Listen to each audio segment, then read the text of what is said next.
The neighbor lady who once looked down on you is now kneeling and calling you daddy. She even spits bath water for you every day. This is all because the apocalypse has erupted, and 88% of the world has turned into zombies. And you have activated the beauty collection system, where capturing beauties will earn you rewards. Your first target is the proud neighbor lady, Huang Ruoi. Just as you were thinking, a woman's scream suddenly pierced the air, prompting you to look out the window. On the neighboring rooftop, a beautiful woman in a white t-shirt is anxiously looking behind her. In front of her is a female zombie in a cleaning uniform, the cleaning lady who came to tidy up today. Seeing this, a wicked smile creeps onto your lips. Capturing this beauty is effortless, as she is indeed the target of the system. Huang Ruoi at this moment. Calmly, you pull out a silver desert eagle from the starter pack reward of the system. On the other side, Huang Ruoi might have seen her and wanted to call for help, but as the approaching zombie lunged at her, she couldn't even open her mouth in time. Just as she closed her eyes in despair, a loud bang rang out, and she felt a rush of wind by her ear that stung her cheek. When she opened her eyes again, the zombie had half its head blown off. At this moment, a wave of fear washed over her. It was too dangerous. If it weren't for that young man across the way, she would have likely ended up as a pile of flesh. Her hands trembled slightly, her mind scattered, but that sound just now was a gunshot, right? Before she could finish her thoughts, the sound of your call snapped her back to reality, and then she saw a nylon rope tied to a metal boomerang being thrown over the long rope. She hurriedly tied the rope to the window frame and used the boomerang to urge her to come over. The gunshot had already stirred the zombies below the villa, causing them to start crawling toward Huang Ruoi's building. Huang Ruoi understood your intention and, abandoning her pride, hurriedly tied the rope high on the window frame to allow herself to slide over. The growls of zombies echoed from within the house, likely reaching the second floor, leaving only one floor between them and the rooftop where she stood. She approached the edge of the rooftop, hung the boomerang on the rope, glanced down, and instantly closed her eyes, her face filled with terror. In the corridor between the two buildings, several zombies were already feasting, a sight she could not bear to witness.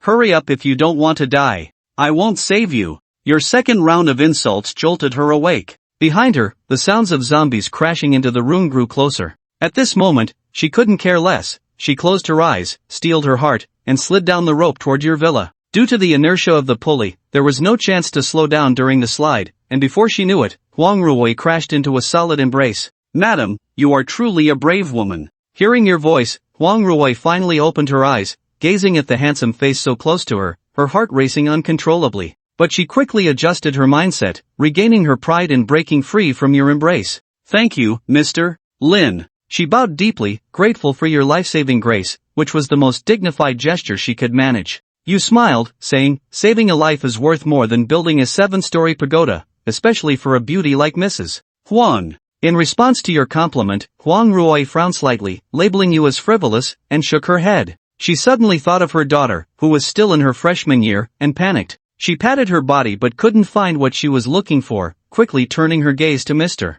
Lin. Could I use your phone for a moment? I want to call and confirm my daughter's safety. People often have a tendency to think this way. She thought that since you could save her, you would certainly help her. But you completely ignored her and walked straight into the house. Huang Ruoi was confused by your intentions. She glanced at the ferocious zombies below and, feeling apprehensive, followed you into your home. By the time she reached the first floor, you were already sitting and drinking tea, showing no intention of acknowledging Huang Ruoi. Hey, didn't you hear me? Hurry up and lend me your phone to make a call. Huang Ruoi hurriedly descended the stairs. You looked up at Huang Ruoi, your eyes scanning her from head to toe with an intensely aggressive gaze. Seeing your gaze made Huang Ruoi feel a bit uneasy. She reached down to pull the hem of her white t-shirt lower to cover her fair thighs, but little did she know, it only accentuated her curves, making it hard to believe she wasn't sending herself some sort of signal. This woman may be a bit arrogant, but she definitely has substance. No wonder she scored a 90 in the system. However, her personality works here. In a world where the apocalypse reigns, there's no room for morality.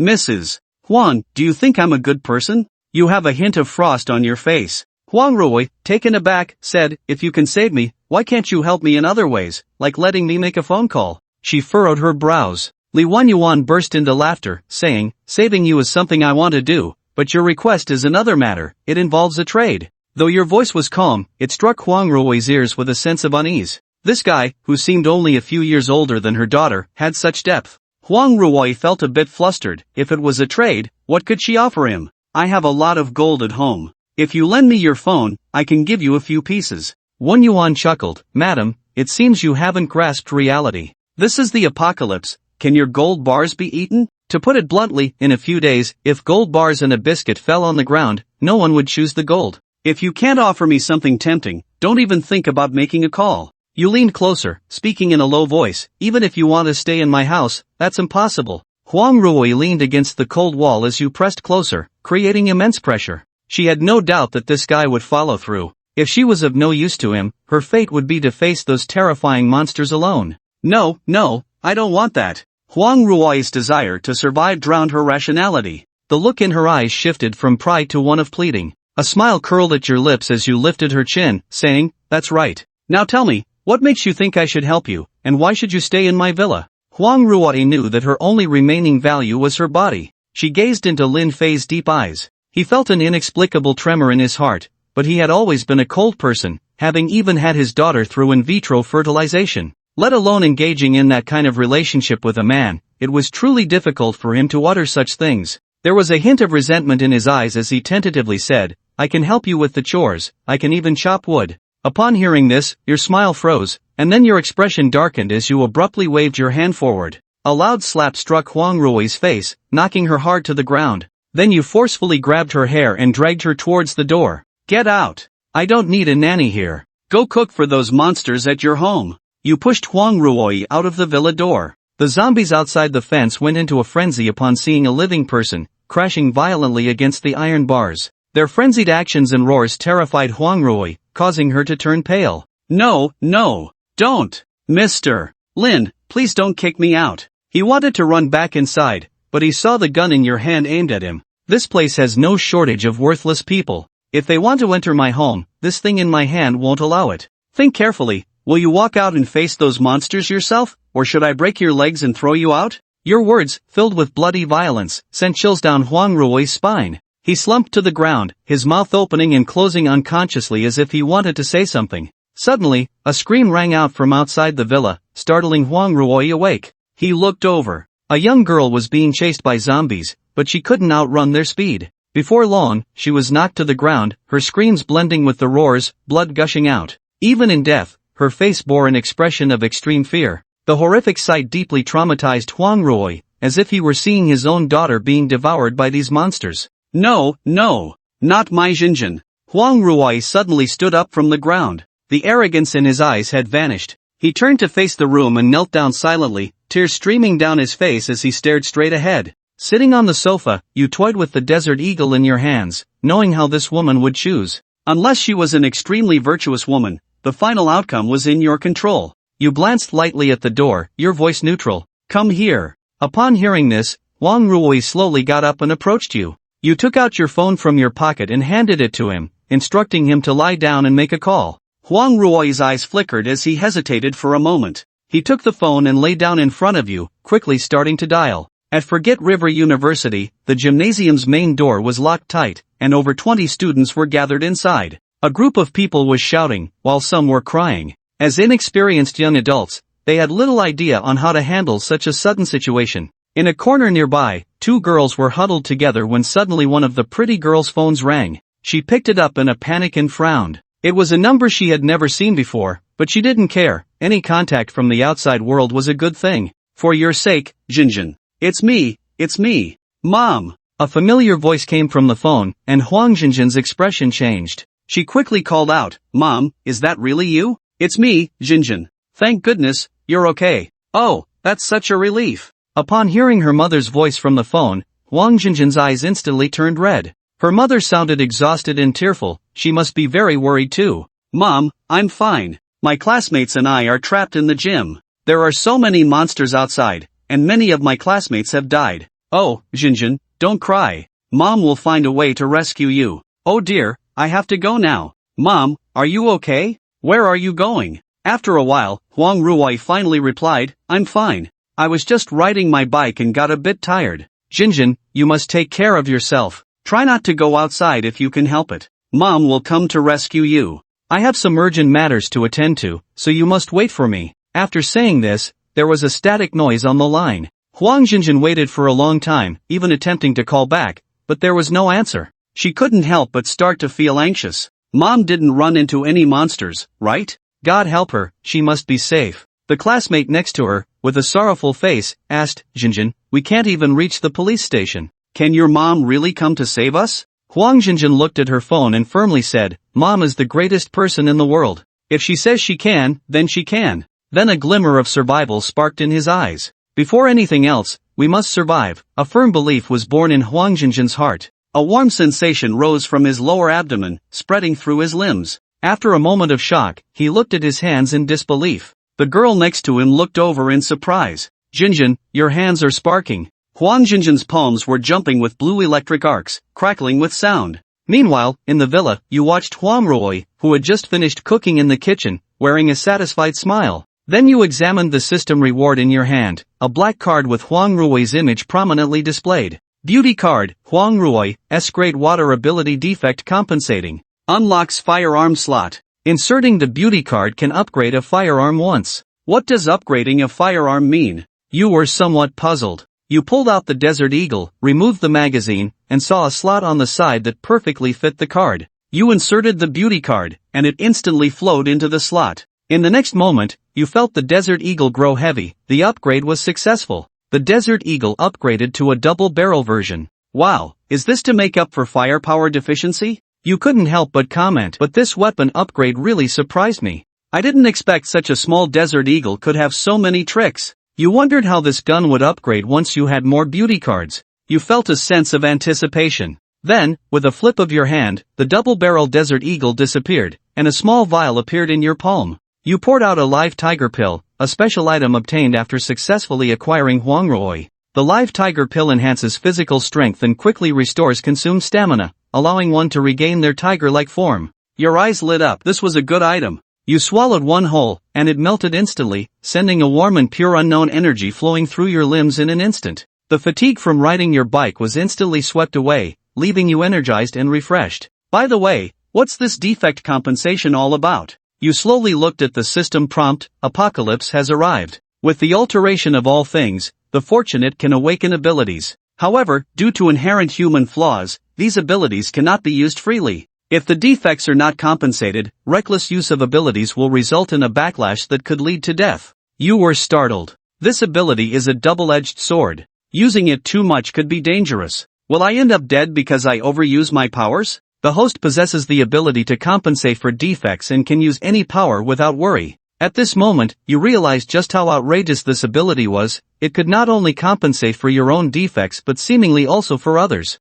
Huang Ruoyi was the best example. If you hadn't consumed him, he likely would have soon been killed by his own water ability. At this moment, Huang Ruoyi had just finished preparing lunch. It must be said that her cooking was excellent. She made braised pork ribs, fish-flavored shredded pork, vegetarian potatoes, and a tomato and egg dish. The soup is quite good. You crouched under the table and walked to the dining table, instructing Huang Ruoyi. Huang Ruoyi shuddered. Although she was somewhat reluctant, she was genuinely afraid of you and complied. Seeing her obedient demeanor, a smile crept across your lips. After enjoying the delicious food for a while, you set down your bowl and chopsticks and said, all done. I'm done eating. You can come up and eat now. Huang Ruoyi slowly crawled out from under the table, casting a resentful glance at Lin Fei. After taking a sip of pure milk, Huang Ruoyi suddenly felt warmth radiating from her lower abdomen, her body becoming as soft as cotton. Her legs instinctively came together, as if she were trying to control something. She suddenly felt a bit at a loss. What's happening to me? You looked at her and added a smile. Don't be nervous, just go with the flow. Are you about to awaken your powers? Huang Ruoyi's face flushed slightly, her eyes sparkling like spring water. In the next moment, a large stream of clear, cool water flowed from her, instantly covering the floor. After the deluge, Huang Ruoyi let out a heavy sigh. Whoa, are you going to flood the place? Quickly, retract your powers. You jumped onto a stool and shouted. Huang Ruoyi was a bit overwhelmed, but since she had awakened her powers, she must have the ability to retract them. Not long after, the pure water on the floor vanished back into her body. Defect compensation for Huang Ruoyi completed. Host's physical attributes enhanced to 10 times human limit. Acquired shared ability, S-grade water ability. You suddenly saw the system prompt and nearly widened your eyes in disbelief. Then a powerful force was born within you, each cell feeling the impact and becoming more resilient. You felt that you could now punch out Tyson with one blow. Meanwhile, Huang Ruoyi was overwhelmed with emotion, feeling like she had become a superhero capable of controlling water. Did this mean she would have an endless supply of water? She didn't even consider using her S-grade ability for violence. After all, she was just an ordinary woman. Lin Fei, equally stirred, ignored Huang Ruoyi and walked to the villa's rooftop, thinking, this defect compensation is simply miraculous. This means my women will have more and more powers in the future. He suddenly felt as if he was ready to take off. The system began another scan for eligible beauties around, sounding somewhat impatient. System scanning. The detection range is centered around the host, with a radius of 100 meters. Within this range, a beauty with a comprehensive rating above 95 has been found. Target, Ruan Xiao. You were somewhat surprised. Could it really be Ruan Xiao? I know her very well. Although she was undoubtedly a stunning beauty, she was also a rebellious spirit. Back when you founded your company, you competed fiercely with hers, engaging in plenty of open and covert battles. You never expected she would live in the same neighborhood as you. You also didn't expect that she would be in the neighborhood right now. Well, at least she was home, giving you an opportunity to quickly collect your second beauty card. A wicked smile appeared on your lips. If it's really her, then things could get interesting. But now there is a problem. I don't know which building Ruan Xiao lives in. If I have to search for her one by one, that's unrealistic. It seems I can only mobilize the power of the masses. The community is still in chaos. Bang! Bang! Bang! Explosions are happening in many places because the apocalypse struck precisely at noon, a time when many families were cooking. The violent sounds of explosions attracted the zombies, and flames kept erupting. In the sky, a passenger plane was crashing down towards the ground, creating a deafening noise in the center of Wangchuan City. Lin Fei stood on the villa's rooftop, taking a deep breath. Ah, the delicious scent of the apocalypse. After returning to the villa, Lin Fei looked at Huang Ruoyi, who was controlling the water flow to wash dishes in the kitchen, and asked,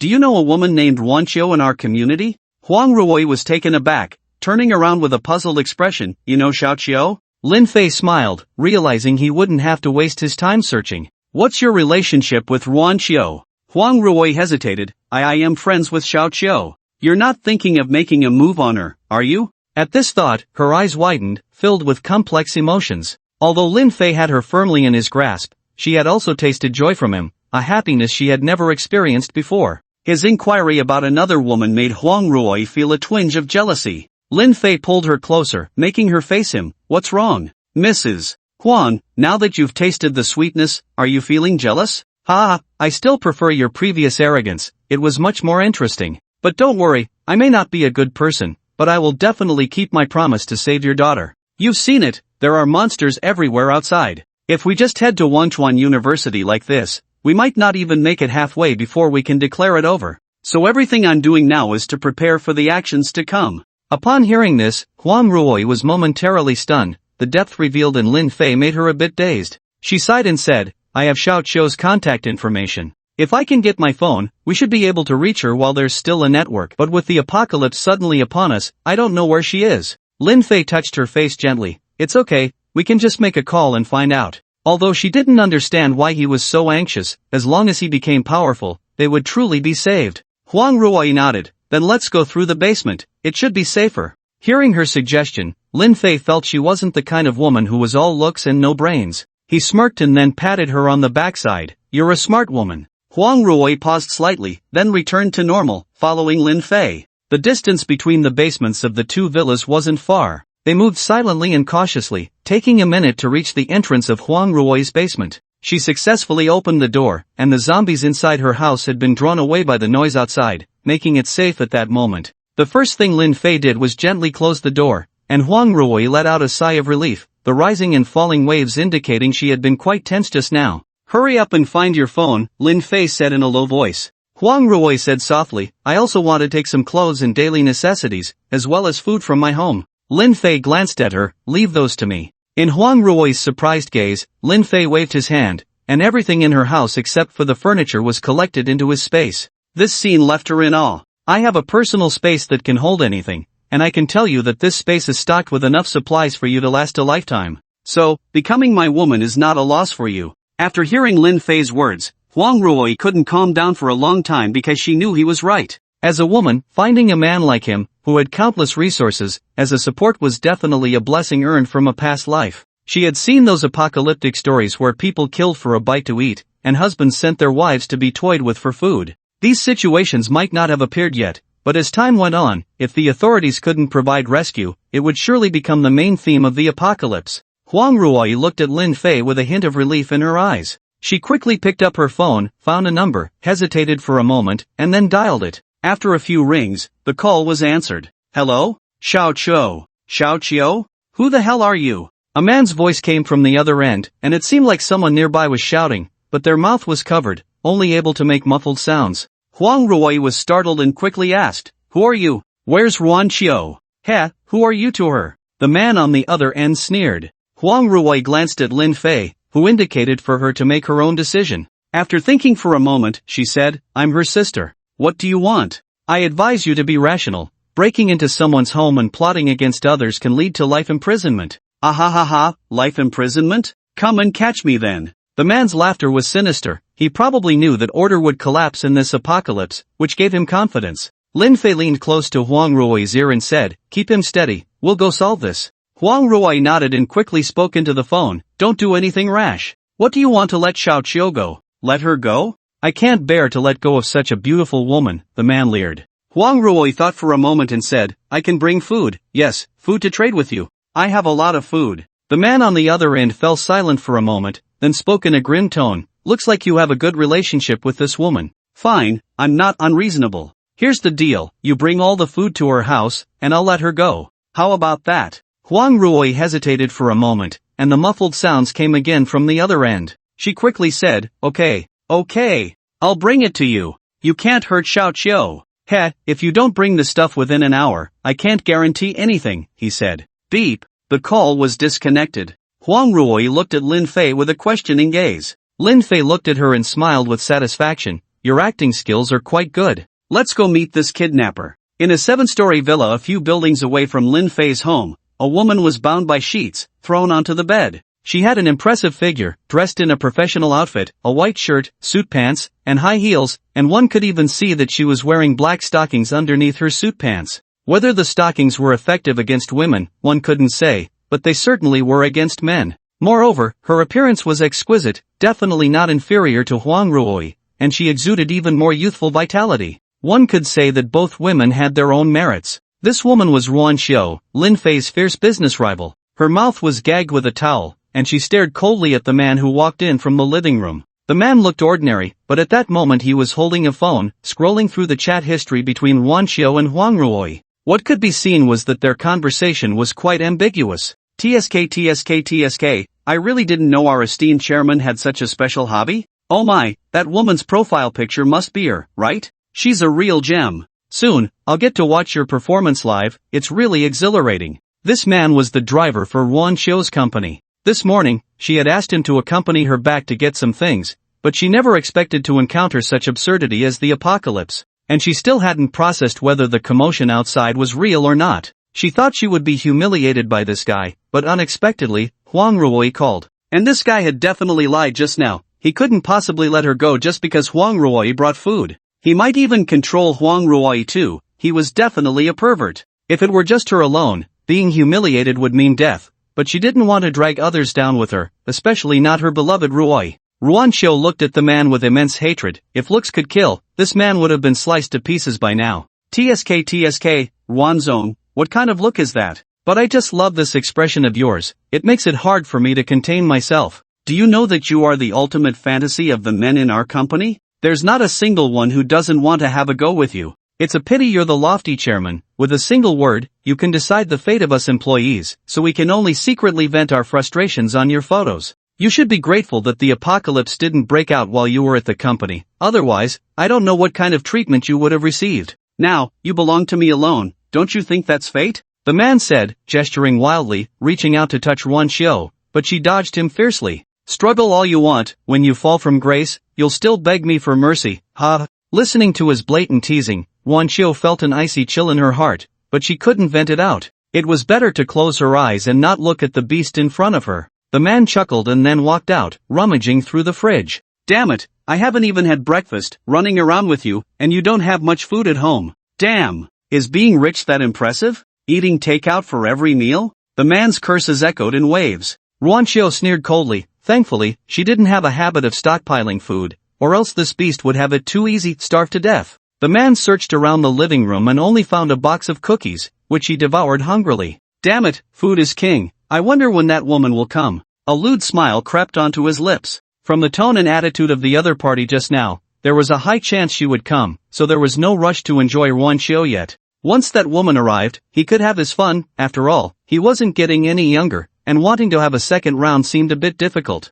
Ruanxiu in the room also knew that Huang Ruoyi would definitely come to save her, but how could she possibly be a match for this man? She had been too wicked, putting Ruoyi in danger. Ruoyi, I will find a chance to kill him, and then I'll kill you too. Don't worry, I'll accompany you. A mad thought surged in Ruanxiu's heart, and a tear slipped from the corner of her closed eyes. Half an hour later. Knock knock knock. A faint knocking sound echoed, waking the man in the living room who was looking at sexy photos in the chat history. Who was it? Was it a neighbor or a zombie? He tiptoed to the peephole and looked, his eyes lighting up. Damn it, it was that woman. Moreover, she was carrying such a large backpack, definitely filled with a lot of food. Truly, heaven is helping me, this woman is really foolish to the core. After all, not everyone likes apocalyptic literature. However, the man did not let his guard down. He directly called Huang Ruoyi's video. Turn the camera around and let me see if you have any accomplices. Huang Ruoyi frowned but complied. The camera panned around, up and down the stairs, behind her, and next to the door,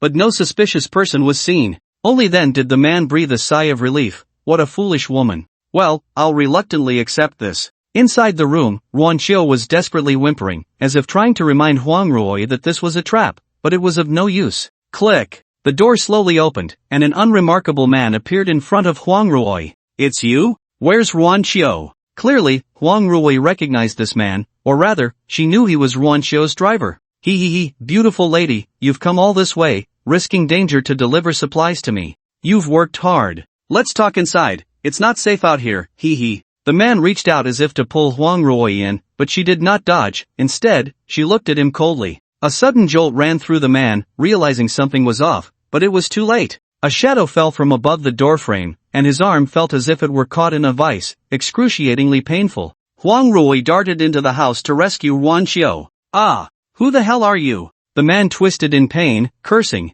This shadow was naturally Lin Fei, who had earlier used his extraordinary physical abilities to climb up the corner of the wall like a spider, unnoticed by the man. Lin Fei smiled. Who am I? As Ruan's driver, you don't even know who I am? The man painfully lifted his head to look at Lin Fei, his eyes widening in an instant. Lin Fei? Ah! Lin Fei twisted his arm, dislocating it. What? You won't even call me President Lin? Or do you think that with the apocalypse upon us, you have the right to stand on equal footing with me? Just then, Ruanxiu, who had just been untied, leaned against the doorframe and, upon seeing Lin Fei, also widened her eyes. The person coming to save me, why is it him? President Lin. President Lin. It's a misunderstanding. It's all a misunderstanding. Lin Fei escorted the man into the room and then closed the door. Misunderstanding? I remember your name is Zhang Chang, right? What's this? You don't want to do business anymore, but want to drive a Bentley instead? Zhang Chang, with his face pressed to the ground, knelt and said, President Lin, it's not what you think. I was just joking with President Ruan. Don't you like President Ruan too? I can help you tie her to the bed. I have some obedience water here, guaranteed to give you a perfect experience. Ruanxiu, who had just walked out of the bedroom, glared at Zhang Chang on the floor, her expression as cold as frost. Zhang Chang, you beast. I will definitely report everything here to the police, just wait to rot in jail. For Ruanxiu, although she was somewhat frightened, fortunately, she had not suffered any substantial harm, so her thoughts were not so extreme now. Zhang Chang seemed to think of something and hurriedly said, Yes. President Ruan, you're right, I should go rot in jail, no need for you to do it yourself. Let me go, I will turn myself in. Ruanxiu's thoughts and mindset were still stuck in the pre-apocalyptic way of thinking, and even Huang Ruoyi beside her was somewhat anxious for her. It seemed Ruanxiu still did not understand how dire their current situation was. Get out!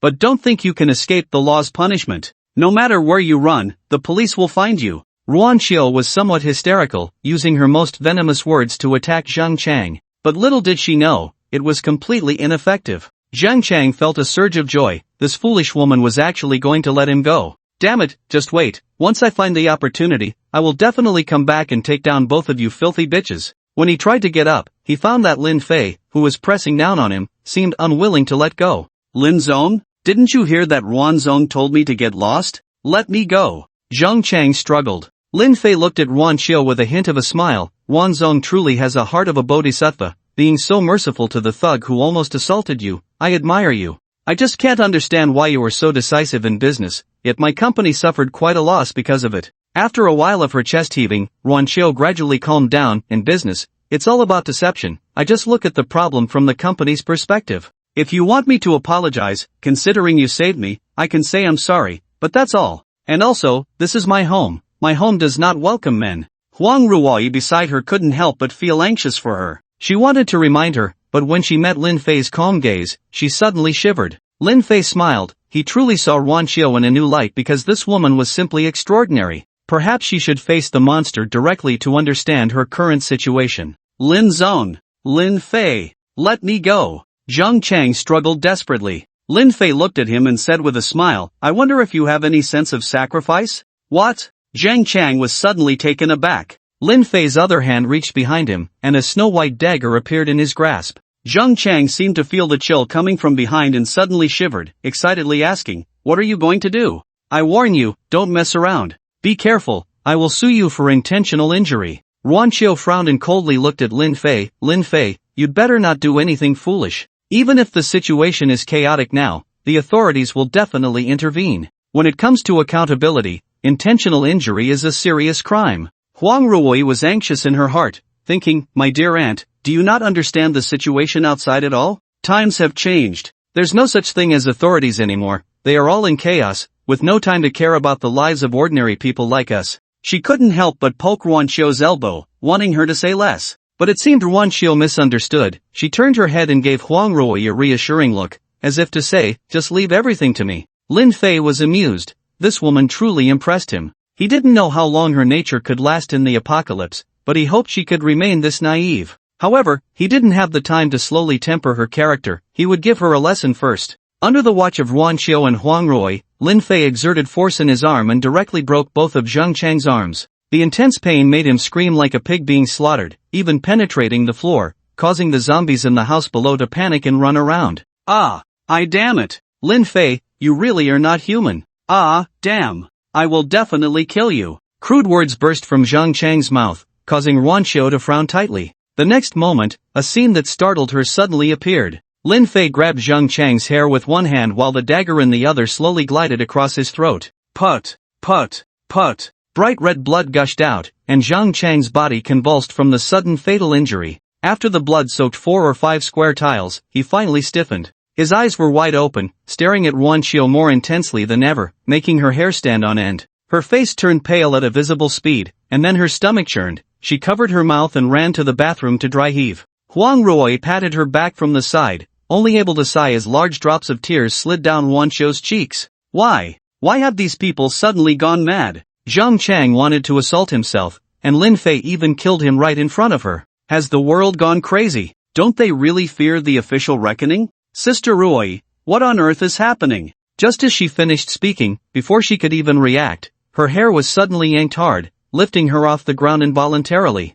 Ah, let go. Let me go. Ruan Xiao stumbled, her hands frantically slapping the hand that held her. Bang! She was thrown onto the tiled floor, hitting it painfully. After a moment on the ground, her heart was filled with rage. Lin Fei, you've gone too far. What right do you have to do this? Just as she was about to question Lin Fei's brutal treatment, she looked up and saw Zhang Chang's lifeless face staring back at her. A chill shot straight to her crown, and she screamed while backing away. But Lin Fei raised a foot and stomped her down hard, leaving her no room to retreat. Ruan, it's time to see the world for what it is. With Lin Fei's weight on her back, Ruan Xiao couldn't move an inch, only able to watch the blood spreading beneath her. The fear and disgust overwhelmed her, driving her nearly insane. Lin Fei, let me go. I won't target your company anymore, is that okay? Ruan Xiao believed that all of this stemmed from Lin Fei's dissatisfaction with her business dealings against them. Lin Fei spat on her face. Go to hell, you idiot. You still don't understand your situation? If I didn't need you, I wouldn't bother saving you. Do you really think being pretty means you can be naive? Ruan Xiao was stunned. Was this still the Lin Fei she knew? Rude, crazy, killing without blinking. As she was lost in thought, the corpse in front of her, which had stopped bleeding, suddenly began to twitch. Ruanqiu even saw Zheng Chang's dead eyes turning crimson beneath her eyelids. Crack, crack. Zheng Chang's mouth kept opening and closing, his teeth clashing and making noise. What? What is happening? Ruanqiu was dumbfounded. Wasn't Zheng Chang dead? Why was he moving again? The corpse in front of her had fully revived, starting to claw at something, but the ground was too slippery for it to stand. Hissing sounds came from its broken throat, and with each cry, a black, foul liquid sprayed out, splattering in front of Ruanqiu, making her gag. Lin Fei's voice suddenly rang out. Look at what this world has become. What do you think it is? Ruanqiu stared blankly at Zheng Chang, who was wildly thrashing about a meter away from her. She had no concept of such a thing in her mind. This was related to her upbringing. In a noble family, children had no spare time at all, let alone to read novels or watch movies. This thing is called a zombie. Oh, I almost forgot. You thick-headed fool don't even know what a zombie is. Lin Fei tossed a freshly slaughtered bloody chicken in front of the zombie, and the zombie, smelling the blood and flesh, suddenly grabbed it and frantically shoved it into its mouth. It looked like a starving dog that hadn't eaten for 10 days, eager to swallow it whole. See? This thing doesn't prefer livestock, it loves to eat living idiots like you. Come, try it out, see if it listens to you, see if it's afraid of the police coming after it. Saying this, Lin Fei squatted down, grabbing Ruanqiu's hand and reaching it toward the zombie. Ruanqiu was terrified. She desperately tried to pull her arm back, but she couldn't do anything against Lin Fei's grip. No, don't. I don't want to. Lin Fei. Just as the zombie was about to bite her, a powerful force came from her arm, lifting her entirely. Then, beside her, Lin Fei produced a shiny object in his hand, pointing it at the frenzied zombie. Bang! The deafening sound rang out, leaving Ruanqiu with a constant ringing in her ears. The shattered head splattered blood everywhere, covering the ground, and only after losing its head did Zheng Chang's corpse finally fall still on the ground. Ruanqiu stared blankly at this scene, unable to believe what she saw in Lin Fei's hand. Was that a gun? How could he have a gun? Are you scared now, President Ruan? Lin Fei playfully tapped her cheek with the gun, looking at her with amusement. Ruanqiu jolted, not daring to look at Lin Fei, lowering her gaze. Seeing this, Lin Fei smiled and said nothing more, directly grabbing her collar and lifting her to the edge of the window. Zheng Chang's corpse was in Lin Fei's other hand. Whoosh! Lin Fei threw it out the window. Bang! The loud noise attracted the surrounding zombies. Ruanqiu's gaze swept from the ground below to the surroundings, taking in everything in the community. Blood sprayed everywhere, dismembered limbs littered the ground, and the sounds of explosions and screams filled the air. The sky was shrouded in dust, painting the world in a desperate gray tone. Ruanqiu was stunned. She couldn't comprehend what was happening. Lin Fei leaned close to her ear and whispered, "Do you see? The world you knew is gone. Welcome to the apocalypse." The word apocalypse struck her like thunder. Watching the monsters tearing and devouring their own kind, and the people around her driven to suicide by fear, Ruanqiu suddenly felt how strange this world had become. At the same time, an extreme sense of grievance surged in her heart. Tears flowed uncontrollably from her eyes. Why, when she had finally achieved something, did the world have to erase it? Only she knew how much effort she had put in over the years to satisfy her family. Now, in one afternoon, it was all dismissed so lightly. She was at a loss. The tension she had held for so long seemed to snap. Lin Fei knew that if he pushed her any further, she would truly go mad. He exchanged a glance with Huang Rui, who understood and walked over to Ruanqiu's side. She gently brushed Ruanqiu's hair, dusted off her clothes, and then tightly embraced her, resting her head on her shoulder. Do you feel wronged?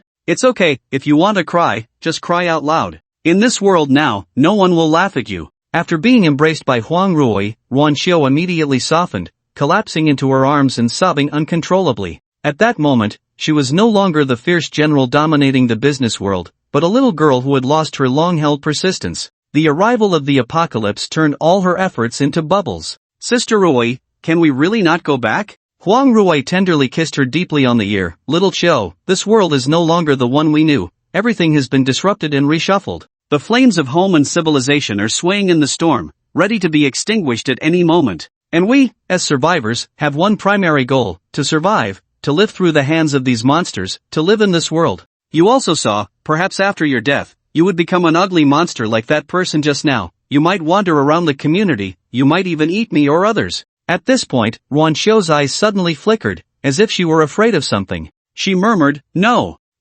I don't want to eat people. I won't hurt Sister Rui. At this moment, she shed her protective facade, revealing her true self, soft and a bit timid. Huang Rui tightened her embrace. I know, little Qiu loves me the most. Sister Rui will never abandon you. She helped Ruan Xiao sit on her lap, looking into her eyes and said, "Xiao Qiu, the world has changed, and you need to grow along with it. Throw away everything from the past and live again with me." Faced with Huang Ruoi's invitation, Ruan Xiao was momentarily stunned. To abandon the past and live again? It seemed like something to be grateful for. From childhood to adulthood, she had always been trapped in the cage of rules, like a canary raised by the so-called upper class, wanting to escape but too afraid to do so. She didn't want to return to that house full of high society people. Now that the apocalypse had arrived, those upper-class individuals must have experienced what true humanity is, right? She chuckled self-deprecatingly. She had never dared to cross boundaries before, and there were so many things she had never experienced. But now, in this ruin, a rose blooming again would be more resilient against the ravages of the storm.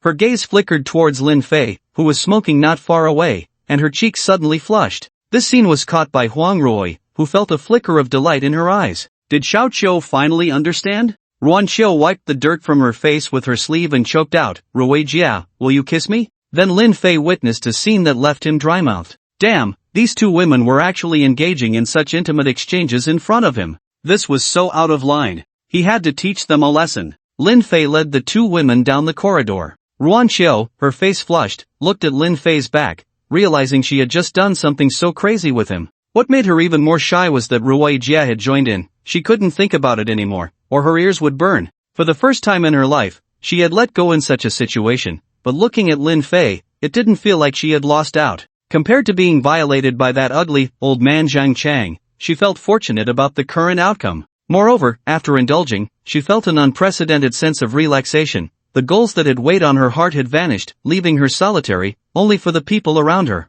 Huang Ruoi had already told her that Lin Fei had an absolutely safe house and an endless supply of resources. She chose not to refuse. After all, she knew nothing about this apocalypse, and following them was the best choice. Besides, she was reluctant to part with Ruoi Jia. The two women held hands and followed Lin Fei, and along the way, Ruan Xiao saw several people turned into zombies, but they had all been killed. It seemed that Lin Fei and his group had dealt with them when they arrived. The ease with which he handled those monsters showed that Lin Fei's strength was definitely not something ordinary people could compare to. Lin Fei walked in front, remaining vigilant of the surroundings, but there was basically no danger anymore. It could even be said that most of the zombies in the basement had been cleared out, making it a relatively safe area. After passing through a long stretch of the basement, the three of them successfully returned to Lin Fei's safe house. As soon as she entered, Ruan Qiu felt a wave of relaxation, as if she had returned home, a feeling she thoroughly enjoyed. "You two should wash up first," Lin Fei said to Huang Ruoi and Ruan Qiu. Without needing to say more, Huang Ruoi took Ruan Qiu to the large bathroom on the first floor. Even though they had already cleaned up after their earlier madness, there were still plenty of stains that had splattered on them when Lin Fei was slaying zombies. Lin Fei, on the other hand, was checking the results of the battle by himself. Beautiful card Ruan Qiu, level ability, copy, defect supplementing, gun slot available. Hiss. Lin Fei inhaled sharply. Copy? Damn, what a divine skill. He never expected that within Ruan Qiu's soft and tender body lay such a heaven-defying ability. Once her defect was fully supplemented, he would also be able to use the copy ability. When the time comes, the supplies will truly be endless, unless one opens the granary to distribute food, but with the apocalypse upon us, who the hell would be foolish enough to do that? Lin Fei had no grand ambitions, he just wanted to protect his territory and his woman. If anyone dared to come and seize it, well, sorry, but the weapon of slaughter in my hands won't allow that. A flash of light appeared in his hand, and the double-barreled Desert Eagle manifested.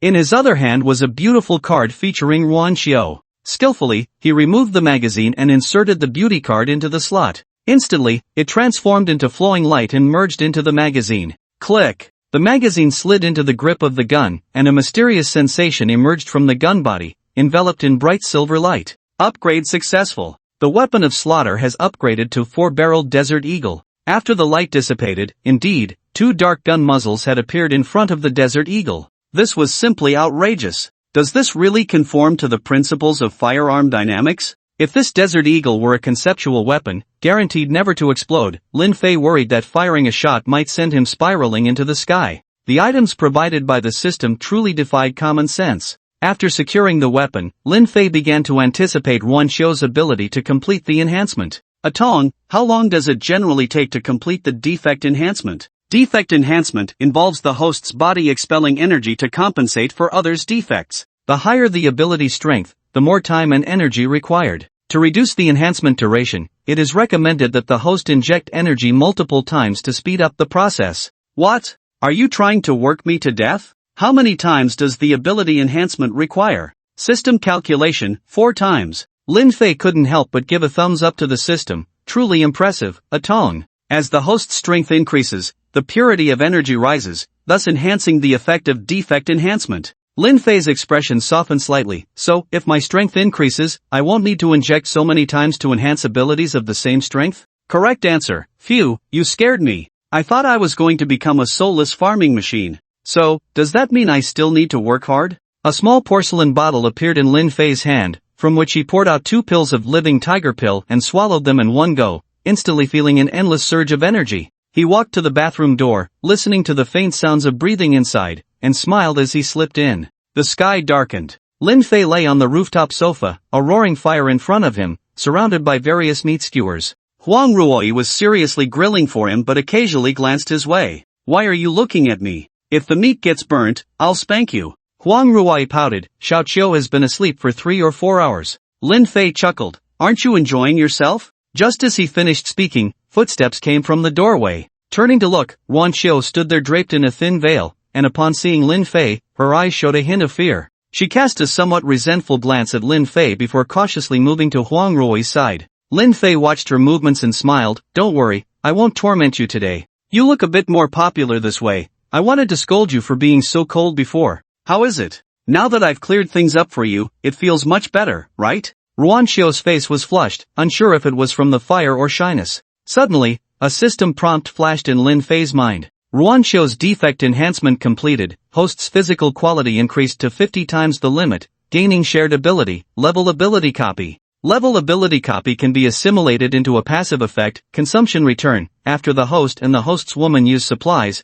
they can return tenfold, can be enhanced. Lin Fei's eyes lit up, eager to try it out. He directly took out the Desert Eagle. Copy failed. The weapon of slaughter is a unique item and cannot be copied. Alright, it was his greed that led him to pick up a skewer from the side, and with the other hand, he brushed over it, producing another identical skewer. Moreover, even the meat pieces and patterns on the skewer were completely the same. This scene left the 2 girls stunned, staring at him blankly. What are you looking at me for? This is Ruan Xiu's ability, called duplication. Here, you try it too. Lin Fei handed the skewer to Ruan Xiu. She took the skewer, a bit confused, not knowing how to use the ability Lin Fei mentioned. Huang Ruoyi thought of something and said to Ruan Xiu, calm your mind, feel that mysterious energy in your head, and try to mobilize it with your thoughts. After a while, under Huang Ruoyi's explanation, Wan Xiu successfully produced another identical skewer in her hand. This made her eyes light up. I actually have such a magical ability. Does that mean I can have an endless supply of anything? Huang Ruoyi seemed to see through her thoughts and patted her leg, reminding her, Xiao Qiu, while the ability is great, you can't squander it recklessly. Otherwise, you might feel dizzy at best, or at worst, become an idiot or suffer brain death. Ruan Xiu took this to heart, so that's how it is. Bang! A dull sound came, and they turned to see Lin Fei jumping into the air like a sky monkey, landing steadily on the roof of the adjacent villa. Both girls were dumbfounded. Is this still a human? Lin Fei felt a primal power flowing within him, every inch of flesh seeming to have undergone intense forging. He walked to the eaves and kicked the low cement wall. Boom! An astonishing scene unfolded as Lin Fei directly kicked down a section of the low wall in front of him. This demonstrated just how terrifying his explosive power was. If calculated based on the physical limits of an ordinary person, Lin Fei's 50 times strength gave his attack force nearly 10 tons. What a terrifying number that is. Demolishing walls with bare hands, a destroyer of buildings, aside from anti-air fortifications, nothing could likely stop his steps. He even tried cutting back and forth with a knife in his hand, but the blade became dull, only leaving white marks on his skin. This shows that the enhancement of his physical quality was not just reflected in his attacks. Lin Fei was very satisfied, estimating that if he were to let those zombies bite him now, they wouldn't even break the skin. Then he easily jumped back, leaving the 2 girls utterly shocked. Let's go. Tomorrow morning, we set off for Wangchuan University. Huang Ruoyi felt a surge of joy. Indeed, Lin Fei was not the kind of person who didn't keep his word. This afternoon, she had just called Xinjin, and the situation there was relatively safe, just lacking food. However, since the apocalypse crisis erupted yesterday afternoon, it had only been a little over half a day. Even by tomorrow, an adult could hold out. She couldn't help but glance at Lin Fei, the strength he displayed was definitely more terrifying than before. But Huang Rui was a smart woman, she knew what to ask and what not to ask. Ruan Qiu, however, was different. Although she had given Lin Fei something now, she had never had a dependent mentality. Her past pride did not allow her to willingly be mediocre, and now that she had awakened her ability, where couldn't she go? She believed Lin Fei was not the kind of person who liked to force others. What are we going to Wanchuan University for? She asked, puzzled. Huang Rui turned her head inside. It's Xinjin, she's still at school. Ruan Qiu suddenly realized, subconsciously forgetting about Huang Xinjin. After all, the apocalypse had arrived, and aside from herself, she knew almost nothing about others. Now that the internet was still usable, it was possible to contact friends and family, but it wouldn't be long before even the internet would be cut off, and then it would truly be a case of being in the dark. Now that the three of us have abilities and our physical qualities have improved quite a bit, we should have no problem dealing with those monsters. As she spoke, Huang Rui glanced at Lin Fei beside her and said gratefully, if it weren't for meeting Lin Fei, I might have died in the monster's mouth yesterday. You might have had to endure inhumane torment as well. So, Xiao Qiu, no matter what our relationship was in the past, we cannot forget the kindness now. Lin Fei listened to Huang Rui's words and couldn't help but admire her. This woman was truly a great help to him.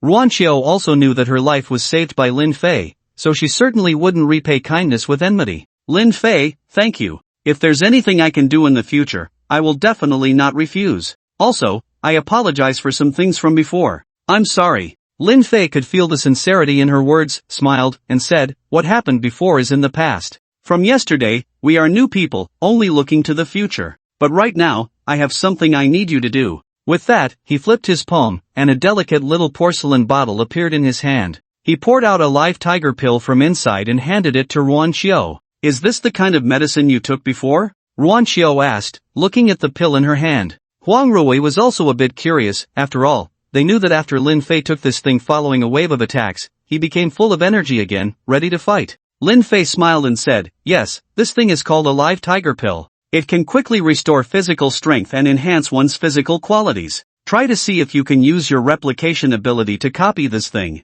Now, there were only 5 live tiger pills left in Lin Fei's porcelain bottle. This thing was indeed useful, and it would be a pity to run out of it. He didn't know if the system would send more in the future. So since there was a replication ability, he wanted to see if he could stock up a bit. Ruan Qiu nodded and began to concentrate on activating her ability. She brought her hands together, and after a few seconds, when she opened them, a second live tiger pill appeared. Success! Huang Rui exclaimed with joy. Ruan Qiu opened her eyes, also surprised, but then she frowned. What's wrong? Lin Fei asked. Ruan Qiu shook her head and pointed at the live tiger pill in her hand, saying, I feel that with my current ability, copying 5 or 6 might be the limit. Isn't that too few? Lin Fei laughed. I thought it was a big problem. That's nothing. Just copy a few more, and when you feel you're at your limit, swallow one and try it out. Hearing this, Ruan Qiu's eyes lit up. She began to try again, and soon 5 live tiger pills appeared in her hands, while her complexion visibly paled.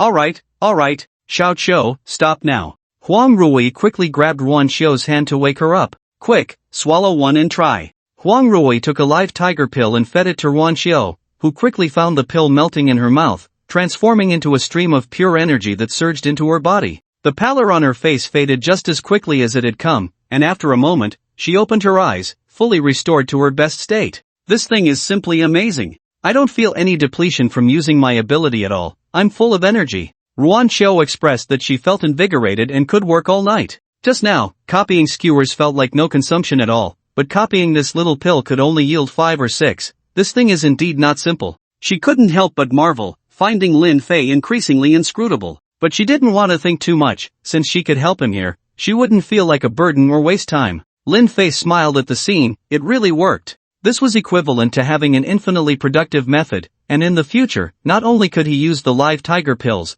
but the women around him could use them too. Using supernatural abilities may leave you mentally drained, but it's also a way to hone your mental strength. Over time, your power will definitely increase rapidly. However, you can't just seek quick results. You know that if a string is pulled too tight, it will snap. Lin Fei said to Ruan Qiu. Ruan Qiu nodded. She indeed felt that after her mental recovery, her mind was clearer, which should be the improvement in strength that Lin Fei mentioned. Huang Rui, standing nearby, said enviously, then how can I enhance my ability? I feel like my water is practically endless. Lin Fei looked at her and said, using your abilities daily for washing dishes, doing laundry, and watering plants counts as training. Of course, if you want to grow faster, I can teach you later. Lin Fei led the two women to the railing downstairs. Night had fallen, and the community was shrouded in darkness. Only a few houses had flickering lights, likely from those who survived the day. More were wandering around as zombies or had run out to hunt for prey. The remains of flesh and limbs were hidden by the night, but the stench of blood and decay lingered, even more intense than during the day. As soon as the zombies near the villa saw Lin Fei and the two women, they charged wildly towards the railing. Bang! Bang! Bang! They continuously crashed against the railing, some impaled by the spikes, with the unluckiest ones getting pierced through the head, dying on the spot. The howls attracted more zombies from the surroundings. Under the light, the grotesque appearance of the zombies was truly terrifying and uncomfortable. Lin Fei was fine. Huang Ruo's face looked a bit pale, while Ruan Xiu's complexion was ashen, as if she had overdrawn her abilities, and she ran to the side to dry heave. These things are something you will have to face sooner or later. Living people can't always stay in a cozy nest. Lin Fei's voice came, igniting Ruan Xiu's competitive spirit. She forced herself to confront the ugly zombies despite her discomfort. Ignoring her, Lin Fei called Huang Ruo over. Come on, use your water on them. Ha! Huang Ruo was taken aback. Can I really do that? Just give it a try. Lin Fei gestured for her to start. Huang Ruo took a deep breath, and water surged in her hands. Whoosh! A water column as thick as 4 fingers shot out, drenching the zombie outside the railing. Huang Ruo looked at the zombie still clawing and gnashing its teeth outside, feeling a bit embarrassed. I don't think my ability is very suitable for combat. Lin Fei shook his head with a smile. No, water abilities have many uses, and their combat power is definitely not weak. You just don't know which direction to develop it. Watch closely. With a flick of his hand, a stream of water appeared in Lin Fei's palm, swirling like a small vortex. Whoosh! When Lin Fei shot the water out, it transformed into a rushing whirlpool that swept away all the zombies in that direction, with several being torn apart by the vortex, meeting their end. Huang Ruo gasped in surprise, realizing that her water ability could be used like this. After sweeping away a few zombies, Lin Fei didn't stop. Another stream of water appeared in his hand, but this time it was compressing inward rather than swirling, as if it were about to solidify. Whoosh! The water shot out from Lin Fei's hand like a celestial maiden scattering flowers, turning the zombies in front of him into a sieve, with several more meeting their demise. Huang Ruo's beautiful eyes sparkled. This was also possible. Moreover, she noticed that the compressed water stream Lin Fei shot had even left small dents in the steel railing, showcasing its terrifying power. Lin Fei looked at her. I only demonstrated the 2 simplest applications. There are many more ways to use it. It depends on how you choose to explore. Huang Ruo nodded excitedly. If she could wield her abilities like Lin Fei, she wouldn't just be a logistics person doing chores in the back. Before the apocalypse, she raised her daughter alone and managed several high-end luxury stores. Definitely a strong woman. Her previous fear of the end times made her subconsciously believe that women would be in a disadvantaged position, as the pressure Lin Fei exerted on her was overwhelming, so much so that she didn't dare to entertain thoughts of resistance. If Lin Fei hadn't told her the uses of her abilities, she might have taken a long time to realize her true strength. It seemed that Lin Fei was not the type to see himself as a caged bird. Although he sometimes acted like a tyrant, he mostly respected both himself and Ruan Xiu. Being valuable enough to help him share the pressure was something she could only wish for. Lin Fei was destined to soar in this apocalypse, and if she wanted to stay by his side, her body was the cheapest bargaining chip. There were countless beauties in this world, even with the apocalypse upon them, and she was quite self-aware. So Lin Fei nodded at her. You practice on your own. By the way, Ruan Xiu, leave some live tiger pills here for her. Ruan Xiu shook her head and said, I'll stay here with Ruoyi. Lin Fei said nothing and turned to enter the house. Outside the villa, Huang Ruoyi was continuously trying to use her water abilities, while Ruan Xiu was beside her, copying live tiger pills and adapting to facing zombies, occasionally even taking the knife left by Lin Fei to chop a few times. Lin Fei appreciated the efforts of the 2 women. After all, he didn't like to support a few decorative vases. After lying down in his room, Lin Fei felt relaxed. He had already exceeded his exercise quota for the day and didn't want to wear out his gun too quickly. Assimilate the copying ability into consumption return. Level copy ability is assimilation successful. Consumption return effect has taken effect. Ruan Xiu consumes live tiger pills, returns live tiger pills. Huang Ruoyi consumes live tiger pills, returns live tiger pills. Just then, Huang Ruoyi and Ruan Xiu had consumed live tiger pills, and suddenly Lin Fei's space had 20 more pills. Wasn't that faster than copying them foolishly? Even if he wanted to train his mental strength, fighting was much more exhilarating, and every time he upgraded his killing tool, his mental strength would grow accordingly. As it stood, overexerting himself was not an easy task. System, check again for any eligible beauties nearby. System checking detection range, centered on the host, within a radius of 200 meters. No eligible candidates found within the detection range. Lin Fei did not feel disappointed. It was already rare to have two super beauties appear in the same community. He would try again on the way to Wangchuan University tomorrow. Inside the gymnasium of Wangchuan University, a group of students sat around in despair, clearly forming small groups. However, a few tall boys seemed to be discussing something. We're almost out of food. What can we do about it? Who was it that shouted to run this way in the first place? Hey, let's not talk about that. We need to think of a way to get some food. Once we finish what we have, surely others have some? I saw those younger girls over there eating Wang Wang snowcakes. Yeah, as men, we need to protect the women here, so we should eat a bit more to have strength. And even if we take their food, they definitely won't dare to say anything. After all, our brother Wang has awakened superpowers. At this point in their conversation, they looked at a boy sitting nearby with a mix of envy and awe. Underneath his school basketball team uniform, his muscles were incredibly exaggerated, looking like the result of years of bodybuilding. Wang Gang stared at his own muscular body in a daze. He was originally the captain of the school basketball team. Although he loved to exercise, he never thought of turning himself into such a muscle-bound figure. After all, although the big muscular guy looks intimidating, his actual combat power isn't particularly strong, as his exaggerated muscles limit his flexibility. He has loved basketball for so many years and has rarely seen anyone with such a physique. Generally, they have a bit of muscle definition but are explosively athletic. His stomach uncontrollably grumbled, and after awakening his powers, that hunger became even more pronounced, as if someone were pouring acid down his esophagus, causing his exaggerated abs to contract in waves. Suddenly, someone leaned over. Hey, brother Wang, are you hungry? Wang Gang turned to look at him. Do you have food? The person shrugged. Ahem, I don't. Wang Gang thought this guy was just messing with him and immediately got furious. Are you out of your mind? Do you need me to teach you a lesson? The person quickly smiled apologetically. Brother Wang, please don't be angry. Don't be angry. Even though we don't have food, it doesn't mean we can't get any. Wang Gang was taken aback. Where can we get it? Are you guys going out to look for food? The person shivered and quickly shook his head. No, it's too dangerous outside. Going out would mean certain death. Wang Gang was slightly annoyed. Then where do you suggest we get it? The person grinned and leaned closer to Wang Gang's ear, saying, Brother Wang, let's do this and then that. Hearing this, Wang Gang's eyes lit up, looking at this junior with a sense of approval.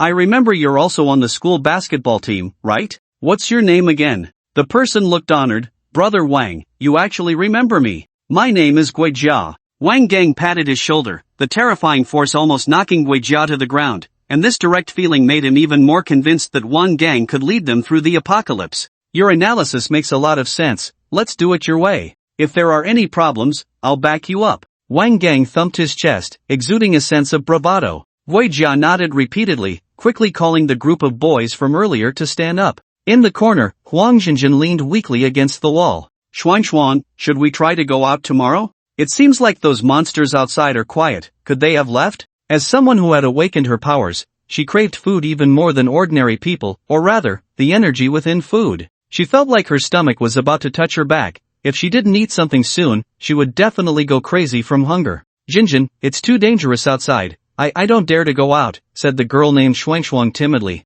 Huang Jinjin forced a smile. It's okay, tomorrow I'll go out by myself. If I can find food, I'll bring some back for you. A glimmer of hope flashed in Shuangshuang's eyes. Really, Jinjin? But what if you get in danger? Huang Jinjin smiled and flexed her muscles. Don't worry, have you forgotten I have superpowers? Just as the two were whispering, 7 or 8 boys walked to the center of the gym. One boy, who looked sharp-tongued and mean, was smiling as he surveyed the others. Wake up, everyone, let's have a meeting. His voice was quite loud, sounding very abrupt in the long silence. Many people woke from their dreams, and some who couldn't sleep stared blankly, all looking at him in unison. Hello everyone, my name is Guijia. I apologize for waking you all up. The sharp-tongued boy was the one who had given Wang Gang advice. You know it's rude, yet you still woke us up? Are you trying to make us eat oil cakes? One of the people leaning against the basketball hoop retorted without holding back. Guijia's face immediately turned sour, but he didn't explode. He continued to smile and said, You all should know our situation by now, right? Those monsters outside would love to tear us apart. Although we are safe hiding here, a new dilemma has arisen. We lack food. Everyone, if you don't want to starve to death in frustration, then we have to take the risk and go out to seek opportunities. The boy under the basketball hoop mocked again. If you want to go out and die, you can go by yourself. Don't incite everyone here to accompany you to the grave. The boy next to Guojia couldn't hold back any longer, but was pulled back by him. Shaking his head, he said, "Classmate? I don't seem to have any grudge against you, right? I'm just stating a fact. Why are you reacting so strongly?" In response to Guojia's inquiry, the man merely snorted coldly and said nothing. Guojia had already sentenced this guy to death in his heart. "Just wait and see how I will deal with you, you little bastard. For those who don't want to go out, you can wait here until we who are willing to go out bring back supplies." As soon as these words were spoken, many people around began to whisper. At this moment, someone was willing to go out to find food for everyone? Wasn't that a living bodhisattva?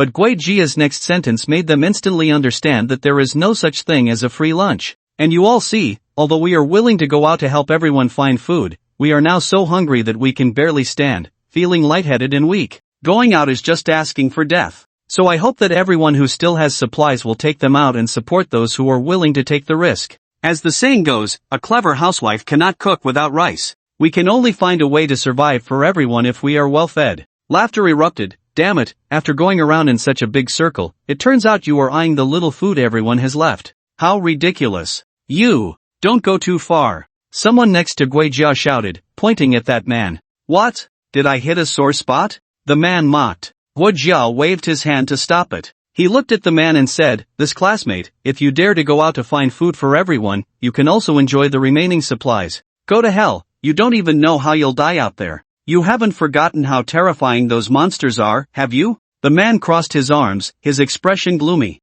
But Guojia smiled and said, "So what if the monsters are terrifying? Since we dare to say we will go out to find food, we naturally have our confidence." Confidence? What confidence do you have? Let's see if you deserve to enjoy the remaining supplies. Thud, thud, thud. A heavy sound of footsteps echoed in the gymnasium, and a robust figure walked to the center of the court, right at the intersection of the two basketball courts, where two basketball hoops stood. Then, to everyone's shock, that robust figure actually lifted a movable basketball hoop with sheer strength. I wonder if this kind of confidence qualifies. Wei Jiao looked at the man and asked with a mocking expression. Suddenly, the man was left speechless. The scene before him was truly beyond ordinary comprehension. Wei Jiao laughed, and the shock of the people around him proved that they would definitely feel fear. He walked over to that figure and said loudly, "Let me introduce everyone, this is our confidence to go out and take a risk. The captain of the school basketball team, Senior Wang Gang. Do you see? Senior Wang Gang is the favored one by heaven,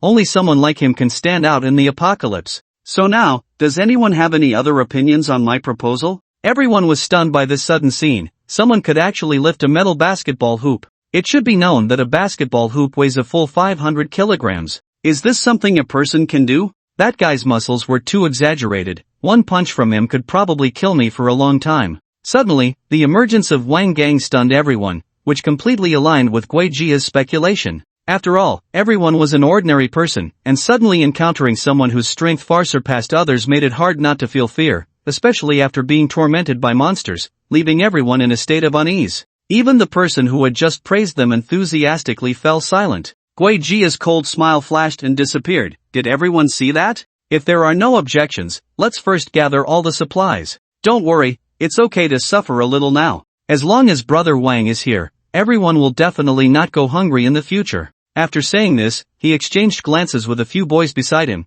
and they immediately began to search through the supplies of others one by one. Faced with these tall and strong boys, many people dared not resist and could only obediently hand over their remaining supplies. Some even tried to hide a portion, but when discovered, they were scolded. Such behavior made it hard to believe they intended to protect themselves. To put it nicely, it was for everyone's sake, but to put it bluntly, it was robbery. However, due to Wang Gang's terrifying strength, no one dared to act out, and they hoped someone would stand up to refute this. Huang Jinjin frowned as she watched the boys rummaging through supplies. She even saw those boys groping the girls while searching for supplies, their lewd expressions truly disgusting. "Jinjin, they're coming over, what should we do? I don't want to be harassed by them." Shuang tugged at Huang Jinjin's sleeve, trying to hide behind her. Huang Jinjin patted her hand and said, "Don't worry, I won't let them succeed." Soon, Guojia personally led a few boys to stand in front of the two. "Hey, you two, stand up and let me search you." Gui Jia wore an expectant smile.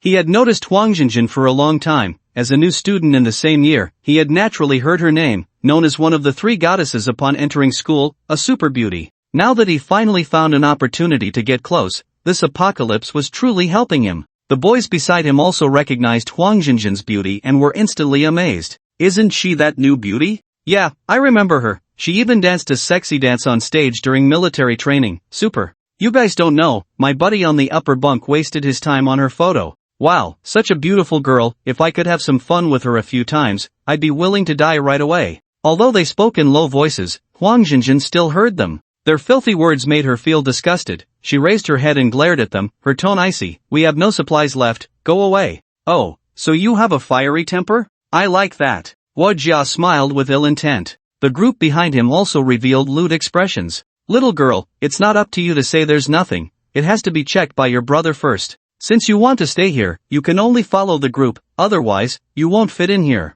You can choose whether to let your brother search you or be kicked out. Guo Jia reached out, wanting to tease Huang Jinjin, but she dodged. Huang Jinjin's beautiful eyes glinted dangerously. You better show some respect, or I won't mind letting you know why the flowers are so red. Shuang hid behind Huang Jinjin. Jinjin, I'm scared. Can you please drive them away? Gui Jia's expression turned slightly cold. It seems you don't know how to appreciate kindness. Brothers, hold them down and take them to the equipment room. Damn it, they need to be taught a lesson to understand my might. The few behind him understood and immediately grinned wickedly as they closed in on Huang Jinjin. The other boys around frowned at the scene. These guys were truly out of control, bullying girls in front of so many people. Damn it, such a beautiful woman being mistreated. Just thinking about it was a pity. Why wasn't he one of them? Wang Gang sat beside the basketball rack, eating various foods, looking approvingly at Gui Jia's actions. He was now the king of this gathering place. He had also noticed Huang Jinjin's presence long ago, but previously he had not been enlightened by Gui Jia and was still stuck in his previous mindset.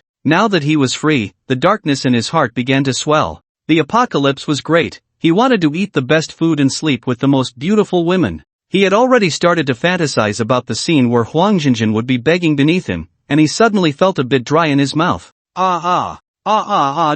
Do. Suddenly, the group of boys who wanted to harm Huang Jinjin let out a terrible scream, then they convulsed wildly, collapsing like a string of gourds. Bang, bang, bang. Several of them fell to the ground, their bodies stiff, faces charred, hair frizzed, a faint scent of cooked meat wafting from them. What the hell? Wei Jiao behind them was instantly dumbfounded. What was going on? Did they step on a high-voltage line? These guys looked like they had been electrocuted, but where was the electricity coming from? The gymnasium had a wooden floor. It couldn't possibly be leaking electricity. When he saw the blue arcs of electricity dancing in Huang Jinjin's palm, his heart sank. No way, no way. This woman also awakened superpowers? Was this some kind of cliché? Was his dream of happiness shattered? Gui Jia shivered and turned to run. He wasn't stupid. He couldn't afford to mess with this woman right now. Brother Wang, it's serious. Quick, save us. Wang Gang dropped the Wang snacks in his hand and stood up with a whoosh. He looked at Huang Jinjin in the distance, unable to believe that she had also awakened superpowers.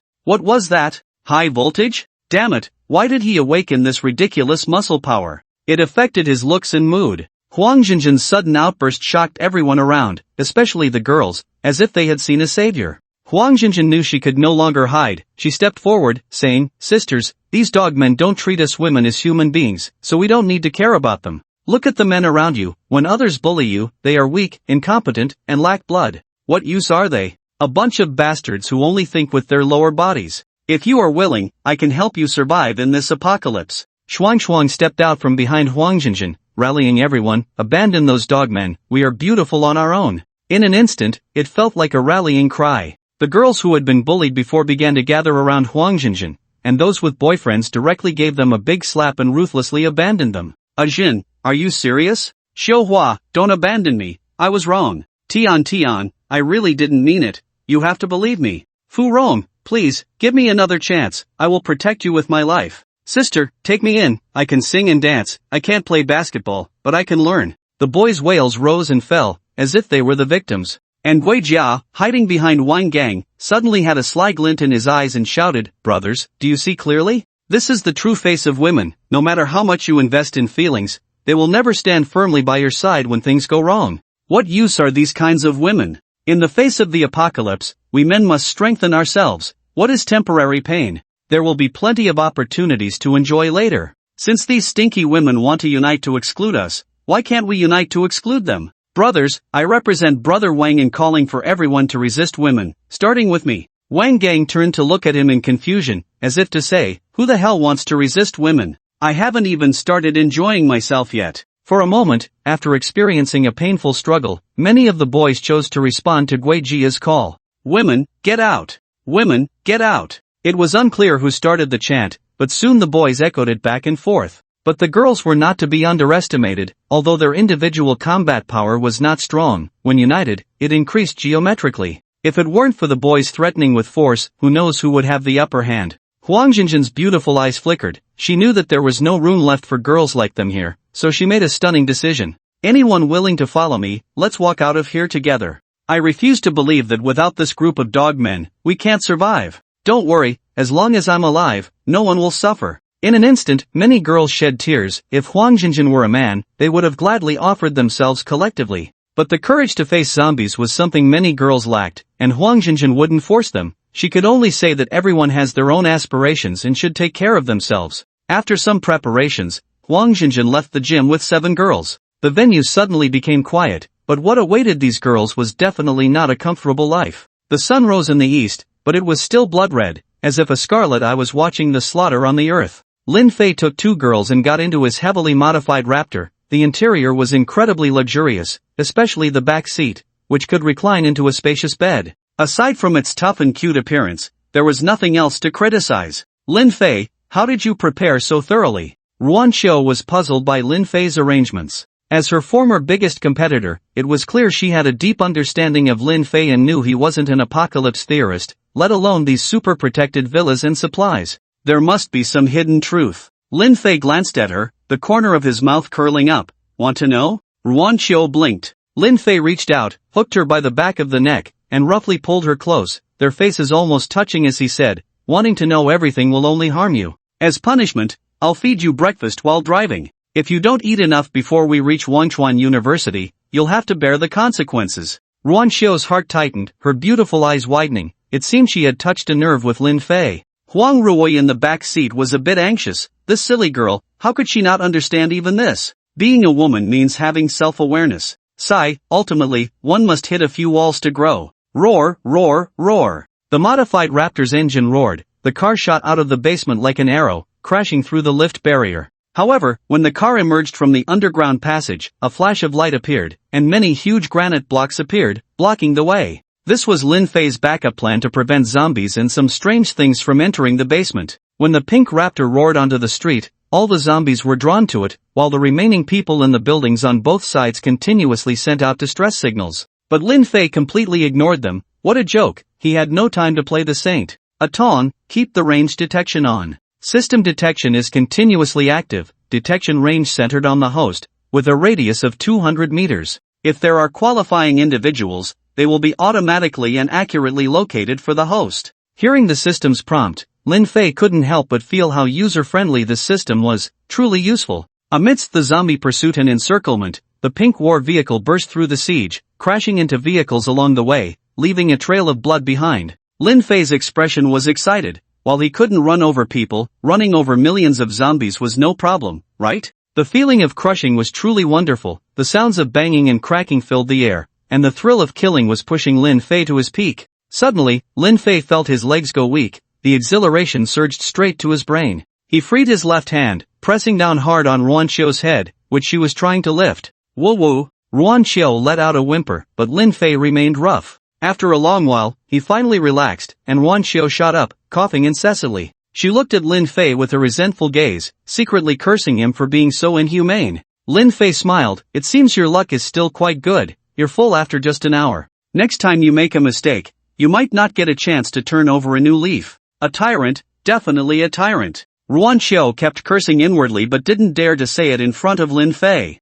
Just wait, the day my strength surpasses yours, I'll make you die in bed. Lin Fei naturally had no idea about Ruan Xiao's inner thoughts, and even if he did, he wouldn't take it to heart, because she had no chance to realize it. In the back seat, Huang Ruoyi had been watching the live performance all the way, to the point that she was feeling a bit hot now. But thinking that they would soon arrive at Wangchuan University, she managed to hold back. her eagerness to find a girl surpassing her desires. She hoped nothing unexpected would happen on the way. Just as this thought arose, she felt the car suddenly slow down, inertia pushing her forward. In the driver's seat, Lin Fei gripped the steering wheel tightly, his foot pressing hard on the brake. A 10-meter-long tire mark appeared on the ground, but fortunately, the Raptor was heavy enough to come to a steady stop. Lin Fei stared intently at a certain spot ahead, his expression serious. Damn, what the hell is that monster? The three of them got out of the car, staring fixedly at the creature that was occupying the road. From a distance, it looked like a dead tree towering 5 or 6 stories high, but as they got closer, they realized it was no dead tree. It was clearly a tree made of intertwined human bodies.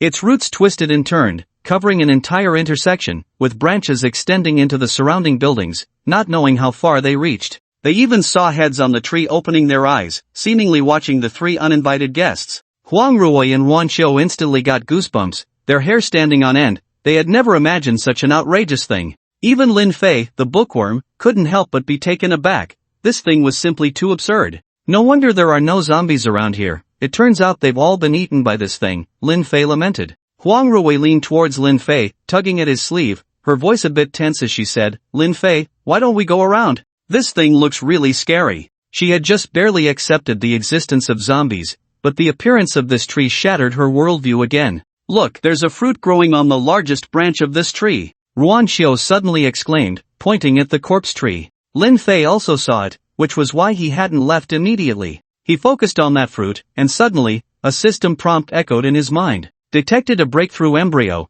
capable of breaking the shackles of the human body. A glint flashed in Lin Fei's eyes. A breakthrough embryo? It sounded like no ordinary item. As his strength increased, Lin Fei felt a vague sense of being bound, a cry of anguish from the depths of his genes. It was as if some kind of shackles were imprisoning him, and to break them, he would likely need some special means. He had to get that breakthrough embryo. He flipped his wrist, and the desert eagle appeared in his hand. You two step back, I'll test the waters with this thing first. After saying that, Lin Fei stored the raptor in his space, and the two women retreated a good distance, finding cover to watch Lin Fei. The densely packed heads on the corpse tree all turned towards him, making Lin Fei feel as if he were being stared at by 1,000 ghosts. He sensed a massive mental force trying to engulf him, attempting to assimilate him. If it weren't for his spirit being reinforced twice, he would have likely fallen victim. He steadied his mind, raising the desert eagle high. It's rude not to reciprocate, let's see my firepower. Bang bang bang bang. The desert eagle in Lin Fei's hand roared wildly, fire snakes spitting continuously, dense bullets covering the corpse tree from a distance of 50 meters. With such a large target, he could hit it even with his eyes closed. The terrifying power of the desert eagle instantly turned the corpse tree into a bloody mess, countless heads and severed limbs falling to the ground, adding another layer to the solidified black blood. A strange, gurgling sound emanated from the corpse tree, as if it were truly lamenting like a tree. But Lin Fei suddenly became alert. He pushed off hard with his feet, propelling himself towards the nearby bus. Bang! The ground where he had just stood was pierced, a foul-smelling root shooting out. Had he not dodged in time, he would have been skewered through the heart. Bang bang bang! The root's sharp tip did not cease, relentlessly pursuing Lin Fei. Cars and stones along the way were utterly ineffective against it. The terrifying destructive power left Lin Fei somewhat shaken. He had no choice but to retreat again and again, and only when he had retreated about 100 meters did the roots begin to retract. It seems this guy's attack range is about 100 meters, Lin Fei calculated in his mind. Could he use the Desert Eagle's ultra-long effective range to kill it?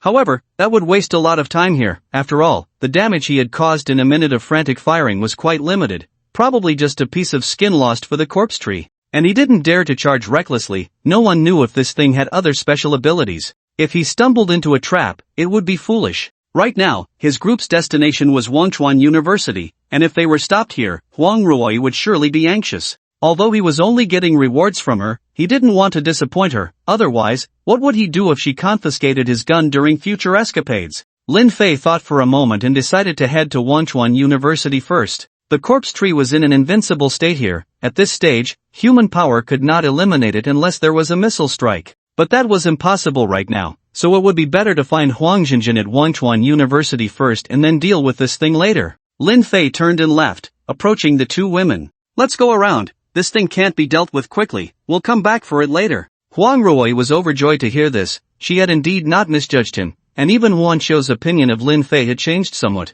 Lin Fei released the falcon and was just about to get in the car when suddenly a system prompt echoed in his mind. Attention, a beauty with a comprehensive rating of over 93 has appeared within the system's perception range. Target, Xin Shuriying. Here we go. The system hadn't detected this woman earlier, indicating she wasn't nearby. Perhaps the commotion from his battle with the corpse tree had attracted her. After waiting for a while, no one appeared on the ground around him. Looks like she's hiding. Quite a cautious woman. If this woman wasn't just lucky, she must have a strong adaptability to the apocalypse. Generally speaking, such women are difficult to conquer. The tactics he used against Huang Ruoyi and Wan Qiu probably wouldn't work. Suddenly, Lin Fei looked up at the nearby Wonima shopping mall building. Behind the glass on the third floor, a gaze caught his attention. Found you. A smile crept onto Lin Fei's lips. Even from nearly 100 meters away and through a somewhat opaque glass, he could still see the woman standing there. The most striking feature was her long, straight legs beneath her denim shorts, round and firm, with some bloodstains adding a thrilling beauty.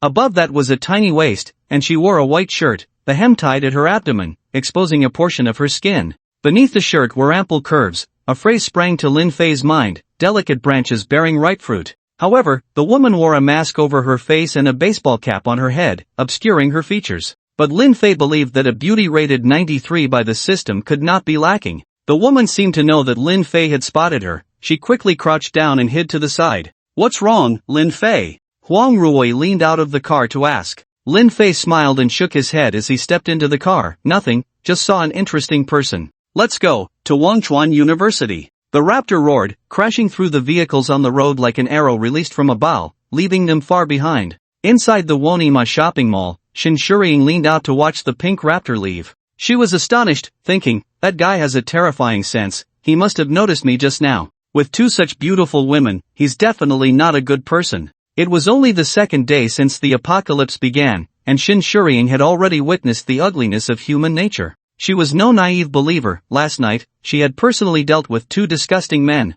Lin Fei had no idea that he had already been labeled as a lecherous ghost. The pink raptor charged through the horde of zombies like a fierce tiger, crashing through the campus gates and driving into Wangchuan University. Huang Ruoyi exclaimed, "How come there are no zombies in this school?" Indeed, as she said, there wasn't a single zombie in sight within the school, and even the roar of the raptor's engine had no effect. Lin Fei checked the time. It was probably close to noon, meaning they had taken 3 to 4 hours to get here from the villa. The journey should have only taken about an hour, but due to impassable roads, they had to take a detour. Looking back, the campus was still filled with many zombies, all appearing to be in their youth, likely students of the school. However, despite their bloodthirsty nature, they did not dare to step onto the campus, as if something frightened them. Ruan Qiu was also puzzled. What's going on? Why don't they dare to come in? Lin Fei had a guess in his heart. Have you noticed that the situation here is somewhat similar to what we encountered near that zombie tree? Huang Ruoyi immediately understood the implication. Are you saying there's also that kind of zombie tree in the school? Lin Fei shook his head. No, not a zombie tree, but something else that rivals it.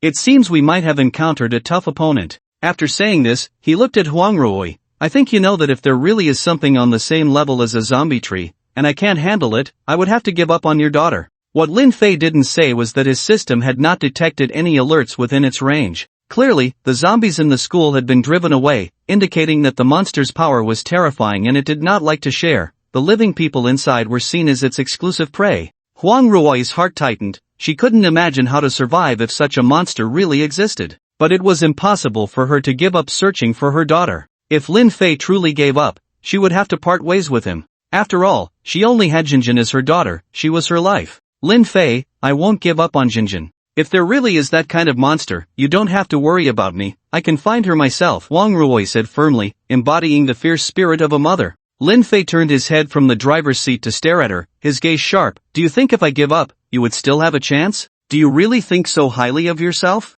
I saved your life, you've been eating and living off me these days, and I even taught you how to use your abilities. Do you think your body alone is enough to repay that? And here you are pretending with me. Let me make it clear. Your lives have not belonged to you since the moment I saved you. If you want to leave me, fine. But it comes at a price, or you can eat a few peanuts from me. If you don't die, then just roll away. The merciless scolding startled both women. They had not expected Lin Fei to react so strongly. But what he said was undeniable truth. Everything they had was given by Lin Fei, and there was nothing of equal value to repay him. In other words, there were only two choices, stay or die. Huang Ruoyi felt a chill run through her as she collapsed onto the car seat, tears streaming down her face, making the beautiful wife appear even more pitiful. Ruan Xiao was also taken aback. This version of Lin Fei seemed like a completely different person, entirely unlike the one she had known before. He was ruthless, decisive, showing no mercy, even to her and Ruoyi, with whom he had been intimately entangled these past few days. He could kill without hesitation. Her fear of Lin Fei grew a little more. Huang Ruoyi sobbed softly, not daring to say anything, only able to place her hopes on luck, praying that Huang Jinjin was safe and sound. Seeing that his reprimand had an effect, Lin Fei stopped speaking, pressed the accelerator hard, and the car sped through the campus roads. Soon, a building shaped like an inverted bowl came into view. It was the gymnasium of Wangchuan University. The three of them got out of the car, and Huang Ruoyi suddenly felt a chill in her heart. They saw that at the entrance of the gym, the metal gate, which should have been tightly closed, had been smashed open by some immense force. Huang Ruoyi rushed inside, calling out Huang Jinjin's name as she ran.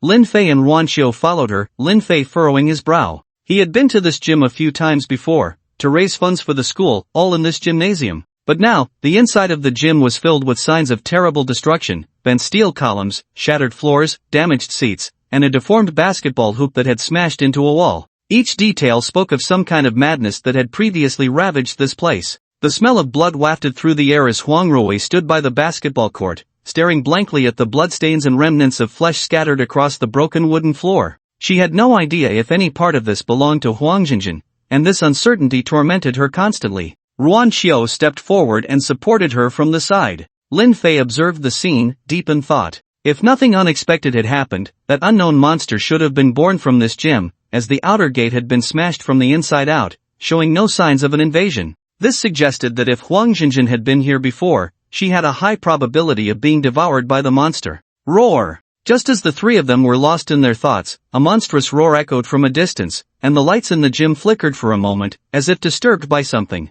Lin Fei quickly ran outside, following the sound. It seemed to be coming from the cafeteria. Could that monster be in the cafeteria? It was very possible. After all, in the apocalypse, once a crisis erupted in the school, the food in the cafeteria would definitely become a coveted resource. After the monster drove away the zombies, it was obvious that there would be many people in the cafeteria. But who could know if this wasn't a trap set by that monster? Lin Fei dared not speculate further. If that monster had such intelligence, it would be a disaster for the survivors. He had to see what that creature really was. Even though it was currently at Wangchuan University, if left to grow, it might dominate Wangchuan. For his own safety and future development, he needed to understand it thoroughly. If he could eliminate it, he would, and if he couldn't kill it, he at least needed to figure out its background. The arrival of the apocalypse might awaken special abilities in survivors, and there could also be mutations among the zombies. This was a balance, or rather, a relationship of survival of the fittest. Lin Fei had to proceed with caution.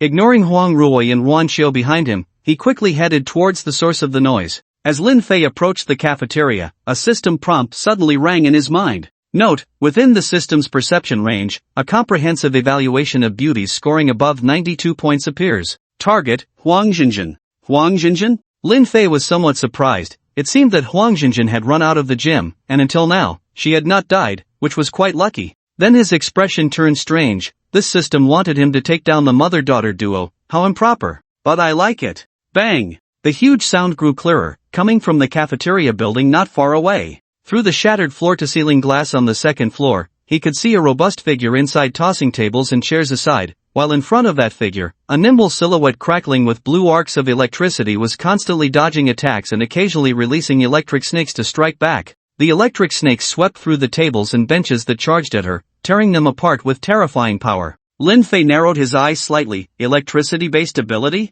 If the key keeps this person around, there shouldn't be any power outages, right? He saw the enormous monster, about twice the size of a person, which must have used its absolute strength to drive away the other zombies. The woman it was chasing, from her appearance, was undoubtedly a top-tier beauty. Although somewhat haggard, her captivating features were still hard to conceal. Lin Fei could see a hint of Huang Ruoyi's shadow on her face. It was probably Huang Jinjin. Tap tap tap. Footsteps approached from behind. Huang Ruoyi and another person hurriedly chased after Lin Fei. When they saw the two figures in fierce combat, Huang Ruoyi exclaimed, "Jinjin." She took a step forward, ready to rush in to help. But Lin Fei pulled her back. "Calm down, she's still handling it well. Your appearance might disrupt her rhythm and put her in danger." Huang Ruoyi was startled and asked in fear, "What should we do then?" We can't just watch Xinjin face that monster alone. Lin Fei shook his head. Don't worry, she won't die. Didn't you see how much more familiar she is with her abilities than you? She's a born fighter.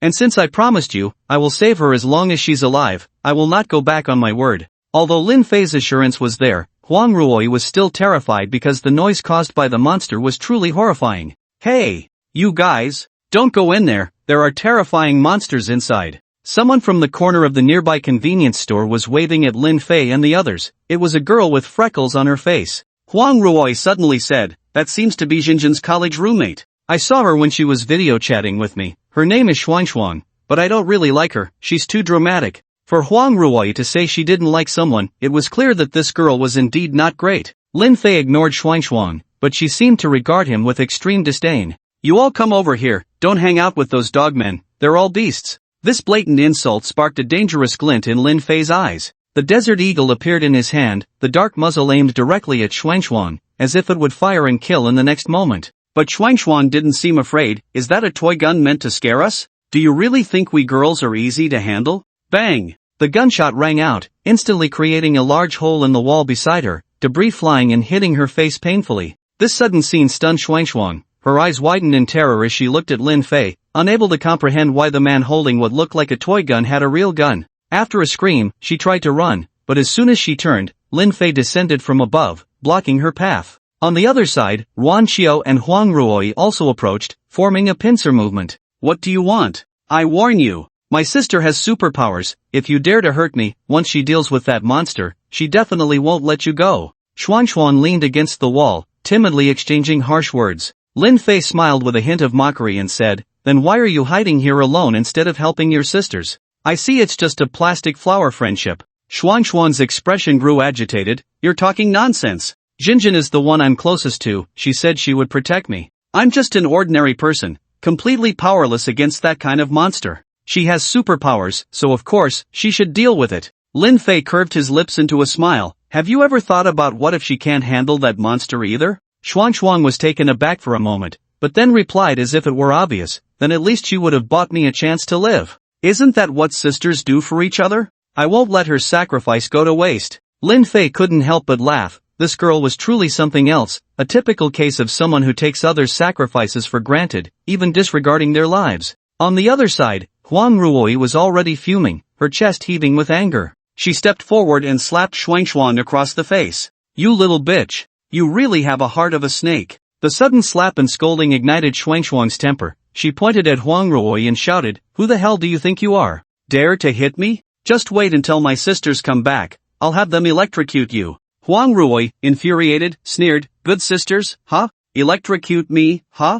You little bitch really knows how to play your cards right. Do you even know who I am? Xuanxuan glared at her. I don't give a damn who you are. Even if the King of Heaven came, he wouldn't have the right to hit me. Lin Fei's calm voice interjected, let her live for now, she'll be useful later. Huang Ruoyi smiled, nodded, and said no more. A stream of water coalesced in her hand, shooting out instantly to shatter Xuanxuan's knee, causing her to collapse to the ground in agony. Ah, my leg! You filthy little bitch! I'm going to kill you. If you have the guts, don't run. You're finished when my sisters come back. Huang Ruoyi was utterly disgusted with this girl. She couldn't help but step forward and kick her a few times in anger. Ruan Xiao shook her head. She was equally repulsed by those who only knew how to enjoy the fruits of others' labor. She stepped forward and pulled out a cloth strip to gag Xuanxuan. Huang Ruoyi grabbed her collar, dragging her along the ground like a dead dog, leaving 2 trails of blood. At that moment, on the second floor of the cafeteria, Huang Xinjin was sprinting with all her might. Damn it, I told you men are no good. Not only did they drive us away,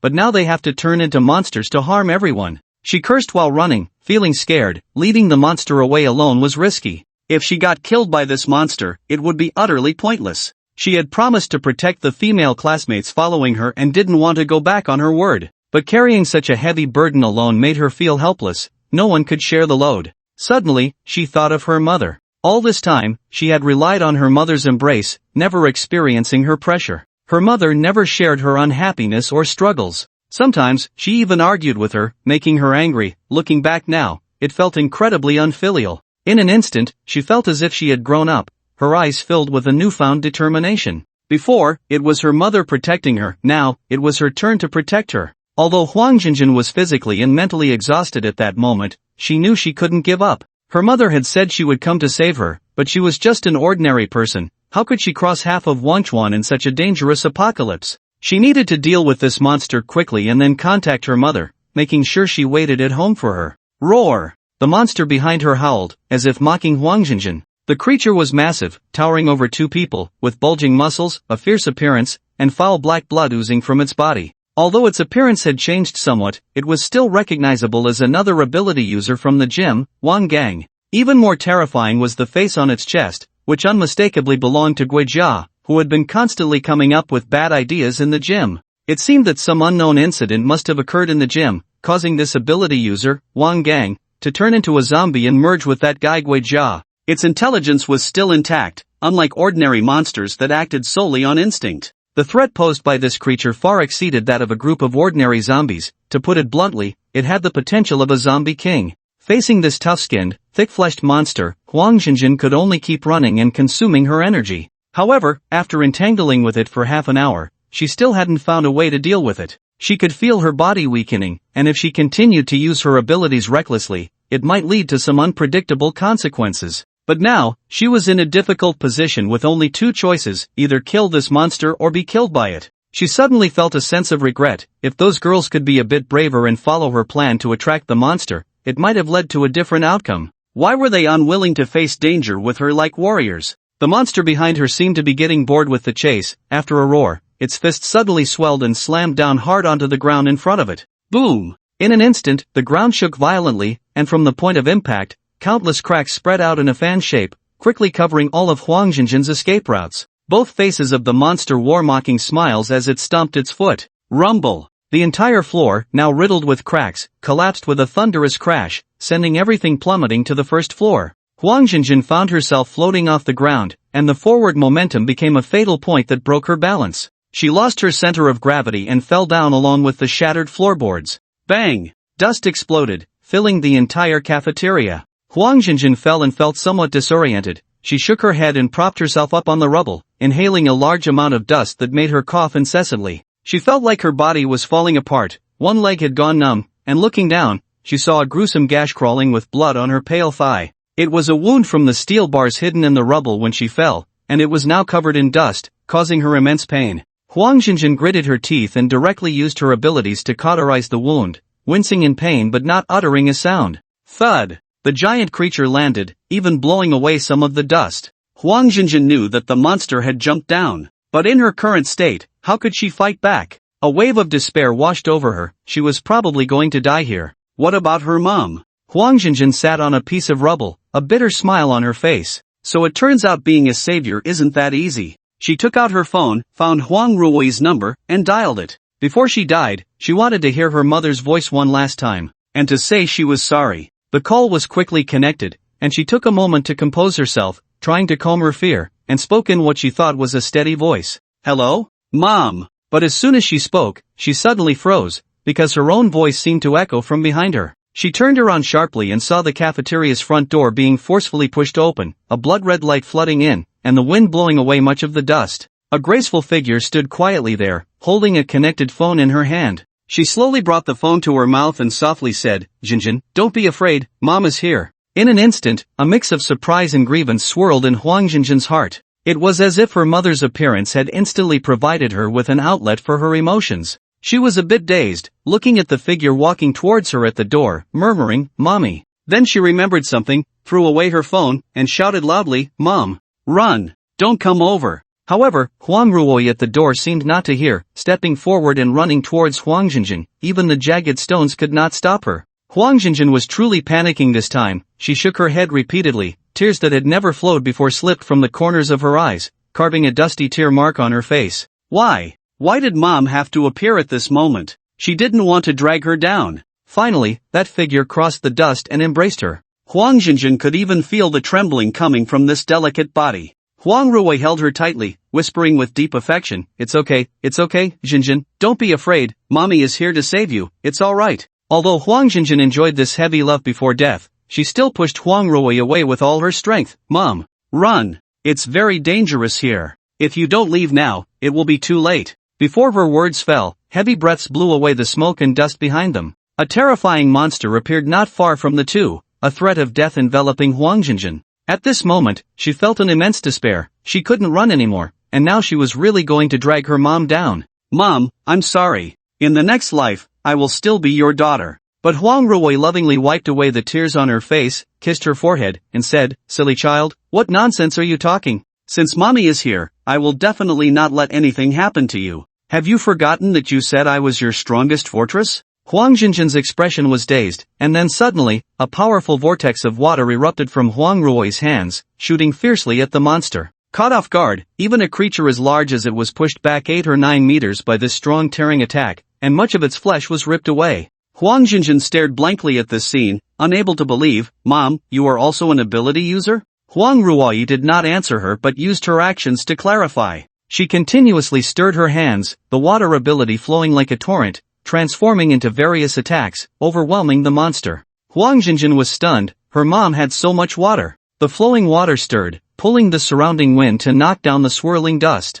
Huang Ruoyi's maternal instinct exploded, her ability releasing a torrent as if she wanted to tear the monster that bullied her daughter into pieces. Huang Jinjin's beautiful eyes widened. She never expected her mom to awaken her abilities, and it seemed even stronger than her own. Roar! After suffering a massive attack, the monster let out a furious roar. Its physique was robust, based on the powerful muscle ability of Wang Gang, and after becoming a monster, it was even more formidable. Even with Huang Ruoyi's full output, she couldn't harm it fundamentally. Although it looked like its flesh was being destroyed, it didn't have much of an impact. Constantly being attacked only made it angrier. Its face twisted in a sneer, as if realizing that Huang Ruoyi was merely bluffing. It seemed it could enjoy another delicious meal. Boom! Boom! It then began to step forward, braving Huang Ruoyi's water attacks. Each step felt like it was treading on Huang Jinjin's heart, pulling her back from her joy. Was this monster really that terrifying? "Mom! You have to go. That monster can't be killed,"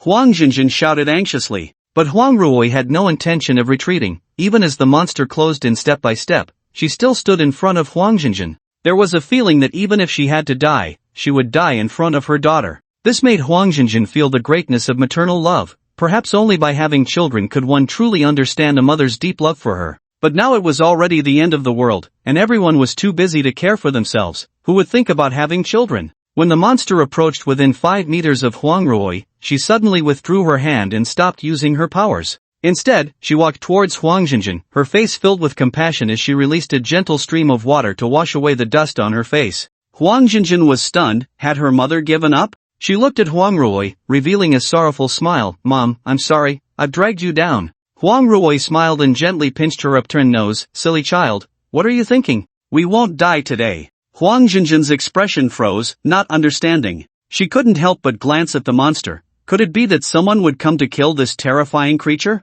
Bang! A deafening gunshot rang out, and a large spray of black, foul-smelling blood erupted, leaving a fist-sized hole in the monster's head. Then came a series of gunshots, each bullet, glowing with blinding fire, piercing into the monster's body, exploding into sprays of blood. Roar! The monster howled in pain, raising its arms to shield its chest as it staggered backward. Huang Jinjin turned to look at the doorway, where 2 figures walked straight in, a man and a woman. The man held a strangely shaped gun, the muzzle continuously spewing fire. At that moment, she understood what firepower suppression meant. It was hard to imagine that someone could inflict such suffering on such a terrifying monster with just a firearm. And how many bullets did that gun have? She didn't recognize the man, but she had seen the woman beside him a few times. She was her mother's friend, Ruan Xiao. Did her mother come with this man? A trace of disgust flashed across her brow, but at that moment, she couldn't say much. They were dealing with the monster and saving her. Ruan Xiao came to Huang Ruoyi and her daughter, looking worriedly at Huang Jinjin.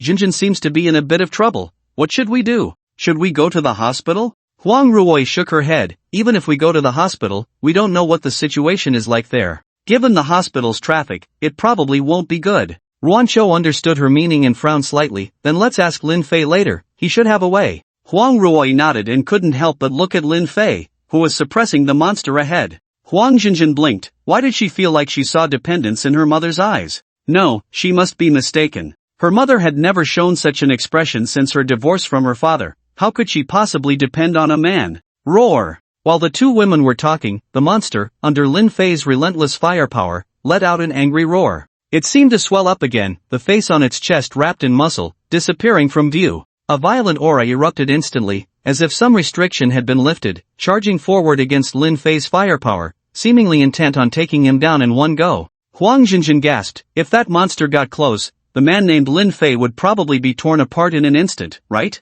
The weapon in his hand was likely his power. Although it was powerful, close combat was a fatal weakness. Moreover, at that moment, her mother and Wan Qiu were working together to lift her towards the door, further solidifying her belief that the man was definitely no match for the monster. Mom, aren't we going to help him? Huang Ruoyi shook her head, we can't help, we just need to take care of ourselves. Indeed, a strange emotion flickered in Huang Jinjin's heart. It seemed her mother had given up on that man. But that was fine, at least she and her mother could survive. A man sacrificing himself for a woman could be considered a noble death. Of course, Huang Ruoyi and the others had no idea of her inner thoughts, otherwise, they would have certainly lectured her. Once they left the cafeteria area, Lin Fei smiled. He put away the gun in his hand, twisted his neck, and looked eagerly at the monster in front of him. The monster was confused. Why had this guy stopped attacking? Offering his head? No problem, any way to eat is fine. Roar! The monster let out a furious roar and strode towards Lin Fei, raising its fist, which was as big as a sandbag, to smash down. It loved to eat meat pies. Bang! A dull sound echoed, and the monster's grimacing face suddenly froze. Underneath its fist, a slender arm was actually holding it up with all its might. That little ant could actually catch its punch? Impossible. Absolutely impossible. With a force of 6 or 7 tons, how could a human withstand it? It refused to believe it, swinging its fist again and smashing down with all its strength. Boom! A wave of air exploded from the point of impact. Lin Fei stood firm, steadily absorbing the monster's attack. Now, the monster was stunned, it had used all its strength, yet this human had still caught it. This was simply unscientific. Lin Fei smirked, is that it? If that's all, then it's my turn. A hint of unease flashed through the monster's mind, but it had no time to react. Suddenly, its wrist was grabbed by 2 hands, a powerful force surged in, and then it felt the world spinning, the human in its sight rapidly shrinking.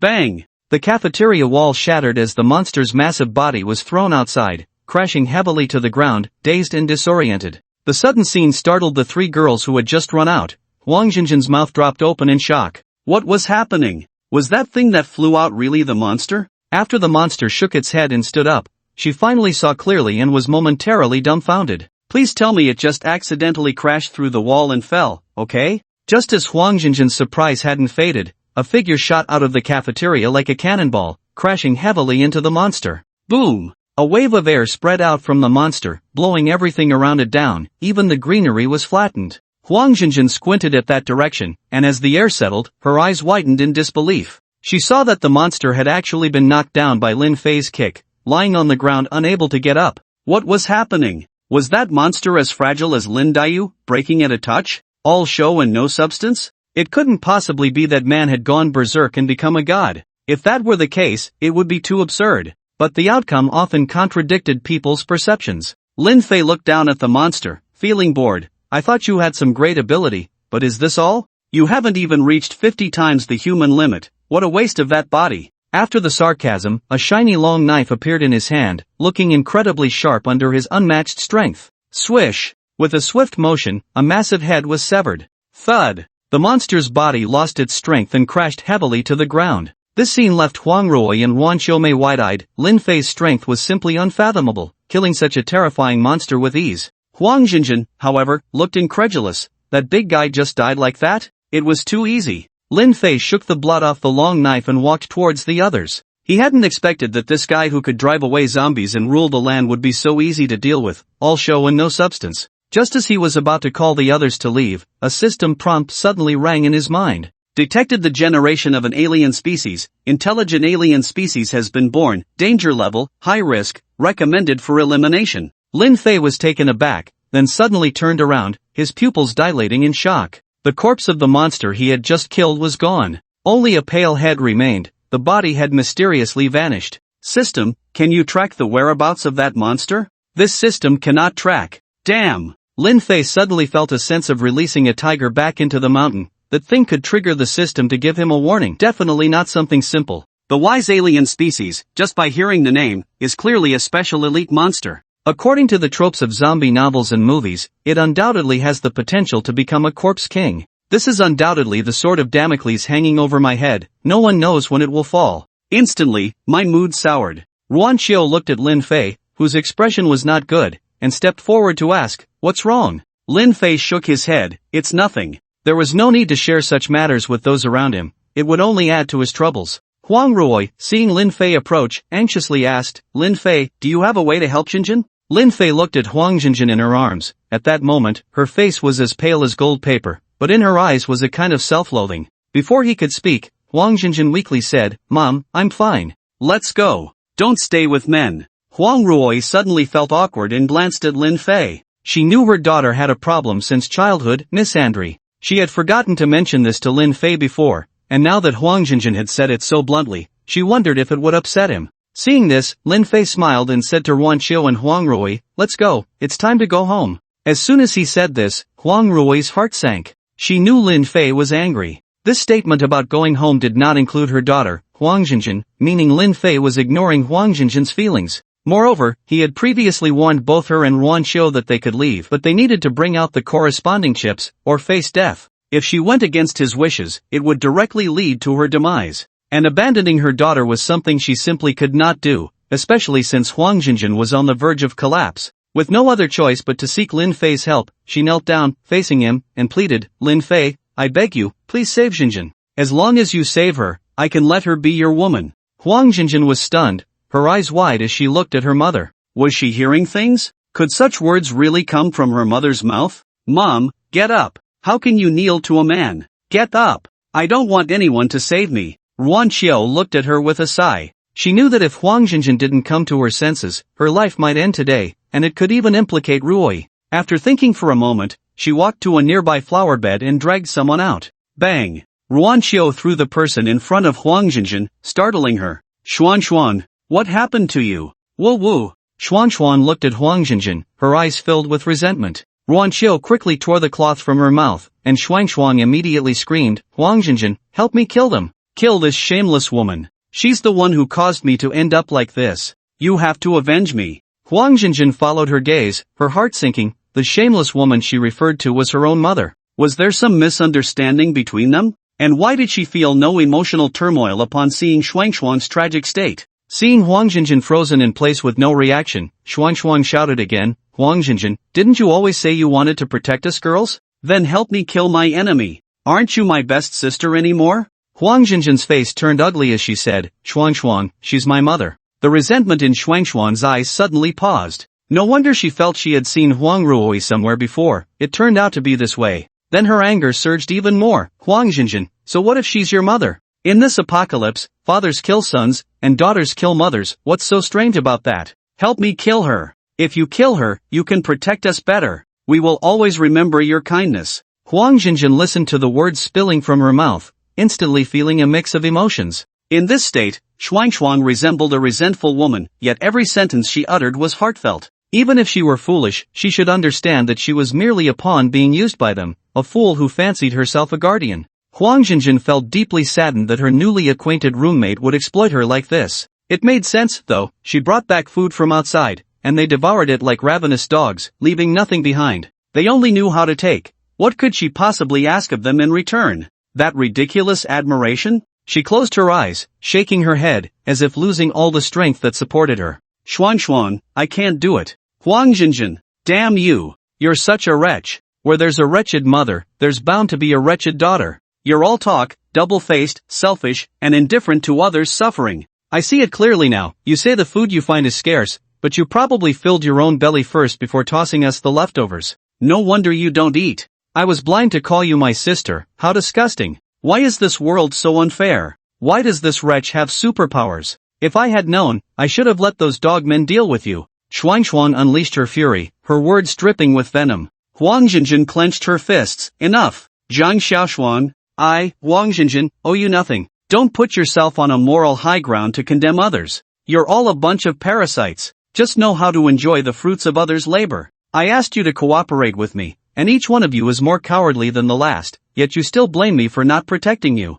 Has your conscience been fed to the dogs?" Indeed, her mother had told her to be more cautious outside, but she had been too naive, thinking the world was black and white. Little did she know she was already being roasted over a fire by others, unaware and unfeeling. How laughable, Huang Jinjin, you are truly a complete failure. Forget it, from now on, she would never trust anyone again, let each person fend for themselves. Clap, clap, clap. Applause erupted from the side. Lin Fei watched them tear into each other with amusement. Wonderful, keep going, just pretend I'm not here. Upon seeing someone interrupt, Zhang Xiaoshuang immediately turned her ire towards Lin Fei. What are you barking about, you dog man? If it weren't for the weapon in your hand, you wouldn't have survived 5 episodes, you should be grateful. You all wait. My brother is in the military district, he will definitely come and kill you all. Ha ha ha ha. Lin Fei continued to laugh, but Huang Ruoyi and Wan Xiu could clearly feel the atmosphere growing cold around them. Clang! A dull kitchen knife was thrown at Huang Jinjin's feet.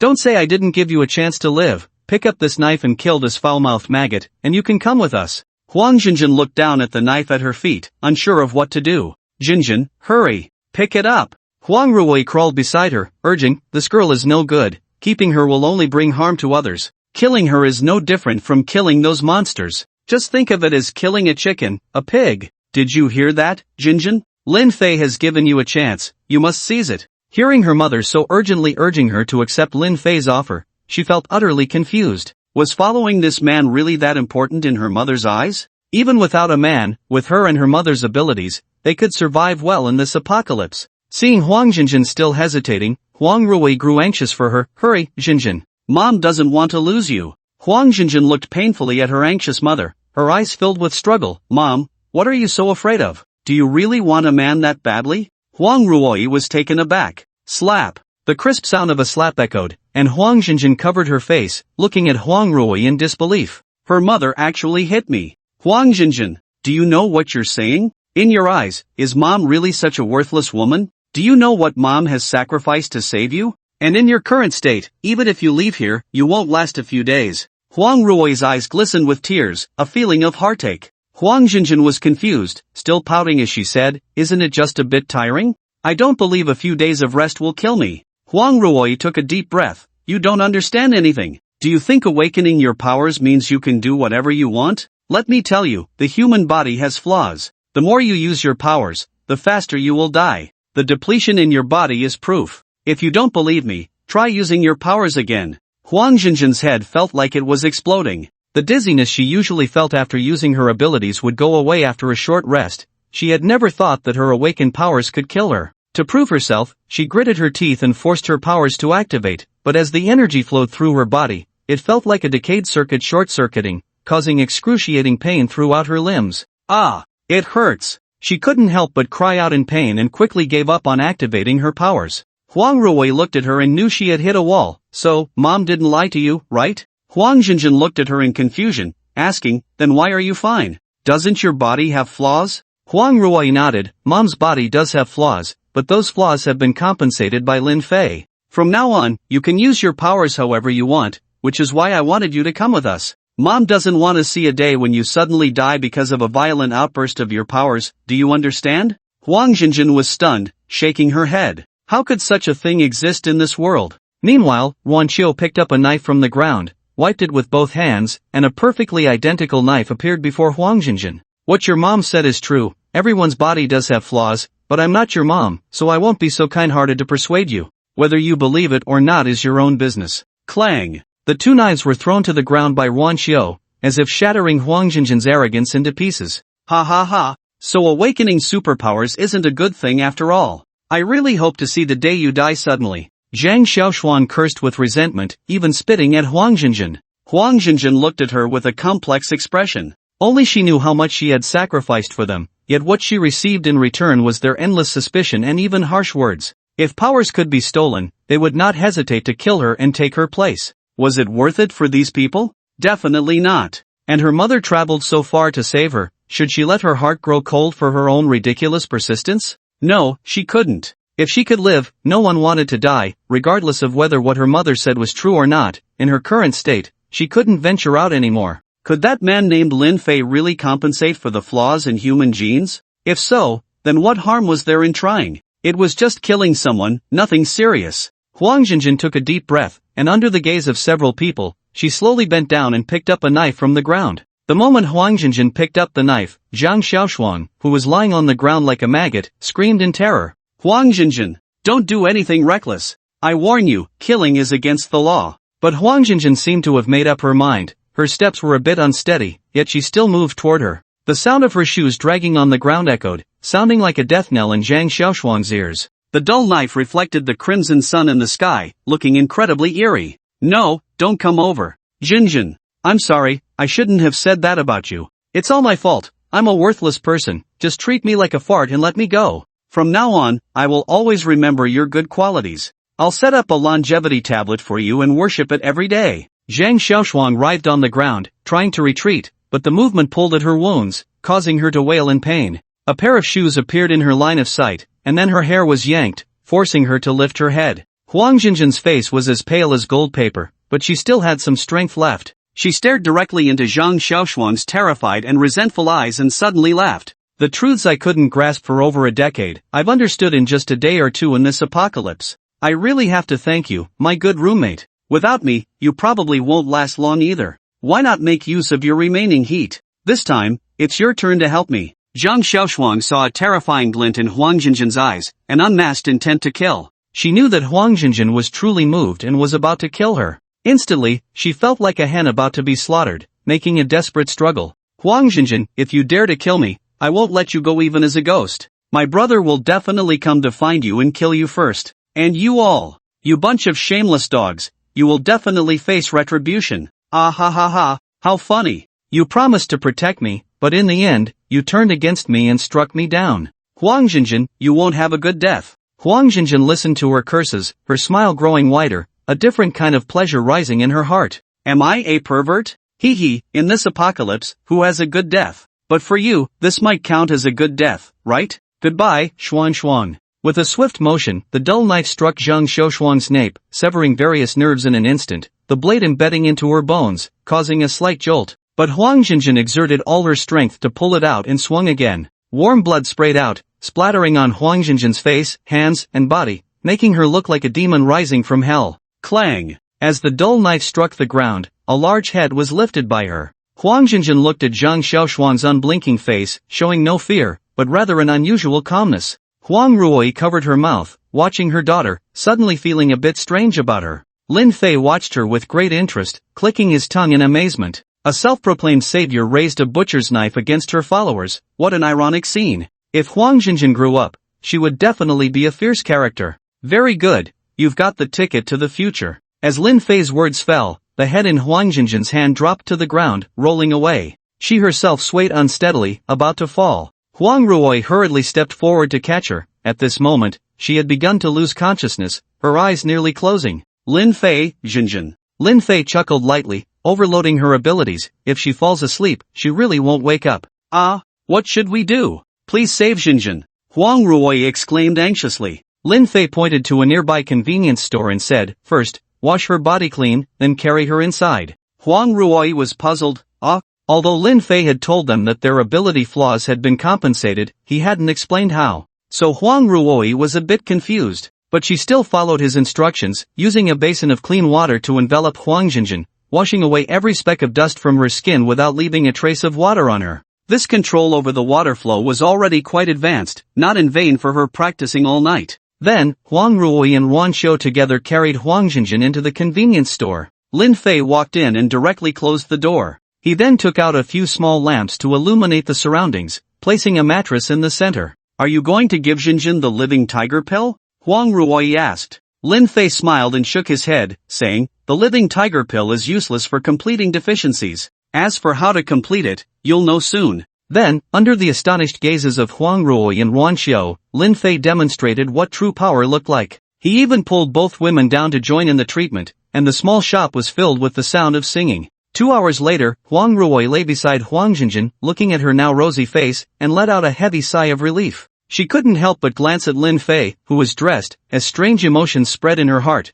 She never expected that both she and her daughter had truly been consumed by him. How would she face Jinjin in the future? Just thinking about it gave her a headache. Ruan Xiu leaned over and hugged her from behind. Ruoyi, Jinjin should be able to understand. And don't you notice? Lin Fei seems to be becoming less human. It feels like you and I can't handle him alone. Having one more person to share the burden would make it easier for us, right? Huang Ruoi sighed helplessly. That's the only way to think about it. I hope Jinjin can really understand when the time comes. As the pink raptor roared back onto the earth, a streak of blood blossomed once more over the river of forgetfulness. Lin Fei crushed zombies along the way while listening to the system's voice in his mind. Beauty card Huang Jinjin, level ability, Azure Flicker, deficiency completion in progress, gun slot available. Upgrade the killing tool. Killing tool, upgrade successful, 6-barrel Desert Eagle. Killing tool special ability released, Fire Arc Killing tool's attacks are no longer limited to linear strikes. It can hit from multiple directions. Lin Fei couldn't help but slam the accelerator. Not only had the weapon form evolved after the killing tool's upgrade, but it also unlocked a new ability. Looking at the description of the Fire Arc, isn't that just gunfighting technique? Wow, this is going to be something amazing. Have you ever heard of Gatling gunfighting technique? Lin Fei was overjoyed, thinking about who would dare to call him a straight man in the future. Amidst his happiness, the system prompt sounded again in his mind. Huang Jinjin's deficiency completion has been achieved. The host's physical quality has been enhanced to 100 times the human limit, gaining shared ability Azure Flicker. In an instant, terrifying strength grew in every inch of flesh and blood. If Lin Fei hadn't controlled his strength, the steering wheel would have been crushed. With his power greatly increased, he might be able to confront the corpse tree now. Lin Fei glanced at Huang Jinjin, who was sleeping in the back seat, through the rearview mirror. Since the system indicated that the deficiency had been completed, it meant she should be awake. Perhaps she was unwilling to face everything that had happened and was pretending to sleep. Lin Fei didn't mind her. Saving her life was already enough kindness, and how she chose to proceed was entirely up to her. Huang Ruoi had been keeping her company in the back seat, her eyes filled with affection. For her daughter, she always considered her more important than her own life. However, just now, while the three of them were sharpening their weapons with Lin Fei, she felt an indescribable excitement. Thinking back, her cheeks still felt warm. With the roar of the raptor, the car sped along the previously cleared route on the ring road. This doesn't seem like the way back to the community, does it? Ruan Xiao said, puzzled from the passenger seat. Lin Fei smiled. There's no rush to go back to the community. We have some things to handle first. Ruan Xiao was a very clever woman. As soon as she thought about how Lin Fei had just consumed Huang Jinjin, he must have gained strength again. Therefore, their current destination was likely the strange corpse tree they encountered when they came here before. In the apocalypse, any resource was extremely scarce, especially those special items, and the corpse tree was clearly one of them. The fruits it bore looked very bizarre. I just don't know if Lin Fei can really deal with such a massive monster. Soon, the car arrived at the vacuum zone ruled by the corpse tree, where there were still no zombies present, just like in the campus, pushed out to a certain range. This was the absolute control of territory by the king. If the corpse tree could move, it would probably be even more terrifying. Lin Fei left the car 200 meters away from the corpse tree and did not let the three women follow. Notice, within the system's perception range, a beauty with a comprehensive rating above 93 has appeared. Target, Shin Shurying. The system prompt popped up again, indicating that the woman still hadn't left the mall's vicinity. But what surprised Lin Fei was that after this prompt, another voice suddenly sounded. Notice, within the system's perception range, a beauty with a comprehensive rating above 94 has appeared. Target, Shin Linging. 2 sisters or what? This sudden revelation left Lin Fei somewhat astonished. He had never encountered a situation where two target prompts appeared simultaneously. This made him unexpectedly delighted. If he could capture both of them, his strength would probably reach an extremely terrifying level, right? A smile curled at the corners of his mouth, but he didn't focus on them for now. What he needed to do first was to pick the fruit from the corpse tree. As Lin Fei approached the corpse tree, Huang Jinjin, who had been sleeping in the car, opened her eyes. She looked at her mother and sister Ruan Xiao, who were standing outside, observing, with a complex expression. It turned out that her mother had that kind of relationship with Lin Fei, and she herself had been taken down by Lin Fei in a half-dream, half-awake state, which felt absurd. But feeling the peaceful flow of abilities within her body, she felt a wave of reassurance. Her mother hadn't lied, there was indeed a defect in her genes, and Lin Fei could help her complete the deficiency. She sighed slightly, feeling as if she had boarded a pirate ship, and it was her mother who had pulled her on board. Shaking her head, she decided not to think too much for now and turned her gaze towards the figure walking towards the strange giant tree. She wanted to understand why that man could make her mother and sister Ruan Xiao, two stunning beauties, fall for him. On the other side, Lin Fei took out 6 desert eagles, a faint blue light flickering in his hands, then covering the gun body. He could attach ability attributes to the bullets of his killing weapon, and bullets with electric sparks should have greater power. When he got within 100 meters of the corpse tree, the killing weapon in his hand spat fire, extending a meter long. The blue bullets surged forward in succession, seemingly forming a laser, shooting straight towards the massive trunk of the corpse tree. Poo poo poo poo. The bullets struck the fleshy trunk, exploding with a lot of stinking black blood and severed limbs. After being attacked, the corpse tree reacted, and the ground began to tremble. Lin Fei knew that its roots were preparing to break through the ground to attack him, and a sense of danger washed over him. Bang! The concrete ground beneath his feet shattered, and the sinister roots waved like pythons, trying to bind Lin Fei. But Lin Fei's strength had greatly increased, and his terrifying intuition allowed him to evade this strike in advance. After landing aside, Lin Fei was somewhat surprised. It clearly couldn't attack from this far before. Had it grown again? Or was it hiding its strength before? The latter seemed unlikely. It was just a tree, and if it had intelligence, that would be a problem. Well, using this corpse tree to test his strength was a good choice. Lin Fei moved his hands and feet, a cold smile on his lips, then the killing weapon in his hand crazily spat fire,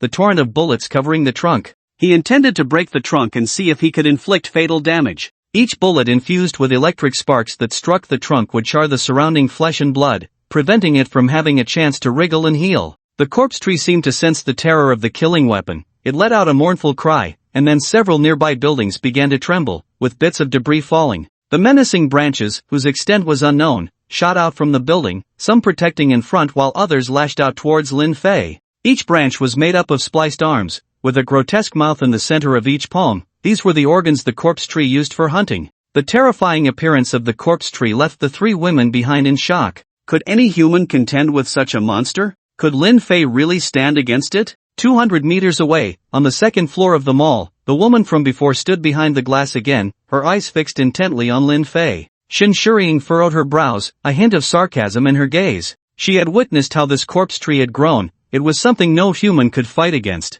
That man's reckless display of himself would surely lead to dire consequences, even the loss of his life. She had originally planned to go out and negotiate with them, hoping to exchange some information, but now it seemed that would come to nothing. Sister, why did that tree suddenly go berserk? A graceful figure suddenly appeared beside Shin Shuriying. She wasn't wearing a mask, her appearance pure and innocent, the kind many men found appealing. Someone is provoking it, look. Shin Shuriying pointed at Lin Fei, who was confronting the corpse tree. Shin Lingyin looked over and exclaimed, so impressive. Sister, do you think he might be the person you foresaw? Shin Shuriying's expression remained calm, a steady composure in her demeanor. Let's wait and see. If he can really deal with that tree, we'll go negotiate with them. Of course, the likelihood of that is slim. Shin Lingyin's small face scrunched up, and she looked back at the mall, dejected.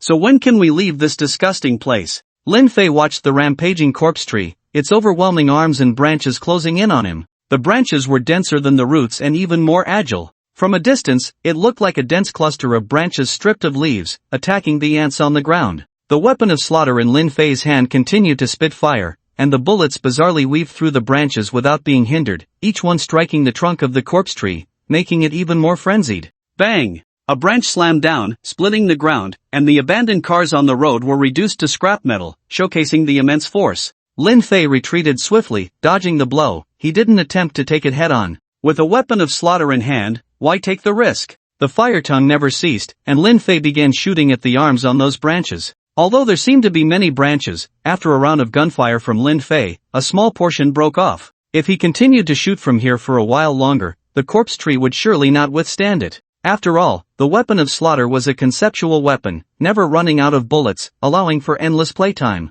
Buzz, buzz, buzz. The corpse tree seemed to realize that it couldn't reach the evasive Lin Fei, and an indescribable wave emanated from its body, instantly covering an infinite distance. Lin Fei felt nothing, but the three women behind him seemed to sense something pressing down on them, specifically suppressing the powers within their bodies. Huang Ruoyi tried to exert her strength but could only manage about half of her potential. She couldn't help but feel alarmed by the corpse tree and worried for Lin Fei, unsure if he would succeed. Lin Fei frowned. Although he didn't understand the meaning behind the corpse tree's actions, he had a vague sense that something was amiss. Boom! The ground trembled slightly, then intensified. Everyone turned to look, only to see at the edge of their vision, dust rising, and the cause of this scene was the endless tide of zombies. They were rushing madly towards the corpse tree, as if receiving a command. In an instant, Lin Fei thought of a possibility. The corpse tree had just summoned the zombies that had been driven away to encircle him. Although he was not afraid of ordinary zombies, the three women in the car could not handle it.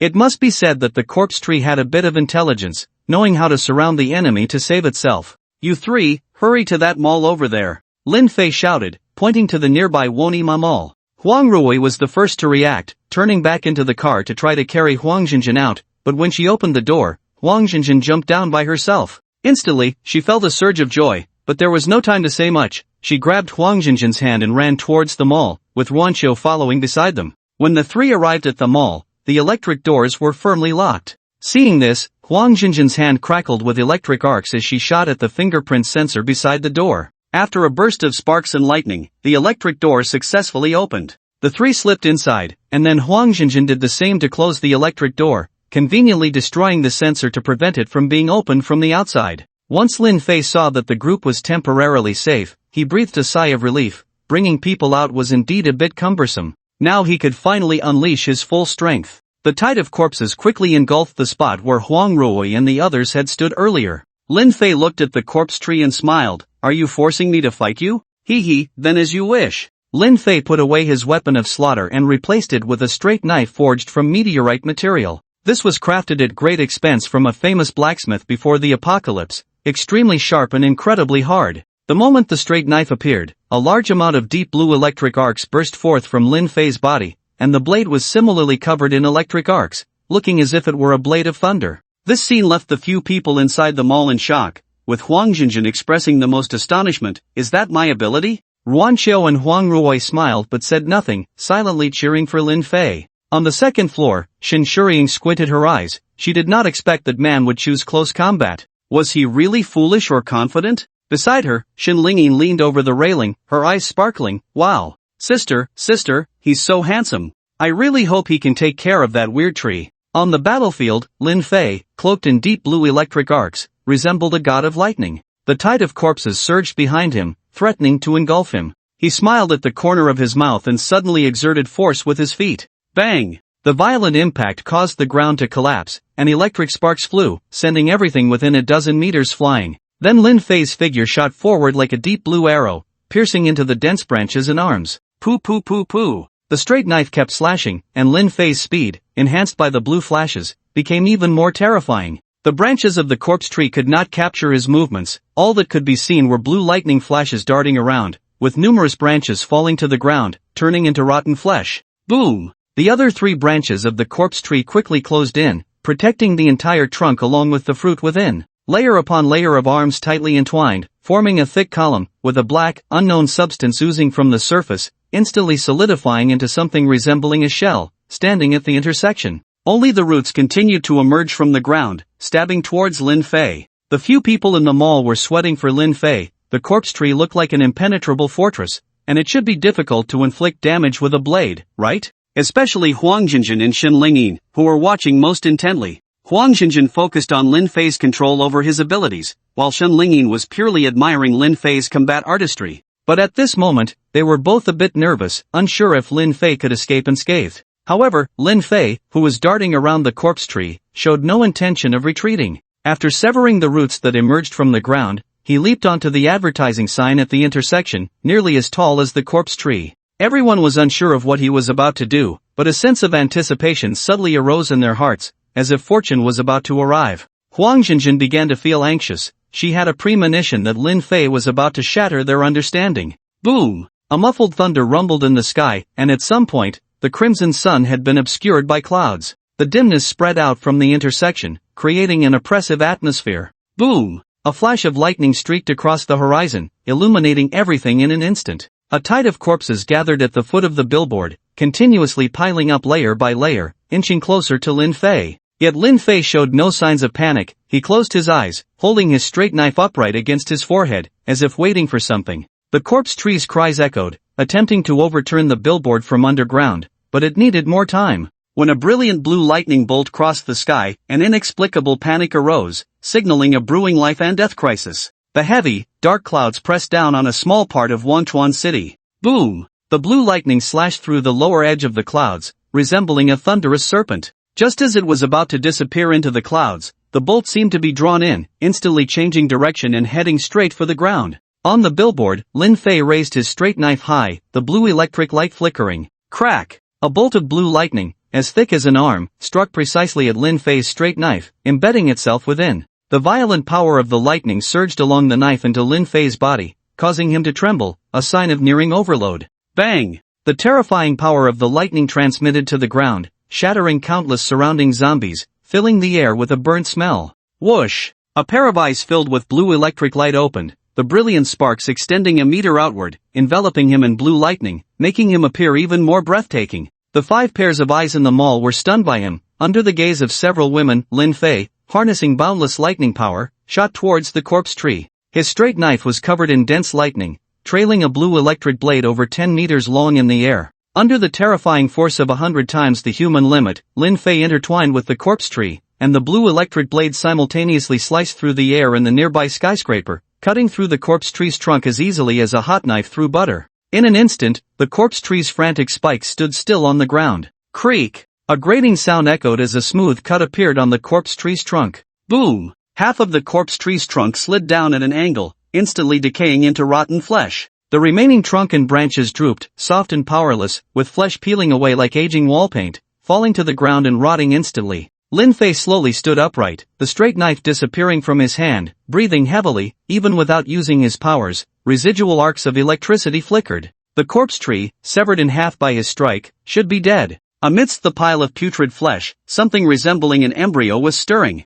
Lin Fei stepped forward and dug it out. It was a small object, about the size of a palm, pulsating like a heart. At that moment, the dark clouds in the sky dispersed, and the crimson sunset illuminated the embryo, as if it were absorbing some kind of energy. Is this the breakthrough embryo? Just holding it gives me an instinctive desire. Lin Fei felt an impulse to swallow it immediately. Atong, is it okay for me to swallow this thing now? The breakthrough embryo of the transformation realm is an extremely rare object. Swallowing it has a 90% chance of breaking through the realm's constraints. The host's current realm is late transformation realm. It is recommended to attempt to perfect this realm before breaking through. I understand, just like in the novels, breaking through the limits of the realm and accumulating strength, right? Correct. Lin Fei suppressed the excitement in his heart and stored the breakthrough embryo safely. This trip was fruitful. Not only had his strength reached a terrifying level, but he also obtained this breakthrough embryo. It seems that if he hadn't saved Huang Ruoyi back then, he might not have gone through the trouble of coming to Wangchuan University, and he wouldn't have discovered the corpse tree. So, in a way, she has brought him some fortune. Tonight I'll add a chicken leg for her. After taking a deep breath, Lin Fei walked towards the Wonima shopping mall. For some reason, the surrounding zombies retreated like a tide when the corpse tree was dealt with by him. Perhaps even in death, a king's territory is not to be infringed upon. Arriving at the entrance of the mall, Lin Fei looked at the heavy steel door and directly gripped the bottom edge, exerting force with both hands. Creak! A weight of over 10 tons was easily lifted by him. Once inside, Huang Ruoyi approached him, looking at Lin Fei with some concern. Lin Fei, are you okay? Lin Fei gave her a hard pinch on her pert peach and then wrapped his arms around her waist, saying, what could possibly be wrong? I'm in a good mood today, and I'll reward you when we get back tonight. Huang Jinjin's thoughts wandered, her cheeks flushed, especially since Lin Fei said this in front of her daughter, making her appear shy. Ruan Qiu watched Lin Fei from the side, her beautiful eyes filled with conflict. The strength Lin Fei displayed was too overwhelming, completely beyond what they could reach, and recalling what he had said made her feel a bit despondent.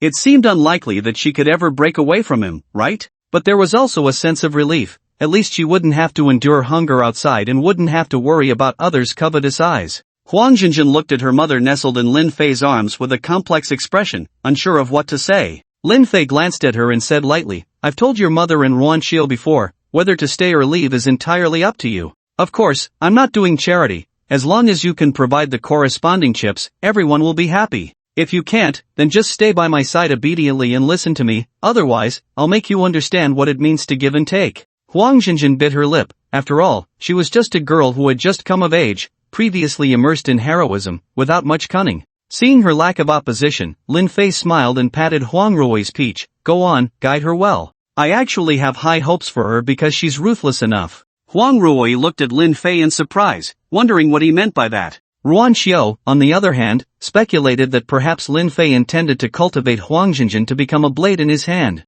The three women had their own thoughts, but Lin Fei walked directly to the center of the mall and turned to look at the second floor. Have you listened enough from the corner? If you have, come down and chat, don't wait for me to come up and invite you. A somewhat cold voice echoed in the blood-stained mall.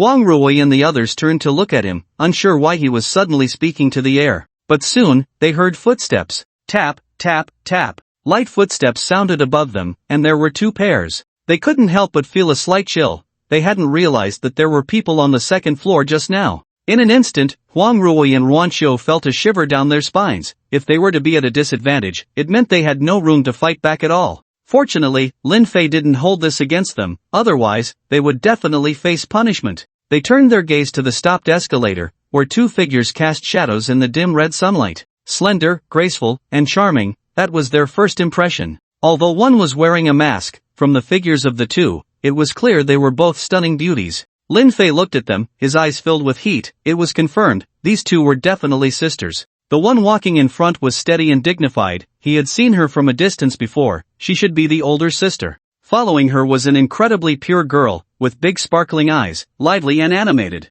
One was mature and composed, while the other was cute and innocent. What a perfect match. When they reached the first floor, the lively girl was the first to speak to Lin Fei. "Hello, big brother. You were so amazing just now, so handsome." Her voice was as clear as a lark, making Lin Fei feel a wave of enjoyment. The woman in front of her reached back and gestured for her to stop talking, then turned to Lin Fei, slowly removing her mask and hat. Her dark hair cascaded like a waterfall, and her beauty was stunning, with 2 faces that resembled each other by 90% shining together. "Hello, my name is Shin Shuriying, and this is my sister Shin Lingyin. You're impressive. I want to make a deal with you." "Shin Shuriying? Shin Lingyin?" A slightly surprised voice came from the side, and Huang Ruoyi walked over, seemingly in disbelief. When she saw the 2 girls standing in front of Lin Fei, her face was filled with astonishment. "It's really you, Shuriying, Lingyin!" Huang Ruoyi exclaimed excitedly. Shin Shuriying and Shen Lingyin were equally surprised to see her. Shen Lingyin called out cheerfully, "Auntie,"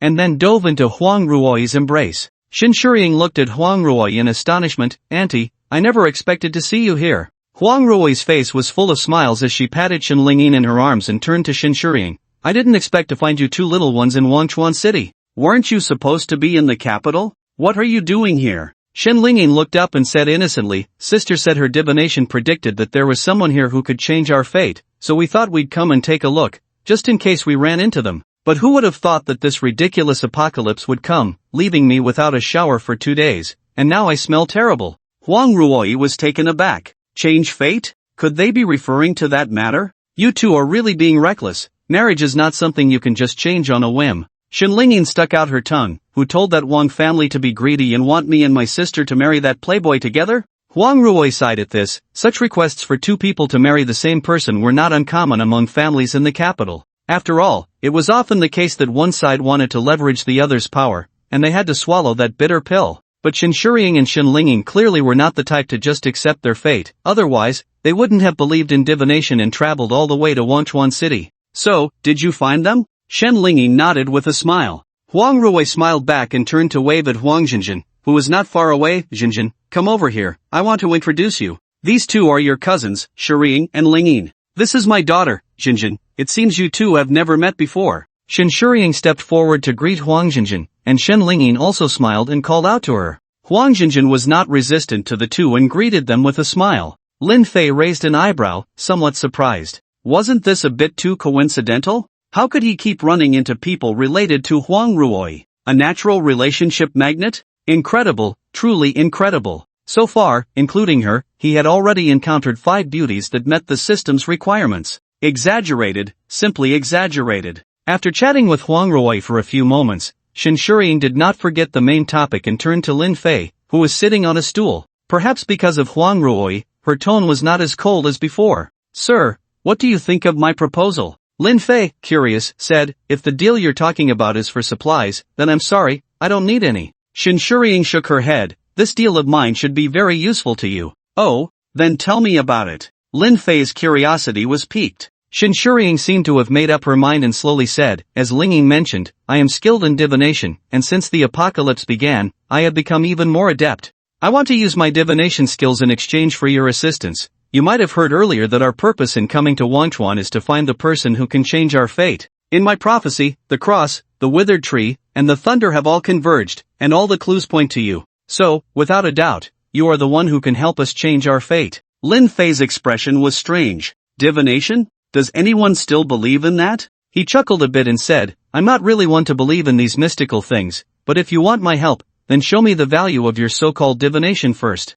I'm not one to act without seeing results. Shin Shuriying frowned slightly but said nothing. She extended a hand, place your hand on mine, and I will prophesy for you. Lin Fei hesitantly placed his hand on hers. Her palm was slightly cool and felt quite comfortable. Shin Shuriying said nothing, closing her eyes as if in meditation, occasionally furrowing her brow, giving off a somewhat mystical vibe. After a moment, Lin Fei noticed her face turning pale at a visible rate and quickly called her back. Hey, are you okay? Isn't this divination? You look like you're about to die. Shin Shuriying's face was devoid of color, and there were obvious blood vessels in her eyes. She looked at Lin Fei in panic, struggling to swallow. Seeing her expression, Lin Fei couldn't help but ask, what did you foresee? Is it that terrifying? After a moment of hesitation, Shin Shuriying replied, disaster, prison, slaughter, game. Your future revolves around these factors. For now, that's all I can foresee. Like those old men, you are someone I cannot see through. Lin Fei was somewhat speechless. After all that, you didn't see anything? Then your divination is useless to me, right? Shin Shuriying felt a bit dejected. Her proud divination had failed against a young man, which was strange. It indicated that Lin Fei harbored secrets that were impossible to decipher. This made Shin Shuriying curious about him. He was undoubtedly the person she had prophesied about who could change fate, but how could she get him to help her? Is there any other useful condition? If not, then I might just leave. Lin Fei stood up and stretched, looking as if he was about to leave. Huang Ruoy, seeing this, whispered to Shin Lingyin, think quickly, is there anything you can do to help Lin Fei? Shin Lingyin blinked, her little head spinning. What could she do? Piano, ballet, jazz, weightlifting, guzheng, arrow, shao, tea art? But what use were these? They were less useful than her profession. Suddenly, she had a bright idea. Right, isn't her profession a nurse? That should be somewhat useful. Moreover, she seemed to have some kind of superpower that could help others heal faster. I can help others recover from injuries quickly. Shin Lingyin's sudden exclamation drew everyone's attention. Lin Fei looked at her, somewhat surprised. Helping others recover quickly? That sounded like a supernatural ability. Wow, this naive little girl is actually a healer. Shin Shuriying also remembered something and quickly said, yes, I have something too. Besides divination, I can manipulate metal. Saying this, she waved her hand at a metal bench nailed to the ground. Instantly, the bench broke free from the ground and flew into the air. This left Lin Fei astonished. What the hell? Dual abilities? Could they be the chosen ones? Can you believe it? The sisters are both superpowered. And one of them has dual abilities, which is simply 1 in a million. The younger sister seemed a bit naive, likely easy to deceive. No, she should be very understanding. The older sister had some opinions but would probably find the true meaning of life under her subtle influence. Great! I need people like you who are willing to step forward. Not to mention whether I can help you defy fate, just the fact that you believe in me makes it my duty. Lin Fei held onto Shin Shuriying's hand and didn't let go, showing great enthusiasm. The 3 women beside Huang Ruoy were all stunned. Why has the tyrant Lin changed his face? It's impossible for him to have turned over a new leaf. He must have some ulterior motive. Huang Ruoy looked at her 2 nieces and felt she had the answer, unable to suppress her helplessness. With special abilities and good looks, don't they perfectly match Lin Fei's criteria for a partner? Sigh, she couldn't say much. After all, they were the ones she had brought to him. Although Lin Fei hadn't taken them yet, she believed it was only a matter of time. It seemed her sisterhood was about to gain 2 more members, which felt increasingly embarrassing. Shin Shuriying felt a bit dreamy about Lin Fei's straightforward agreement. Hadn't he just introduced himself as someone who wouldn't act without seeing results? Was he really planning to help her? But her aunt and the others seemed to approve of him, so he shouldn't be a bad person, right? Otherwise, how could they get along so well? Huang Ruoy didn't realize she had become a benchmark for them, otherwise, she would only be left speechless.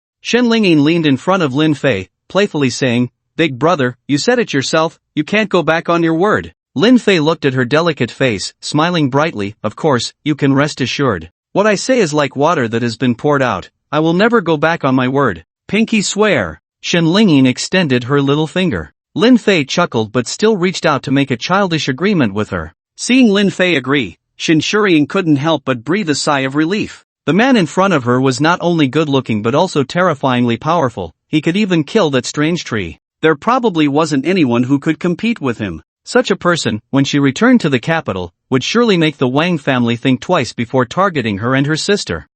Before that, she had to build a good relationship with him. So, in the Pink Raptor, they left with 1 man and 2 women, but returned with 1 man and 5 women. What a bountiful harvest! Ripe, green, aloof, intellectual, stubborn. With so many good fruits, she was determined to enjoy them all. Otherwise, it would be a disservice to the encounters arranged by heaven. The raptor roared along, and with Shinshuriing, the metal-controlling ability user, enhancing its strength and smoothness, it easily pushed aside the vehicles in its way. Lin Fei truly felt the benefits of diverse abilities. Rest assured, all of this will be mine in the future. Along the way, Shinlinging kept screaming. She seemed unafraid of the apocalypse, instead enjoying the speed and thrill. In her words, she had been a good girl long enough, and now that she was finally free, she naturally wanted to be bold and reckless. As the crimson sunset gradually descended upon Tang Valley, the pink raptor also ended its day of toil, returning to its nest. As they got out of the car and entered the villa, various cheerful sounds filled the air. Shinlingyin, like a curious child, touched and looked around everywhere. Wow! There's even electricity here. And hot water. My goodness. Lin Fei, can I take a shower later? I haven't bathed in so long. Sorry, Lin Fei, my sister and I haven't eaten all day, hee. With this lively treasure at home, it was bound to be more cheerful. Lin Fei was incredibly tolerant of her, giving her the green light for everything. In the kitchen, Huang Rui and Wan Xiu were busy preparing a sumptuous dinner according to Lin Fei's instructions. Huang Jinjin and the sister flowers were arranged to wash up in the 2 bathrooms. Lin Fei went alone to the rooftop of the villa's 3rd floor, sitting in a rattan chair, feeling a bit emotional. This home was suddenly about to be filled, which was quite marvelous. Unfortunately, Yamshi wasn't there. If she saw his current achievements, she would probably be shocked. After all, this was the career she had dreamed of completing. After a long time, he lit a cigarette, gazing at the stars in the pitch-black sky. After humanity shrank significantly, the sky became much clearer, and the starry night that had long been unseen in the city revealed itself. Some said that the apocalypse was merely a self-regulation of the blue planet, a way to eliminate some of the pests on her body. Lin Fei chuckled, wondering when he had become so sentimental. While he was resting, a flashlight suddenly flickered in a nearby building. 3 short flashes followed by 3 long ones, then 3 short again, a distress signal. It seemed the survivors in the community could no longer contain themselves. It was no wonder, after all, his villa was far too safe, and any living person would want to move in. But this wasn't a homeless shelter. Why should he save them? Unless you were a system-certified high-scoring beauty, there was no way in. Perhaps they would think him cold-blooded, but Lin Fei thought they could think whatever they wanted. It was all they could do. Dinner's ready. Huang Rui's voice rang out in the living room, and the girls quickly gathered around the dining table. Looking at the incredibly sumptuous food before them, Huang Jinjin and her sisters couldn't help but swallow hard. They hadn't eaten anything good in the past couple of days, let alone such delicious dishes. If it weren't for Huang Rui's intervention, they would have dived in immediately. Tap, tap, tap. Lin Fei came down from upstairs, and seeing the various beauties gathered around the table was quite pleasing to the eye. He sat down at the main seat, looked around, and felt quite good. Let's eat. The next day, as noon approached, the sun's rays in the sky grew more intense, making the living feel an overwhelming sense of oppression. Lin Fei woke up from bed, pushed aside the jade-like leg draped over him, and walked straight to the window. The blood-red sunlight seeped through the gaps, making him uneasy. When he opened the window to look outside, he found the zombies wandering in the community standing still, as if they had frozen. What's going on? Are they dead? Lin Fei was puzzled. He tried throwing out a bloody piece of chicken, but those zombies still didn't move, as if they had truly died. Could the apocalypse really end like this? It was an absurd thought, one that Lin Fei himself didn't believe. He shook his head, planning to wait and see. Just as he was about to wash up, an inexplicable thrill surged in his heart. The system prompt echoed in his mind. Blood Sun unlocked, zombie mutation gene activated slaughter. The beginning Lin Fei's expression turned serious. His judgment might be wrong, but the system wouldn't be. System, what does this mean? The second round of evolution has begun. The zombie evolution gene is unsealed, allowing for mass evolution into aberrations with stronger aggression and infectivity. Hearing the system's explanation, Lin Fei felt a chill run down his spine. There was actually a second round of evolution, which meant there could be a third, fourth, or even fifth. He couldn't imagine what terrifying things the zombies would become by then. The beginning of slaughter? It seemed that the remaining humans would face another catastrophe. Bang! The sound of metal clashing startled everyone in the villa awake. Lin Fei stepped out the door to see a furious man standing outside the fence. Give me a reasonable explanation for throwing stones at my door, or you'll bear the consequences. It was a middle-aged man with a classic bald head and a beer belly, glaring fiercely at Lin Fei. You bastard! Hiding alone in such a big villa, doesn't your heart ache? There are so many people in the community suffering a crisis, why won't you help us? Open the door, let us in. Coincidentally, after observing the zombies standing still, some bold individuals stepped out of their doors. At this moment, without exception, they all approached Lin Fei's villa. Led by the bald middle-aged man, others joined in the condemnation, as if Lin Fei's home were a public place rather than his own. The commotion naturally drew several women out of the house, and when the various beautiful women, each striking in their own way, were revealed before these mostly male survivors, their eyes visibly widened in shock. Following the shock came deep envy, as their gazes toward Lin Fei seemed to wish they could skin him alive and take his place. What right did this kid have to hide 5 beauties in his golden house? Did he possess some ancient divine power? Kid, do you remember me? I'm the property manager of the community. Your house is suspected of illegal construction and must be demolished. But if you can open the door and let us all in, I might even apply for a Good Samaritan award for you. A property staff member in a white shirt spoke sternly, with an air of authority. Young man, please let this old lady in. My son and daughter have turned into those monsters, and I have no one to rely on. It's very unsafe out here. An acerbic old woman next to him pretended to be weak and helpless. Lin Fei scoffed inwardly. This old hag was the one who danced the highest at the square every day,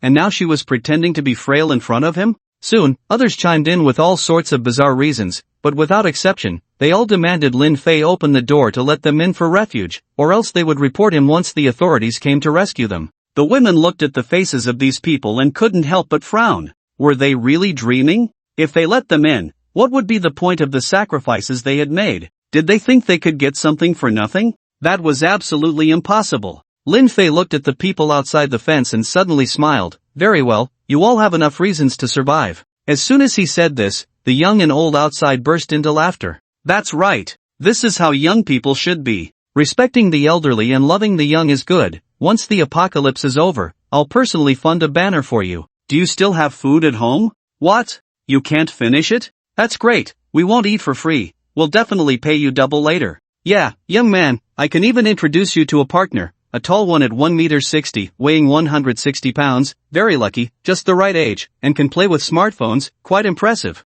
Hey, hurry up and open the door for us. By the way, I have an old partner at home who can't move well, could you help me bring him in? I also have a teddy dog, I forgot to take it when I left. Be a good person and bring it along. A group of people spoke all at once, refreshing the worldview of the few women behind them. They never expected that people could be so shameless, especially Huang Jinjin and Xin Lingyin, 2 girls who had seen little of the world. Huang Jinjin's beautiful dreams were ruthlessly shattered by Zhang Xiaoshuang, and now the faces of these neighbors made her realize that in the apocalypse, others would not appreciate your kindness but would only demand endlessly. Everyone was on edge, everyone was selfish. Xin Lingyin had lived in a comfortable nest since childhood, never worrying about food or clothing, and everyone she met treated her kindly. With her noble status, who would dare speak ill of her? But that was all due to the order before the apocalypse. Now that the law had collapsed, humanity, unbound, was no different from beasts, making her feel alienated. Xin Shuriying squeezed her small hand, offering comfort. Lingyin, do you now understand the warnings I gave you? In the apocalypse, no one will be kind to you for no reason, and evil can be exposed without restraint. The few women had complex expressions, each lost in thought. Lin Fei looked at the pairs of eager eyes outside the iron bars, his smile bright, but he had no intention of opening the door. Hey, open the door. What are you standing there for? Don't you know it's dangerous outside? Let us in quickly. I haven't eaten for 2 days and really need some food. Yeah, I haven't washed my hair for 2 days, it's so greasy. Hurry up. With so many of us living together, it would be safer, and we could keep each other company, right? Lin Fei smiled, a joyful smile. What a nice suggestion. How about I hang a sign at the entrance? It could say selfless dedication, inviting wolves into the house? As soon as he said this, the expressions of the people outside changed dramatically. Bang bang bang. The old lady with the cane moved swiftly, coming forward to pound on the fence. What do you mean? Don't talk nonsense here. Even if you're handsome, I can still sue you for defamation. Kid, you better clarify your words. What do you mean by inviting wolves into the house? Damn it, neighbors, this guy is definitely messing with us. I can see he has no intention of letting us in. Screw this, open the door. If you don't open the door, I'll go home and get a chainsaw to cut down this scrap metal of yours. Right, what the old man said is true. If you don't let us in, we'll just tear down your fence. Let's see how you enjoy yourself then. What does it mean when a dog is driven to a wall? What does it mean to be desperate and vicious? Without a doubt, these people were interpreting it vividly. Lin Fei spread his hands, looking helpless. So what if I'm playing with you? If you're not happy, go ahead and sue me, come and hit me. This defiant attitude immediately turned the faces of those outside pale with anger, their fists clenched so tightly that they turned white. Just as they were getting furious, the bright red sun hanging high in the sky began to flicker. Circles of red ripples descended upon the blue planet, and all living beings felt an extremely oppressive atmosphere. Lin Fei looked up at the sky, then a strange smile crept across his lips. Hey, neighbors, the carnival is about to begin. Ding ding ding, the clock tower outside the community chimed the noon bell. Everyone looked around in terror. It's moving! It's moving! Those monsters are starting to move. Run! The monsters are alive. Open the door. Hurry up and open the door, you bastard. Can't you see those monsters coming to life? Do you want to get us killed? I beg you, please open the door. I was just being rude earlier, I shouldn't have cursed at you. For the sake of us all living in the same community, please have mercy. Old Lou, you're not going to use your cane anymore? Run so fast. In an instant, the neighbors who had just gathered outside the fence began to panic, some ran away, while others pleaded desperately. But Lin Fei merely watched from the sidelines, enjoying their desperate performance. To him, these people were nothing more than insignificant ants in the apocalypse, living only to consume, their lives and deaths having nothing to do with him. However, if they could uncover the secrets of these monsters for him, that would be somewhat useful.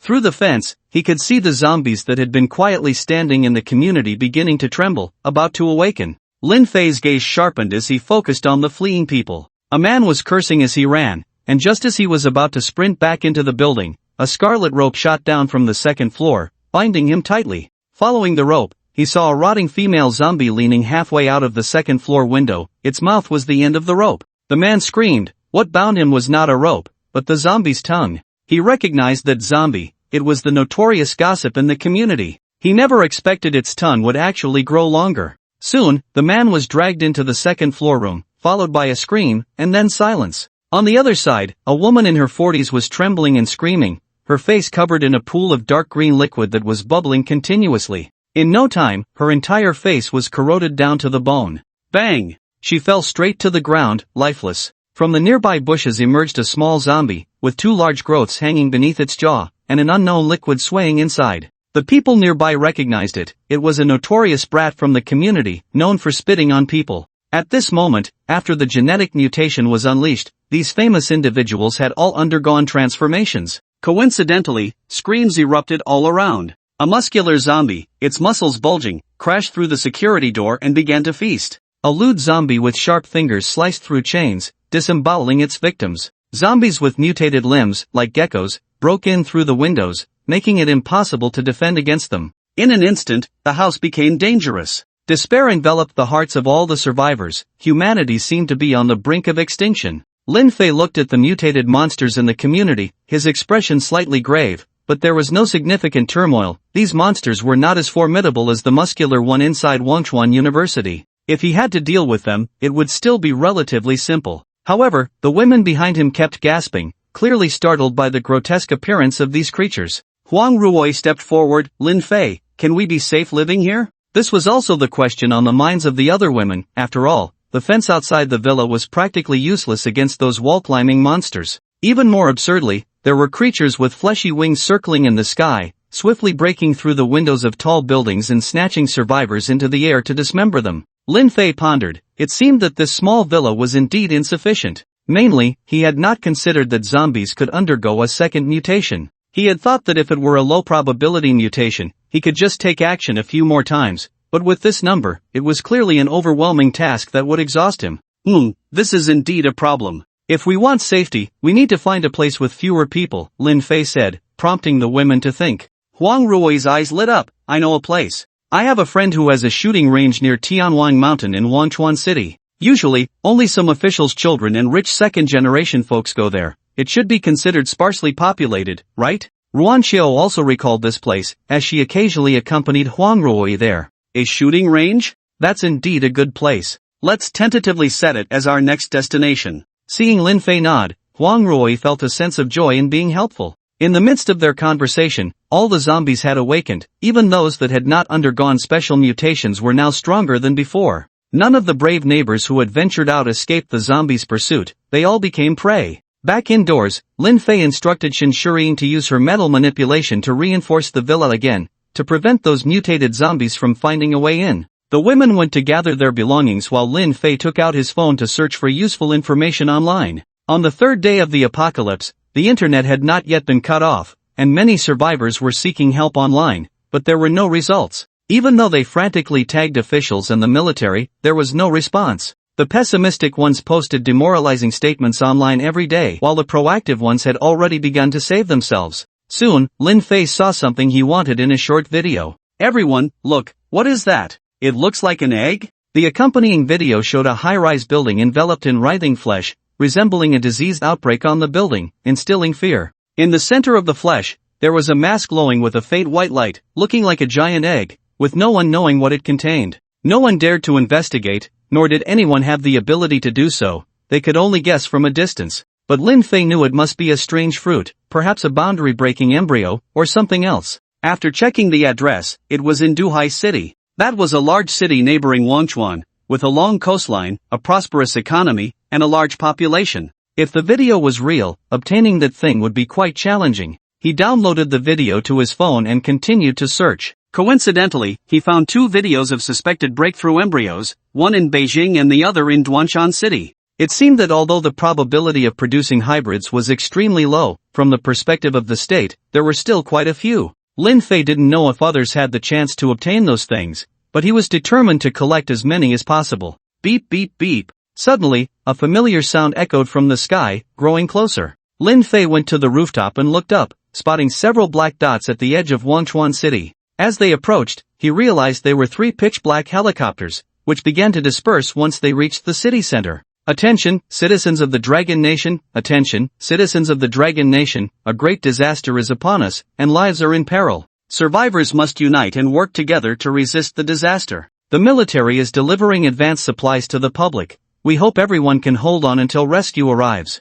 Each airdrop box contains enough food for 10 days for an adult, as well as 1 fully automatic rifle, 2 handguns, 2 grenades, and a user manual. If possible, everyone can head to Tianwang Mountain, where a survivor concentration camp has been established. We hope everyone can encourage each other. A large number of black airdrop boxes were released into Wanchuan City. The survivors who heard the broadcast from the helicopters were instantly filled with joy. The authorities haven't given up on us. Soon, some people took the risk to retrieve supplies and weapons, inevitably boasting about it online, attracting the envy of many. In no time, many chose to venture out, but due to the enhanced strength of the zombies, only a few succeeded, while more became food for the undead. The women in the villa heard the broadcast and couldn't help but feel a surge of hope. That's great. As long as we hold on, we'll be safe when the army arrives. Yeah, I was starting to think the army was just as overwhelmed as we are. Huang Jinjin and Shin Lingyin sat together, happily discussing. Meanwhile, Huang Ruoyi and Ruan Qi exchanged glances, with hesitation in Ruan Qi's eyes.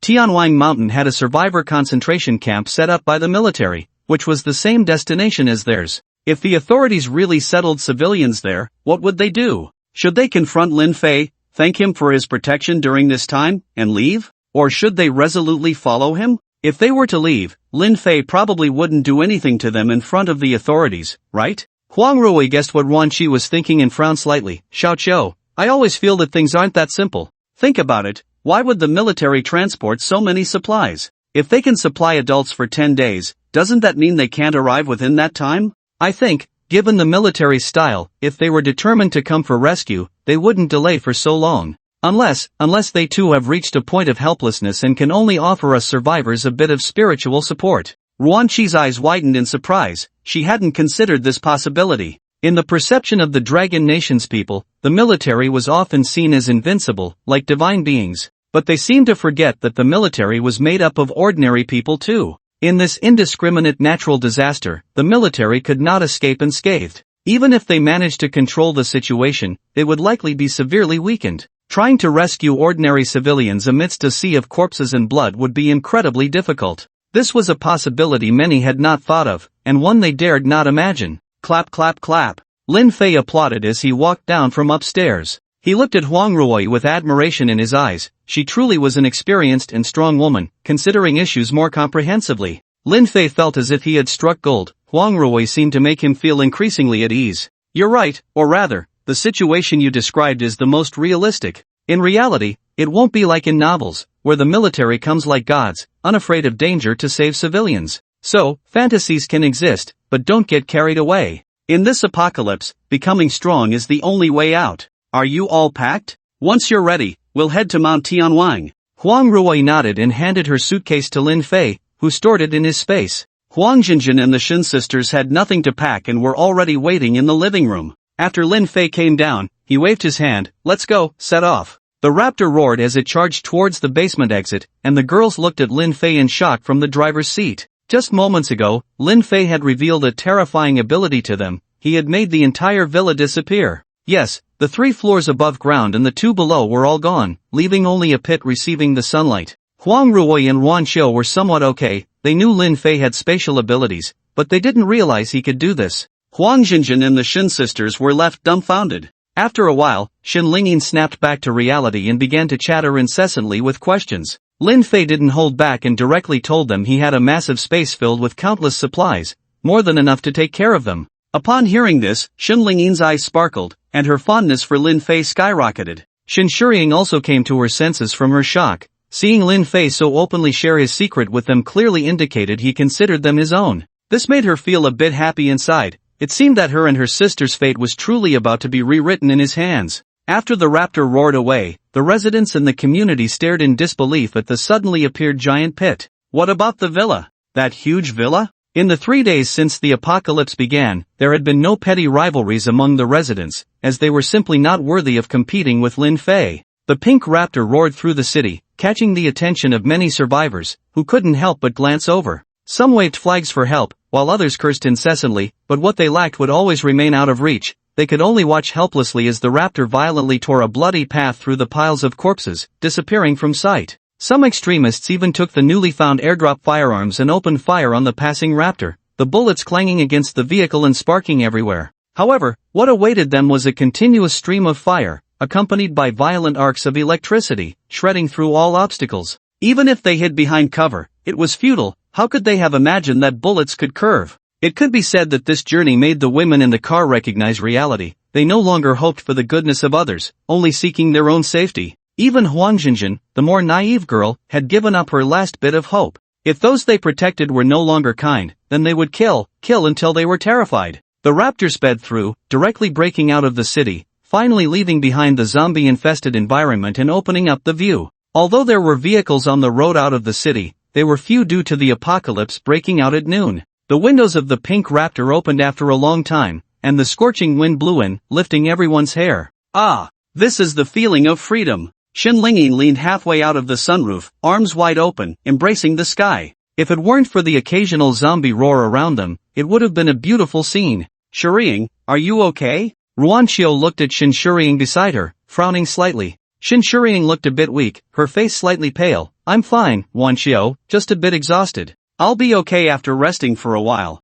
Huang Jinjin looked at her and then understood. This situation was no different from her own initial experience. Overuse of abilities accelerated the outbreak of their own flaws, and if not intervened, it wouldn't be long before they would be backfired by their powers. Lin Fei was going to have a feast again. Her expression was even somewhat resentful, a slight ache in her heart, as if someone were about to take away her toy. After abandoning her saintly demeanor, Huang Jinjin felt a sense of relief wash over her. She now just wanted to indulge herself, to do those naughty things she had never done before, to be a bad girl. One hand climbed up Shin Shuriying's firm thigh, sliding down towards the secret garden. Sister Shuriying, you have a sickness, you need an injection to cure it. Shin Lingyin squeezed into the car, looking at her sister's appearance, quickly activating her healing ability to cover her. After a while, Shin Shuriying's expression softened slightly. Alright, Lingyin, I'm fine now, quickly retract your ability. It must be said that Shin Lingyin's healing ability was indeed quite effective, even calming the violent outburst caused by defects,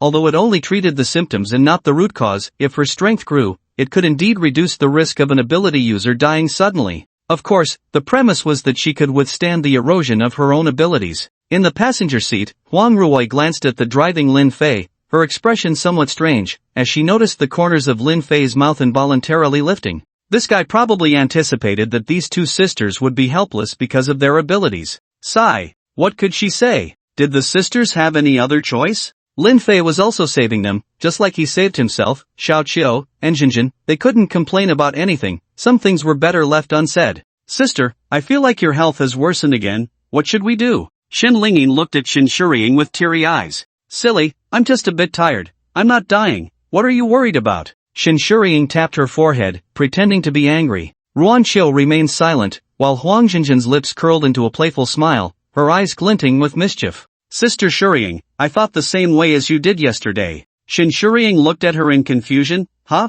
Jinjin, what are you saying? Huang Jinjin's hand on her leg was restless, stroking and grinning mischievously. Hee, I almost died yesterday, do you know why? Shen Shuriying was taken aback, not expecting Huang Jinjin to say that. No way, aren't you fine now? Huang Jinjin laughed. Because I overexerted my abilities even more than you did yesterday, feeling that emptiness after a flood, you should be feeling some of that now, right? Shen Shuriying was stunned, then somewhat incredulous, because what Huang Jinjin described was indeed exactly how she felt now, just not as severe. Could it be that Jinjin really almost died? What was the reason? Huang Jinjin timely added, yes, that's right, just as you thought, I almost died because I overused my abilities. Abilities are a double-edged sword, perhaps you don't sense it now, but when your oil lamp runs dry, you'll understand. But I really don't want to see Sister Shuriying become like that, it would be so heartbreaking. So I have a way to solve this problem, I wonder if you want to hear it? Ruan Qiu looked at Huang Jinjin with a strange expression, had she awakened some strange attribute? Shen Shuriying was taken aback. Before she could speak, Shen Lingyin anxiously said, Jinjin, quickly tell us what the method is. Don't worry, if we can help sisters solve the ability problem, we will definitely repay you well. Huang Jinjin's eyes darted between the sisters' faces, then she smiled and said, no problem, lean in closer. Huang Jinjin whispered to the two sisters, and Ruan Qiu couldn't help but find it amusing, this girl seemed to have really changed. Huang Rui in the passenger seat felt somewhat helpless, well, as long as she was safe, everything was fine. After hearing Huang Jinjin's whispers, Shen Shuriying's eyes flashed with a hint of panic, and she quietly said, Jinjin, are you sure you're not lying to me? Isn't this a bit too strange? Shen Lingyin's face turned crimson, she had only seen what Huang Jinjin mentioned in her notebook. Could the ability disease really be that serious? Huang Jinjin looked at them with a serious expression, what I said is true. If you don't believe me, then there's nothing I can do. Seeing Huang Jinjin like this, Shen Shuriying felt anxious. She couldn't investigate whether it was true or not, but there was no need for Huang Jinjin to deceive herself. She took a deep breath, her gaze catching Lin Fei's resolute eyes in the rearview mirror, and she felt a bit embarrassed and looked away. I think I'll wait and see for now, it's not urgent. She was still somewhat hesitant, after all, the method Huang Jinjin mentioned was too far-fetched. Shen Lingyin buried her small face in her sister's shoulder, her big eyes blinking, occasionally glancing at Lin Fei, as if her little heart had grown fonder. A little devil popped up in Huang Jinjin's heart, ha ha, the seed has been planted, when it blooms and bears fruit depends on fate. Lin the demon, I, Nicholas Jinjin, will make sure you meet your end. He. Tianwang Mountain, a survivors' concentration camp. Though it was called a camp, it was merely a gathering of tents surrounded by a wooden wall, looking somewhat primitive. At the entrance, 4 armed soldiers stood guard on 2 watchtowers, keeping watch over the front. The camp was surrounded by mountains on 3 sides, with the remaining direction leading into deep forests. A newly developed dirt road extended out, connecting to the outside world. It could be said to be quite remote, which was also to prevent the danger of being besieged by zombies. Some survivors had already arrived at the camp, most of them were people who had been outside the city when the apocalypse struck, along with some from nearby villages. Most were grateful to be under military protection, but a small number of troublemakers were dissatisfied with the bland food and harsh living conditions, shouting for military leaders to come out and speak. Why do we have to live in this broken place? Do you know who I am? Get your commander out here to see me. Wasn't there a manor on the way here? Don't you soldiers know how to make the best use of resources? What a bunch of idiots, damn it, go take that manor for me. My woman needs to take a hot shower every day, 1 day less is unacceptable. Where's your leader? Where did he go? A portly man shouted in the camp, cursing at the soldiers around him, but the well-trained soldiers ignored him. However, the middle-aged man grew more agitated, even trying to snatch a soldier's gun. He was quickly subdued by a few people and taken to the tents in the back. Not far away, 2 officers watched the scene, feeling somewhat helpless. Can't these troublemakers be a little more subdued?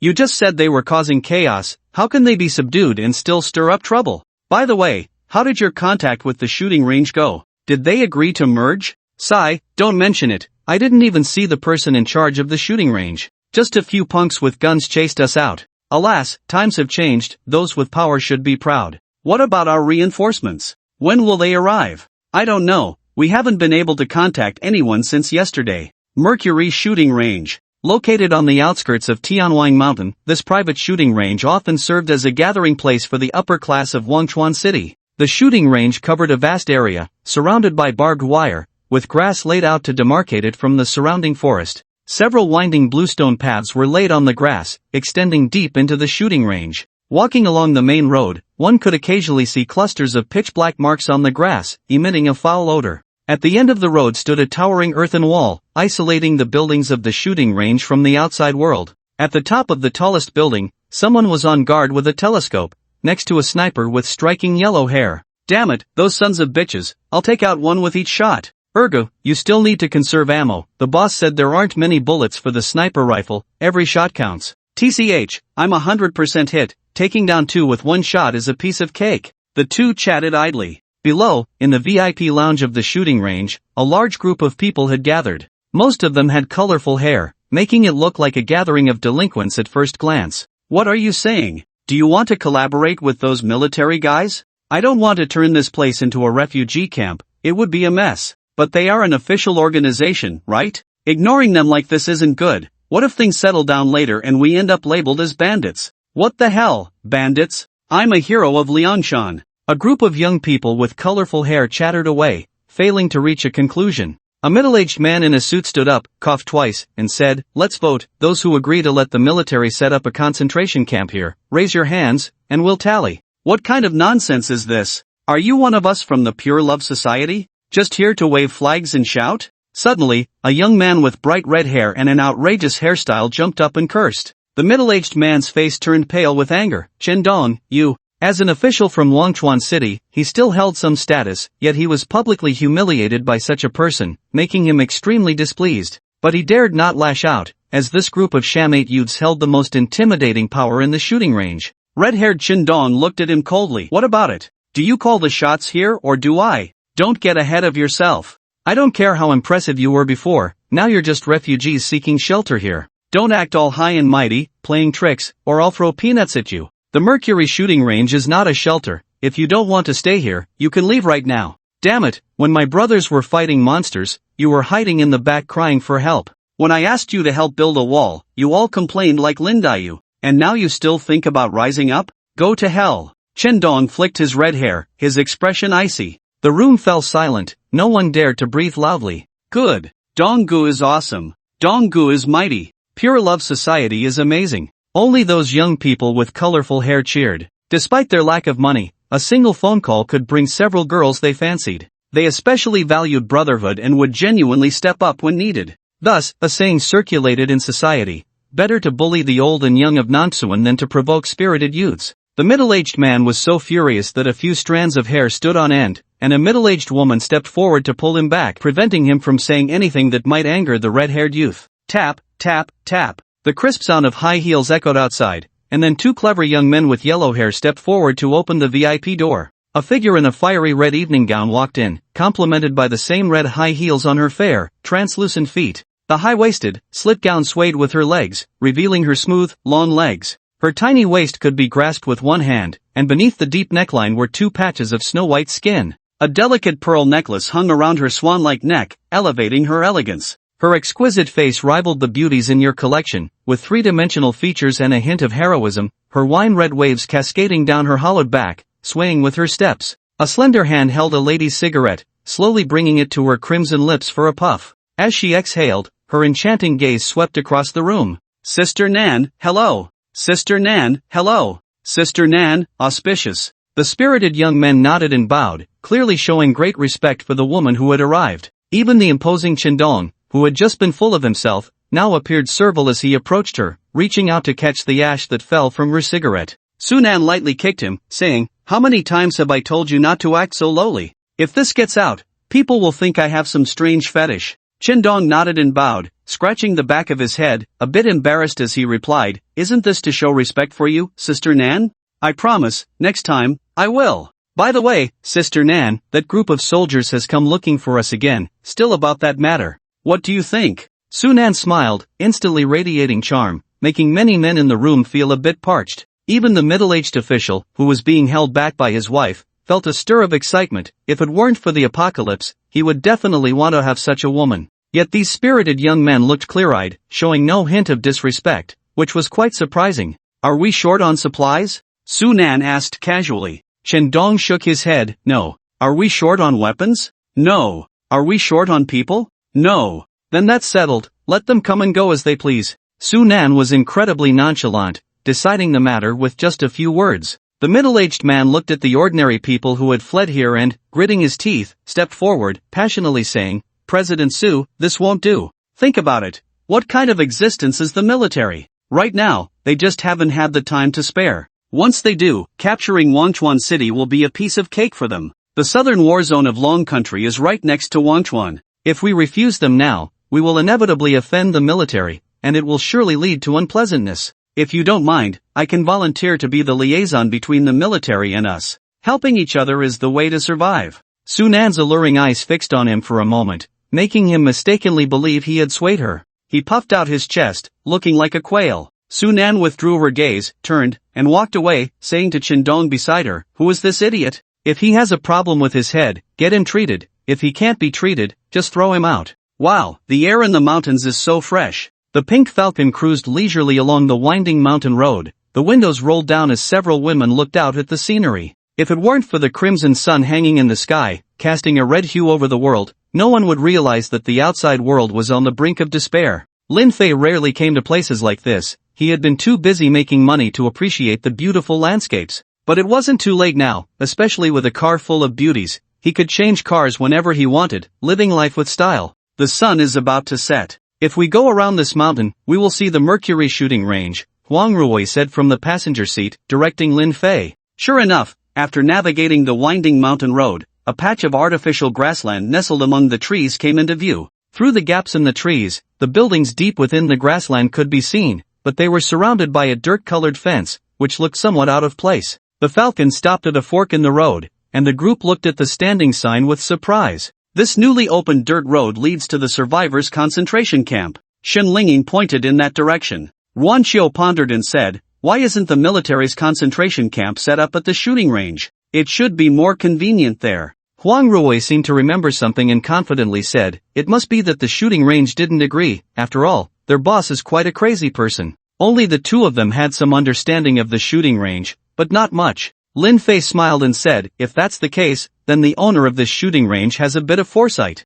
As soon as he finished speaking, the sound of vehicles approached from the road behind. In no time, 3 cars appeared in the rearview mirror. One was a black military jeep, and the other 2 were private cars, looking shabby and clearly refugees. The jeep had soldiers in military uniforms as well as ordinary refugees. Squeak! The jeep screeched to a stop next to the Raptor, and the people inside were taken aback by the pink monster. Its fierce and sturdy appearance gave a strong sense of security. Even the soldiers in the jeep couldn't help but cast envious glances. There were quite a few men in the 3 cars, and when they saw the scene inside the Raptor, they were even more astonished. 5 stunningly beautiful women were looking at them, either pure or intellectual, especially their clean and untainted appearance, which made their hearts race. An officer in the passenger seat of the jeep got out and walked over, saluting Lin Fei in the driver's seat. Hello, sir. We are the advance team of the Southern War Zone aid to Wangchuan. We have many vacant accommodation houses in our camp. You can follow us to the camp. Lin Fei glanced at him lightly, then looked at the refugees in the other 3 cars. He smiled and said, Thank you, but I don't like eating communal meals.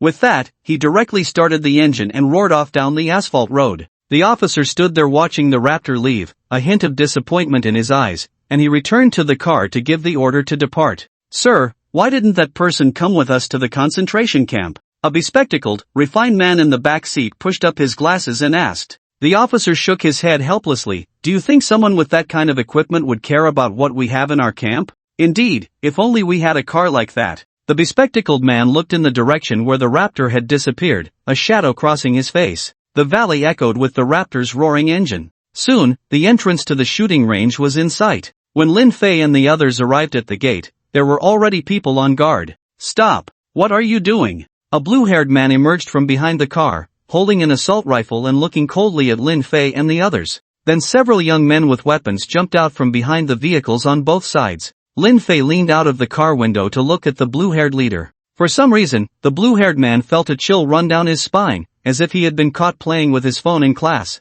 I don't like it when someone points a gun at me, no matter what kind of gun it is. Although his words carried a hint of teasing, they sent shivers down the spines of the young men. The blue-haired man's expression changed several times before he finally ordered everyone to put their guns away. He stood in front of the raptor, blocking Lin Fei. "Speak, what are you doing at the shooting range?" Lin Fei smiled. This guy was a bit interesting, but he didn't speak. Huang Ruoyi, sitting in the passenger seat, got out of the car. Instantly, the group of young men brightened up, all looking at Huang Ruoyi. She wore a goose-yellow stepmother dress, her figure curvaceous and perky, exuding a ripe aura. Her hair was elegantly pinned up, revealing her long swan neck. Her skin was fair and tender, making one salivate. A gentle smile made the blue-haired man's heart race. "I have an old acquaintance with President Su. If it's convenient, could you let us in?" Upon hearing the connection to Su Nan, the blue-haired man immediately became attentive. Ordinary people would never come into contact with Su Nan, let alone know that Su Nan was actually the owner of the Mercury shooting range.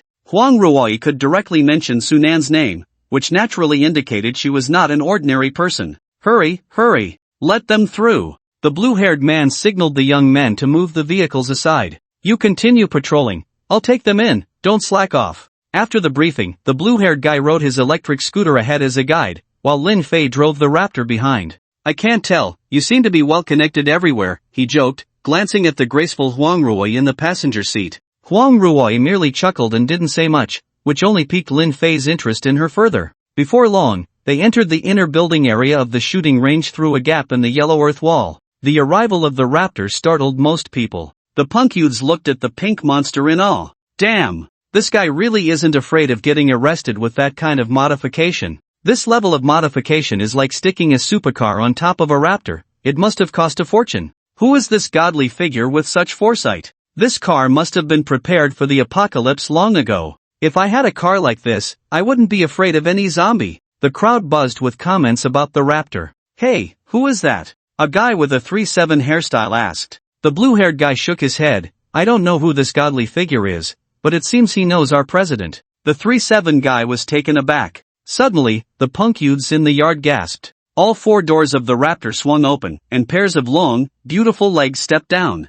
1, 2, 3, 4, 5. 5 stunning beauties emerged from the car, leaving them in awe. Who were these divine beings? How could they enjoy such a fortune? It must be said that the appearance of these women made the entire shooting range extraordinarily lively. Whether it was the people seeking refuge here or the punk youths, everyone was curious about their identities. When Lin Fei stepped out of the driver's seat, they all cast envious glances at him. Damn, while these people were struggling for survival in the apocalypse, others were enjoying a beautiful journey. After scanning the area, Lin Fei looked up at the top of the 4-story building, his eyes slightly squinting. Instantly, the 2 yellow-haired guards on the rooftop felt a chill run down their spines. Fortunately, Lin Fei didn't continue to look at them, and that feeling gradually faded. What the hell was that just now? What kind of monster is that man? Just one glance almost made me wet my pants. Don't say anything, that's definitely someone we can't mess with. Although the blue-haired guy below didn't know what the yellow-haired guards had experienced, he didn't dare to neglect Lin Fei and the others, shouting at the punks and refugees,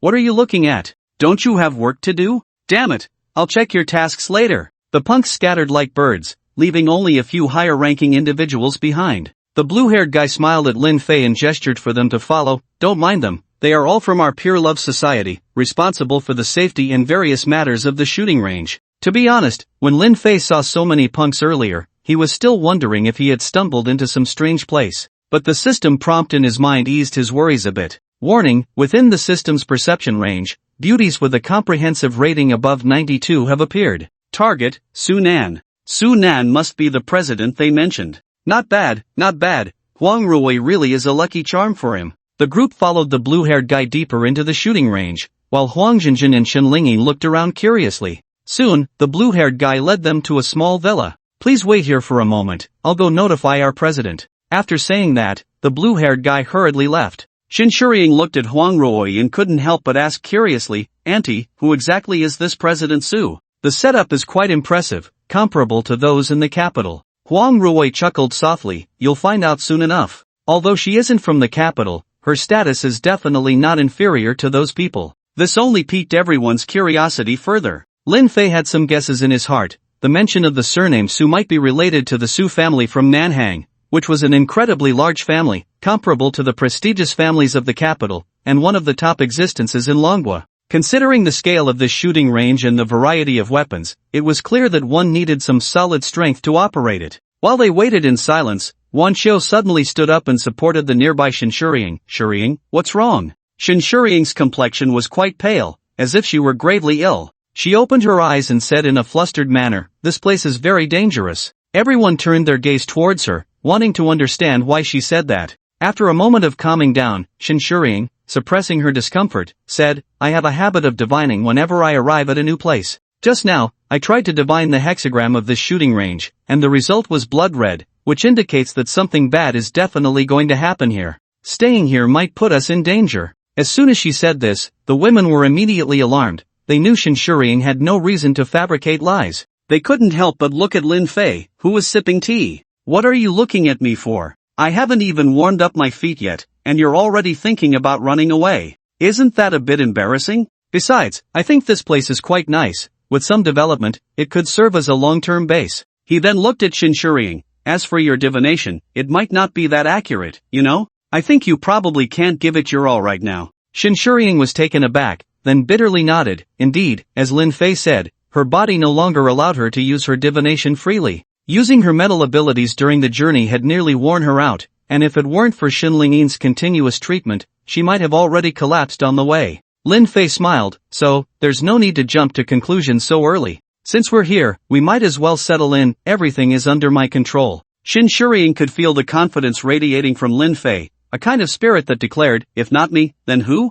I am invincible," which gradually calmed her flustered heart. Lin Fei felt less like a peer and more like a steady elder, which made Shinshuriying's heart flutter, and she quickly averted her gaze. Beside her, Xinlingyan propped her head up with her hands on the table, her eyes sparkling as if they might pop out. Huang Jinjin looked at her, a mischievous smile gradually appearing on her face. Ruan Qiu and Huang Rui exchanged glances, both recognizing the relief in each other's eyes. Tap, tap, tap. The sound of high heels echoed on the bluestone slabs, coming closer. Before long, the door of the side courtyard was pushed open, and everyone turned to look, their eyes lighting up. The newcomer was as warm as fire, with skin whiter than snow, and her steps swayed captivatingly. Lin Fei couldn't help but exclaim, she was definitely a stunning beauty. As Sunan entered, she was also a bit taken aback by the number of exquisite beauties. Huang Rui's smile was gentle as she stepped forward to greet her, "Nan Nan." Sunan then reacted, her smile blooming instantly, "Rui, thank goodness you're okay." The two acted like long-lost friends, holding hands and reluctant to let go.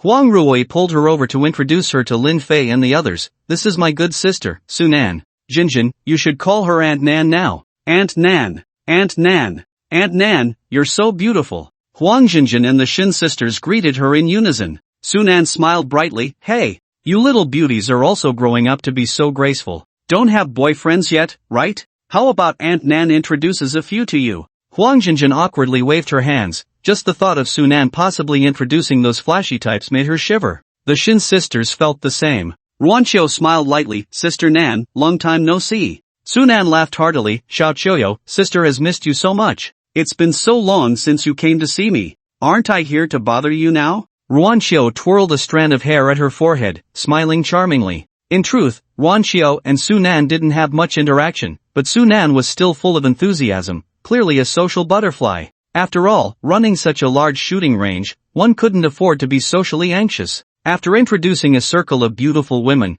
Sunan turned her gaze to the only man present. "Rui, who is this handsome young man?" When Sunan asked about Lin Fei's identity, Huang Rui felt at a loss for words. What was her relationship with Lin Fei? A couple? Lovers? It didn't seem to fit any of those labels. Lin Fei liked to call her master during their intimate moments. Did she really want to introduce him that way? That would be utterly ridiculous. Ruanqiu and Huang Jinjin also found it hard to speak, and the Shin sisters felt the atmosphere suddenly become awkward. Lin Fei glanced at Huang Rui, who looked like she was about to burst from embarrassment, and smiled brightly. "I'm Lin Fei, her husband. Nice to meet you, President Su." Boom! A flash of lightning struck the minds of the 6 women present, and their beautiful eyes were filled with shock. Huang Jinjin and Ruanqiu didn't expect Lin Fei to say that. They thought he merely regarded them as acquaintances. Huang Rui was equally stunned. Lin Fei actually said he was her husband. Did he acknowledge her? A wave of joy began to spread in Huang Ruoyi's heart, making her feel a bit weak, her legs trembling, deeply moved.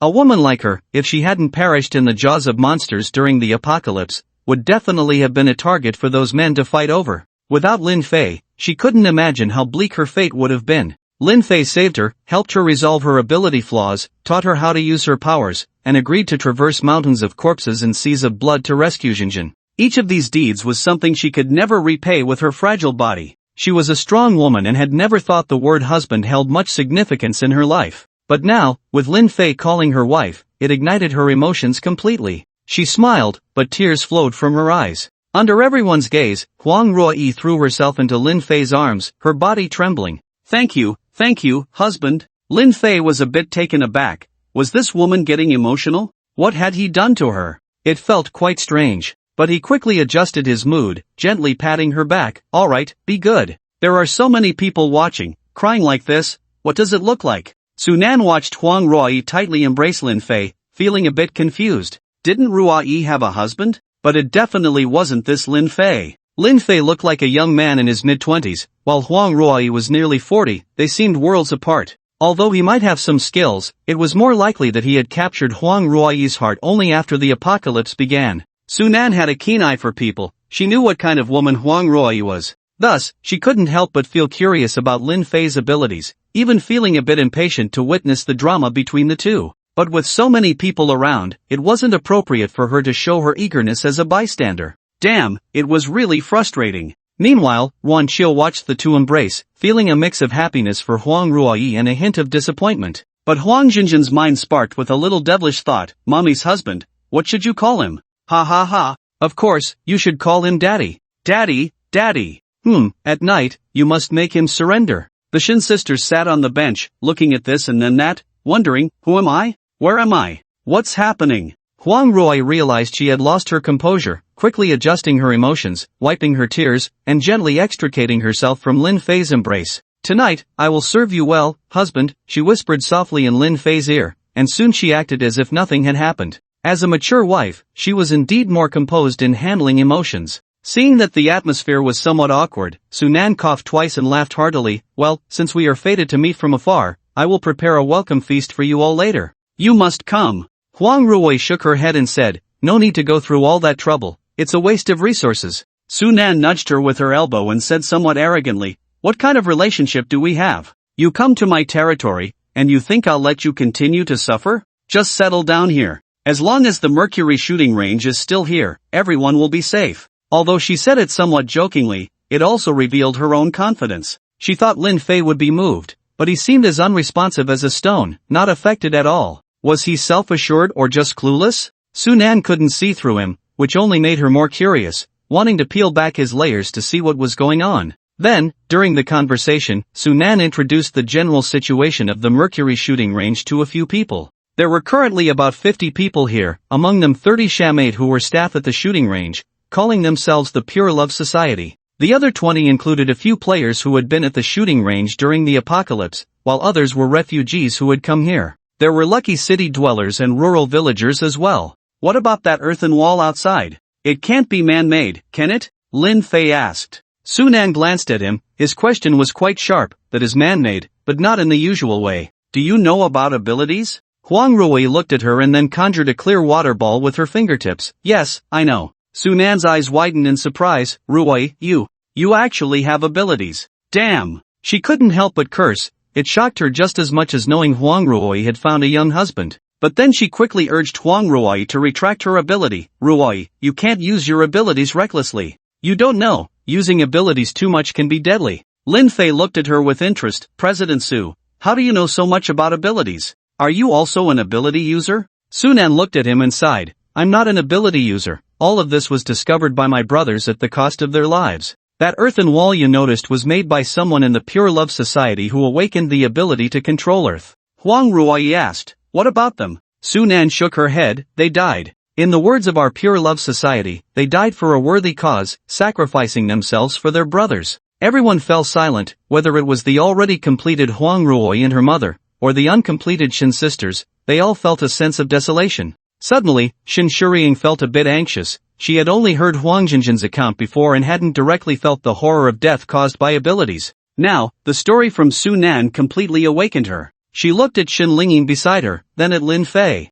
The hesitation in her eyes vanished, replaced by determination and resolve. Huang Jinjin, noticing her expression, felt a little devil inside her stir with excitement, raising its iron fork and dancing. Huang Ruoyi patted Su Nan's hand. "My condolences." Su Nan forced a smile. "It's nothing, at least they shone and burned for their brothers. Everyone has their time to shine for others. It might be you, it might be me, just that the time hasn't come yet." The crimson sun was swallowed by the forest, and the starry sky sparkled with an unparalleled tranquility. In the open camp of the Mercury shooting range, a bonfire was burning, and a group of Shamate youths with brightly colored hair were shouting, "Ha ha ha, drink! Damn it, you dare to call me 7 6s? You old man, you don't even have 1 6 and dare to call 7 6s, you mud damn. Come on, keep going." On the round table beside them, there were some frozen and vacuum-sealed foods, which could be preserved for a long time due to the vacuum, making them the most favored food among everyone. Lin Fei looked at the soy sauce duck legs, the spicy duck necks, and the cold rabbit meat on the table, lost in thought. Su Nan opened a pack of hand-tiered rabbit and poured half into Huang Ruoyi's bowl. "Here, try this delicious specialty snack, it's my favorite." "Hey! You all eat, don't be polite, no need to worry, our supplies are still plentiful." Lin Fei stood up and whispered something in Xin Shuriying's ear, then the two walked towards the campfire. Su Nan, confused, asked, "Aren't they hungry?" Huang Ruoyi had a strange expression as she picked up a piece of cold rabbit meat and tasted it. The meat is a bit dry, long-term consumption will lead to a lack of nutrition." Su Nan shrugged, "There's nothing we can do, the raw meat has rotted and is inedible, so this is considered a delicacy." Huang Ruoyi said mysteriously, "Do you want to eat cooked food?" Su Nan was taken aback, then said with a look of reminiscence, "Why wouldn't I want to? My hot pot, my barbecue, my fried skewers, my burgers. Sigh. I wonder if I'll ever get to eat these delicacies again in my lifetime. If I could just have a taste, I'd be fine with dying right here." The more he spoke, the more his taste buds ached. He really wanted to lick the barbecue grill. "What the hell? What is that? What the F ******? Suddenly, the young people by the campfire exclaimed in surprise, their eyes fixed on the two by the fire. Xin Shuriying crouched down, her hands pressed to the ground, and as her ability activated, the metals contained in the soil surged forth, forming a massive iron rack over the campfire. It looked just like a large barbecue grill. Under the glow of the fire, her delicate face turned a bit pale, and Lin Fei helped her up. "That's enough, you can rest for a while." Xin Shuriying nodded and returned to sit at the round table. Su Nan looked at her in astonishment. "Shuriying, you're also an ability user?" Just as he finished speaking, a faint green light appeared in Xin Lingyi's hand, and Xin Shuriying's complexion gradually improved. Su Nan's eyes nearly popped out. She was no longer calm, pointing at the Xin sisters. You two are both ability users?" She turned to look at Huang Ruoyi, her eyes seemingly asking if she was seeing things. But Huang Ruoyi was holding back laughter, slowly nodding. "Damn! So it turns out that more than half of the people in this vehicle are ability users.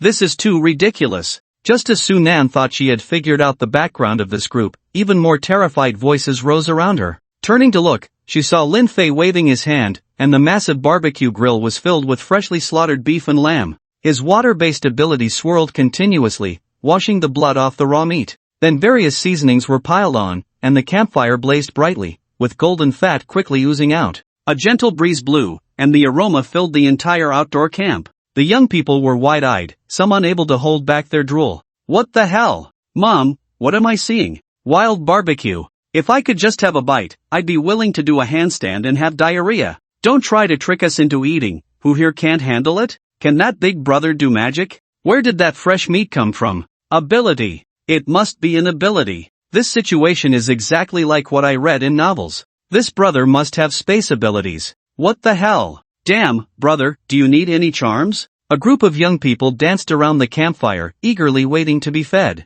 Su Nan was stunned, mechanically turning to look at Ruan Xiaoyou, who was drinking cola. "Shout Xiaoyou, you wouldn't tell me you also have abilities, would you?" Ruan Xiaoyou pouted, and with one hand, she wiped over the cola, and then a bottle of identical cola appeared in her hand. Snap! Su Nan was in shock. Didn't the military say that ability users were extremely rare? How come there was a whole truckload of them? This group of people was going against the heavens. Before long, Su Nan was in tears, eating delicious roasted meat, wishing she had a few more mouths to feed, almost swallowing her own tongue. Millimeter, woo woo woo, needle millimeter. Everyone was eating with shiny faces, utterly satisfied. A punk youth immediately wanted to pledge brotherhood with Lin Fei, making him both amused and exasperated. After some interaction, his view of this group changed. They were just unconventional ordinary people, misunderstood by everyone. Su Nan looked at Lin Fei across from her with a resentful gaze, feeling as if this guy was about to overshadow her the moment he arrived. Little Lin Fei, can you handle eating like this with your supplies?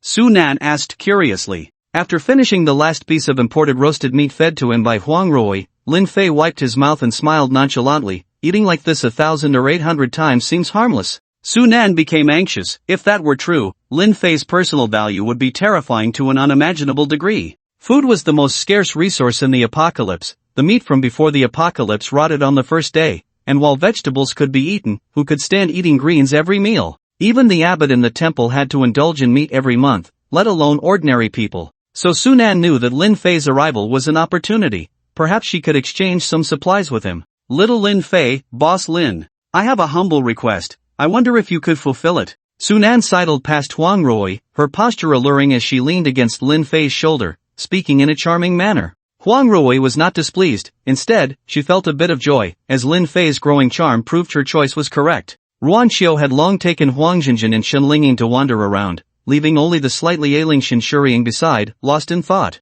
She occasionally glanced at Lin Fei, her mind wandering, a faint blush visible on her pale face. Lin Fei sat in his chair, smiling faintly at the clingy Su Nan, and with a bend of his arm, he pulled her into his embrace. Su Nan suddenly found herself sitting on his lap, a high-waisted evening dress parting to reveal her fair skin. Suddenly being held by a man made Su Nan tremble. She hadn't been close to a man in over a decade and felt a physiological resistance. But she held it in. For the sake of supplies and to stay with her little companions, she could endure anything. Lin Fei noticed the struggle in her eyes and smirked as he slipped his other hand into her evening dress. President Su's humble request is quite tight, isn't it? Also, I'm not small. Su Nan thought about her own calculations, but Lin Fei was well aware of her intentions. Unfortunately, he wasn't the type to be easily swayed by women. If she wanted the supplies in his hands, she needed to offer something that moved him. Sadly, at this stage, ordinary people had nothing that could entice him into a trade. Even if Su Nan offered herself, at most, she could exchange for a few dozen cattle or sheep, nothing more.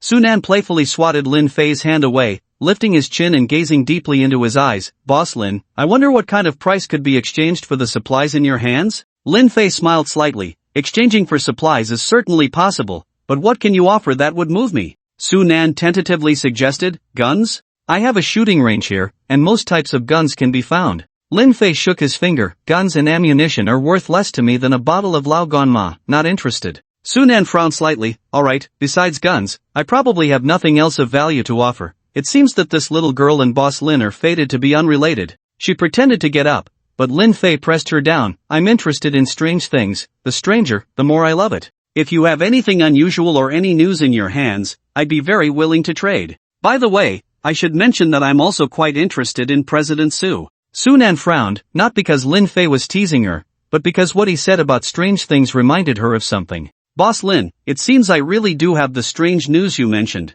Lin Fei's eyes lit up, and he put away his frivolity, becoming serious. Oh? Then why don't you tell me what you want to exchange for it? After a moment of contemplation, Su Nan said, I don't know the exact value of this news, but I think Boss Lin should be knowledgeable. If you confirm that the news is false, then consider it my way of making a friend. If it's true, you can just wait and see. As she spoke, she glanced at Huang Rui beside her. I trust Boss Lin's character. Lin Fei smiled. This woman was quite clever, neither offending him nor asking for too much. Indeed, those who run businesses are all shrewd. Ha, good. President Su is quite straightforward, so I won't be stingy either. Don't worry, whether the news is useful or not, I will give you a satisfactory reward. After all, I also want to be friends with President Su. While chatting and laughing, Lin Fei's large hand stroked her fair skin, feeling somewhat tempted. Su Nan grabbed his hand, her fingers gently tracing his palm, smiling seductively. Then please wait a moment, Boss Lin. With that, she stood up and walked towards the punk youth. Qindong, go find Uncle Fu. The red-haired Qindong put down his half-drunk beer without any hesitation. The blue-haired Lu Xiangxi eagerly followed him. Before long, the two returned hurriedly with a man in his 60s. President, Uncle Fu is here. After saying that, they left voluntarily. Uncle Fu had a dark complexion and wore simple clothes, clearly an honest farmer. Su Nan offered him a stool and said, Uncle Fu, come sit here. Uncle Fu hurriedly waved his hands. No, I can just stand. Su Nan smiled and pulled him to sit at the table, and Uncle Fu was quite flustered. In his view, Su Nan was like a local emperor from their era, someone they couldn't offend. Su Nan didn't think too much about it. She looked at Lin Fei. Boss Lin, the news I mentioned is related to Uncle Fu. You can ask him for specifics. Lin Fei was somewhat surprised. It was rare for strange news to be connected to a farmer. Uncle Fu, since the apocalypse began, have you seen anything strange, excluding those who have turned into monsters? Upon hearing Lin Fei's question, Uncle Fu seemed to recall something terrifying, and fear was visible in his murky eyes. After a long while, he finally murmured, "Sigh, you say this world is indeed strange. I don't know what sins we committed to attract heaven's punishment. I'm just a local farmer from Huichuan village. There's a small river next to our village that has nurtured several generations of us. That noon, I had just finished working in the fields and went to the river to wash my feet, planning to eat some dry cakes. Suddenly, the water in the river surged, scaring me to run away. I was puzzled and followed the river upstream to see what was going on, to prevent the crops from being flooded. I hurried to the source of the small river, where it had already flooded, and the rocks were exposed. There were rumors in our village that when the water rises, the stones sink, and strange things come out. Seeing those oddly shaped stones had already absorbed the water, each emitting a strange black light, I dared not stay any longer and rushed home. Those stones must have become spirits and were coming out to cause trouble." Hearing this, everyone began to understand that the strange things Uncle Fu mentioned referred to the sudden rise in water levels and the jagged stones that appeared after what seemed like a landslide. Huang Ruoy frowned, honestly not understanding what was so strange about it. Stones coming to life? Come on, what kind of ancient rumor is that? Su Nan looked at Lin Fei, waiting for his insight. She realized that everyone in the vehicle was looking to Lin Fei for guidance. Lin Fei glanced at Uncle Fu. He probably had no reason to lie, which meant that the sudden rise in water and the strange stones emerging from the mountain were indeed real. Interesting. President Su, congratulations, this news has piqued my interest. Once I verify the situation, the reward will naturally be forthcoming. Su Nan couldn't help but feel delighted. She admitted there was a gambling element to it, but wasn't this a win? It's fine, Boss Lin, I'm not in a hurry. If you need manpower, I can lend you some. Lin Fei smiled. Alright, if I need it, I'll let you know. As the banquet concluded, both sides were quite satisfied. Lin Fei lay alone in the spacious guest room, pondering the strange events Uncle Fu had described. Although he wasn't a seasoned researcher of metaphysics, he had a keen interest in it. From Uncle Fu's description, it was undoubtedly a bizarre event filled with fantastical elements. A word suddenly popped into Lin Fei's mind, becoming a spirit. It was said that after the founding of the nation, one was not allowed to become a spirit. Longwa even had specialized teams for dragon research and dragon slaying, dedicated to dealing with anything that violated the laws and attempted to defy nature by becoming a spirit. The arrival of the apocalypse might have given these spirits a chance,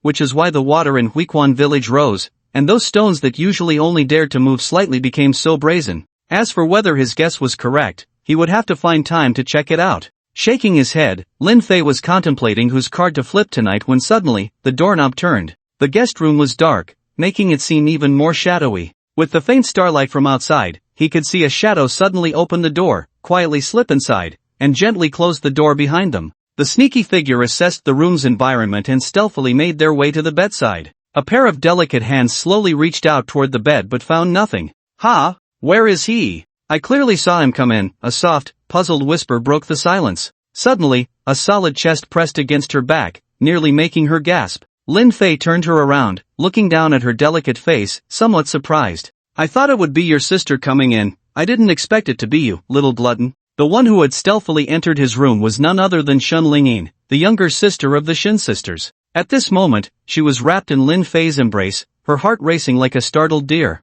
She nervously explained, I just didn't want my sister to be too tired. If I could complete my own deficiencies, I could use my abilities to heal her." Looking at her gradually determined expression, Lin Fei couldn't help but sigh. She was truly an innocent girl, making him feel a bit guilty. "Damn, Lin Fei, you actually hesitated with a woman. Your idea is good, but reality is harsh. Your healing abilities cannot cure the fatal injuries caused by human deficiencies. Even if you used your powers until exhaustion, you couldn't change the rules. So, you might be doing something futile tonight." Lin Fei gently brushed aside the stray hair on her forehead and said seriously. Shin Lingyin's clear eyes reflected the stars, her gaze flickered, a bit disappointed, but also relieved, even holding a hint of expectation and nervousness. "Is that really the case?" Lin Fei raised an eyebrow. "So, if you want to give up, I can pretend you never came here tonight. Shen Lingying quickly leaned against Lin Fei's chest. No, don't. Her reaction surprised Lin Fei. Shen Lingying looked up into Lin Fei's eyes and said seriously, Brother Lin Fei, I don't want to give up. Anyway, we have to go through this step sooner or later, right? Besides, I once swore in the temple that if a woman changes the fate of me and my sister, I will call her sister. Lin Fei smiled slightly. What if it's a man? Shen Lingying pouted. Brother Lin Fei, you know the answer. Lin Fei laughed heartily and lifted Shen Lingying's delicate body. Little Lingying is really a sensible girl. Come on, give your brother a smile. Shen Lingying giggled and asked, why should I smile? Lin Fei's face showed a mischievous grin, because girls who love to smile won't have bad luck. In the dimly lit guest room, soft melodies echoed, and in her beautiful eyes, stars flickered uncertainly. Click! The door to the room was pushed open again, and the light was turned on. The sudden brightness made Shen Lingying, who was lying down, instinctively close her eyes, and she grabbed a pillow to cover her head, her shy ears turning red. At the door, Huang Rui, dressed in a stepmother's dress, stood frozen for a moment before turning off the light with a snap. The hormones in the room instantly put her in the mood. She had already said she would serve Lin Fei well tonight, but unexpectedly, someone was even more proactive than her. Naturally, she wouldn't say much, but rather felt a bit relieved that someone was sharing the burden, so she wouldn't have to walk awkwardly tomorrow. Slowly climbing onto Lin Fei's broad back, feeling his powerful rhythm, she bit her lip and softly said, Husband, I want it too. The next morning, Shen Shuriying walked out of her room with two panda eyes, looking deeply troubled. Coincidentally, the door to the next room also opened, and Shen Lingying emerged. Their eyes met, and Shen Lingying felt a guilty conscience as if she had been caught stealing, but Shen Shuriying merely glanced at her with a sigh and said nothing. Lin Fei and Huang Rui then came out, and upon seeing Shen Shuriying, Lin Fei greeted her with a smile. Yo, good morning, Shuriying, did you sleep well last night? Shen Shuriying thought, it's hard not to suspect you're asking on purpose. Why does it feel like this guy is showing off? Shen Lingying giggled and ran up to pull Shen Shuriying away. Huang Rui, following Lin Fei, couldn't help but chuckle, but then she looked at Shen Shuriying's back with some concern and said, Husband, is Shuriying's situation a bit serious? Lin Fei shook his head. If she doesn't actively open the door, death might be the best choice. Huang Rui was taken aback. The implication was that if Shen Shuriying didn't take the initiative, Lin Fei wouldn't save her. It wasn't that Lin Fei was cold-blooded, sometimes it was a good thing, but Huang Rui didn't want such a beautiful niece to die in front of her. It seemed she could only find a chance to guide her privately. The group went downstairs to have breakfast, but they heard a commotion outside. Grabbing a young punk, Lin Fei asked, what's going on? The purple-haired youth said nervously, Brother Lin. A group of survivors has come to the door, and they're arguing to get in. But the president said that people without value won't be let in, and they're causing a scene about it. I heard there are officials' children among them, and they have backgrounds. After saying this, the purple-haired youth hurried away to help at the door. Huang Rui felt puzzled. Why don't the survivors go to the concentration camp? Why come to this shooting range? Lin Fei's tone turned cold. Didn't you hear what he just said? There are officials' children inside, and this shooting range is often used as a playground for those kinds of people. If they've seen the conditions in the concentration camp, they have something to compare it to. The conditions here are indeed much better than in the concentration camp, and those people are used to a life of luxury. How could they endure the hard beds of the concentration camp? Lin Fei's analysis was very accurate, and the situation at the door was indeed as he described. Bang! Suddenly, a gunshot rang out from not far away. Lin Fei narrowed his eyes slightly. It seemed the conflict was about to escalate. Huang Rui nervously asked, should we go take a look? Lin Fei shook his head, no need. If Sunan can't handle this little issue, then this shooting range is better off given away. Outside the shooting range, a group of rebellious youths were furious at the entrance, their guns aimed at a batch of survivors outside. Damn it! You dare to shoot at my brothers? I'll kill you. What the hell? Do you really think we are just a bunch of softies? Outside the iron gate, a group of ragged, emaciated survivors raised their hands, their eyes filled with fear. Behind them, a few relatively well-dressed young people were pointing guns at the rebellious youths. Do you know who I am? The head of the Forgetting River White Box County Bureau is my godfather. Killing you idiots means nothing to me. Let us in quickly. Shindong, you don't even give me face? Have you forgotten how you begged me to get your sister out of jail back then? You're really an ungrateful dog. And you, Lu Xiangxi, don't think I won't recognize you just because you changed your hairstyle. Your deadbeat dad still owes me high-interest loans, so I'll give you a chance. Open the door, and this debt will be wiped clean. The rebellious youths, Qindong and Lu Xiangxi, glared at the few privileged youths with bloodshot eyes, filled with hatred. At that moment, a red sports car sped out from inside the shooting range. Tianwang Mountain Concentration Camp. What? My son is dead? Who the hell did it? A middle-aged man, somewhat resembling Xinggu, jumped up from the bench. It's the refugees who escaped. They saw young Master Xing die outside the shooting range. Upon hearing this, the middle-aged man immediately flew into a rage. Damn it, get me some people. That bitch really overstepped. If I don't bring her head to accompany my son today, I won't be called Pei Qianhu. A man in military uniform beside him frowned. Pei, this is a special period, don't act impulsively. Pei Qianhu coldly looked at him. Yang Shaoguang, my only son is dead. What special period are you talking about? Yang Shaoguang slammed the table, standing up to glare at Pei Qianhu. If you want to find trouble with others, I can't stop you, but you can't touch my men. I'm here on a mission, not to be your thug. Pei Qianhu kicked the chair he had just sat on and confronted Yang Shaoguang. What did you say? I see you don't want my recommendation letter. Yang Shaoguang stared back, resolute. I'll say it again, you can't borrow any of my soldiers. Pei Qianhu sneered. Alright, Yang Shaoguang, you really are something, I'll remember you. With that, he turned and left the tent without looking back. Colonel Yang, if you can't get Pei Qianhu's recommendation letter, your chances for promotion might be greatly diminished, the adjutant said with a frown. Yang Shaoguang's eyes were filled with determination. If I can't get promoted, so be it. The world has changed, all I can do is hold my ground here and wait for orders from above. So many brothers have left us, although we are soldiers, aren't we survivors too? If anyone tries to lay a hand on my brothers, I will fight to the death. After saying this, he looked at the adjutant. Did you make contact with that group you mentioned yesterday? The adjutant shook his head. The shooting range still won't let us in. We haven't had a chance to make contact. By the way, I heard that Pei Xing's scum was killed by a supernatural being today. Yang Shaoguang's eyes flashed with surprise. A supernatural being? It seems we must make progress in contacting the shooting range. Have we received any news from the team sent to rescue Dr. Lu? The adjutant shook his head. We haven't received any messages from them yet,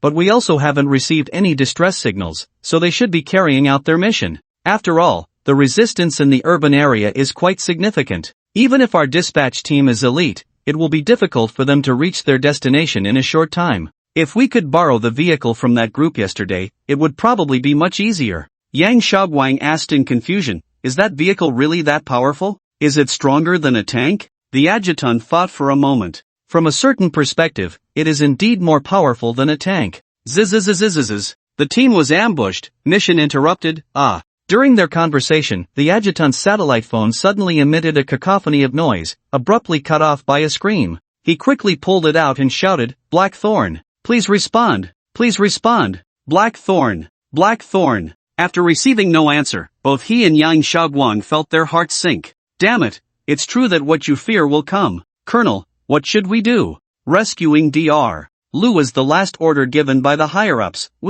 Yang Shaoguang's expression turned extremely grim, even somewhat desperate, because the Blackthorn team was their strongest force they could dispatch. If even they couldn't complete the mission, they would be at a loss. After all, we are just ordinary people, and we can't play a significant role in front of those monsters, unless we can find others who have also become anomalies. The adjutant's eyes widened slightly. Are you saying, superhumans? But where can we find them? Then he seemed to think of something and asked in surprise, are you referring to the superhumans at the shooting range? Yang Shaoguang nodded. At this point, we have no other choice but to try to seek help from the shooting range. In that case, I'll go personally. Prepare a copy of the documents issued by the higher-ups for me. I think once they see it, they should understand Dr. Lu's importance. The adjutant nodded heavily and then hurriedly began to prepare. Before long, a military jeep drove out of the concentration camp, quickly heading towards the shooting range. Inside the command tent, the adjutant looked at the documents on the table, lost in thought.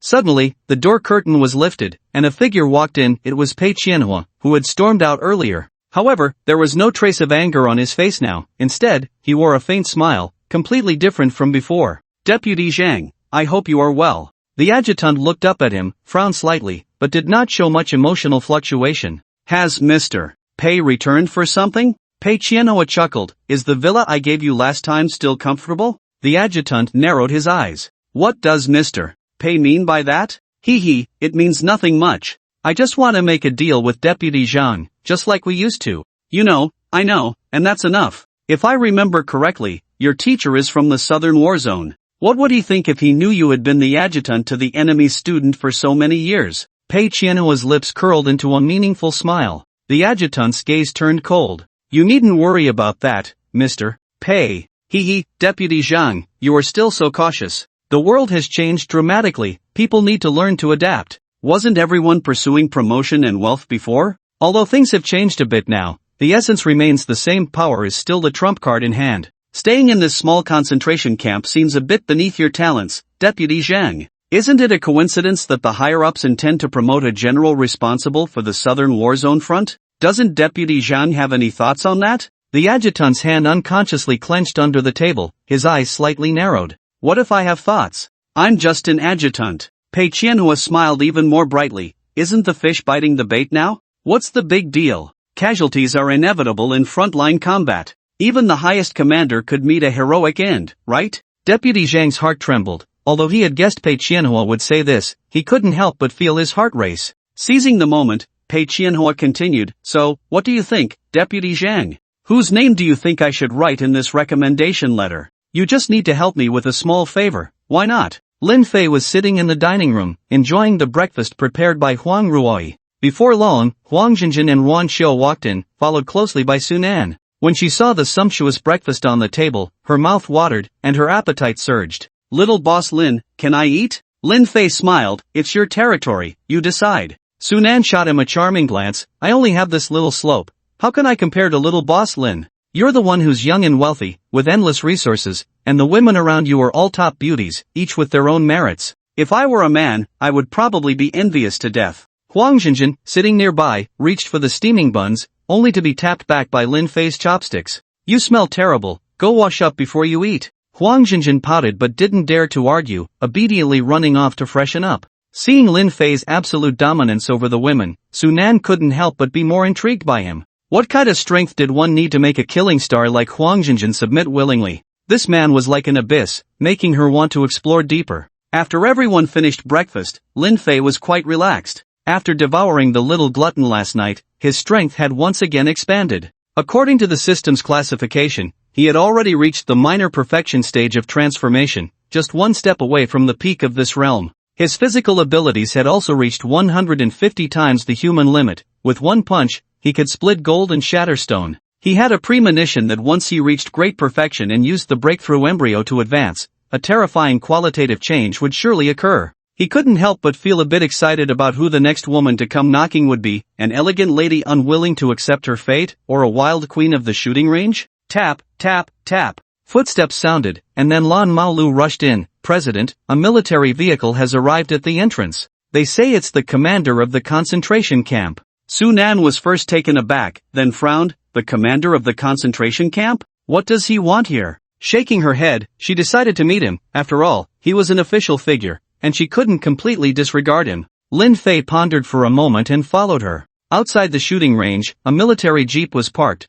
with 3 soldiers in uniform standing nearby, eagerly waiting. A flashy red sports car pulled up in front, and Sunan stepped out from the driver's seat, dressed in a fiery red dress. In the passenger seat, Lin Fei calmly opened the door and got out. Yang Shaoguang's eyes lit up upon seeing Sunan. He quickly walked to the iron gate. President Su, I've long admired you. I am Zhang Shaoguang, stationed at the Wangchuan concentration camp in the southern war zone. Sunan maintained a serious demeanor. What brings you here, Commander? Yang Shaoguang smiled wryly. President Su, you jest. I had no choice but to visit you. Oh, then feel free to speak directly. I don't like beating around the bush. Sunan was straightforward, not intimidated by his status. Yang Shaoguang took a deep breath and handed over a document. Sunan frowned as she took it and began to read. After a moment, she looked at Yang Shaoguang with a strange expression. Commander, why are you giving me a personal resume? I admit this woman might have some looks, but I don't have that kind of preference.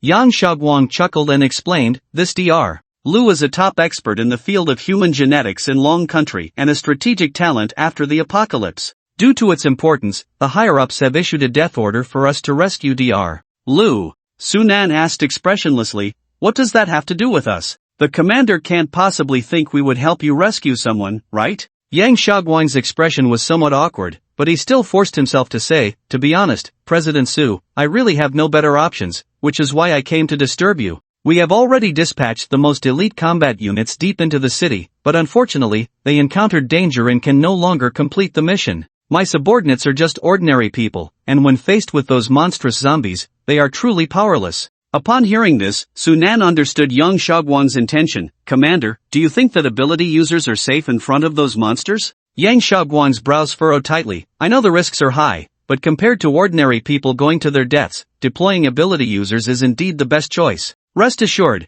as long as you are willing to lend me the ability users, I will arm them and maximize their chances of survival. Once the task is accomplished, I will personally take credit with my superiors. In these chaotic times, this achievement will certainly be significant, and I believe you won't be disappointed. Sunan smiled and then shook her head, saying, Commander, you may be overestimating me. I'm just a woman who prefers to stay in a corner. Achievements mean nothing to me compared to a tube of lipstick. Moreover, if you need ability users, I can't help you because the ones under me are already dead. Yang Shaoguang's eyes widened in shock. What? Dead? How is that possible? Wasn't it just this morning? Sunan's gaze turned cold. If you don't believe me, I can take you to their graves. I bet the grass has already grown there. Yang Shaoguang was in disarray in the wind. What was going on? He had just received news that Pei Xing and those scoundrels were killed by ability users, and now the ability users were dead too, suicide out of guilt? Was that reasonable? And the grass had grown on their graves. Who would believe that? President Su, this is not a joke. Time is life. Yang Shaoguang thought Sunan was unwilling to lend him people and was deliberately making excuses. Sunan chuckled twice. Sorry, I really can't help. She then handed over the document. Yang Shaoguang felt a bit angry. He stared at Sunan, his tone somewhat stiff, in the face of great danger. Does President Su really not want to contribute to the dragon country? Sunan frowned tightly. What? Does the commander want to pressure me with righteousness? Sorry, I don't buy that. If there's nothing else, then you can go back where you came from. The two suddenly became confrontational, and the atmosphere grew tense. Suddenly, a hand reached over from the side and took the document from Sunan's hand. Sunan turned to look, and Lin Fei was leisurely flipping through it. Dr. Lu does have real talent. Where it should be round, it's round, and where it should be pointed, it's pointed. To become an authority at just 32, it's truly a pity. Yang Shaoguang felt mocked by Lin Fei's untimely remarks and glared at him. Who do you think you are? To jest about an expert in the field of research, do you want to get shot? Lin Fei pointed at himself. Me? Just an ordinary handsome ability user. Yang Shaoguang, then, before anyone could react, Yang Shaoguang directly slid to his knees. I'm sorry, I was too loud just now. Sunan, Shamate, Soldier, Lin Fei, not the pigeons, are you trying to create a contrast? This track is indeed being played well by you. Yang Shaoguang paid no attention to the gazes of others, he just stared at Lin Fei, looking as if they had met too late. Brother, there's an old saying, with great power comes great responsibility. I see you are handsome and extraordinary, you must be someone who stands out among the crowd. I represent all members of the Southern Warzone frontline and earnestly request your assistance. Rest assured, whatever you want, as long as we have it, we will not say a single word against it. This mission concerns the safety of all survivors. The Dragon Kingdom needs Dr. Lu and talents like you. Please, sir, lend a helping hand to the Dragon Kingdom. His passionate plea left everyone present momentarily stunned. Is he really willing to go to any lengths to achieve his goal? Lin Fei was almost at a loss with this guy. He had initially wanted to play it cool, but this guy came right out with flattery. Ahem. So, Commander Yang, right? I'm actually a laid-back person and don't like being put on too high a pedestal. However, considering your sincerity as a military leader, I can think about helping you out. But as for the reward, Yang Shaoguang's eyes lit up. Since he mentioned a reward, this matter should be feasible. Sure. Just say what you want, anything we have is no problem. Lin Fei smiled. I like straightforward people like Commander Yang. I don't need much, I just need some information about certain things. Upon hearing this, Sunan beside him immediately understood. Lin Fei was planning to use official power to search for those strange things. This guy really won't give up until he sees results. Yang Shaoguang was somewhat puzzled. What things? Lin Fei smiled faintly. Things that ordinary people cannot comprehend. Perhaps a tree, perhaps an egg. In short, anything that ordinary people cannot understand. I want it all. What do you think? If you agree, I can make sure to bring back Dr. Lu in full. This was meant to give Yang Shaoguang a strong push to see if he would take the bait. Really? Really? Good. As long as you bring Dr. Lu back safely, I can try to keep an eye out for those strange things within the Southern Warzone. Yang Shaoguang nodded heavily, afraid that Lin Fei would go back on his word. Lin Fei laughed, took the photo of Dr. Lu from the file, and then returned the file to Yang Shaoguang. So, Commander Yang, let's have a pleasant cooperation. Yang Shaoguang stood up. I still don't know your name, brother. Lin Fei smiled. I don't dare to claim a grand name, just call me Lin Fei. Yang Xiaoguang stood up straight, one hand holding the file, the other performing a standard salute, Brother Lin's righteousness. I am deeply grateful. When can Brother Lin set off? Lin Fei thought for a moment and said, in the afternoon, I still have some matters to attend to. Yang Xiaoguang nodded, alright, I will send someone to pick you up, and then we'll take a helicopter over. After finalizing the time, Yang Xiaoguang breathed a sigh of relief. Although he didn't know what Lin Fei's abilities were, since he had the confidence to make demands with this task, he must have some assurance. No one would be arrogant enough to risk their life for show. So, such a person can only be befriended, not made an enemy. Watching the military jeep leave, Sunan, who had been silent for a while, asked, why did you take on this tough job, Boss Lin? Although I'm not quite sure, the situation in the city doesn't seem optimistic, right? If something happens to you, what will happen to them? Lin Fei looked at her meaningfully, then I can only trouble President Su to take good care of them. Sunan patted his shoulder, stop it, I'm not that kind of person, I'm just concerned about you. Lin Fei's eyes sparkled with laughter, President Su was so concerned about me. Could it be that you think I'm a perfect man worthy of lifelong commitment? Sunan rolled her eyes at him, I'm just worried about the supplies in your space, okay? If you die out there, who will inherit your fortune? Lin Fei smiled, don't worry, this issue shouldn't be a concern for a while. But if President Su is willing, I think I can add your name to my will. Sunan replied, I've never heard of adding names to a will. What, is your will issued by the Real Estate Bureau? It was a joke, but Sunan didn't sense any worry from Lin Fei, as if he had agreed to something trivial. Is this guy really that impressive? At 9 in the morning, Lin Fei called a few women over. I need to go to Huiquan village for a bit. Shiriying, come with me. The rest of you stay here and see if you can help with anything. If something special happens before I return, I trust you all have the judgment to handle it. As long as it threatens your personal safety, no matter who it is, just kill them. I'll take the blame for any issues. Got it? The women all nodded, but only Shinshuriying looked a bit puzzled, wondering why so many people were going, yet it had to be her, the sickly one, who went along. Before leaving, Huang Ruwei promised to take good care of the others, while Wan Qiu remained calm but cast a faintly concerned glance at Lin Fei. Huang Jinjin whispered in Lin Fei's ear, prompting him to give her a firm pinch on the backside. Nearby, Shinshuriying was being pulled by Shinlingyin, who was whispering to her, causing Shinshuriying's cheeks to flush. When she glanced at Lin Fei, he happened to be looking at her too, making her wish she could just disappear into a crack in the ground. She shot a glare at Shinlingyin, thinking, how come she never learns? I must find a chance to teach her a lesson. Then, with the women seeing them off, Lin Fei and Shinshuriying plunged into the dense jungle. Huang Ruwei stood in place for a long time. Sunan walked over and joked, oh, how did our Ruwei become a stone waiting for her husband? Wasn't it you who said it didn't matter whether there were men or not? Now you can't even bear to be apart from your little husband for a moment? Huang Ruoi's cheeks flushed slightly. What do you know? Always acting carefree, yet still a virgin. You don't know the taste of Lin Fei. Once you've tasted it, you can't stop. Sunan felt a bit heated by her words and pouted, what does that have to do with me? I can't taste it.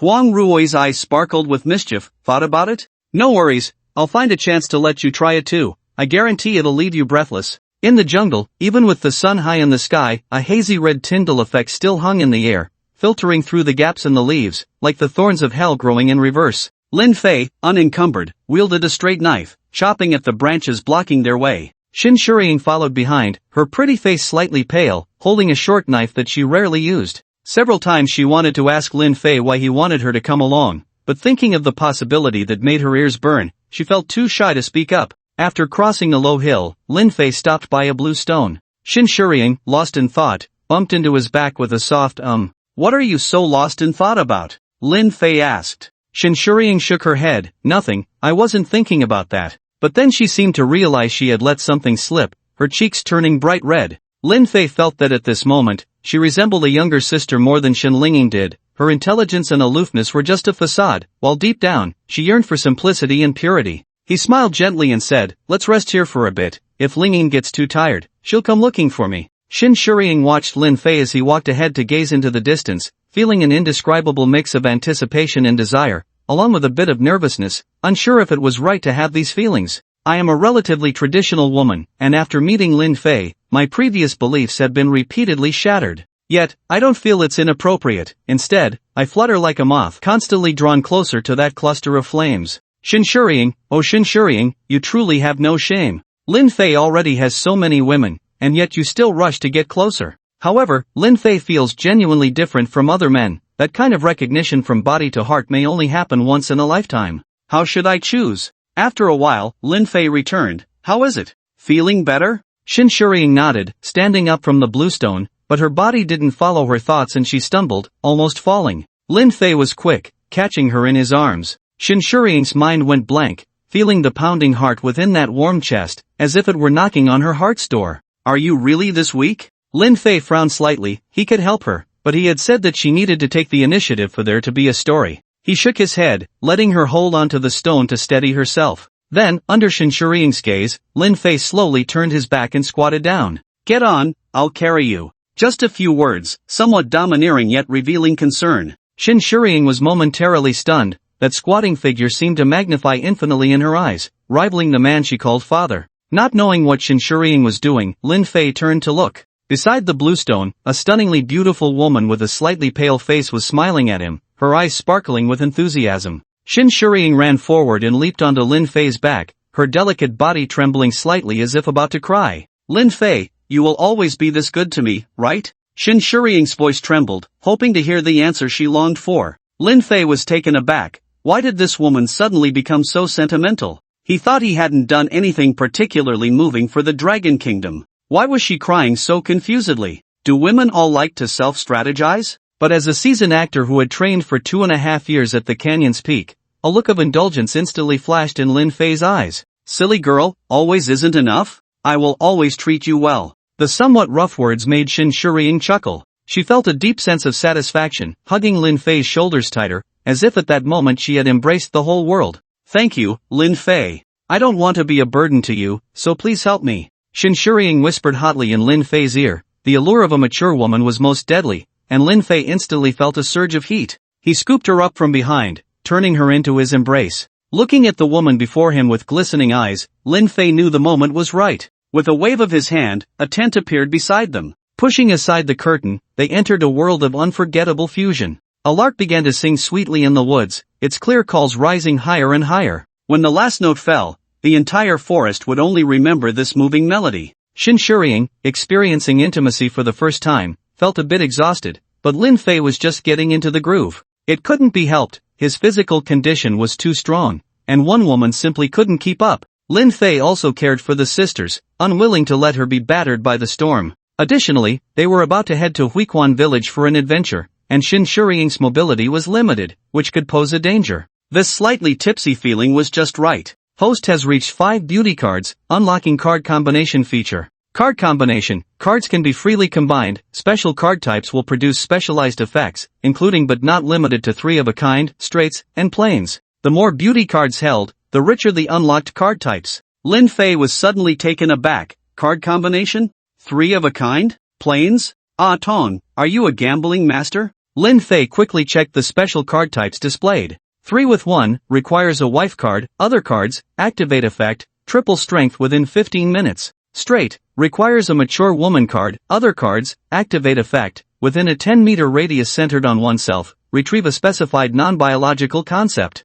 Airplane, this card type is not yet unlocked. Suddenly, Lin Fei felt as if he had forgotten how to play poker. This card combination ability was simply extraordinary. Just the 2 abilities he had unlocked so far left Lin Fei in disbelief. Look at these divine abilities. 3 with 1 grants triple strength. With his current power multiplied by 3, Lin Fei was confident he could collapse a building with a single punch. The straight truly became a straight, retrieving a non-living concept. At first glance, it seemed like theft, but upon closer inspection, it was indeed a form of theft, albeit a high-end one, making it impossible to guard against. This was a concept ability. Does he understand what a concept ability is? Street punk. Lin Fei was overjoyed. The system was indeed powerful, and Yangshi was surely watching over him from above. He deeply kissed Shin Shurying, nearly leaving her breathless. Then he flipped over and patted Shin Shurying's plump thigh. Let's go, little lazy pig. It's time to get down to business. Shin Shurying looked at her already torn white shirt and tight jeans, pouting. It's all your fault, so rude.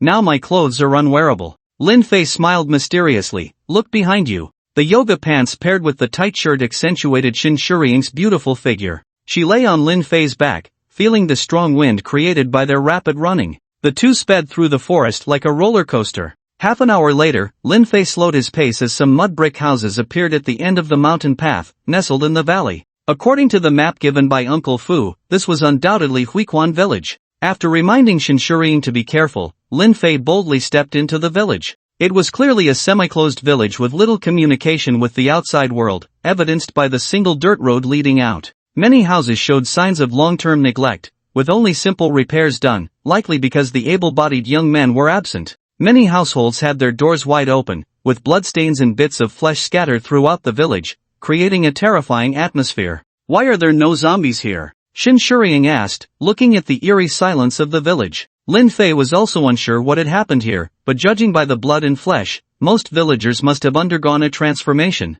I don't know, forget it, let's just head to the spring. The two then made their way out of the village, following the now wider river towards its source. The stone and wooden bridges that once spanned the river had all been washed away by the flood, and amidst the surging waves, strange rocks could be faintly seen beneath the water's surface. Has it spread this far? Lin Fei murmured. Shinshuriying was puzzled. What? Lin Fei looked at her. Are you feeling better? Can you use your powers? Shinshuriying nodded. I can use my metal control ability now. Good, see if you can communicate with the metal substances in this river. Try to lift the stones from the water. Lin Fei pointed at the riverbank. Shinshuriying said nothing more and placed her hands on the riverbank, beginning to sense. Lin Fei was somewhat puzzled. Shinshuriying's condition had improved significantly, but the system hadn't indicated that her flaws had been remedied, which should be related to her dual abilities. Although he could jump in to check directly, why not use a simple and safe method? That would be foolish. As Shinshuriying furrowed her brow, the water in the river gradually parted, and a strangely shaped stone was lifted above the surface by a metal platform.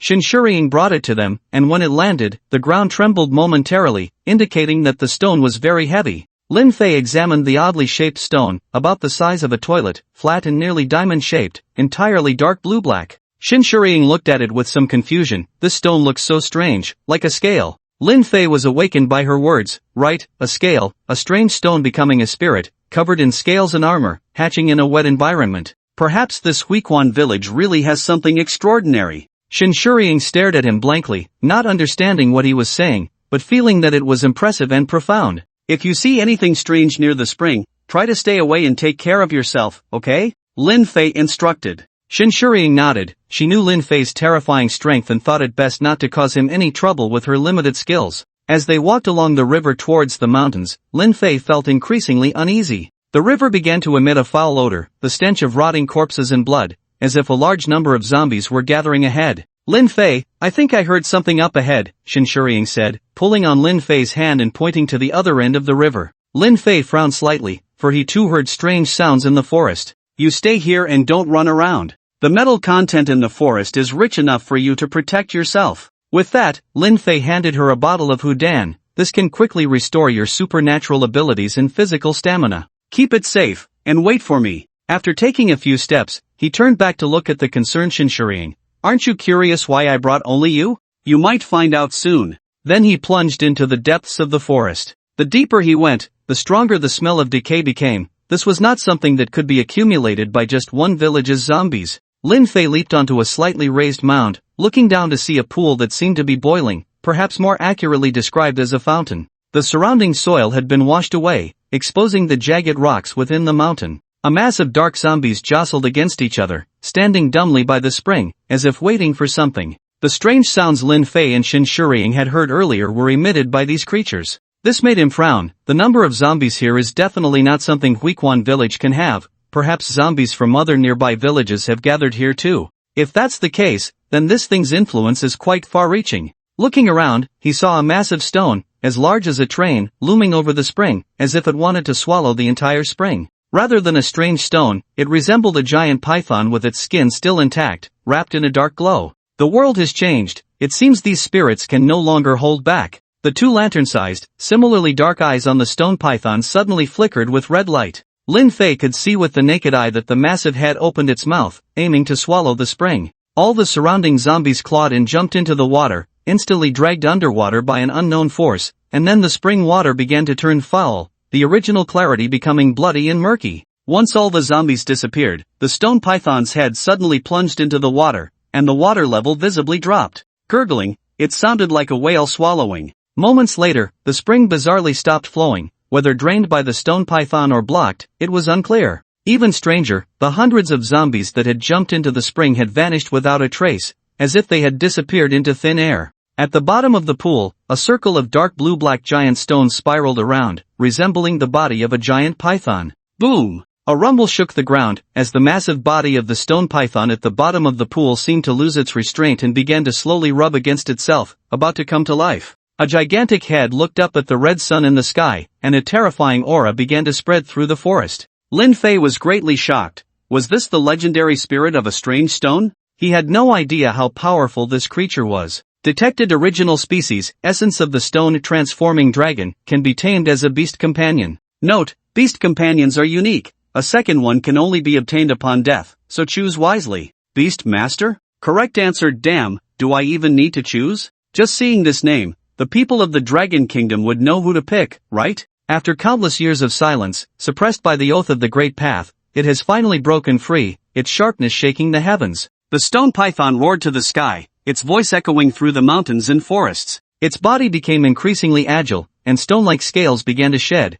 revealing the dark green armor hidden beneath. The stones that Lin Fei and his companion had discovered in the water must have fallen from its body, swept away by the rushing current. As all the stone scales fell away, a colossal dark green python appeared before them. The giant python, now in its biological form, possessed an extremely terrifying sense of perception, instantly detecting Lin Fei hiding on the hill. Bang! The massive dark green tail of the python swung without hesitation, shattering the small hill, sending dirt and rocks flying. Lin Fei landed not far away, looking at it with a serious expression. Hey, big guy, can you understand human speech? The giant python opened its mouth, unleashing a dark green water column that struck the ground where Lin Fei stood, creating a deep pit, the dark green liquid splattering and corroding everything it touched. I asked if you can understand human speech. If you keep this up, I'm going to get angry. Lin Fei leaped onto a tree to meet the giant python's gaze. However, the python's wise eyes were filled with disdain, completely ignoring Lin Fei like a small grasshopper. With a flick of its tail, a large number of sturdy primitive trees were snapped in half. Lin Fei fell outside the giant python's attack range, shaking his head. I originally wanted to interact with you as an ordinary person, but all I got was your disdain. Alright, I'll lay my cards on the table. I'm a billionaire. Let's have a fight. Whoever wins is the daddy. The giant python flicked its tongue, its eyes full of mockery, as if to say, you skinny monkey aren't even enough to fill my teeth. But just as it reappeared in the world, someone came to provoke it, reminding it of those detestable beings that nearly costed its cultivation. Anger surged within it, and its entire aura pressed down towards Lin Fei like a tidal wave. Feeling the giant python's momentum, Lin Fei quickly assessed, this guy's strength probably exceeds the transformation realm. This is a bit tricky. Though he thought this, his eyes were filled with intense fighting spirit. Since the outbreak of the apocalypse, he hadn't encountered an opponent that made his blood boil, even that corpse tree only served to warm him up. Now, this giant python before him was undoubtedly a good test of his own strength, and he wanted to see just how far he had come. Seeing that the tiny ant didn't run away but instead seemed eager to try, the giant python became even angrier. It charged at Lin Fei like a train. Bang! The mountains and forests shook, dirt and rocks flew, and the giant python raised its head from the ground, shaking off the dirt. It looked around, searching for Lin Fei's figure. You've got some strength, but I wonder if your head is hard enough. Take a punch from me first. Lin Fei appeared above the giant python, raising his fist without hesitation and smashing it down. Boom! A muffled sound erupted, and Lin Fei's punch even created a mock ring. The python's raised body instantly crashed to the ground, its eyes filled with confusion, its tongue hanging limply, its head buzzing. What kind of grasshopper is this, so fierce? Even those creatures that once made the spirits tremble weren't this reckless, right? But the giant python, being a legendary creature, quickly recovered, rolling on the ground to force Lin Fei back. The giant python intended to create distance, but Lin Fei wouldn't allow it. He darted around, hammering at the giant python like a blacksmith. This level of attack posed no threat to the giant python, but it found it annoying. When did ants become so audacious in front of a former king? Roar! With a furious roar, the giant python's body erupted with dark green light. Lin Fei immediately sensed something was wrong and retreated rapidly, as the soil and stones beneath him began to vibrate in sync with the flickering dark green light. The ground beneath his feet became soft, and standing too long would cause him to sink, as dangerous as quicksand. Changing the soil structure? Goodness, it's a soil-type supernatural creature. Lin Fei quickly leaped to the treetops, frowning. The dark green light on the giant python showed no signs of stopping, and the area of quicksand-like ground was expanding rapidly. Not only that, but the sandified soil seemed to possess high-frequency cutting abilities, devouring and shattering the surrounding trees inch by inch. At this rate, the entire forest would likely be turned into a marshland by the giant python, and it would become the sole king, unbeatable in its domain. Lin Fei felt it was becoming tricky. I wonder if this guy can withstand the bombardment of the killing tool? Lin Fei's killing tool had evolved twice again, with bullets evolving from the Desert Eagle's 12mm to anti-tank rounds,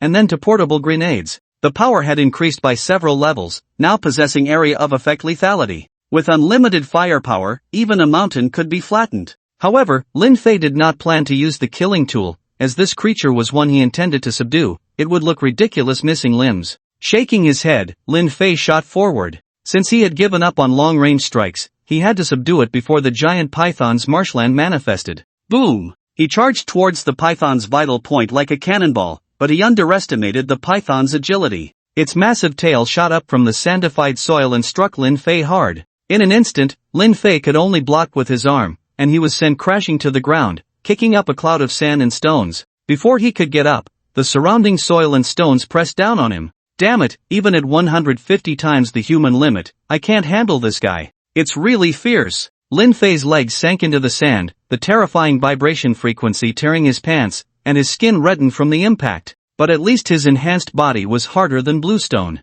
Bang! He forcefully pulled himself out of the quicksand and leaped into the air, but the problem he faced was that there was nowhere to land within 100 meters. Everything had been turned into quicksand by the giant python. Moreover, it seemed this was not its limit. The giant python looked at Lin Fei, who was about to fall into its sandy realm, with a mocking glint in its eyes. Like a grasshopper entering the water, no matter how it struggled, it would meet its end in the waves. The sand began to surge, as if a terrifying wave was about to form. As Lin Fei fell, just as he was about to touch the sand, a large piece of marble suddenly appeared beneath his feet. Although it was quickly swallowed by the sand, it at least provided Lin Fei with a foothold. He moved like a dragonfly skimming the water, constantly leaping on the sand, leaving the giant python puzzled. Where did those stones suddenly appearing under the grasshopper's feet come from? A traitor in the marshland? Slap! While the giant python was momentarily stunned, Lin Fei delivered a big slap to its head. Damn it, fighting and getting distracted, making me hesitate to subdue you.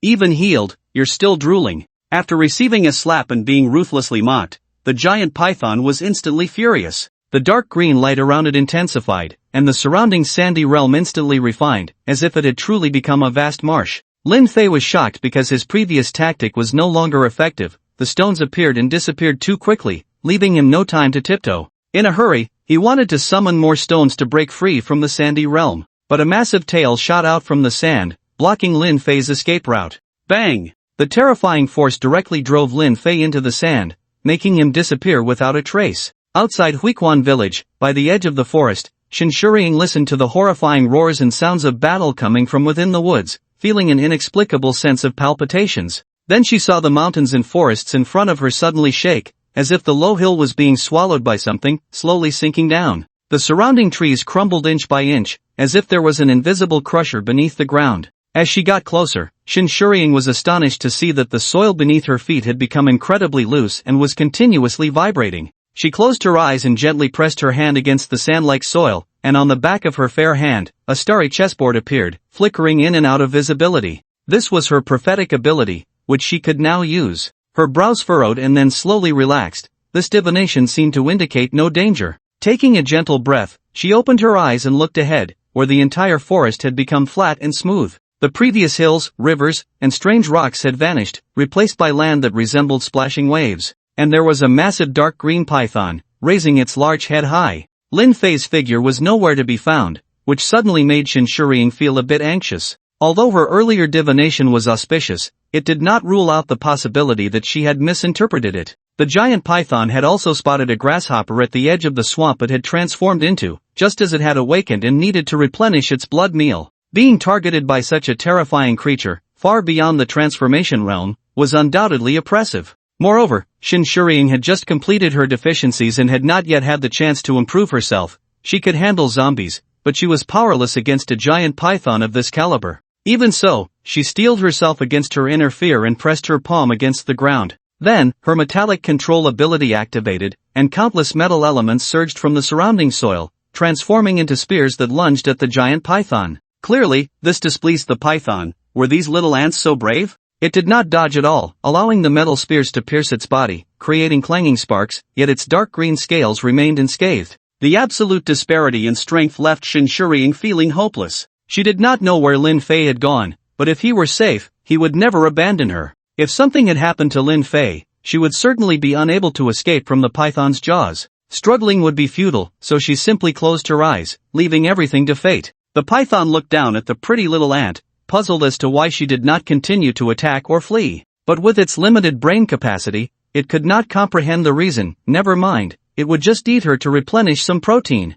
The python opened its massive jaws, slowly descending upon Shinshuriying. The cold wind rushed at her, blowing her hair, and her eyelashes fluttered slightly. Just as the giant mouth was about to swallow Shinshuriying, the python suddenly felt its forward movement obstructed. "Hey, big guy, girls can be eaten, but not like this." Lin Fei's voice suddenly echoed through the swamp. Then, a tremendous force swept over the python, which was just a step away from devouring Shinshuriying, instantly yanked backward. Its nearly 100-meter-long body soared into the air, its tail caught like a rope, crashing heavily onto the suddenly formed metal platform. The python's head throbbed from the impact. It was dazed. With its mass, it must weigh at least 100 or 200 tons. What kind of brute could treat it like a rope? The python tried to break free from the restraint on its tail, but no matter how hard it struggled, it could not escape Lin Fei's iron grip. At the edge of the swamp, Shinshuriying opened her eyes, a smile appearing on her face. She knew Lin Fei would be fine. She saw Lin Fei standing on the metal platform, embracing the python's tail like a strongman, grinning at Shinshuriying. "Did my Shuriying baby get scared? Don't worry, let Big Brother teach it a lesson." The giant python twisted its body, its corrosive liquid just about to spew forth, but Lin Fei suddenly exerted force with both hands, moving it once again to the other side. The metal platform beneath his feet extended out, perfectly catching the falling giant python. Bang! Put! It fell in a disoriented heap, its corrosive liquid spilling everywhere like drool. "I knew it, you drooling creature, even after being cured," Lin Fei scolded. Then, without pausing, he continued to move the giant python around, the heavy sounds of impact ringing in his ears. The python began to doubt its life. Who exactly was the beast here? What was with the disdainful look on the face of the one throwing it around? And what was with that beautiful little ant smiling so brightly? It felt strangely unfamiliar with this world, wondering if it should consider starting over. After being thrown onto the metal platform once more, it felt like its snake gallbladder was about to come out. If this continued, it would really have to start over. Roar! Stop! Stop hitting me! The giant python suddenly roared, and to its surprise, it spoke human words, and the voice was quite pleasant. Lin Fei was taken aback. "You're a female? No, wait, you can actually speak human language?" The python looked at him dazedly, its large head showing a rare, pitiful human-like expression. Lin Fei jumped up in shock, sitting right on the python's 7-inch mark. "So why didn't you speak when I asked you earlier? Playing hard to get?" The python's eyes turned red, as if tears were about to well up. "You are a bipedal beast. My father told me that bipedal beasts deceive snakes." Lin Fei's forehead was filled with black lines. He really wanted to know what kind of trauma its father had experienced to come up with such a conclusion. "What bipedal beast? I'm a descendant of Yan and Huang." The python quickly nodded. "Okay, descendant." Lin Fei felt a pang in his heart. This creature seemed a bit off. It was hard to believe he had just been fighting with such a thing. If it weren't for the fact that Shinshuriying's flaw had just been perfectly compensated, allowing him to level up and gain metal control abilities, even using the 3-to-1 special effect wouldn't have worked against this giant python. Shaking his head, he raised his hand and summoned the metal from the earth, instantly forming an arch bridge on the python's body. A massive sword, suspended by chains, pointed directly at the python's 7-inch mark, glinting coldly. "Since the founding of the nation, no becoming a spirit, have you forgotten? Or do you think the time is ripe to come out and do evil?" The python felt a chill at the sight of the sword hanging above its 7-inch mark. Although it wasn't afraid of metal, it couldn't ignore the sword hanging beneath the bridge. That was a manifestation of a law, or rather, a killing weapon specifically targeting snakes and dragons. In ancient times, in areas prone to floods, iron swords would hang beneath bridges to prevent dragons from causing floods. Thus, Lin Fei's actions at this moment undoubtedly posed a life and death crisis for the giant python. "No, I haven't forgotten. But the agreement back then also said, it starts with the founding and ends in chaos. I haven't broken the rules." Hearing the python's words, Lin Fei suddenly realized there was indeed such a clause. After all, in times of chaos, who cares about whether you become a spirit or not?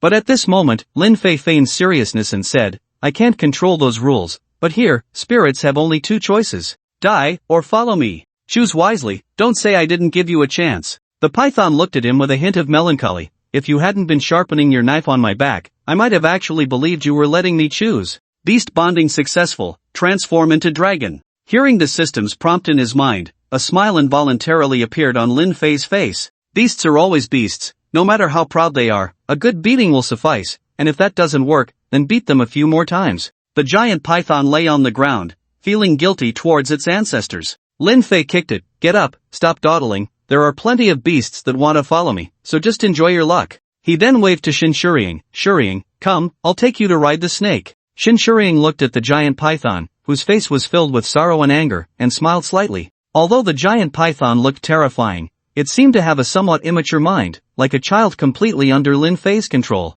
With a wave of his hand, a metallic arch above them transformed into a staircase that extended to Shinshuriying's feet. She climbed up the steps and was embraced by Lin Fei. Then, Lin Fei slapped the giant python's back. Go, Pippi Snake, head in that direction. The giant python twisted its body, carving a deep mark into the earth. I'm not called Pippi Snake, my name is Mo Lin. No way, you have to be called Pippi Snake. What I say goes, even if the King of Heaven comes, it won't matter. Oh whoa! Mo Lin roared, filled with resentment, and plunged into the primitive jungle. On the python's back, Shinshuriying leaned against Lin Fei, looking at him, feeling inexplicably at ease. She and her sister had escaped from the capital to find someone to change their fate in Wangchuan, and now they had found that person, but it seemed that both sisters had also fallen into a trap because of it. Although she didn't know if fate could really be changed this way, she felt that the gears had already begun to turn. What are you looking at? Do you want something exciting? Lin Fei teased, looking down at the lost in thought Shinshuriying.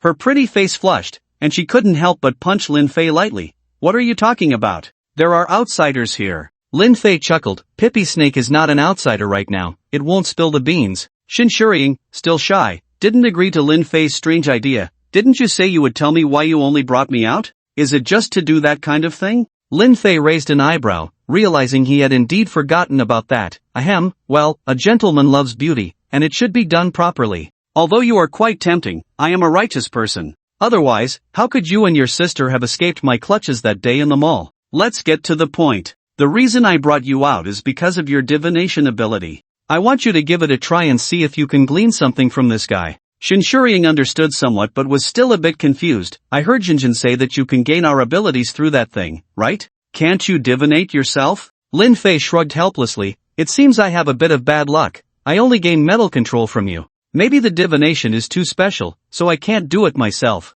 Shinshuriying pouted. So that's how it is. Alright, I'll give it a try. Lin Fei nodded and reminded her, if it becomes unmanageable, I'll wake you up. Shinshuriying smiled and said no more, directly placing her palm on Mo Lin's back. An intricate divination chessboard appeared on her hand, shimmering mysteriously. Suddenly, Lin Fei felt that Shinshuriying in front of him seemed to become ethereal. She was clearly sitting there but seemed to drift away from the present world, making one instinctively want to ignore her existence. Could it be that her flaw was completed, causing a change in her ability? It looks like a self-protection mechanism. After a while, Shinshuriying's delicate body began to tremble slightly, her complexion pale, her brows furrowed, revealing a look of confusion. Lin Fei was about to wake her up, but her eyes slowly opened first, filled with extreme shock, as if she had divined something extraordinary. What happened? What did you divine? Lin Fei asked. Shinshuriying looked at Lin Fei, then at Mo Lin, and after calming her emotions slightly, she spoke. I saw a creature that only exists in legends, a dragon. Lin Fei's eyes flickered slightly. Anything else? Shinshuriying nodded. On the dragon's head, there was a person, but I only saw a rough outline. The dragon was entirely jade green, as if it was confronting something. I can only divine this much. If I go further, I have a feeling I might become a fool. Mo Lin has quite a secret. Let's treat it a bit better in the future. Of course, I can't rule out the possibility that my divination results are completely chaotic and wrong. Lin Fei pondered for a moment and smiled. It's fine, it's enough. Right or wrong aside, at least I've clarified some things. For that, I should reward you, this woman who makes it hard for me to resist. He then pulled Shinshuriying into his arms and took out a live tiger pill to feed her. Whether it was the effect of the pill or her shyness, Shinshuriying's complexion turned rosy. Lin Fei, don't touch me randomly, what if someone sees us? So what if they see? What business is it of theirs if I touch my own woman? If anyone dares to say anything, I'll tear their mouths apart. You really are domineering. Ah, not there. Do you know why I want you to wear yoga pants? Why? because it increases attack speed. Before long, Shinshuriying was defeated. Amidst the melodious chirping of the orioles, Mo Lin couldn't help but steal a few glances, feeling a bit startled. Sure enough, the two-legged beasts are unpredictable, even bullying their own companions. So scary, Dad, when are you coming to save me? Just as Mo Lin's massive body was about to burst out of the forest, Lin Fei finally let go of Shinshuriying and called out to Mo Lin, making it come to a sudden stop. Shinshuriying bit her lip in grievance, mentally labeling Lin Fei as a pervert. Lin Fei just laughed heartily and jumped off the snake's back. He looked up at Mo Lin's enormous body. If it charged into the shooting range like this, it would indeed be a bit intimidating. What if it scared the flowers and plants? Pippy snake, you stay in the mountains and wait. Don't let anyone discover you. Lin Fei said to Mo Lin, not wanting to expose its existence. It could be considered one of his trump cards. Unexpectedly, Mo Lin's huge head shook like a rattledrum. No, I don't dare stay here alone, I'm scared. Lin Fei's mouth twitched. What are you afraid of with such a big body? Shouldn't others be afraid of you? You've been here for so many years, what are you afraid of? Besides, with your size, it's hard for me to take you out. Mo Lin showed a wise look. It's fine, just wait for me. Then, under the gaze of Lin Fei and Shinshuriying, Mo Lin's 100-meter-long body began to emit a dark green glow and condensed at a visible speed. In just a few breaths, a tall and beautiful girl appeared before them, with a slim waist and long legs, perfectly proportioned, a stunning beauty. Her dark green garments fluttered, giving off the impression of a top dancer in an emperor's palace. Alright, now I won't scare anyone. Lin Fei stared in astonishment, almost drooling. Shinshuriying was equally shocked. She used to love watching various mythological dramas and was no stranger to beast transformations. But when something that only existed in imagination appeared right before her eyes, the feeling of it becoming reality was simply unbeatable. This way, you won't leave me, a snake, here. Mo Lin put her hands on her hips, pouting and staring wide-eyed at Lin Fei. A bit tsundere, but it suited her perfectly. That adorable look was completely natural. Lin Fei rubbed his nose and chuckled. I really can't do anything with you. Let's go, but I need to tell you in advance. First, you can't eat anything without permission. Second, you must not show your strength in front of others. Did you understand? If you don't understand, think it over here and come find me later. Mo Lin nodded without hesitation. Understood, understood. I'll listen to you. Shinshuriying's face was filled with a smile. She was extremely curious about Mo Lin. What race is she? Where does she come from? How did she transform? Can she become an immortal? What does she like to eat? In Shinshuriying's eyes, Mo Lin was like a Pandora's box filled with secrets, and she wanted to peel back the layers of mystery. So, Shinshuriying stepped forward and gently took her hand, which was cool and comfortable. Let's go, follow your sister into the human world. Mo Lin knew that Shinshuriying belonged to Lin Fei, so naturally, he held no hostility towards her. He obediently nodded and followed closely as they walked out of the forest. At this moment, the crimson sun hung directly overhead. In just 3 hours, Lin Fei had gained a lot. He captured the heart of the elegant Shinshuriying, reached the peak of his own strength, and tamed the powerful spirit creature Mo Lin. One could only say that it was a natural progression, not at all forced. When Lin Fei and the others appeared on the lawn, they were quickly spotted by a group of punk youths, and soon, 2 Wuling Hongguang vans drove over. The doors opened with a clatter, and a group of punks streamed out. Brother Lin! Hello, Brother Lin! When Lan Mao Lu Shangxi saw the 2 stunning women behind Lin Fei, he was taken aback. He recognized Shinshuriying, but who was the other pure-looking high school girl? Was Lin Fei really that lucky? Brother Lin, you've brought back another beauty. Congratulations! Lu Shangxi's smile was somewhat meaningful. Lin Fei jokingly scolded, get lost, go patrol your area. Lu Shangxi and the others watched enviously as Lin Fei walked into the shooting range with the 2 beautiful women. Now this is what life is about. If I could find a woman even a third as good as Brother Lin's, my ancestors would be smoking with pride. Damn, how could you have such blasphemous thoughts? Have you forgotten the purpose of our pure love society? How could I forget? One person cries, pure love is invincible. In the courtyard, Huang Rui and Wan Xiu had just finished preparing lunch when they saw Lin Fei and Shinshuriying return. Upon seeing the little girl holding Shinshuriying's hand, they couldn't help but be surprised. They looked at Lin Fei as if to say, why did you bring back another beautiful girl? Lin Fei didn't explain anything, just called everyone to sit down and eat. Before long, Huang Jinjin and Shen Linging came in together, with Huang Jinjin wearing a mischievous smile. When she saw Lin Fei, she quickly put away her smile and feigned a casual demeanor, while Shen Linging's face turned slightly red, her gaze a bit evasive. The round table was surrounded by 7 people, creating a feeling of fullness, with various beautiful women surrounding them, making the food on the table look even more appetizing. Hey,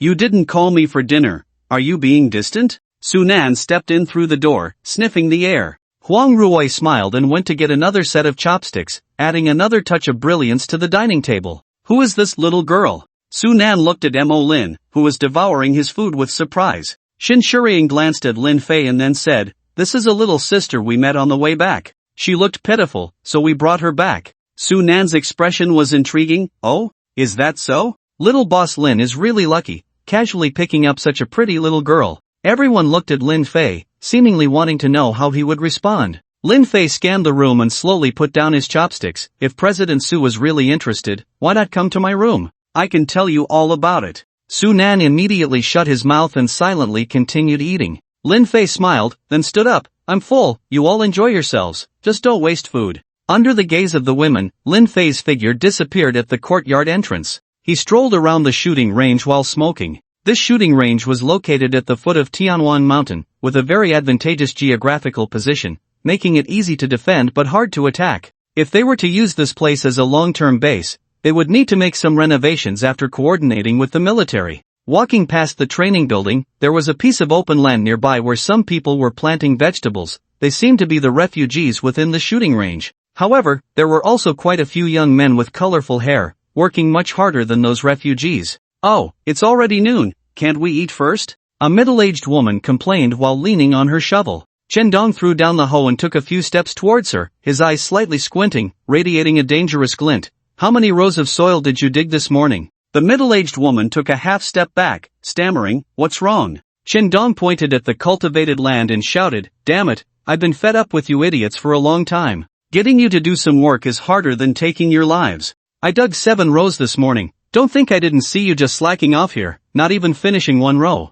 What? Am I the only one who gets to eat what's grown here?" The more he spoke, the angrier he became, raising his hand to point at the slacking refugees. You, and you. If you really don't want to work, fine, just walk straight down this road and leave my shooting range." The slacking refugees looked a bit embarrassed. The middle-aged woman sat down on the ground, feigning innocence. "Oh, at my age, it's normal for my hands and feet to be clumsy. You can't expect an auntie like me to compete with you young guys, right? I have a bad back and cervical spondylosis. How can I do this work? You should find me something easier." Chen Dong looked at her and suddenly sneered. "Heh, it's the end of the world, and you still want it to be easier? Fine, I'll find you a job where you just have to lie down." He then pulled out a gun from his waistband and pressed it directly against the middle-aged woman's forehead. All the refugees were terrified by this action. That was a gun. A single bullet could take their lives. The middle-aged woman had never been pointed at with a gun before, but that didn't stop the genuine fear from spreading through her body.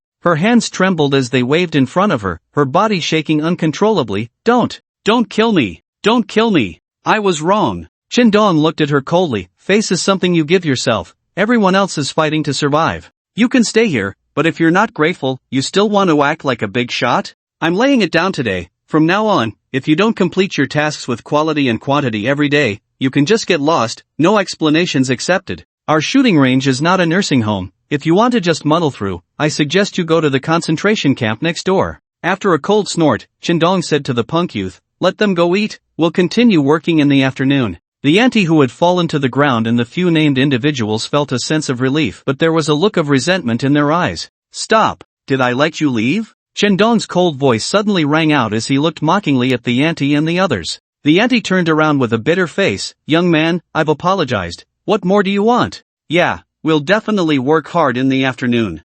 It must be that we didn't eat enough in the morning. Once we're full, we'll have the strength." Chen Dong coldly stared at them. Mistakes made by adults can't be solved with just an apology. If apologies worked, why would we need guns? Get out before I change my mind. Don't say I didn't give you a chance. Get out of the shooting range in 3 minutes, and I'll pretend nothing happened. If you have any objections, take it up with this thing. The gun in his hand glinted coldly, the dark muzzle making the other's hair stand on end. The auntie was so scared she lost control, the foul smell spreading, and the others were no better off, all caught in a panic. "No, young man, you can't kick us out. We'll definitely die out there. Little brother, we know we were wrong. We'll definitely reform and start over." Chen Dong shook his head. "Now you know you were wrong. Where were you before? There are 2 minutes and 40 seconds left. Time waits for no one, and I think you know well that what I say is like water spilled on the ground. If you want to test it, just wait here. A few people suddenly felt a chill all over. One young man gritted his teeth, dropped the shovel in his hand, and ran outside.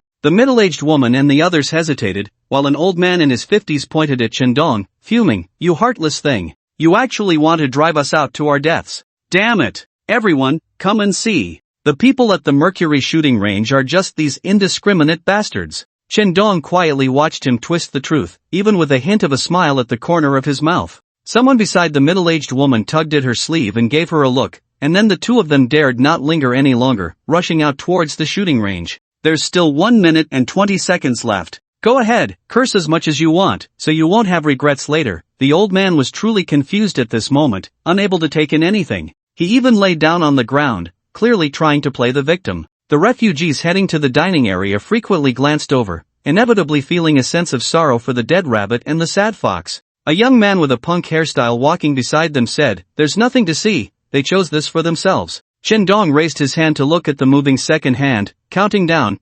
You have 10 seconds left to throw a tantrum, go for it, old man." The old man lay there as if exhausted from cursing, pretending to be dead. After a while, Shandong moved his feet. "Very good, indeed the older one gets, the bolder they become, impressive." The old man, with his eyes half closed, thought he had gambled correctly, only to be met with the dark muzzle of a gun. Bang! The gunshot echoed across the shooting range, causing all the refugees to tremble, each feeling a sense of danger. That red-haired man was serious. The middle-aged woman, who had just reached the door, stumbled and fell to the ground. After the gunshot, she was even more terrified, scrambling to escape, fearing that the next second a bullet would appear in her head. Shandong slowly put away his gun, looking at the old man who was as dead as could be on the ground, and spat in disgust. Turning around, he saw Lin Fei standing not far away. "Brother Lin. Sorry to make you laugh." Lin Fei shook his head. "You did well. People like that are troublemakers and must be dealt with swiftly. Also, if it were me, I wouldn't let any of those three go. You have to understand that even unarmed people can become fierce tigers in the future." Shandong was taken aback, furrowing his brow and sighing. "I understand, thank you for your guidance, Brother Lin." Lin Fei smiled and then asked, "I heard you have some issues with those rich second-generation kids?" Shandong didn't know where Lin Fei had heard that, but he had nothing to hide, so he spoke directly. "Indeed, there are some issues. I have a younger sister, a very lovely girl. I used to be a lackey under Pei Xing, and unexpectedly, he took a liking to my sister. Because I disagreed, they banded together to insult her. She is still a student. Afterward, they even turned the tables and locked my sister up in the police station. I'm just a small fry, with no ability to bail her out, so I had to seek help from Pei Xing. When I saw my sister again, she had..." At this point, Shandong's fists turned white from clenching, and his eyes were bloodshot. One could imagine his sorrow. This is the tragedy of small people, being toyed with by those in power and wealth. Lin Fei patted his shoulder. "Take care, wasn't Pei Xing also dead?" Shandong's eyes reddened. "No, not enough, far from enough. I swore to send those bastards to hell, including their backers." Looking at his vengeful expression, Lin Fei sighed. "Having motivation is a good thing, but one cannot live entirely in hatred. Personal strength is ultimately limited. Do you understand what I mean?" Shandong stared blankly at Lin Fei, then suddenly woke up, his eyes shining with realization. Some people understand immediately, while others remain clueless. This is the difference between the wise and the foolish. Beep beep beep beep. As the two were conversing, a helicopter flew in from the other end of the woods, startling everyone. Several women rushed out one after another, surrounding Lin Fei. Sunan murmured, "You came so early, really can't wait, huh?" When the helicopter landed on the lawn, Yang Shaoguang jumped down and slightly bent forward as he ran towards Lin Fei and the others. "Brother Lin Fei, I didn't arrive too early, did I?" Yang Shaoguang asked. They had agreed to set off in the afternoon, but since he needed something from Lin Fei, he naturally wanted to arrive early to show his sincerity. It was just past 12, and he wondered if Lin Fei had taken care of what he mentioned. "You're just in time, we can set off any time," Lin Fei smiled. Yang Shaoguang was delighted and quickly looked at Sunan beside him. "President Su, then I'll borrow Brother Lin." Sunan shrugged. "I can't control that, you should talk to these ladies." She pointed to the side, and Yang Shaoguang then noticed that Lin Fei was surrounded by so many stunning beauties. Just now, he had been so focused on Lin Fei that he hadn't noticed the others around. Now he was at a loss for words, wondering who these women were. Could they all be his women? Yang Shaoguang shook his head secretly. Impossible. Absolutely impossible. How could someone have so many top beauties at the same time? Ahem, Brother Lin Fei, we shouldn't delay, how about we set off now? He turned to the main person. Lin Fei nodded, sure, the sooner we go, the sooner we can return. Huang Ruoyi stepped forward and tugged at Lin Fei's sleeve. Honey, can we go with you? Lin Fei was a bit surprised, then looked at the other women beside him. They all showed a strong desire. No, too many people make it a big target, and it's inconvenient to move. You all stay here and work on the shooting range construction. I don't want to hear any bad news. Huang Ruoyi immediately pouted but didn't dare to argue, glancing at the other women, noticing their slight disappointment. Lin Fei looked at the confused Mo Lu among the women and pointed at her, saying, you come with me. Mo Lin was taken aback, pointing at herself, me? Huang Ruoyi and the others also looked at Mo Lin in confusion, wondering why Lin Fei wanted to take this newcomer. Did he think of some possibility? Huang Ruoyi showed a knowing expression. Lin Fei looked at her, wondering what strange thoughts she was having again. However, Xin Shuriying knew Mo Lin's identity. Her terrifying strength would definitely be a great help to Lin Fei. Ignoring the various thoughts of others, Lin Fei nodded to Yang Shaoguang. Let's go, Commander Zhang. Yang Shaoguang then snapped back to reality from the subtle relationship between Lin Fei and the women, suddenly amazed. These women were likely all maintaining that kind of friendship with Lin Fei.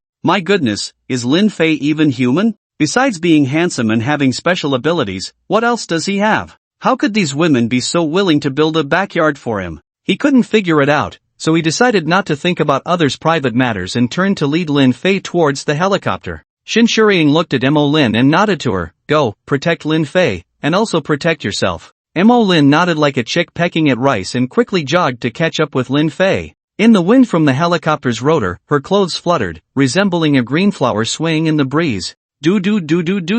Under everyone's gaze, the helicopter quickly took off, disappearing towards the city above the woods. Several women simultaneously turned their attention to Xin Shuriying. Xin Lingyin held her hand with a charming smile. Sister, tell us, what is the relationship between brother Lin Fei and Mo Lin? Huang Jinjin had a mischievous smile. Sister Shuriying seems to have found a cure this time? We have another comrade now. Quickly tell us, what about little Mo Lin? Is she also he? Even the gentle and elegant Ruan Xiao showed interest in this. Not to mention the onlooker Sunan beside her, who had already brought over a small stool and started munching on sunflower seeds. Xin Shuriying was both amused and exasperated. What are you all thinking? Do you really believe Lin Fei is the kind of person who can't move when he sees a beautiful woman? The girls nodded in unison. Xin Shuriying said, your thoughts are really impure. The relationship between Lin Fei and Mo Lin is different from ours. She glanced at the others around, and Sunan immediately understood, looking at Qindong and Lu Xiangxi. The two of them immediately shouted, driving away the other onlookers. Only then did Xin Shuriying say, Mo Lin is the spirit creature that Fu Bo mentioned. What? Spirit creature? Does that mean fairy? That's terrible. Fairies are the best at deceiving men. Lin Dezhu TZ will definitely be unable to resist this temptation. We are sure to gain another comrade. The few of them couldn't help but exclaim, though there was a teasing tone, but more of it was surprise. Because the term spirit creature is definitely not a good word in the minds of the people of Longwa, historically, it often accompanied disasters. Huang Ruoyi couldn't help but feel a bit worried. Mo Lin won't be harmful to Lin Fei, right? Xin Shuriying smiled. Don't worry, don't think of Lin Fei too simply. You have all seen his strength, we should trust him. Ruan Xiao nodded. Indeed, if Lin Fei can't handle it, then our worries are pointless. So we should focus on our own tasks, lest Lin Fei comes back and spanks you. Huang Jinjin pouted, not letting us go out, just fixing things here. My electric ability seems to be of no use. Then she looked at the pink raptor parked outside the courtyard. Her eyes suddenly brightened. Mom, do you think we really have to be protected by Lin Fei all the time? What if one day he's not around and we encounter difficulties? Huang Ruoyi looked at her eyes thoughtful. The other girls also flashed expressions of contemplation. Yes, if they always stayed in the back, what was the difference from being a parasite? Each of them possessed abilities far beyond ordinary people. They were definitely not willing to be mediocre. Huang Jinjin noticed the struggle in their eyes. On one hand was Lin Fei's order, on the other was their own competitive spirit. Mom, Sister Wanqiu, Sister Shuriying, Sister Lingyin, in the eyes of other survivors, we can be considered superhumans because we have abilities they don't and can do many things they can't. I think Lin Fei wouldn't want a few vases just sitting at home. Although we aren't as powerful as him, we are definitely not weak. He fears for our safety, but how can we be afraid? Just like Mom used to tell me, children who don't get hurt don't grow up. So, we should have our own judgment. Moreover, Lin Fei has also said that to grow our abilities, we must go through trials. Isn't now the perfect time for us to train on our own? Huang Ruoi was swayed by her words, and the other girls were too. Sunan, standing by, felt the sudden surge of battle intent from the few of them and looked confused. What's going on? Are we forming a women's combat team? In the depths of the mountains, in Huiquan village, two figures leaped through the forest, agile and extraordinary. A man and a woman, both carrying long swords, dressed in dragon-patterned athletic gear. One could see a sharp blade hanging from the head of the dragon pattern, as if it could fall at any moment. After a while, the two appeared on a flat piece of land. The man slowly crouched down, picking up a handful of sand and smelling it. There is indeed the presence of spirit creatures here. This area, which should have been forested, has been transformed into flat land by the power of spirit creatures. It seems to be a strong earth spirit, but there are some other energies here interfering with my judgment, making it impossible to discern its true identity. The woman pointed in a direction and said, "Over there are deep marks on the ground, and the trees have been broken. The creature must have gone that way." The man stood up and looked at the massive tracks, his eyes narrowing slightly. "It seems to be a big one. Let's go, it's time to fulfill our duty." The woman silently followed him, and the two of them tracked the deep marks on the ground, swiftly departing. Meanwhile, in the concentration camp, Pei Qianhua sat in the large tent, smoking a cigar. That guy Yang Shaoguang really has a screw loose, to personally go for something like this. Even without our arrangements, he probably wouldn't make it back alive. Zhang Zheng took a sip of tea and said, "Arrangements are still necessary, we can't be careless about this." Pei Qianhua glanced at Zhang Zheng. Deputy Zhang is right, a cautious approach lasts 1,000 years. Once my message comes back, we'll take action. Those bastards think just because they have a couple of guns, they're invincible. Zhang Zheng frowned slightly, nodding as he said, "Just now, we received 3 refugees who ran out from the shooting range. From what they said, those second-rate people inside the range have gone mad and are attacking them. Anyone who doesn't work efficiently gets kicked out to fend for themselves. If our concentration camp hadn't happened to be set up here, they would probably have died outside. These scoundrels really need to be eliminated." Pei Qianhua hadn't expected such a situation, and a chill crept deeper into his heart. Although the concentration camp didn't know much about the situation inside the shooting range, their refusal to let refugees in clearly indicated they were not good people. Otherwise, his son wouldn't have died so mysteriously. Although he didn't care much about this son, it could be said that he had sent Pei Xing to test the waters of the shooting range. The main purpose was to see Yang Shaoguang's attitude, but Pei Xing died, and Yang Shaoguang still showed no intention of moving against the shooting range. It must be known that a wolf lies next to the military's concentration camp, which is absolutely unacceptable. Yang Shaoguang only thought about uniting and using soft tactics. This is not the mindset of a leader in a post-apocalyptic world, so he was abandoned. With the chaos arriving, he needed to use the concentration camp as a springboard to enter the power system of the southern war zone, and he must eliminate these beasts swiftly. On the helicopter, Lin Fei looked down at the forest passing by through the window. On this plane, there were not only him and Mo Lin but also Yang Shaoguang and 3 fully armed soldiers. Their eyes were resolute, their faces stern, clearly an elite force. Commander Yang really doesn't need to make this trip personally. The more people there are, the harder it becomes. Besides, there should be plenty of things to handle in the concentration camp, right? Will your absence make a difference? Lin Fei withdrew his gaze and looked at Yang Shaoguang. He shook his head. "My deputy is in the concentration camp, there's no problem. The rescue of Dr. Liu is of great importance, and I must go personally.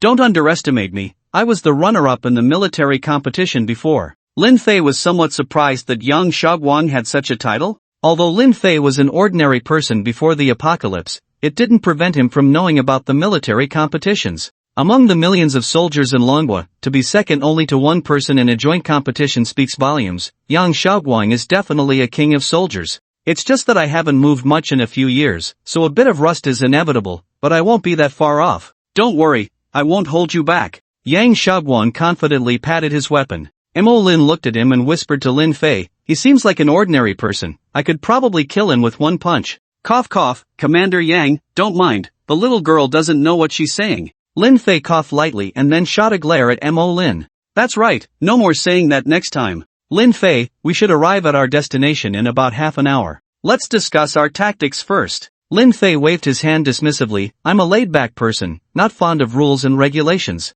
Once we get there, you don't need to worry about me." Yang Shaoguang was at a loss for words, wanting to say something but unsure where to start. After all, Lin Fei was an ability user he had sought out himself. It was only natural for him to be a bit arrogant. He couldn't tell if Lin Fei was genuinely confident in his abilities or simply fearless due to ignorance. From what he knew about ability users, Their powers seemed not to be used at will but rather like a double-edged sword, constantly eroding their bodies as they used them. There had been an ability user in the concentration camp who could manipulate fire, but not long after, he had self-immolated. He didn't know what Lin Fei's ability was or how long he could use it. Alright, if you need help, please be sure to contact us, Yang Xiaoguang said, handing over a walkie-talkie. Lin Fei smiled and nodded non-committally. As the helicopter roared, the scenery of Linhai gradually thinned out, and the road began to show numerous abandoned vehicles, with wandering zombies visible from above. They stirred at the sound of the helicopter's buzzing. After crossing a mountain, the city came into view.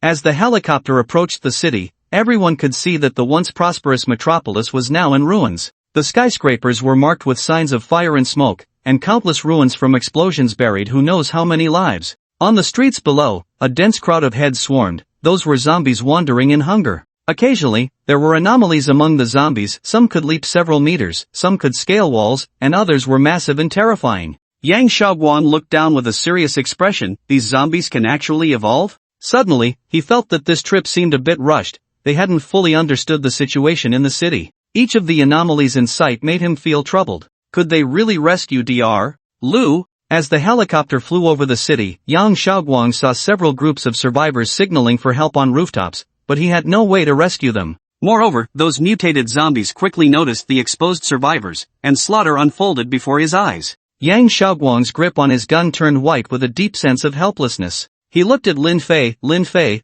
just then, a timer suddenly sounded from somewhere inside the helicopter. After a moment of confusion, Yang Xiaoguang's expression turned to one of horror. Mom, look! There's a plane in the sky. Is it here to save us? On the rooftop of a high-rise in a residential area, a little girl pointed at the helicopter in the sky, her face filled with joy. A woman nearby, moving stealthily, suddenly looked alarmed. She quickly gestured for her daughter to be quiet, as if some terrifying monster would come in response to the sound. But the girl's shout was too abrupt, and the sound of heavy footsteps echoed from the stairwell outside the rooftop. The woman was extremely frightened. She looked at her daughter, who was pale but smiling, as if she had made a certain decision. Then, she tied a rope around her waist and leaped off the edge of the rooftop. Mom! Mom! Where are you going? The girl's smile turned to panic as she anxiously ran toward where her mother had disappeared. The thumping in the stairwell grew more intense just as the little girl approached the security door. Bang! The poorly made door was blown off, and a shadow squeezed through the doorframe.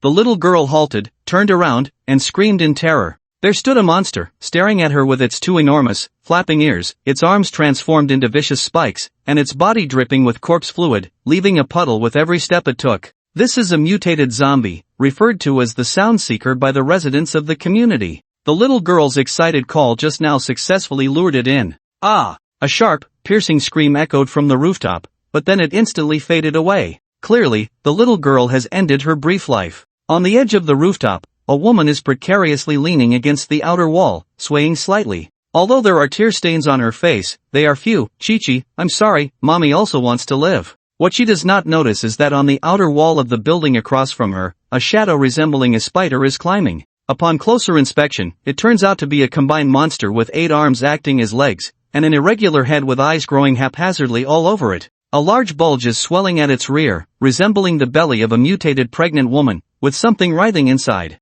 The mutated spider's eyes reflect the woman's figure, and then it slowly crawls downwards. Not far away, on a certain floor of a skyscraper, several people are watching a helicopter fly by. They are arguing about whether to use something to attract the helicopter's attention, fearing that if it is a rescue mission, they might miss it and face dire consequences. Just as they are debating, a blinding flash of fire suddenly lights up the sky. The helicopter, which they had just viewed as a beacon of hope, explodes in mid-air, turning into a ball of flames, with debris flying everywhere. Everyone is stunned, their eyes wide as they watch their hopes shatter, unable to believe why the helicopter would suddenly explode. Could it have been attacked by a monster? Despair envelopes the hearts of all the hopeful survivors. If even the planes in the sky are not safe, then where in this world is safe? Inside the Tianwangshan concentration camp, Pei Qian, who can't help but smile. Deputy Zhang, it seems it's time for us to perform. Zhang finishes his last sip of tea, then stands up. Xiaoyu, let's begin. The officer standing at the door focuses his gaze, nods, and steps outside.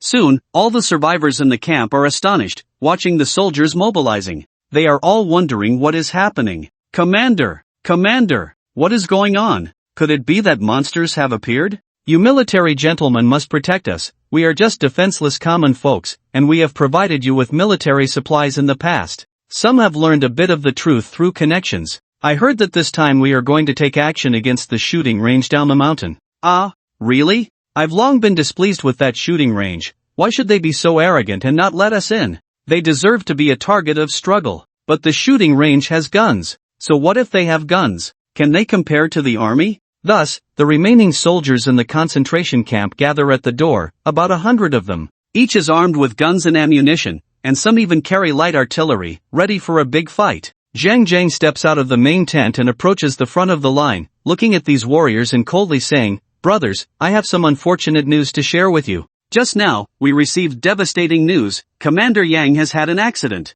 As soon as these words were spoken, there was a chorus of crickets. Quiet down. Although we do not know exactly what happened to Commander Yang, he left a letter before this, and what it says is exactly what we need to do. After saying this, he passes the letter around to the soldiers in front of him. They read it and immediately widen their eyes, finding it hard to believe that this is a command left by Commander Yang. Zhang Jiang looks at them. Do you all see? Commander Yang is showing us the way, and he is also seeking a way to survive for those defenseless ordinary people. The shooting range is oppressing refugees, with no humanity. We must stand up for them and give them justice. Then, one person took the lead and got into the jeep. The soldiers behind, though filled with doubts, saw that the letter was indeed in Commander Yang's handwriting, so they no longer hesitated and quickly followed the vehicle out of the camp. Outside the shooting range, two figures emerged from the woods. That guy's trail has disappeared around here. He probably mixed in over there. Let's go pull him out. The man's eyes glinted coldly. The woman beside him nodded and followed closely.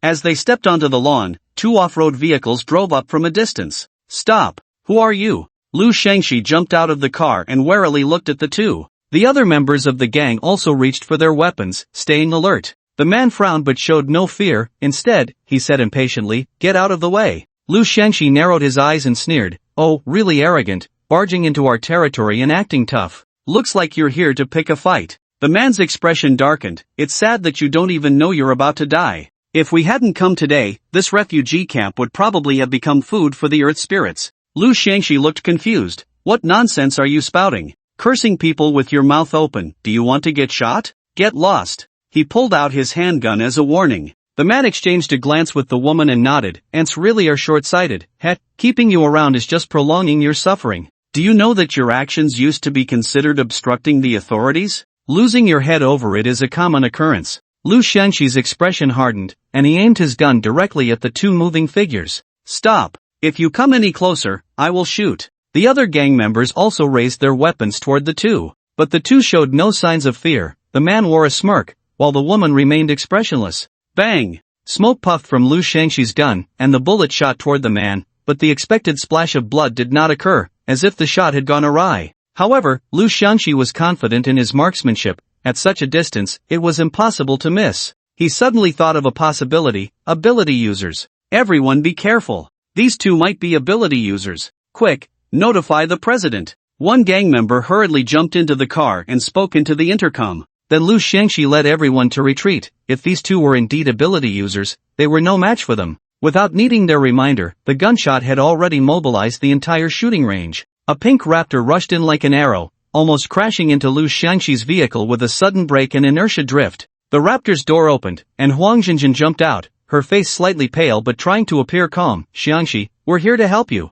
In the passenger seat, Shen Lingyin looked ashen, secretly vowing never to ride in a car driven by Huang Jinjin again. Seeing Huang Jinjin arrive, Lu Shangxi felt a wave of relief. He pointed at the man and woman approaching leisurely. Those two might be ability users, bullets won't work on them. Huang Jinjin looked over and frowned slightly. "Hey, what do you two want? A male and female duo of troublemakers? I'll tell you, this territory is under my control. If you want to cause trouble, you have to get past me first." Shen Lingyin whispered to Huang Jinjin. "Jinjin, are we being too reckless?" Huang Jinjin shot her a sidelong glance. "This is called self-defense. They are the ones being reckless. Don't worry, even if we beat them so badly they can't recognize their parents, no one will blame us." The man and woman heard Huang Jinjin's words and sneered. "What a pretty little troublemaker. I wonder what skills you have to back up your big talk." Huang Jinjin's smile gradually turned icy. "Troublemaker? It seems your brains aren't quite right. Let me give you a little electric therapy." Having said that, she erupted with a brilliant blue arc of electricity, crackling, show me what you've got, don't wait until later to say I didn't give you a chance.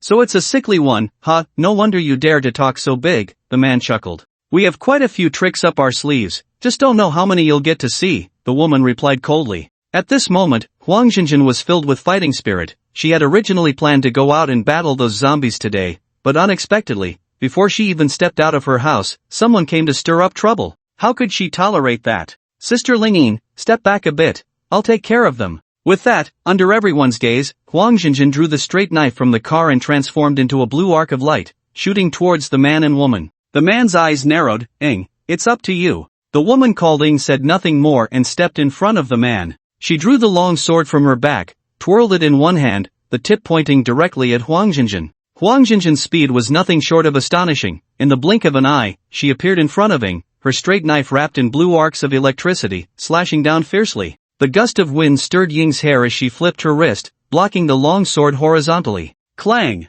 The clash of metal sent sparks flying. Huang Jinjin's expression tightened. This woman's speed was also incredibly fast. And her strength, able to easily block her charged strike. Could she be a physical enhancement ability user? In her moment of distraction, Ying's long sword grazed the blade, aiming for Huang Jinjin's face, startling her. The blue arcs flickered, and in the instant the long sword swept by, she retreated several meters. Ying chuckled lightly. I thought you were something special, turns out you're just a fledgling relying on brute force. She beckoned with her finger. Come, let me teach you a lesson. Huang Jinjin's pretty face grew serious. This woman had some skills, but that was just right. She had many ideas she wanted to practice, so let her sharpen her skills. Without a word, Huang Jinjin's arcs surged again as she charged towards Ying. This time, she was smarter. If one strike missed, she immediately changed her position. Ying was also impressive, effortlessly receiving all of Huang Jinjin's attacks without showing any signs of fatigue. This scene left Lu Xianxi and the others astonished. Damn, Lu, how is that woman so strong? If that woman can hold out against Jinjin for so long, what about the man beside her? Could he be even stronger? Lu Xianxi glanced at the man, his brow furrowing. At that moment, an off-road vehicle approached, bringing Su Nan and the three women, including Huang Ruoyi. President. Su Nan looked at Huang Jinjin, who was in the thick of battle, and asked in a deep voice, what's going on? Who are those two? Lu Xianxi shook his head. I don't know where they came from, but they keep trying to barge into our shooting range, acting all high and mighty. Su Nan's expression immediately turned cold. Damn it, since someone was breaking the rules, she would show them that the Mercury shooting range was not to be trifled with. Alright, you inform Qindong and the others, tell all the brothers to bring their gear over. I want to see who dares to be arrogant. Lu Xianxi quickly contacted Qindong via the intercom, relaying Su Nan's words. Huang Ruoyi watched nervously as Huang Jinjin fought Ying. Each encounter was perilous. Ruan Qiu's expression was grave. Could those two know that Lin Fei has gone out and came specifically to cause trouble? Huang Ruoyi thought for a moment and shook her head. That shouldn't be possible. After all, we haven't offended people like them.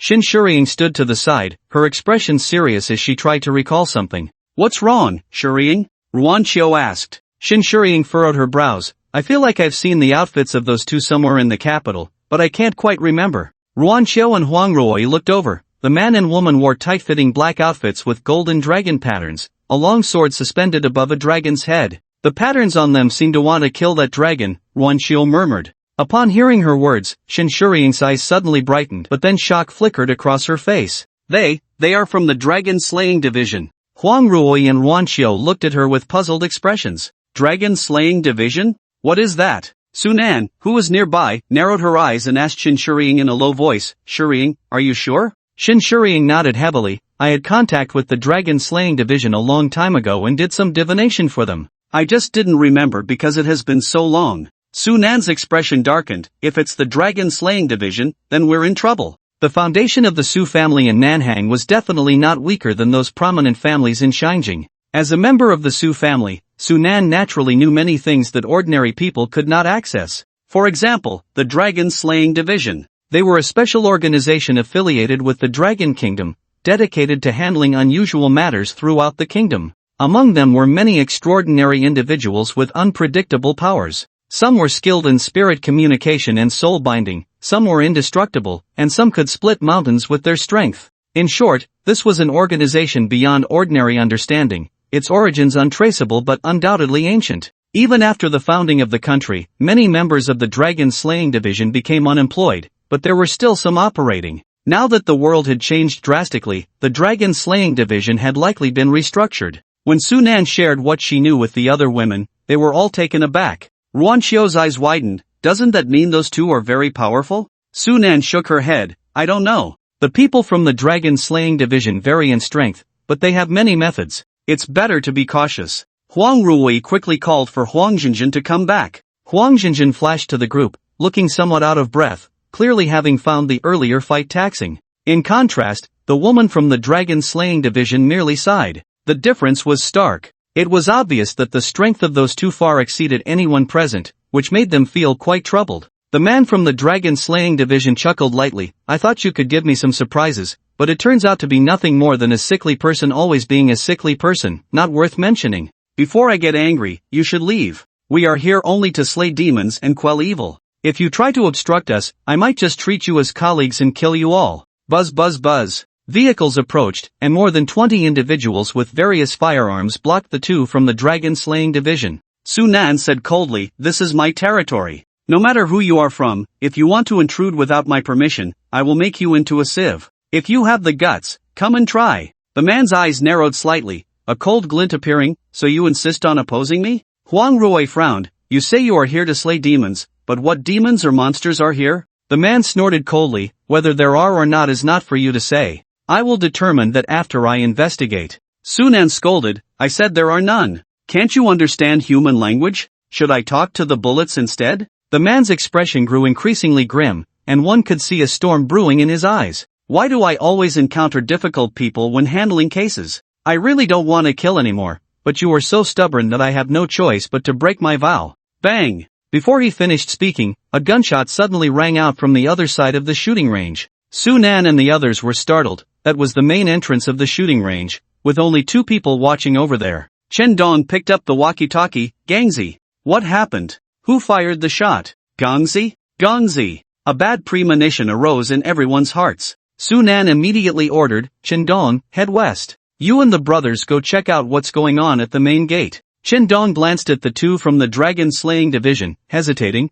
But President, what about you here? Sunan shouted, hurry up. It doesn't matter whether you are here or not. Chen Dong gritted his teeth and signaled the others to drive straight to the main gate of the shooting range. The man from the dragon-slaying division suddenly laughed. It seems that your place is also a hub of troubles. This is the negative effect brought by the gathering of demonic energy. Are you not seeking your own destruction?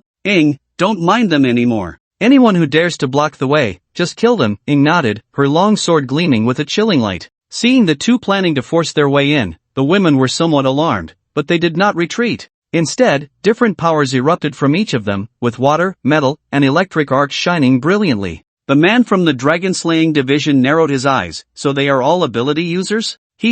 Interesting. It seems this place hides a great secret, and I can't let you go now.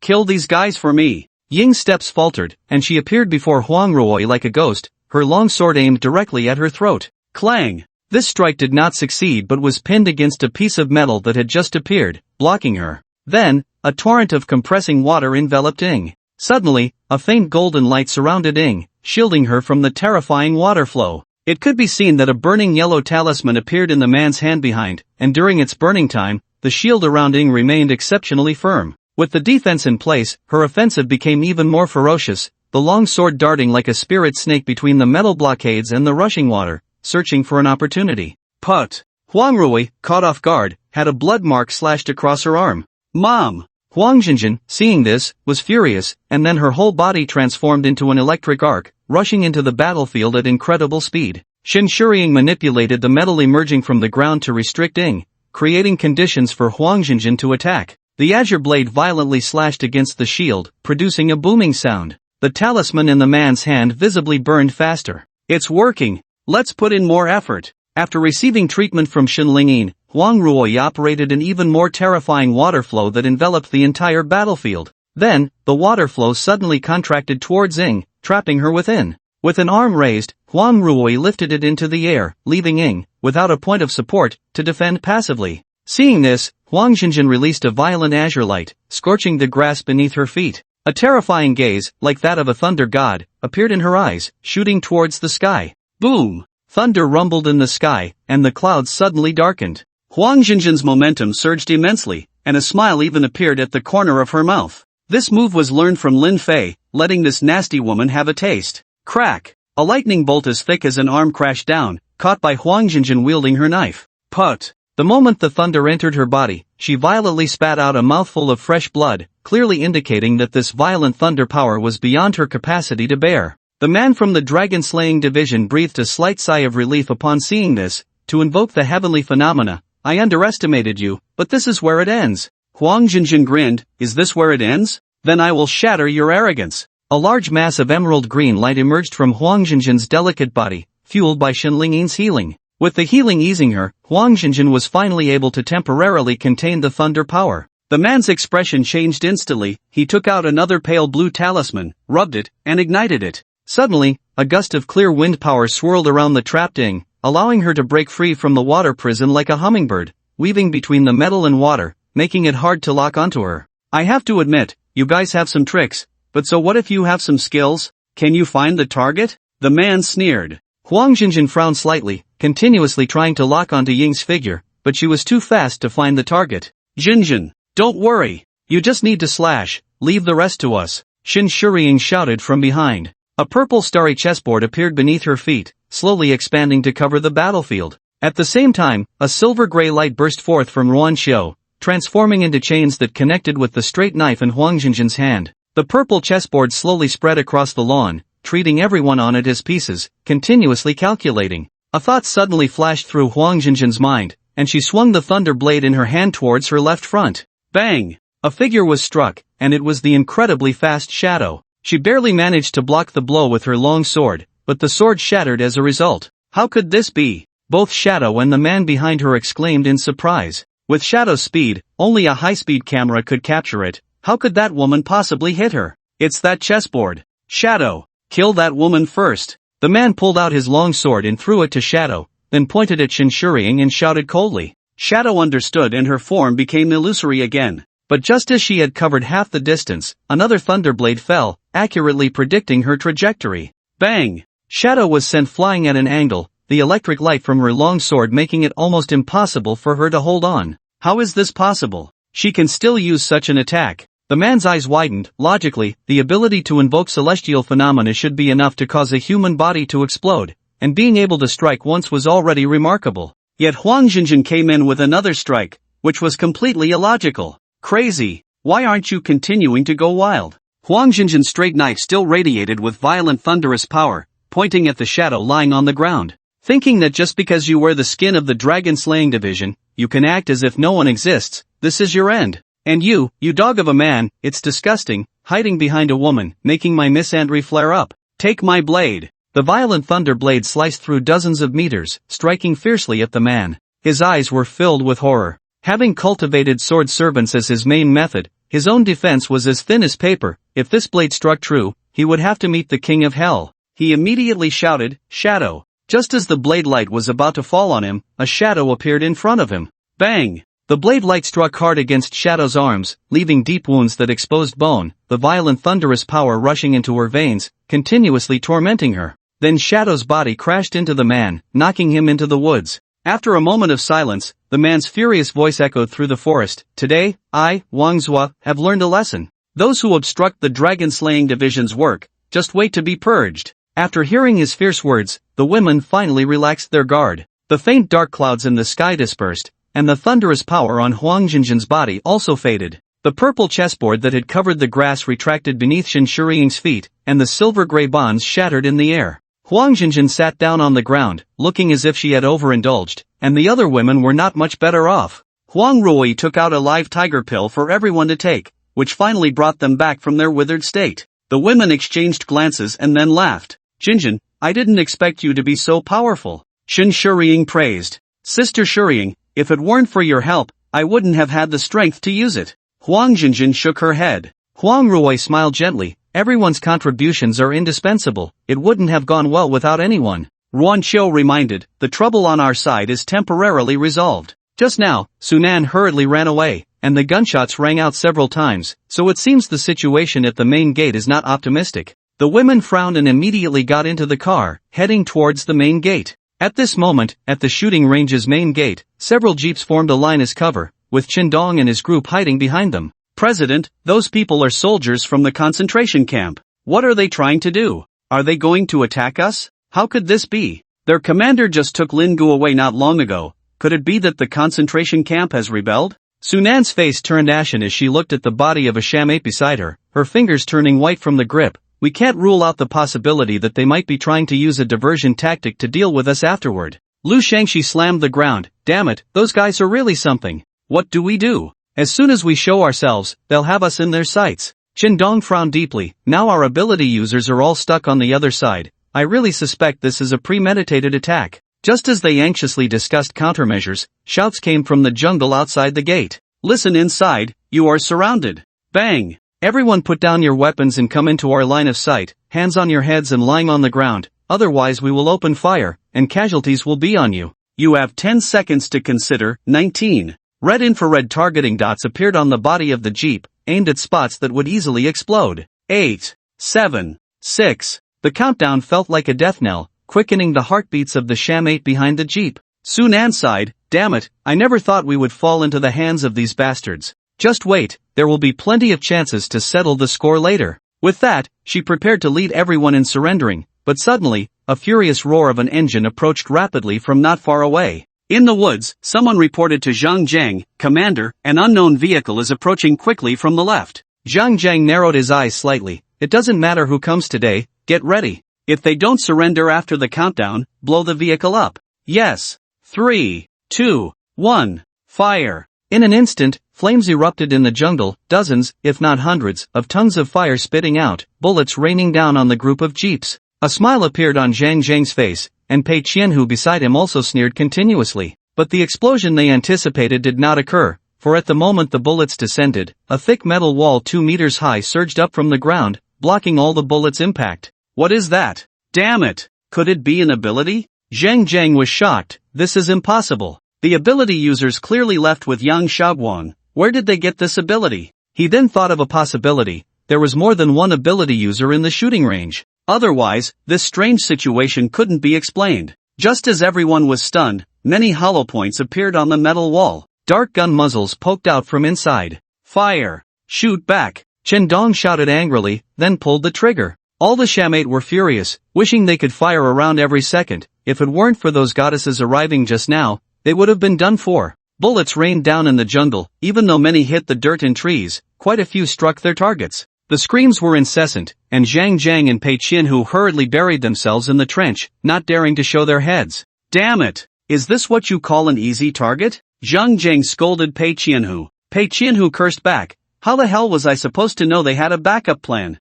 Hold your ground, we retreat. After a round of shooting, Sunan chose to call for a ceasefire. After all, the opposing side represented military power. If they truly wiped them all out, wouldn't they become the mob? Watching the figures moving restlessly in the bushes, everyone held their breath, but they were not mindless. President, what exactly happened in that concentration camp? As soon as their commander and brother Lin left, they came to raid our place. There must be something fishy going on, Qindong said coldly, looking at the fleeing figures. Sunan's beautiful eyes were equally puzzled. I don't know, but it's highly likely that something went wrong with the leader. Huang Ruoyi and the others got out of the car and came to her side, just in time to hear her analysis. A word suddenly popped into his mind, the dove occupying the magpie's nest. It's very likely, after all, those soldiers wouldn't act on their own without orders, which means the problem probably lies with the second most powerful figure besides Yang Shaoguang. Huang Ruoyi quickly understood the situation. For a moment, everyone else was puzzled, not knowing why this was happening.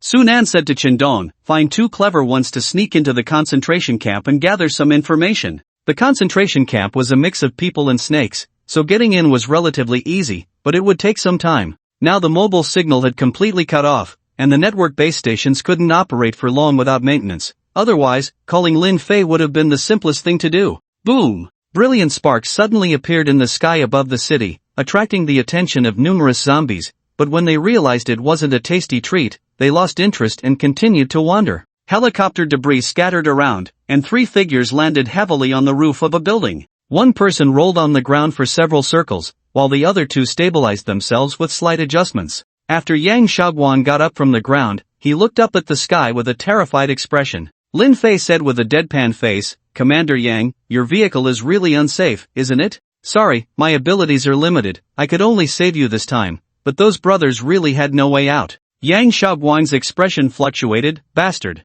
If I find out who did this, I will definitely kill him. Lin Fei patted his shoulder. That's a matter for later. Right now, our situation isn't looking too good. Yang Shaoguang also realized this. He looked down from the rooftop and saw the streets were densely packed with zombies, and mutated creatures were everywhere. This is really tricky. We're still 2 kilometers away from our target. He glanced at the map and estimated the distance. In fact, 2 kilometers wasn't far, but now it was the apocalypse, and within those 2 kilometers awaited countless zombies and mutated creatures. What could an ordinary person do? Fight back or join in? Yang Shaoguang could only turn to Lin Fei. Brother Lin Fei, do you have any ideas? Of course, if it's impossible, we can only give up. Seeing Lin Fei shake his head, Yang Shaoguang seemed to deflate. Sigh, it seems I still can't complete the task assigned by the higher-ups. But Lin Fei laughed. Why is Commander Yang looking so down? Did I say it was impossible? Yang Shaoguang suddenly froze, looking at him in confusion, not understanding why he would say that.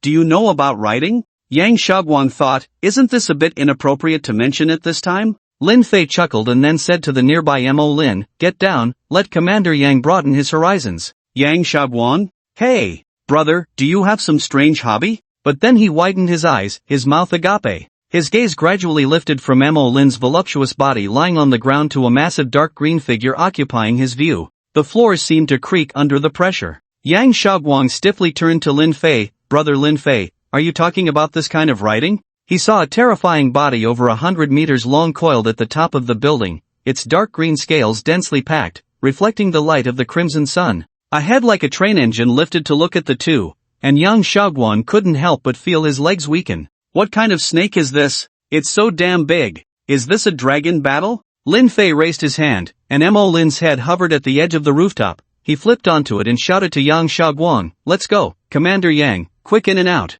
Yang Shaoguang snapped back to reality from his shock, quickly climbed up the parapet, and cautiously stepped onto the snake's head. Is this really okay? Won't that little girl get angry? Yang Shaoguang even wanted to ask if he needed to take off his shoes. Lin Fei smiled, just sit tight, we're off, Pai snake. Mo Lin let out a howl, and its massive body quickly spiraled down the side of the building, shattering all the outer glass. The terrifying noise caused the surrounding zombies to howl, as if they had spotted a feast and were eager to indulge. Thud! Mo Lin's enormous body hit the ground, crushing the zombies beneath it into a pulp. As it made contact with the earth, its innate ability activated instantly, causing the ground around it to become soft. The zombies barely managed to take a few steps before sinking into the sandy ground, helplessly watching the grand banquet slip away from their sight. The mutated creatures also noticed Mo Lin's gigantic form and began to converge towards it. Yang Shaoguang, atop the snake's head, was stunned. He had never imagined moving through a sea of corpses in such a manner. It was incredibly thrilling. He then glanced at the calm Lin Fei beside him, and his image of him instantly became shrouded in mystery. What kind of person could ride such a terrifying creature? The key was that this monstrous python could also transform into a human, and it looked like the kind that made one want to ride it. This was just too unscientific. Put! Bang! Crack! Mutated creatures continuously attacked Lin Fei and the others, but water flows, iron plates, and electric sparks frequently appeared around them, blocking these assaults. It was as if some mysterious force was secretly protecting them. Lin Fei even set up a lounge chair, propped up a sunshade, and took out a chilled watermelon, munching on it as if he were on vacation. Yang Shaoguang watched in a daze, wondering what this was all about. Wasn't this supposed to be about survival in the apocalypse? Commander Yang, would you like a watermelon? Lin Fei asked, pulling out another large watermelon from somewhere. Yang Shaoguang quickly shook his head, gripping his rifle tightly, indicating that he needed to stay alert at all times. As the massive snake body passed through a temple in the city, a lounge chair appeared on its head, and Yang Shaoguang happily began to enjoy the chilled watermelon. While eating, he muttered, brothers, I will avenge you. I will carry your will. But just now, the Buddha told me that before that, I need to fill my status first. At the high-level experimental center of the Wangchuan nation. This was originally the most advanced research center in the southwest of Longwa, located in a school district, where outsiders were rarely seen except for the staff. At this moment, in a certain research building, 3 figures were busy in a sealed laboratory. The laboratory was brightly lit, and there were some stains on the floor and walls, looking nothing like a post-apocalyptic scene. On the experimental table lay a person, or rather, a zombie. It was calmly looking at the woman standing beside the table taking notes, showing no intention of devouring flesh and blood. If outsiders saw this, they would surely be astonished. Dr. Lu, the second experimental subject, is showing signs of mental disturbance, with a tendency towards bloodthirsty revival, said a middle-aged man in a white lab coat as he approached the woman. The woman had an exquisite face with a hint of seduction, especially those eyes hidden behind golden-rimmed glasses, captivating and soul-stealing. She wore a white lab coat, open at the front, revealing a small, lace-black silk bodycon dress underneath, and her long legs were clad in tight black stockings, with a name tag hanging from her ample chest that read Lu Ruyan. If Lin Fei were here, he would know that this woman was the target of the operation. Dr. Lu Ruyan glanced over and nodded. The reagent can only last 4 days? I'll come back later to try neutralizing it. If that doesn't work, we'll eliminate it directly. By the way, what about the military's rescue? I've been stuck in this godforsaken place for 4 days and haven't seen a single soul. The middle-aged man swallowed hard and whispered, I don't know. When the communication was still intact yesterday, the military said they had already taken action. Maybe they encountered an accident on the way? Lu Ruyan's delicate brows furrowed slightly, then she revealed a look of disgust. What a bunch of useless people. After cursing, she turned to the woman busy at the control panel. How is her ability gene modification coming along? The gene now has autonomous stabilization capability, but she still can't sustain her powers, otherwise, there's a risk of losing control, the middle-aged man replied. It seems the catalyst isn't very effective for her, Lu Ruyan pondered. What about your sturdy armor ability? Has its controllability improved after using the catalyst? The middle-aged man nodded. On the first day of using the catalyst, my ability stabilized autonomously, and its strength is also increasing. Overall, the catalyst is very useful for me. Lu Ruyan shook her head. No, it's not just useful for you, it should be said that it's beneficial for all defensive ability users. The middle-aged man was slightly taken aback. Dr. Lu was still so confident, albeit a bit eccentric. Otherwise, such a beautiful woman wouldn't be 30 and still without a proper partner. It was said that she was a forbidden treasure designated by some noble young master, so no one dared to approach her. Otherwise, with her alluring appearance, the number of men willing to fall at her feet would be countless. But it was undeniable that beneath her seductive exterior lay authoritative knowledge in the field of genetics. Just a few days after the apocalypse began, she had extracted multiple mutation factors from the bodies of zombies. Now, the only man and woman still alive in the laboratory were both ability users and her experimental products. She could independently develop a reagent to help ability users alleviate their powers trauma, so it was no wonder the military considered her a person to be saved at all costs. Lu Ruyan walked to the experimental table, thought for a moment, and said, There are many mutated zombies outside now. I haven't tried studying their genetic structure yet. Jiang, is there any way to catch one? The middle-aged man, Jiang, was taken aback, then swallowed hard. Doctor, I'm just a researcher. I don't have that capability. Hey, your name is Lu Fong, right? Lu Ruyan looked at the woman beside her. The woman was somewhat attractive, looking around 20, but compared to Lu Ruyan, she paled in comparison. She hurriedly nodded. Yes, doctor, my name is Lu Fong. Lu Ruyan's narrow eyes glanced at her, then she thought of something. Your ability is quite deceptive. It might be worth trying to see if you can lure the mutated beings here. If you don't have the guts, then I'll have to disperse your ability and splice it onto Jiang or myself. Lu Fong quickly shook her head, indicating she could do it. Then Lu Ruyan waved her hand and began her own research. Lu Fong glanced at her and turned to leave the laboratory. Doctor, can she really attract the mutated beings? Jiang asked, looking at Lu Fong's departing figure with confusion. Lu Ruyan didn't look up, her voice slightly sarcastic. Her body can't withstand the effects of the catalyst. If she can lure the mutated beings here to be contained, that's a good thing. Dying outside isn't much of a loss. After all, our food reserves are running low. One more useless person means more consumption. She can be considered used up. Jiang felt a chill in his heart. For Dr. Lu, he and that woman were probably the same, merely distinguished by usefulness and uselessness. He was grateful he had withstood the effects of the catalyst, otherwise, he would have ended up like Lu Fong, a sacrifice. At that moment, Lu Fong walked step by step down the corridor of the laboratory, where blood was splattered on the clean walls and floor, adding a sense of horror to the laboratory. Lu Fong's heart raced. On the day of the apocalypse, she had taken a delivery order for 800 yuan to work her way through school, intending to do something special with a certain researcher,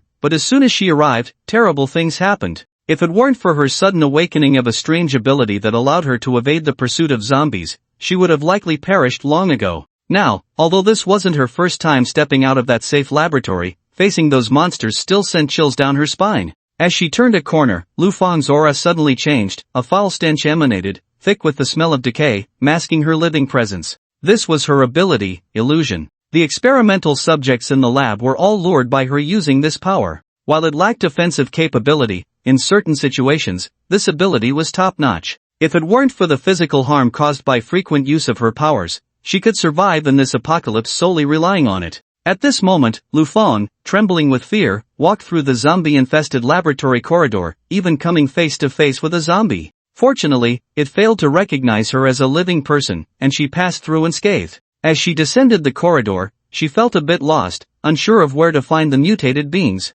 Suddenly, the zombies outside the building began to howl in rage, as if they had discovered something that attracted them. Lu Fang felt a surge of fear. This unknown sensation made her hair stand on end. Thud, thud, thud, thud. Suddenly, footsteps echoed from below, startling her. The sound was different from the chaotic shuffling of zombies. It had a distinct sense of proximity, causing Lu Fang's heart to race. Could it be a mutated being? Why were they rushing upstairs? Had they discovered her? For a moment, she didn't know what to do. Her position was awkward, caught between two fire doors, unable to go up or down. The footsteps were approaching rapidly, and she could see they were almost at her location. Lu Fang drew a dagger from behind her, gripping it tightly. When she finally saw the shadow appearing in the corridor, her eyes widened in disbelief. In the corridor, Yang Xiaoguang shouted, "Dr. Lu should be on the 6th floor of this building. Is it really okay for us to barge in like this? What about the zombies outside?" Lin Fei replied with a smile, "Don't worry, with Mo Lin here, not even a fly can get in." Seeing Lin Fei's confidence, Yang Xiaoguang didn't say much more. After all, he was merely a guide, and whatever Lin Fei said was what it was. Just as they turned the corner on the 4th floor, they suddenly spotted a female zombie ahead. Yang Xiaoguang immediately raised his gun. Don't shoot. I'm not a zombie. I am a person." Yang Xiaoguang turned to Lin Fei, astonished. "Am I hallucinating? A zombie can actually talk?" Lin Fei lowered his gun and shook his head. "You're not hallucinating. She can indeed talk, but she's not a zombie." They watched as the zombie seemed to dissolve into a hazy illusion, revealing her true form. Yang Xiaoguang's eyes widened. "An ability user?" Lu Fang nodded, leaving Yang Xiaoguang feeling incredulous. There was actually an ability that could transform someone into a zombie. How useful. Lin Fei walked upstairs. "Who are you? Why are you here? Also, do you know Dr. Lu?" Faced with Lin Fei's questions, Lu Fang was momentarily stunned. She glanced at Yang Xiaoguang's military attire, clearly a soldier, and then thought of something, joyfully asking, "Are you here to rescue Dr. Lu?" Yang Xiaoguang nodded. "We came specifically to rescue Dr. Lu. If you know where she is, please lead us to her." Lu Fang was extremely excited. In her eyes, the military's involvement meant safety, and she was even on the verge of tears from joy. I know. I've been with Dr. Lu these past few days. I'll take you to find her right now." Lin Fei and Yang Xiaoguang exchanged glances, initially thinking they would have to fight their way to find Dr. Lu, but unexpectedly, they encountered someone in the know right here. "Why are you here?" Lin Fei asked. Lu Fang hesitated a bit but did not hide her purpose for coming out. "Looking for a mutant? Dr. Lu can't be crazy, right?" Lin Fei was puzzled after hearing this. Mutants are not comparable to ordinary zombies, and each mutant has different abilities, making them unpredictable. If Dr. Lu wants to deal with mutants, it's probably a futile effort. He then looked at Lu Fang in front of him. Her complexion was somewhat pale, clearly indicating that her use of abilities had been excessive. If she continued, she would likely collapse. "Do you know the dangers of mutants? 10 of you wouldn't be enough to fill someone else's teeth. It seems Dr. Lu doesn't take you seriously." Lin Fei analyzed the kind of person Dr. Lu was based on a small detail. An arrogant scientific madman, a rational fanatic. Human life to her was merely disposable experimental material. If he wanted to take down such a woman, absolute despair was an essential stepping stone. Hearing Lin Fei say this, Lu Fang inevitably felt a shiver in her heart. After these few days of contact, she had a rough understanding of what kind of person Dr. Lu was, and indeed, as Lin Fei said, she was somewhat dispensable. But now it was fine. The military was coming to rescue her, and she no longer had to fear being abandoned by Dr. Lu. She shook her head, said nothing, and led the way. When the three arrived behind the fire door on the 6th floor, Lu Fang took a deep breath, and her abilities activated again. Lin Fei and Yang Xiaoguang watched as her form transformed, and in no time, she became a zombie, leaving the two in awe. "There are many zombies outside, all from this building. What will you do? Lu Feng turned to ask. Lin Fei smiled, us? Naturally, we'll just walk over. With that, amidst Lu Feng's shock, Lin Fei kicked the fire door open. The zombies outside heard the noise and turned to look. Upon discovering the delicious blood meal, they immediately roared and charged over. Bang bang bang bang bang! Yang Shaoguang raised his gun and fired wildly, each bullet hitting the fast-moving zombies, with several even getting headshots. He was indeed the runner-up in the military competition. For an ordinary person, he was already at the top of his game, and of course, this was also due to Lin Fei standing beside him, allowing him to shoot with peace of mind. After finishing a magazine, he pulled out his pistol and emptied the clip with a series of bangs. He then stood still, looking at Lin Fei. I'm done, you're free to go. Lin Fei smiled. It's a pity you don't have abilities. If you did, you would definitely be someone remarkable. After saying this, he stepped forward, and the hidden metal in the surrounding walls burst out, transforming into sharp spikes around Lin Fei. In an instant, they pierced through all the rushing zombies, nailing them down. This scene greatly shocked Lu Feng. She couldn't believe abilities could be this powerful. Yang Shaoguang also looked enviously, then sighed inwardly. The two hurried to catch up with Lin Fei, and Lu Feng cautiously looked around the corner ahead. There were no zombies in the corridor of that row of laboratories. She breathed a sigh of relief and turned to wave at Lin Fei and Yang Shaoguang. Bang! Just as she reached out, the black glass beside her suddenly shattered, and a figure rushed out. Put! The sound of flesh tearing accompanied the shattering glass, and Lu Feng stared blankly at her severed arm, stunned for a moment before she screamed. My hand! Lin Fei's gaze sharpened, and Yang Shaoguang simultaneously raised his gun, aiming at the shadow. It was a zombie only as tall as an ordinary person, but it was emaciated, with prominent muscle lines, looking malnourished. A tattered white lab coat draped over it, and it had grotesque bone spurs growing from its shoulders, elbows, knees, heels, and back, sharp as knives. Clearly, this was a mutant. It had likely gone unnoticed before because Lu Feng had been using her abilities when passing through here. Just now, after Lin Fei dealt with the zombie, she lifted the effect of her ability, and the breath of the living was instantly captured by this mutated creature. The mutated creature did not immediately kill the injured Lu Feng but charged towards Lin Fei and the others, a bloodthirsty smile appearing at the corner of its mouth. Damn it, how can you still come out looking so ugly? Lin Fei cursed as he stepped forward, his fist suddenly striking out. Yang Shaoguang looked on in shock. Lin Fei actually chose to confront the mutated creature barehanded. Wasn't that a bit too reckless? Yet the mutated creature's smile remained. This meatworm dared to fight it head-on. It was simply seeking death. Its bone spurs could even cut through metal. But in the next moment, it was left dumbfounded. Bang! Bang! Bang! The moment the bone spurs made contact with Lin Fei's fist, they shattered inch by inch, as if this was not a fist but an impeccable superalloy. Boom! The fist landed squarely on the mutated creature's head, producing a muffled sound. It was sent flying, crashing into the wall, unable to detach itself. The mutated zombie was clearly incapacitated by Lin Fei's punch, its head caved in significantly. Lu Feng's screams echoed nearby, bright red blood flowing on the ground. Yang Shaoguang quickly ran forward to take out gauze from the spare backpack, wanting to stop her bleeding. It's useless, even if you stop the bleeding, it's a dead end. The virus in the mutated creature is not comparable to an ordinary zombie. Even for an ability user, if injured, they can only wait to die. Lin Fei's words pronounced Lu Feng's death sentence, and Yang Shaoguang's outstretched hand froze in midair. Lu Feng was filled with immense horror, shaking her head frantically. No! No! I won't die. I definitely won't die. Yes, Dr. Lu. I need to find Dr. Lu. Dr. Lu can definitely save me. She suppressed her inner fear, propping herself against the wall to stand up, then turned the corner and ran towards a certain laboratory, blood trailing behind her, looking utterly desperate. Lin Fei patted the stunned Yang Shaoguang. Let's go. Some things shouldn't be taken too seriously. It's not good for the heart. Yang Shaoguang looked at the indifferent Lin Fei and suddenly felt that Lin Fei was definitely not as kind as he appeared. As the two turned the corner, Lu Feng hurriedly opened the door to a laboratory, followed by her cries and a man's scream. Lin Fei and Yang Shaoguang exchanged glances and quickly walked over. Inside was a tidy laboratory, with Lu Feng's bloodstains glaring on the floor. You stupid woman, you've made my laboratory so dirty. Are you tired of living? A cold, scolding voice rang out. Looking through the doorway, they saw a woman in a white lab coat kicking Lu Feng down. Upon seeing her, Yang Shaoguang's eyes lit up. Dr.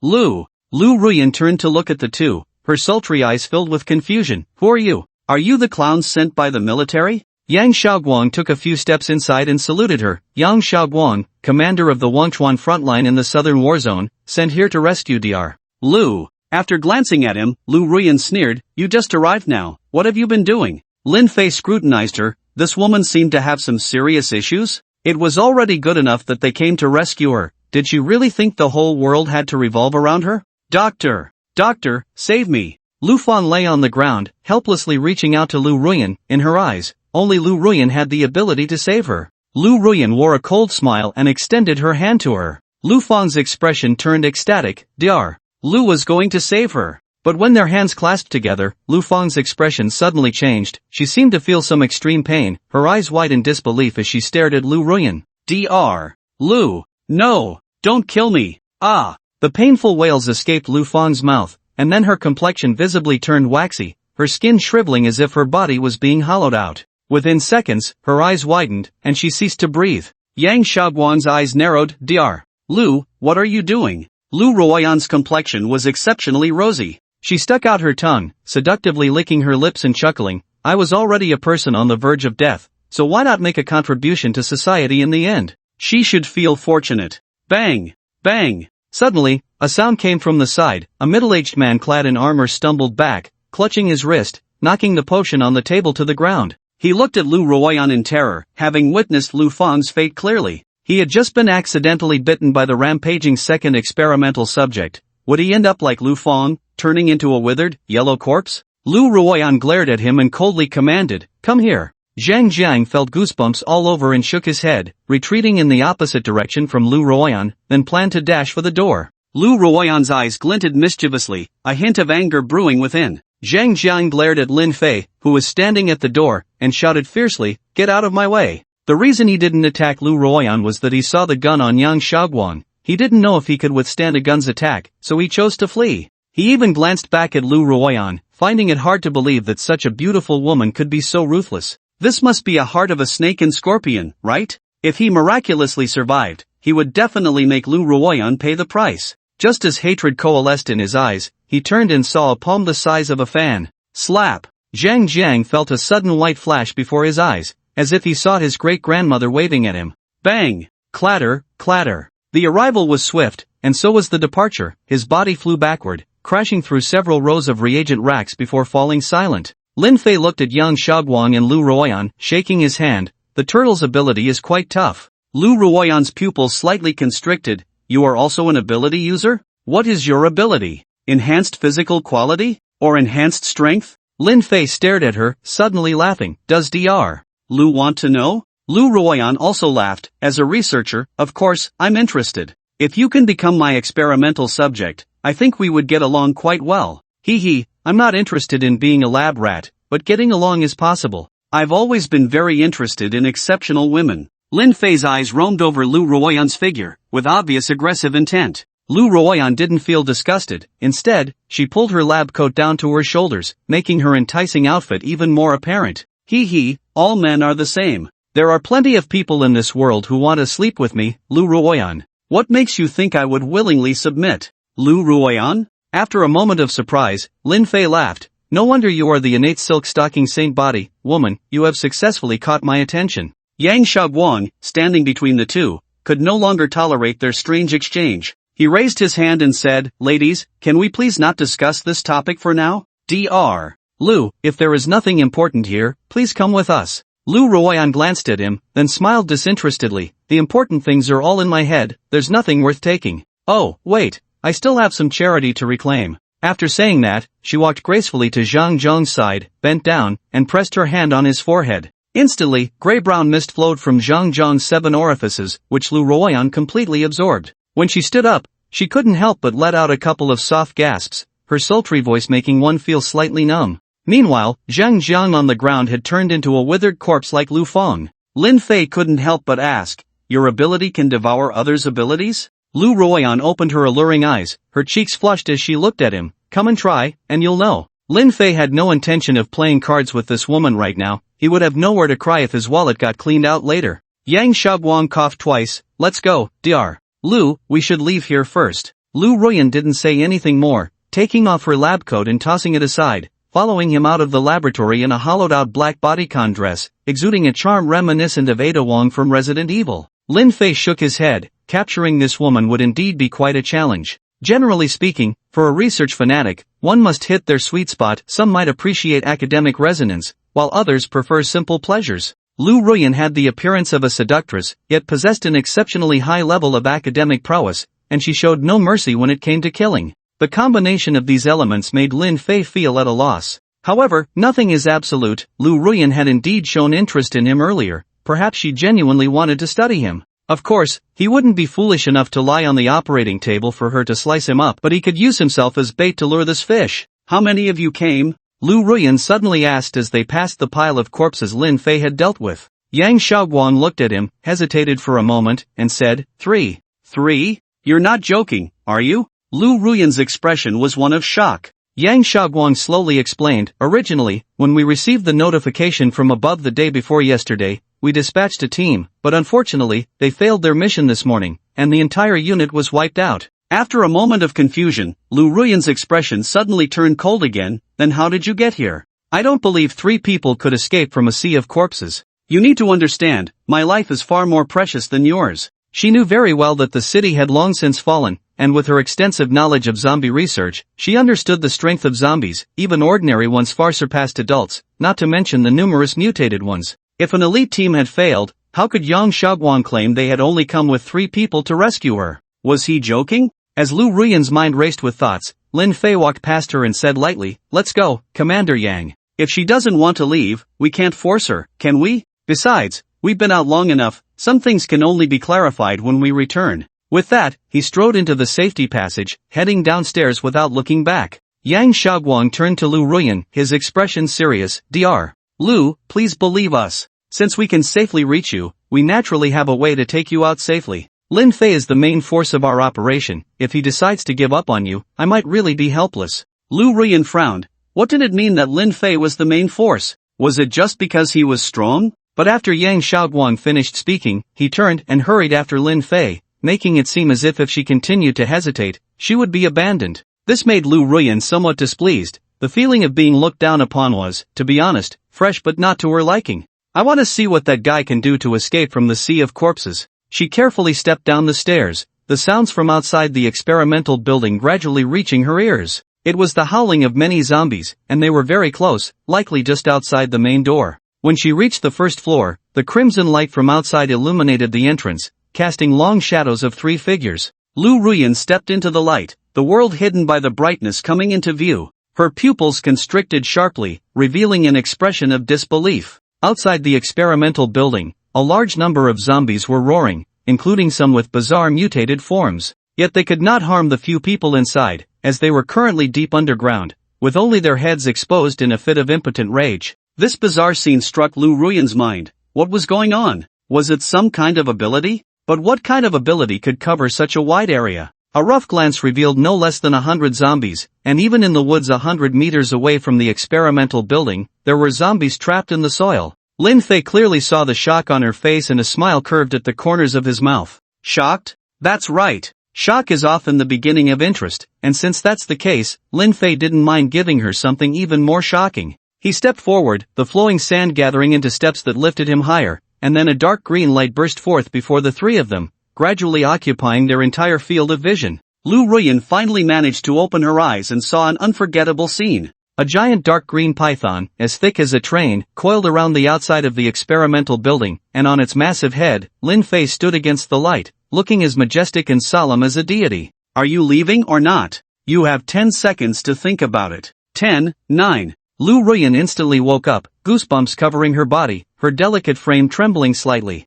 After the initial shock, a strong desire for knowledge took over her mind, the spirit of scientific inquiry burning fiercely. This world is too crazy. Too crazy. Man, you've successfully piqued my interest. I, Lu Ruyan, swear, I will thoroughly study all the secrets you hold. So she climbed up the steps to the snake's head without hesitation, facing Lin Fei directly. Boom! The massive body of the dark python moved across the ground, plowing deep tracks like a high-speed train, quickly carrying the 3 of them into the city's mire. What? The helicopter crashed? A cry of alarm rang out in the other courtyard. Crash! Dishes shattered on the ground, the sound clear and audible. Huang Ruwei stood by the door, looking at Su Nan with a dazed expression. Nan, what did you say? Ruanxiu was momentarily stunned, looking at Su Nan in disbelief as she paused in the act of replicating the live tiger pill. Su Nan was also in a state of confusion. The news just now came from a subordinate of Qingdong, and the probability of it being false was almost negligible. In other words,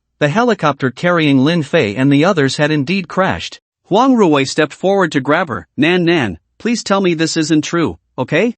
Su Nan suddenly didn't know how to respond to the two of them. Shen Lingyin rushed in from outside, her small face pale, her eyes slightly red as she looked at Huang Ruoyi and the others. Auntie, they must have heard wrong, right? How could brother Lin Fei be in trouble? He's our superhero. Shen Shuriying followed her in, but she seemed much calmer. Lingyin, calm down. I've predicted for him, this trip cannot go wrong. Her words seemed to provide some comfort to the girls. Boom, boom, boom. Just as her voice fell, the roar of a vehicle echoed outside the house. Huang Ruoyi immediately exclaimed, Jinjin. If one were to say which of the women had the most special feelings for Lin Fei, it would undoubtedly be the changed Huang Jinjin. It was Lin Fei who transformed her from a saint lost in delusions into someone who recognized reality, and it was Lin Fei who gave her a second chance at life. At this moment, Huang Jinjin's eyes were filled with anger as she cursed, Lin Big Pig's hoof. It would be better if you died. If you die, we'll be free, and mom can remarry another man, and I can live in another man's house.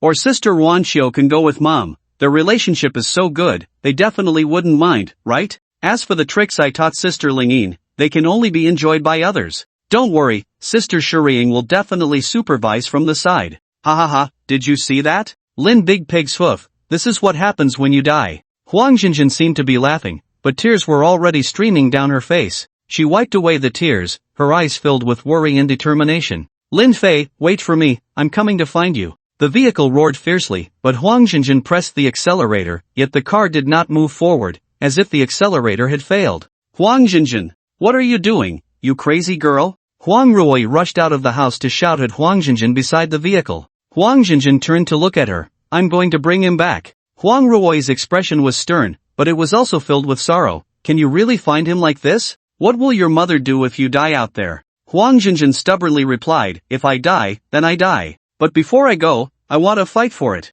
At least I won't regret it. Huang Ruoyi was taken aback. She hadn't expected her daughter to have such strong feelings for Lin Fei without her realizing it, and for a moment, she didn't know what to say. Ruanxiu stepped forward to hold Huang Ruoyi's hand, offering some comfort, then looked at Huang Jinjin in the car. Jinjin, don't act impulsively. Let's all discuss a strategy together first, okay? As a business elite, Ruanxiu always maintained her rationality. Any impulsive action could lead to unpredictable consequences, some of which they simply couldn't bear. The sisters also stepped forward to persuade her, with Shen Lingyin crying, Jinjin, don't worry, I'll be with you. Shen Shuriying patted her on the head, you silly girl, what are you meddling in? Alright, you all calm down first. I believe in Lin Fei, he definitely isn't someone who will die young. Su Nan came from behind to stop the girls. Huang Ruoyi and the others were well aware of Lin Fei's strength, especially Shen Shuriying, who had witnessed Lin Fei's battle with Mo Lin firsthand. How about this, if you're worried about him, then let's all go together.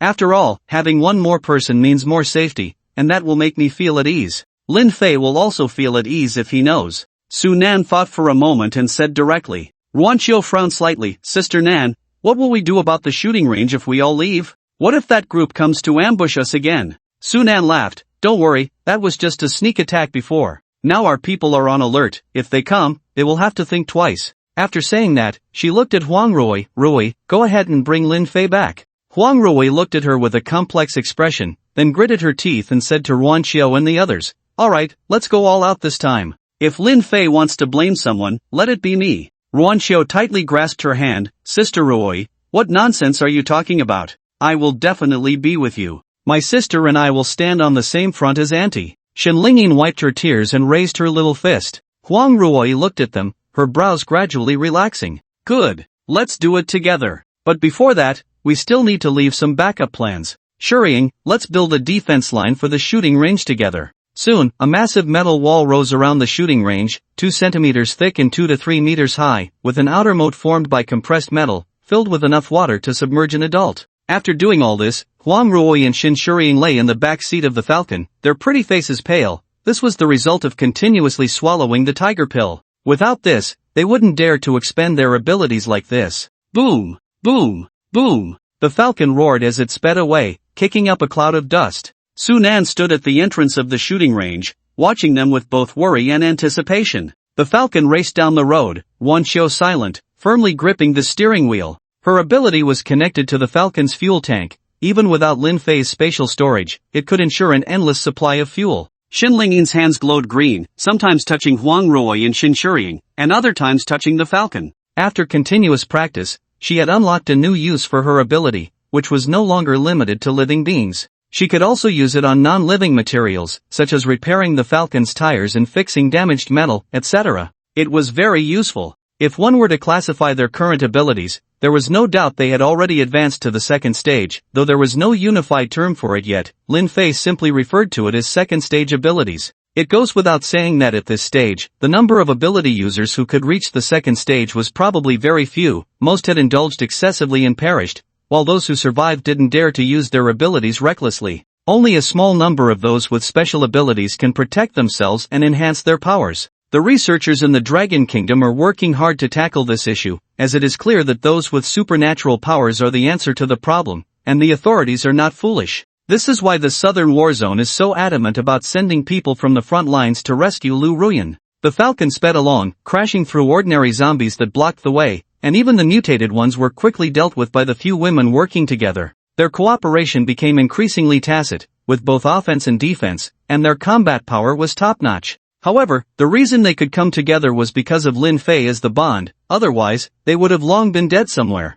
Which way do we go? Ruan Xiao asked as she saw they were approaching a fork in the road. Huang Ruoyi thought for a moment. If we want to go to the university town, the closest route is through the city, but that would be too dangerous. We can't put ourselves in peril. I believe that if Lin Fei were fine, he wouldn't choose this route. Ruan Xiao nodded. Alright, let's go around the city. The Falcon drifted at the fork and sped towards the right front's bypass. In the distance, on top of a tall building, a robust figure stood silently. Strangely, its neck was bare, and its muscles were bulging, looking very eerie. Upon closer inspection, there was a twisted human face on its chest, grinning with a sinister smile as it watched the Falcon crash down the road, emitting a series of eerie chuckles. The roar of the Falcon echoed around the city outskirts, attracting a large number of zombies to the source of the sound. The bypass was crowded with vehicles, and the Falcon had to exert its power to squeeze through. Huang Ruoyi had almost recovered by this point and looked ahead at the road, saying, Xiao Qiu, I remember that we seem to be passing by your house, right?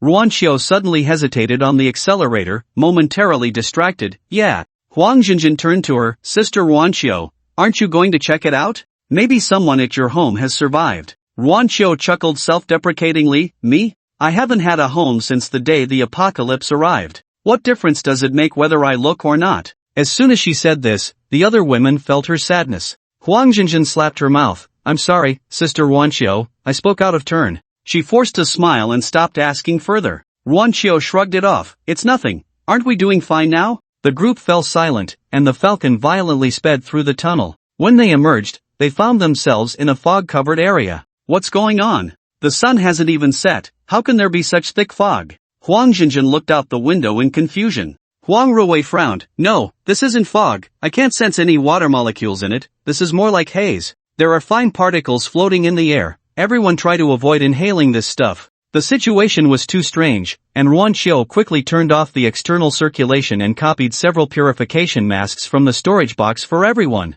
In the thick haze, visibility was only a few meters, and the collisions between vehicles and the Falcon made them realize they were still on the bypass. They just didn't know when they could drive out of this haze-covered area. No, everyone be careful. We might be encountering something unknown. Ruan Xiao warned in a low voice. She noticed that the abandoned vehicles on the road were becoming fewer, and the zombies had vanished. This made the hearts of the women in the car skip a beat. Generally, such a situation only had one possibility. That was, they had entered the territory of something, just like the corpse trees back then, where zombies dared not enter. Look, it seems there are people ahead? Huang Jinjin pointed to a spot within sight, raising her eyebrows. Several people noticed the figures standing in the haze. The Falcon slowly came to a stop, and Ruan Xiao flashed the high beams at the suspicious human figure ahead, testing the waters. As a result, several figures emerged from the haze, forming a human wall ahead to block their path. I have a bad feeling about this, Xin Shiying suddenly spoke, causing everyone's hearts to sink.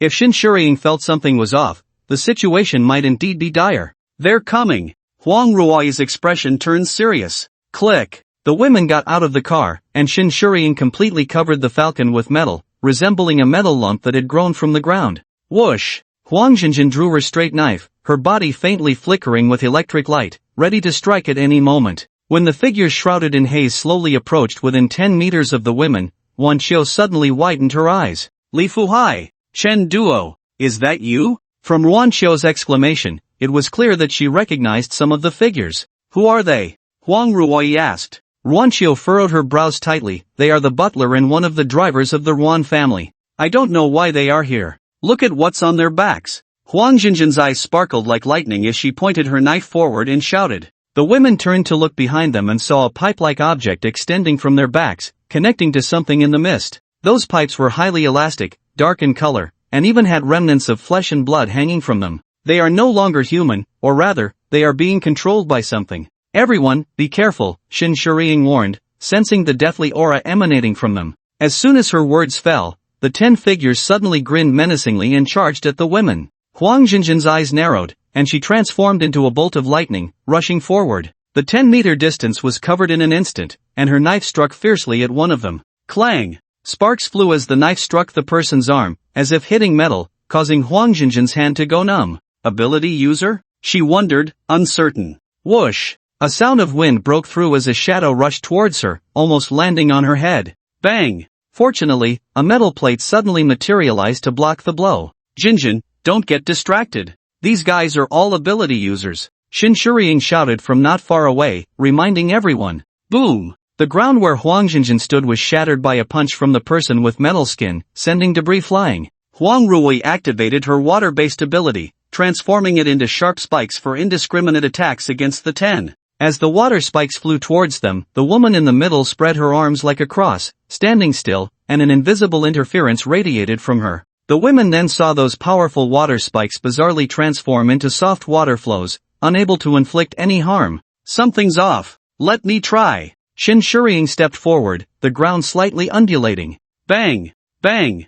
Bang! The sound of shattering echoed as metal spikes suddenly shot up from beneath the feet of the 10, intending to give them a chilling surprise. However, they too transformed into molten iron, falling to the ground. Ability immunity? A thought crossed Shin Shurien's mind. If that were the case, things would indeed be tricky. What do we do? As soon as we get close, our abilities are countered, Wan Qiu said, her tone grave. Huang Jinjin suddenly walked over to the falcon and asked Shin Shurien to lower the defenses. She quickly dove into the car and pulled out an assault rifle. That woman can't move when she releases her ability interference. Isn't she a sitting duck? Bullets aren't abilities. Let's see if she can handle them. With that, Huang Jinjin aimed the gun, disengaged the safety, and pulled the bolt, the flames of the gun instantly spitting out. Bullets poured out like they were free, and even if the target was difficult, at such a close range, she could hit a few shots. A burly man, towering at 2 meters, stepped forward and stood in front of the woman, his hands raised to shield her head completely. Put, put,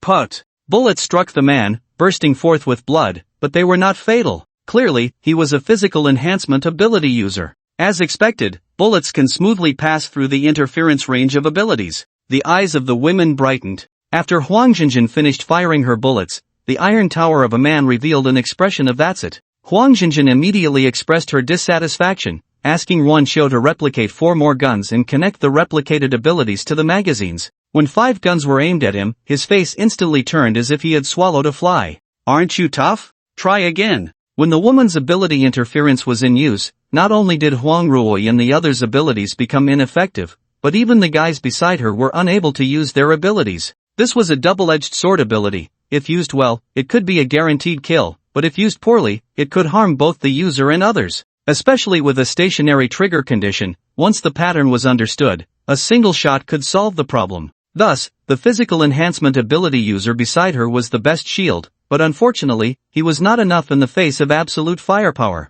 At this stage, no enhancement-type ability user had immunity to bullet attacks. When 5 guns were pointed at her, the woman withdrew her interference ability and slowly retreated. Without using her ability, she was only slightly stronger than an ordinary person, and any attack from Huang Ruoi and the others could take her down. The moment she retreated, Huang Jinjin shouted, "Fire!" 5 guns fired simultaneously, bullets pouring down like rain, the graceful figures of the women flickering in the firelight, resembling a blooming black rose squad. Those figures responded differently to the incoming bullets. flame-scorched, ice armor, earth armor, and gravity all appeared in bursts. The women fired over 100 rounds, yet those guys still maintained a defensive posture, seemingly having no intention of rushing in to fight them. This left them somewhat puzzled, and Shen Lingyin suddenly said, "It must be the distance. Just like that corpse tree, there must be a range limit on their attacks." As soon as she said this, it jolted everyone awake. If those guys could move freely, they would have likely rushed in to attack, 10 against 5,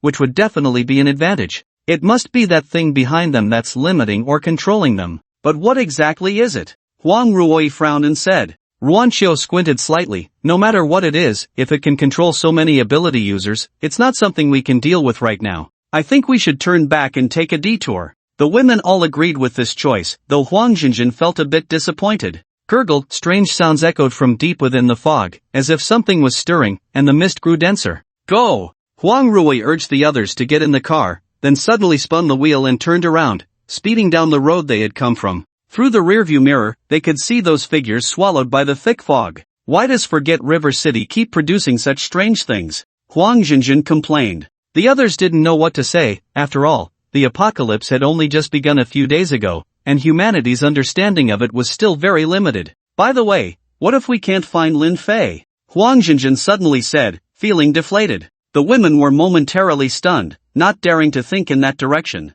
However, Shin Shurien comforted her. Don't worry, Lin Fei will definitely be fine. Rumble. As they drove out of the fog-shrouded area, the scene before them made the women widen their eyes. At the other end of the ring road, countless zombies surged toward them like a dark tide. A zombie wave. How could this be? Huang Ruoyi exclaimed, but then recalled the day they faced the corpse tree. It was the same. The corpse tree could drive away zombies and summon a tide of corpses. Then, could it be that there is another corpse tree in the mist? What should we do? We definitely can't rush through the zombie tide. Should we hold our ground here? Ruanqiu quickly suggested while gripping the armrest. Shin Shurien immediately rejected. That's not going to work. Abilities have their limits. We can't compete with zombies in a race against time. Suddenly, they found themselves caught in a dilemma, surrounded on all sides. Let's turn back. We need to find a breakthrough from that side. Huang Jinjin shouted. Huang Ruoyi didn't hesitate either, making a sharp turn and heading straight into the fog. Faced with the overwhelming number of zombies,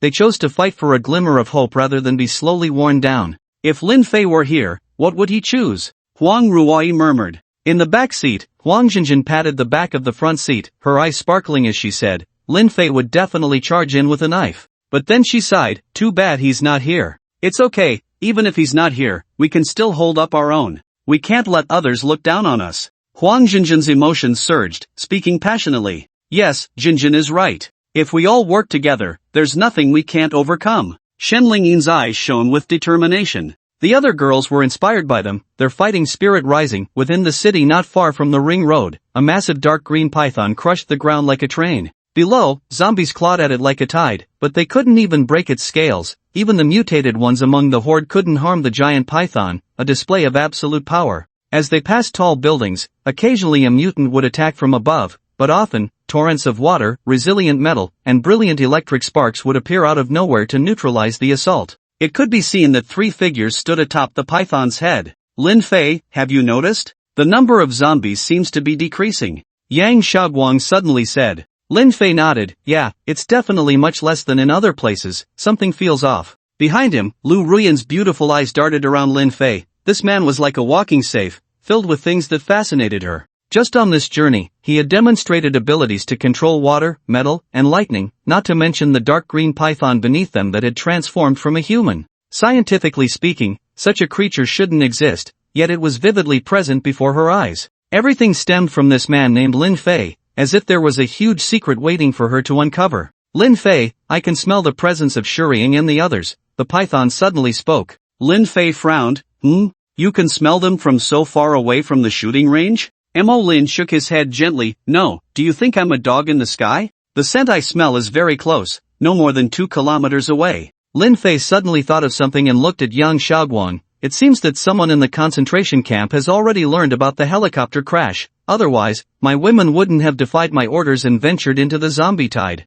Yang Xiaoguang's gaze flickered, countless speculations swirling in her mind. At that moment, Mo Lin reminded, there's also a powerful presence over there that makes me feel sick, several times stronger than Shurien and the others. Lin Fei's eyes narrowed. and he patted Mo Lin's head. Let's go find them. They really are a bunch of troublesome folks. The pink raptor sped along the edge of the ring road like an arrow shot from a bow, charging into the mist. They had to confront the strange entity growing in the fog, as this section of the expressway happened to be elevated, a full 30 meters above the ground below. Although rushing out might not be fatal, it would definitely result in a terrible fall, and in a city overrun by zombies, that would be equivalent to a death sentence. Reinforce the vehicle, let's try to break through directly, Huang Ruoi shouted. The other women quickly used their abilities to cover the raptor. Shin Shuriying was in charge of the vehicle's external armor, Wan Xiu managed fuel consumption, and Shen Lingyin was responsible for repairing damaged parts. Huang Jinjin applied her ability to the entire vehicle, giving it a speed that exceeded its horsepower limit.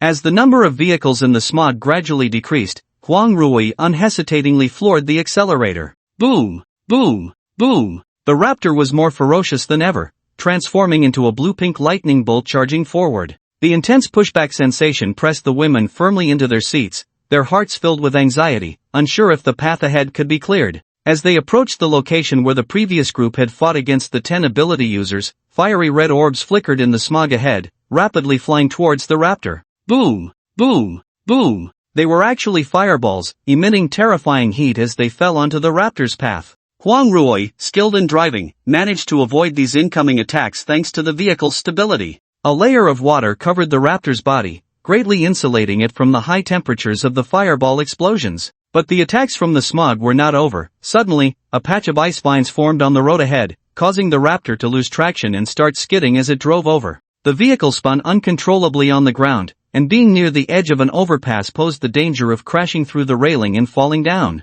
Steady the steering wheel, Shin Shuriying shouted, and then her ability burst forth, metal instantly spreading from the vehicle's body, wrapping around the tires. The protruding spikes dug fiercely into the ice, producing a piercing screech. With the anti-slip wheels, the vehicle finally stabilized. The earlier loss of control had left the women a bit pale, and a glimmer of relief flashed in Huang Jinjin's eyes. Thank goodness for Shuriying. Don't let your guard down, the real danger is still ahead, Huang Ruoi reminded, keeping everyone alert. The ability users in the smog saw that the ice vines were no longer effective and immediately turned the road ahead into muddy gravel to obstruct them. Seeing this, Shin Shuriying instantly pushed her metal control ability to the limit, and two metal platforms spread out in front of the raptor's tires, allowing it to transition smoothly over the muddy section. It must be said that the women's use of their abilities had already achieved some success. In the past, they would never have been able to control things so precisely. This was thanks to Lin Fei compensating for their genetic defects, otherwise, no ability user could withstand such a drain.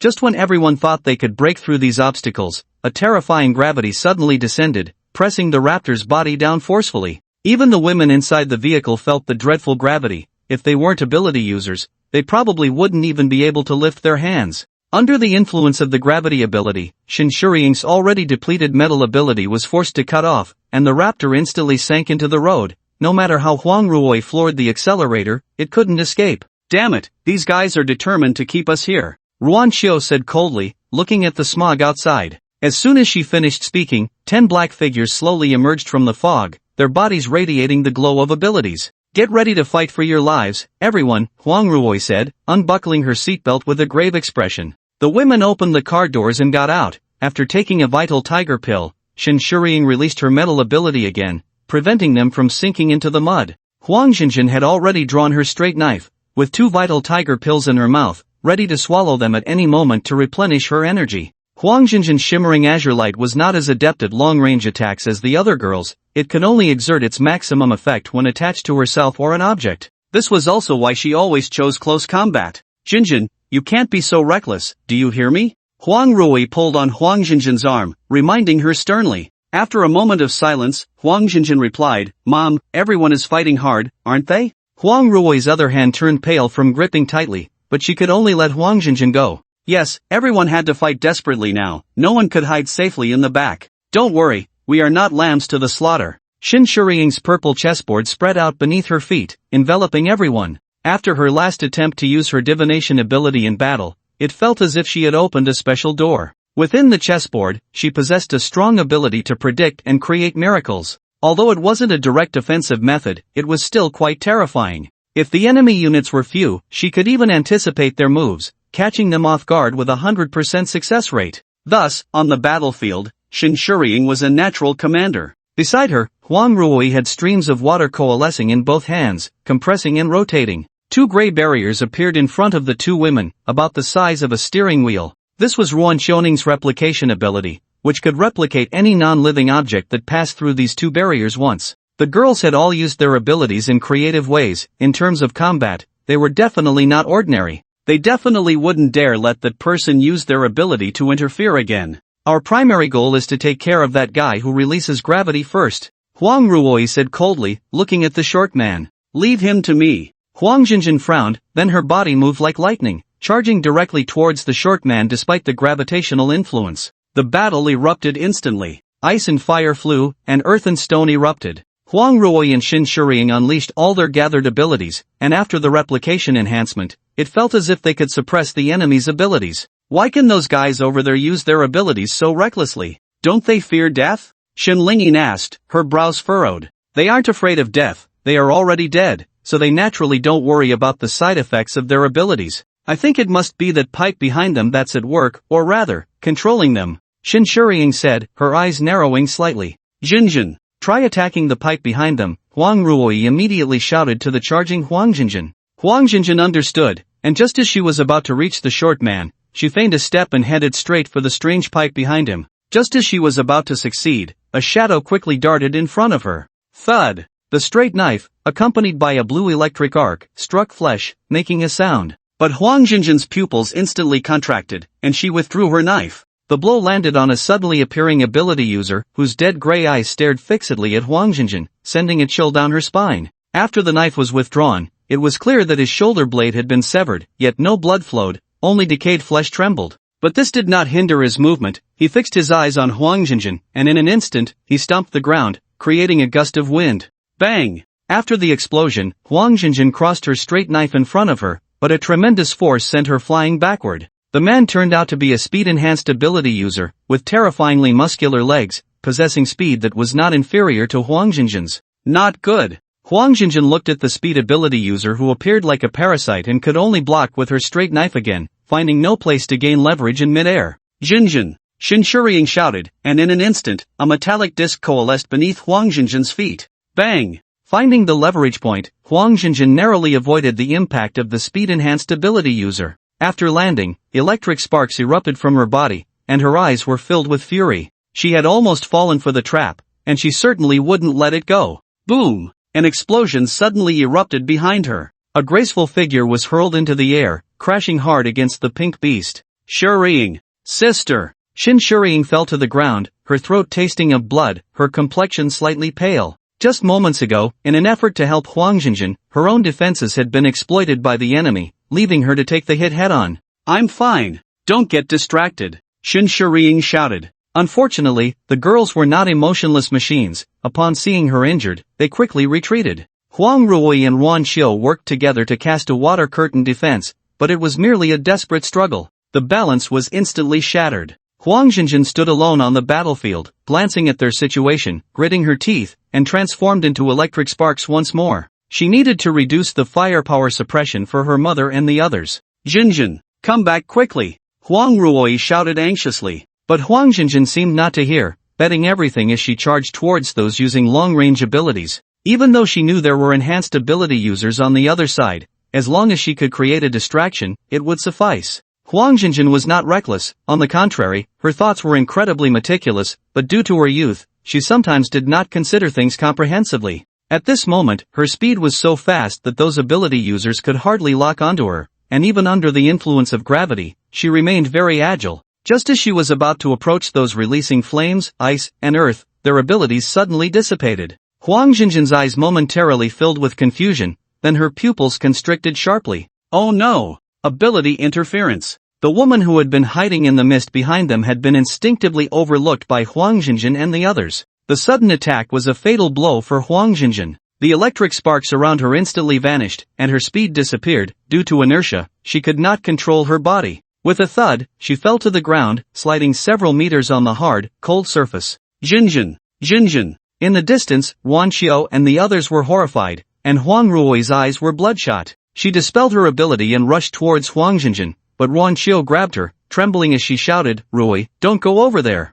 Huang Ruoyi was restrained. At that moment, she felt like not a powerful ability user but a helpless mother. Tears streamed down her face as she cried out, desperately trying to break free to save Huang Jinjin. But Ruan Qiu could not let her go. Going over would be tantamount to seeking death. Xin Shiying and Xin Lingying were also shaken, their eyes reddening as they watched Huang Jinjin gradually surrounded by those enemies, feeling a deep sense of helplessness. Had they made a mistake? Huang Jinjin gritted her teeth against the pain coursing through her body, propping herself up and turning to look at her mother shouting from afar. She recalled many moments spent with her mother, always so mischievous and rebellious, always making her mother angry. But her mother had always chosen to be forgiving, giving her unconditional love. A glimmer of determination flashed in Huang Jinjin's eyes as she bent down to pick up the straight knife on the ground, gripping it tightly, then shouted, "Mom, you all need to leave. As long as I'm here, they won't catch up to you. Go quickly. Forgive your unfilial daughter. The grace of raising me can only be repaid in the next life." Gurgle, after a strange sound, the mist thickened, isolating Huang Jinjin from Huang Ruoyi and the others. At this moment, Huang Jinjin resembled a warrior in a desperate situation, fear unable to affect her in the slightest. Adrenaline surged wildly, causing her delicate body to tremble slightly. "Come and try it, you bunch of scum, and see if I can take a few of you down." Having said that, Huang Jinjin charged at the nearest flame-wielding ability user with her knife. If she had to trade her life, choosing these fragile mages was the best option. But while her thoughts were noble, reality was cruel. Suddenly, the speed-type ability user appeared in front of her, grinning menacingly. Bang! He kicked Huang Jinjin in the stomach, flipping her to the ground in an instant. Clang! The straight knife fell, making a crisp sound. Jinjin! Ah! Jinjin! No! No! Huang Ruoyi's heart-wrenching cries echoed through the haze, tearing at the soul. Huang Jinjin coughed up a mouthful of blood with a bitter smile, getting up and grabbing the straight knife. Cough, haven't you eaten? Just as she finished speaking, a robust figure appeared behind her, the body-enhanced ability user, who raised his fists high. Boom! A dull thud resonated through the mist. Clang! The crisp sound of the knife rang out again. Huang Jinjin collapsed to the ground, blood trickling from the corner of her mouth, her eyes reddening as she silently exerted all her strength to crawl towards the straight knife. On the other side, Huang Ruoyi was already in tears, while Ruan Qiu tightly held onto her. Even if she might blame herself, she wouldn't let her go to a meaningless death. Go! Ruoyi, Jinjin has opened a path for us, we can't let her efforts be in vain. Ruan Qiu desperately pulled Huang Ruoyi towards the raptor. At this moment, Huang Ruoyi was more helpless than a child. Lin Fei, where are you? Jinjin is about to die, why aren't you showing up? Lin Fei. Huang Ruoyi sobbed softly. At this moment, if anyone could save Huang Jinjin, it could only be Lin Fei. Huang Jinjin knelt on one knee with the straight knife, struggling to lift her head to look at the surrounding guys, revealing a bitter smile. Hee hee, if I die here today, you scum won't have it easy either. Someone, cough cough, will avenge me, his wrath, you cannot withstand.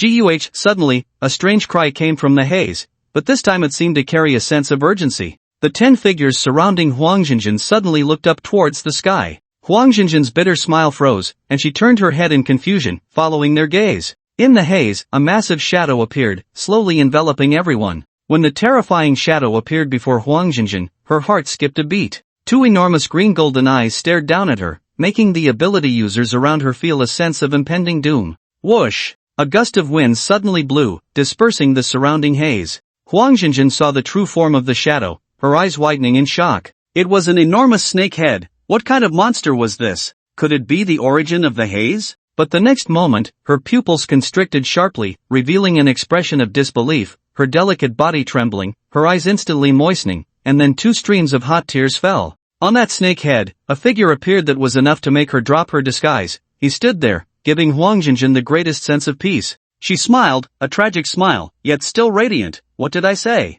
The retribution has come. Ha, cough cough. Lin Fei leaped down from the snake head, landing in front of Huang Jinjin, looking down at her. So disobedient? Huang Jinjin struggled to lift her hand and grasped his pant leg, raising her head and smiling as she said, "No, I just missed you." A storm brewed in Lin Fei's eyes, his palm clenched, and a faint stream of water appeared, washing away the dirt on Huang Jinjin. Then a light green glow surged within Huang Jinjin's body, continuously healing her wounds. A metallic platform rose up, also capable of interference, lifting Huang Jinjin to the top of Mo Lin's head. Lin Fei coldly said without looking back, "I'll punish you all when we get back." After saying that, he turned his gaze to the surrounding ability users. A bunch of puppets, dare to lay hands on my woman? Seeking death. Having said that, a terrifying aura was instantly released from him, and this group of ability users felt as if they were facing a great enemy. The speed-type ability user stomped fiercely, bursting with explosive power. The 3 to 4 meters distance was covered in the blink of an eye as he lifted a foot to kick Lin Fei in the face. Bang! The sound of impact echoed, and the expression of the speed-type ability user changed drastically. The leg he had raised was firmly grasped by Lin Fei, and no matter how hard he struggled, he could not break free. With a forceful pull of his arm, a cracking sound of bones echoed, and then he drove the man into the ground, stepping on the soft tube on his back and yanking it out violently. In an instant, the speed-type ability user decayed as if he had been dead for decades, turning into a pile of rotten flesh. The other ability users, witnessing this, unleashed all their power without holding back. The terrifying shockwave generated by their abilities blew away the surrounding haze, allowing Huang Rui and the others to see the situation clearly over there. What is that? Ruan Xiao stared blankly at the enormous figure emerging from the mist. Huang Rui merely cast her gaze towards the group of ability users, where brilliant abilities flooded the area. Under such a terrifying attack, could Huang Xinjin still be alive? Her heart sank deeper in despair. Sister Rui, I think Xinjin should be fine now. Xin Shuriying suddenly stepped forward, her expression brightening. Huang Rui looked at her in confusion, wanting an explanation. Wow! What is that? Xin Lingyin suddenly exclaimed, and Huang Rui quickly turned to look. Countless metal spikes shot up from the ground, piercing the ability users like hedgehogs, and then with a flash of electricity, the tubes on their backs were all severed. When the metal spikes disappeared, only a few piles of rotten flesh remained, and a figure walked straight out from the remnants of the abilities. Brother Lin Fei! Xin Lingyin exclaimed. Ruan Xiao was stunned, then freed Huang Rui from her restraints and ran towards Lin Fei. Lin Fei, Xinjin. Huang Rui sobbed as she fell into Lin Fei's arms. Lin Fei slapped her on the peach-like cheek, speaking in a serious tone, "She's dead, get ready to go back and make another one." Huang Rui was dumbfounded, her heart sinking to the bottom. Xinjin, my daughter. Mom, I'm here. I'm fine. Huang Xinjin's head popped out from the top of a giant python nearby, calling out. Huang Rui was startled, looking up to see her daughter Huang Xinjin waving at her. Honey, you're lying to me. Huang Rui pounded her small fists against Lin Fei's chest, feeling a bit scared. Lin Fei wrapped her legs around his waist and fiercely ravaged her peach-like cheeks. Lying to you? Just wait and see how I deal with you tonight. Not a single one of you is getting away. Ruan Xiao and the two sisters, who had just run over, couldn't help but blush upon hearing this. After setting Huang Rui down, Lin Fei said, "Stay over there, anyone who dares to bully my woman won't live." Lin Fei waved his hand, and Mo Lin leaned in, allowing the girls to climb on. Yang Shaoguan greeted a few of them, and under Ruan Xiao's inquiry, he roughly recounted their experiences, which made the girls feel a bit scared. Fortunately, Lin Fei was exceptionally strong, otherwise, the helicopter explosion alone would have been fatal. Lu Ruyan stood silently beside them, having no intention of conversing, as she was only interested in Lin Fei and had no interest in anyone else. Futile socializing would only exhaust her. Mo Lin's tail struck, using his ability to sever the elevated structure, blocking the impact of the corpse tied behind them, slowly carrying everyone as they swam alongside Lin Fei into the haze. Guh, shoo shoo shoo. After a strange sound echoed, several whip-like tubes shot out from the mist, their ends sporting grotesque mouths resembling Mongolian worms. Lin Fei wielded Huang Xinjin's straight knife, and with a swift motion, the electric light flashed. Instantly, these tubes were severed into several sections, and after feeling the pain, they abruptly retracted back into the mist. The people on the snake's head had all witnessed Lin Fei's strength, especially the few women who had just fought those creatures, deeply feeling the gap between themselves and Lin Fei. It seemed they needed to practice more. Everyone could sense the anxious emotions from the strange sounds. The thing in the haze was afraid of Lin Fei. As the crowd approached the source, Mo Lin suddenly exhaled, and in an instant, a fierce wind blew, dispersing the haze. Only then did everyone see the true face of the instigator. They all showed expressions of shock, especially Yang Shaoguang, who had never imagined that such a bizarre thing could exist. Beside him, Lu Ruyan looked excited, her fox-like eyes filled with curiosity. Huang Rui and the others were somewhat surprised that this thing had grown to look like this. They saw a gigantic tree about 20 meters tall standing in the flowerbed beside the expressway, cracking the ground beneath it. The entire tree resembled a massive mushroom, with a cap and a stalk. The cap was constantly swelling with bubbles the size of human heads, which burst open, spewing out countless extremely fine particles into the air. The surrounding haze was produced by it. Even more bizarre were the numerous soft tendrils hanging down from the edge of the cap, resembling jellyfish tentacles in the water. Each tentacle was piled with a large number of bones, enough to show that many had died at the hands of this creature. Yang Shaoguang swallowed hard and hesitantly asked, "Are we really going to fight this thing?" Huang Jinjin glanced at him and calmly said, "We don't need to, Lin Fei alone is enough." Lin Fei carefully observed the mushroom, disappointed to find that it did not bear any mysterious fruits like the corpse tree. He had thought that a creature capable of controlling so many superpowered individuals would be special in some way, but it turned out to just look intimidating. You say you're this big, can't eat, and go around creating haze that affects the environment. It's really damaging to the city's appearance. Damaging to the city's appearance is one thing, but you have to lay your hands on my people. Don't you think you're asking for it? So, how do you want to die? If I had fire abilities, I would definitely stew you into mushroom soup. After Lin Fei's blatant threat, the bubbling speed on top of the giant mushroom increased, and the color changed from pale white to dark purple. It looked very toxic. After inhaling some, even Lin Fei felt a dizzying sensation. This was a neurotoxin that spread through the air. When inhaled by humans or animals, it quickly caused dizziness, significantly impairing their senses.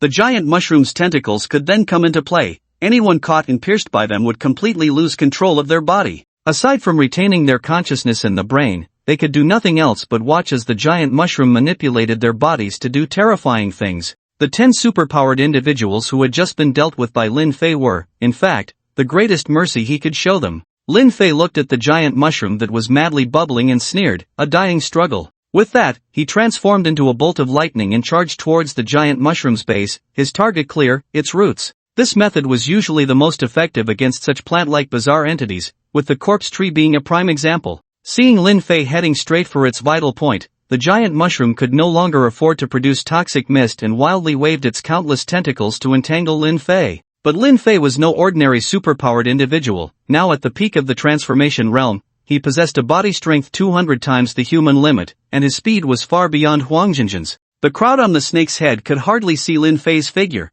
their eyes only catching the blue arcs of electricity flickering. The giant mushroom also couldn't find a flaw in Lin Fei and had to move its tentacles in front of it, spreading them wide to block him. Put! Suddenly, a flash of knife light flickered, and more than a dozen tentacles of the giant mushroom were severed in an instant, black, foul-smelling liquid dripping down and corroding the ground. Lin Fei's figure flashed past, heading towards the massive rootstock with a diameter of 4 to 5 meters. Seeing that its tentacles were utterly ineffective against Lin Fei, the giant mushroom abandoned its plan to interfere. The tentacles around it instantly retracted beneath the umbrella-like cap, and the sharp teeth at the ends of the tentacles began to gnaw at the underside of the cap. Upon closer inspection, there were many transparent membranes beneath the cap, making it resemble a beehive. As the tentacles tore through those membranes, dark purple, foul-smelling liquid gushed out, completely covering the ground beneath the cap for dozens of meters. Plop! Plop! Along with the liquid falling to the ground were clumps of dark, indistinct matter that looked like bee pupae.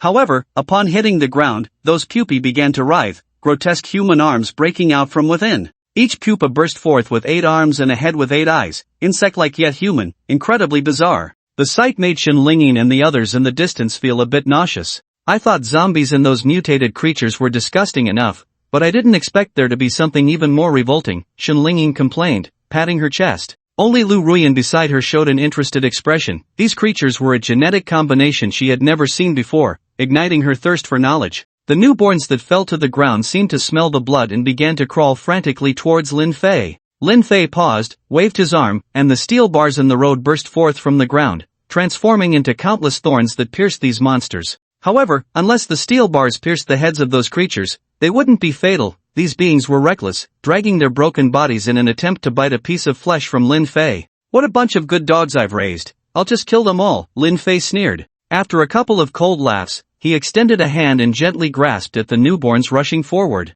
An astonishing scene unfolded before everyone. The bodies of those newborns wrinkled up, rapidly deflating like balloons losing air. Bang! Bang! Bang! The incessant sounds of explosions rang out as each bizarre creature turned to dust, dead beyond recovery. "I understand." Huang Ruoi, with a snake-like head, suddenly brightened her eyes and exclaimed, "Lin Fei is controlling the liquid inside those creatures. His water-based ability is stronger than mine. I didn't expect it could be used like this." With her explanation, everyone understood and couldn't help but turn their gaze towards Lin Fei. That guy was simply too strong, completely crushing them in the application of abilities. Gulp! The giant mushroom saw its minions all killed by Lin Fei and was instantly filled with dread. If it weren't for the fact that it couldn't escape, it would have already fled. Under everyone's watchful eyes, the giant mushroom forcibly drained its own water to prevent Lin Fei from using the same trick to collapse it from the inside. Its stalk quickly retracted, and the entire cap lay flat on the ground. The hard outer shell was even tougher than stone, becoming its final line of defense. Well, it has grown a turtle shell. Fine, if you can take a slice from me, I'll let you go today, Lin Fei said with a smile from a distance, raising the straight knife in his hand high. The giant mushroom felt a surge of joy. Was this guy overly confident in his strength?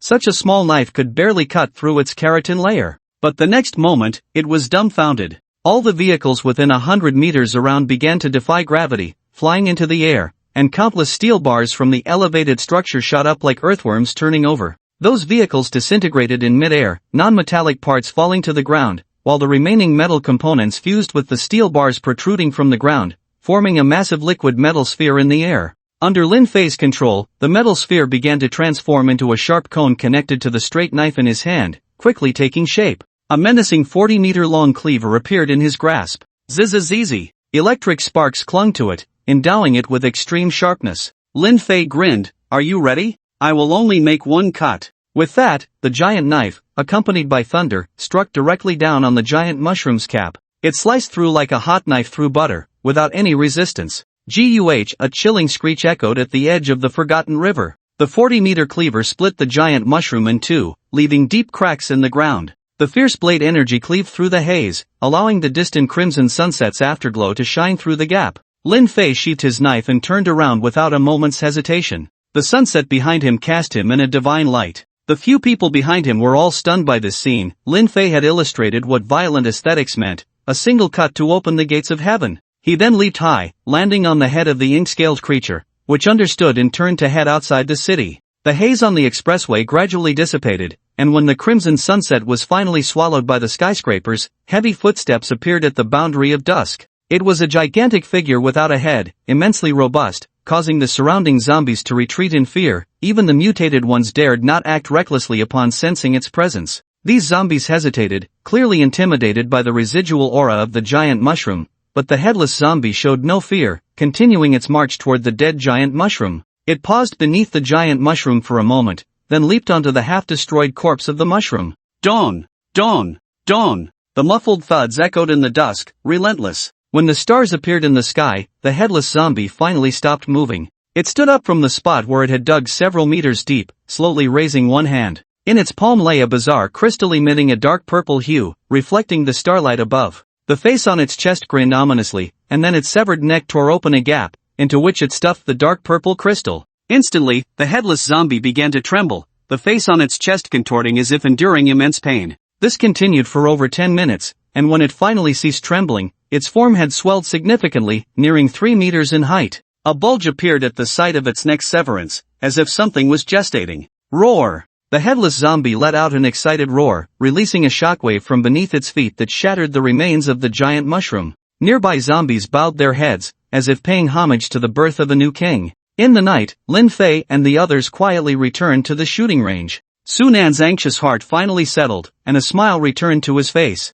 Yang Xiaoguang also stayed, as Su Nan had informed him that, barring any accidents, the concentration camp might rise again. On the way back, Huang Rui and the others had told them about the events that transpired after their departure. Lin Fei's expression darkened slightly, and no one could discern his inner thoughts. At this moment, Yang Xiaoguang's face was also grim. It was easy to guess who was behind it without analysis, as only internal personnel could access military supplies. To stealthily place a bomb on the helicopter he was riding would require someone with immense connections. After his incident, the command of the concentration camp would naturally decline, leaving only his deputy, Zhang Zhang, as a possibility. I think you may already have the answer in your heart, just unwilling to believe it, Su Nan said calmly, looking at him. Yang Xiaoguang sighed. I just can't understand why this is happening. Clearly, we are in dire straits, yet they still cling to the old ways. If they want this position, I could give it to them. Why make it so unbearable? Su Nan smiled noncommittally. You have your ideas, others have their means.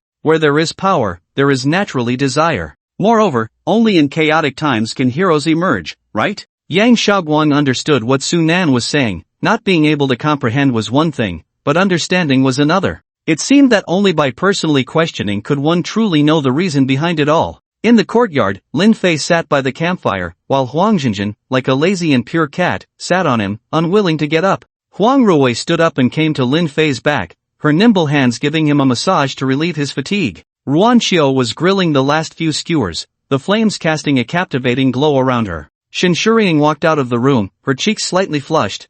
Lin Fei, the bathing supplies are ready. Upon hearing this, Lin Fei stood up and headed towards the room first. Come in, everyone. Tonight, I'm going to give you a good scolding. Huang Ruohui pulled Shin Shuriying along behind him as they entered the room, while Ruan Qiu's heart raced. She stood up, patted her cheeks, took a deep breath, and stepped in with her long legs. This was a presidential suite created by Su Nan, usually her residence, but after Lin Fei and the others arrived, she had specially given it to them to show her sincerity. At this moment, the oversized bathroom was already filled with water, steaming and floating with rose petals. After Shin Linging blushed and pushed Lin Fei inside, she clicked the door shut with a snap. Lin Fei scratched his head, wondering what these women were up to. Shaking his head with a smile, he thought, why worry? Couldn't a few women handle themselves? Just as he was enjoying the soak in the tub, the bathroom door clicked open. Lin Fei turned his head and instantly lost his composure. Everything he wanted was there. Different styles, 5 times the joy. Splash! Water splashed up, clothes and skirts outlining beauty. Huang Jinjin raised the syringe in her hand, pointing it at Lin Fei, and teased, anti-inflammatory. Today, I, the little medical fairy, am here to test your needle skills. Lin Fei was at a loss for words. This girl was actually a little medical fairy. But to be fair, her outfit really struck a chord with Lin Fei, filling a gap he had felt while reading novels. He reached out and pulled Huang Jinjin into the water, a fiery smile appearing at the corner of his mouth. Whether the skills are good or not, you'll have to try them yourself. Huang Jinjin complained, I can't breathe at all in the water, it's so uncomfortable. The entire bathroom instantly heated up, composing an epic masterpiece. After the matter was settled, Lin Fei walked into the courtyard, sitting in a rattan chair and lighting a cigarette. It had only been a little over half a month since the apocalypse began, and he had already encountered so many beautiful women who met his criteria. Although he hadn't won them all over yet, it was only a matter of time. As more people gathered, a place would definitely be needed for accommodation. Building the Tianwangshan base now seemed like a good choice, but his strength was the foundation of it all. Taking a deep breath, the smoke rose and dispersed with the cool evening breeze. He flipped his wrist, and a pulsating embryo, like a heart, appeared in his hand. It's time to break through the realm. Ever since he had taken in Shinshuriying at Huichuan village, Lin Fei's realm had already reached the great perfection of the transformation realm, and he could break through to the next realm at any time using the breakthrough embryo. However, there had been many trivial matters during this time, and only now did he truly have some free time. Lin Fei appeared alone at the top of Tianwangshan, where he could overlook the city lights. Of course, now the direction of the city was pitch black, and the former bustling scene could no longer be found. Looking up at the starry sky, only the tranquil night brought a sense of reassurance. After taking 2 tiger pills to reach his peak state, he no longer hesitated. Following the system's prompt, he directly crushed the breakthrough embryo above his head. Rich juice flowed down, a scorching sensation coursing from the crown of his head down his spine to his limbs. Strangely, the liquid seeped into Lin Fei's body through his pores like a living thing, disappearing without a trace in an instant. Only the constantly changing expression on his face revealed the storm brewing within him. Every cell greedily absorbed the mysterious liquid, shedding layers of old tissue. Black filth quickly enveloped Lin Fei, resembling a mud Buddha. Boom! The originally clear night sky began to fill with dark clouds, obscuring the stars above. Mo Lin stood in the shooting range's courtyard, looking up at the suddenly changing sky, then gazing towards the peak of Tianwang Mountain. As a serpent, she had an instinctive perception of thunderstorms. Boom! Lightning began to flicker, illuminating the majestic form of Tianwang Mountain. Mo Lin's pupils involuntarily constricted, that is, swish, swish, swish. Large drops of rain fell, hitting the roof and the windows. Crack! A thick bolt of lightning struck directly at the peak of Tianwang Mountain without any deviation, as if something was intolerable to the heavens. The rocks exploded, forming craters, and the surrounding trees were instantly turned to charcoal. Lin Fei sat at the bottom of the pit, his body covered in wounds, but a faint green light continuously repaired the injuries. Boom! Crack! Another bolt of lightning fell into the pit, transforming the area into a thunder marsh. Countless bolts of lightning, like maggots, burrowed into Lin Fei's body. Yet Lin Fei did not resist, swallowing it all like a whale, embracing the power of destruction and rebirth that intertwined within him, forming an alternative balance, evolving into a flow of yin and yang energy. Bang! Lin Fei's body soared into the air, drenched by the rain. Whoosh! A pair of eyes opened, gray light spewing out a meter away. Break! With a fierce shout, a distinct shattering sound emanated from his body, not the breaking of bones, but the shattering of the shackles hidden deep within his flesh. With his head held high, he looked at the dark clouds and provocatively said, "Come again." Crack! The thunder arrived as promised, accurately striking Lin Fei's body, shaking him into the earth and stone. Ha ha, ha ha ha, refreshing, bang! After the wild laughter, a circle of azure lightning spread outward from Lin Fei, cutting through the rain curtain. His crown emitted a shimmering white light, and his momentum began to rise wildly, surpassing the level he had reached when he fought Mo Lin with the 3-in-1 technique, and it continued to climb. The power contained within his flesh intoxicated Lin Fei. At this moment, he threw a punch, and the air before him was compressed into a sonic boom. Along the path of this punch, earth and stone surged, trees shattered, extending for dozens of meters. At this moment, Lin Fei was like a war machine, his destructive power terrifying. The system's voice echoed in his mind. Host has broken through to the transformation realm, completing the transformation of the physical body, gaining the power of the 100 beasts, the crown of jade, also known as the 10 dragons jade top body. 10 dragons jade top body, one of the 10 sacred bodies, reaching the extreme realm of power when fully realized. System upgrading, realm breakthrough rewards will be issued shortly. Lin Fei's momentum gradually retracted, the extreme realm of power? That sounds quite appealing. However, he was more concerned about the realm breakthrough rewards mentioned by the system. He remembered that the live tiger pill he received before had greatly benefited him. What surprises would this breakthrough bring? In the concentration camp, in the residential area at the back, Pei Qianhua was smoking a cigar, lifting the curtain to watch the 3 bolts of lightning striking the peak of Tianwang Mountain, feeling a bit suppressed. As a qualified warlord, he immediately decided that he must leave this place. It was an instinct. He had avoided many crises before thanks to this instinct, both in business and personal safety. This time, he also chose to trust his intuition without hesitation. In the rain, a black jeep arrived at the entrance of the concentration camp. The guarding soldiers did not stop it upon seeing Pei Qianhua. The black jeep drove into the rain and quickly disappeared on the muddy road. A young man in the passenger seat was smoking, glancing outside and then at the silent Pei Qianhua. "Mr. Pei, are we making a run for it? Isn't it nice in the concentration camp? Those girls make me very comfortable." Pei Qianhua scolded, "All you know is how to play with women. I see you dying on a woman's belly one day. Hey, isn't that what you taught me? The weak are prey to the strong, right?" The young man laughed nonchalantly. Pei Qianhua gripped the steering wheel, trying to discern the direction through the rain. The law of the jungle is based on the principle of the weak being preyed upon by the strong. Today's actions not only failed to take down the shooting range but also offended them severely. You should know better how terrifying the abilities of those with powers can be. Zhang Zhang is a typical directive personality, lacking leadership skills. Even if the shooting range doesn't retaliate, the concentration camp won't last long in this apocalypse. The young man chuckled, seemingly not absorbing the information. "So where are we going?" "Look, the zombies seem to have found us." Pei Qianhua glanced over and indeed saw a zombie half leaning out of the passenger seat of an abandoned car, struggling to fall out. "Use your abilities well, and I'll find a way to keep you alive." The young man shrugged, and then the vehicle began to blend into the surrounding environment like a chameleon, the noise fading away. The zombie that fell to the ground looked confused. Weren't there 2 flesh worms coming towards it just now? Why did they suddenly disappear? After the jeep drove far away, it finally broke free from that special state. The young man in the passenger seat looked a bit pale. "Pei, you promised to help me solve the issue with my powers. You can't go back on your word." Pei Qianhua shot him a glance.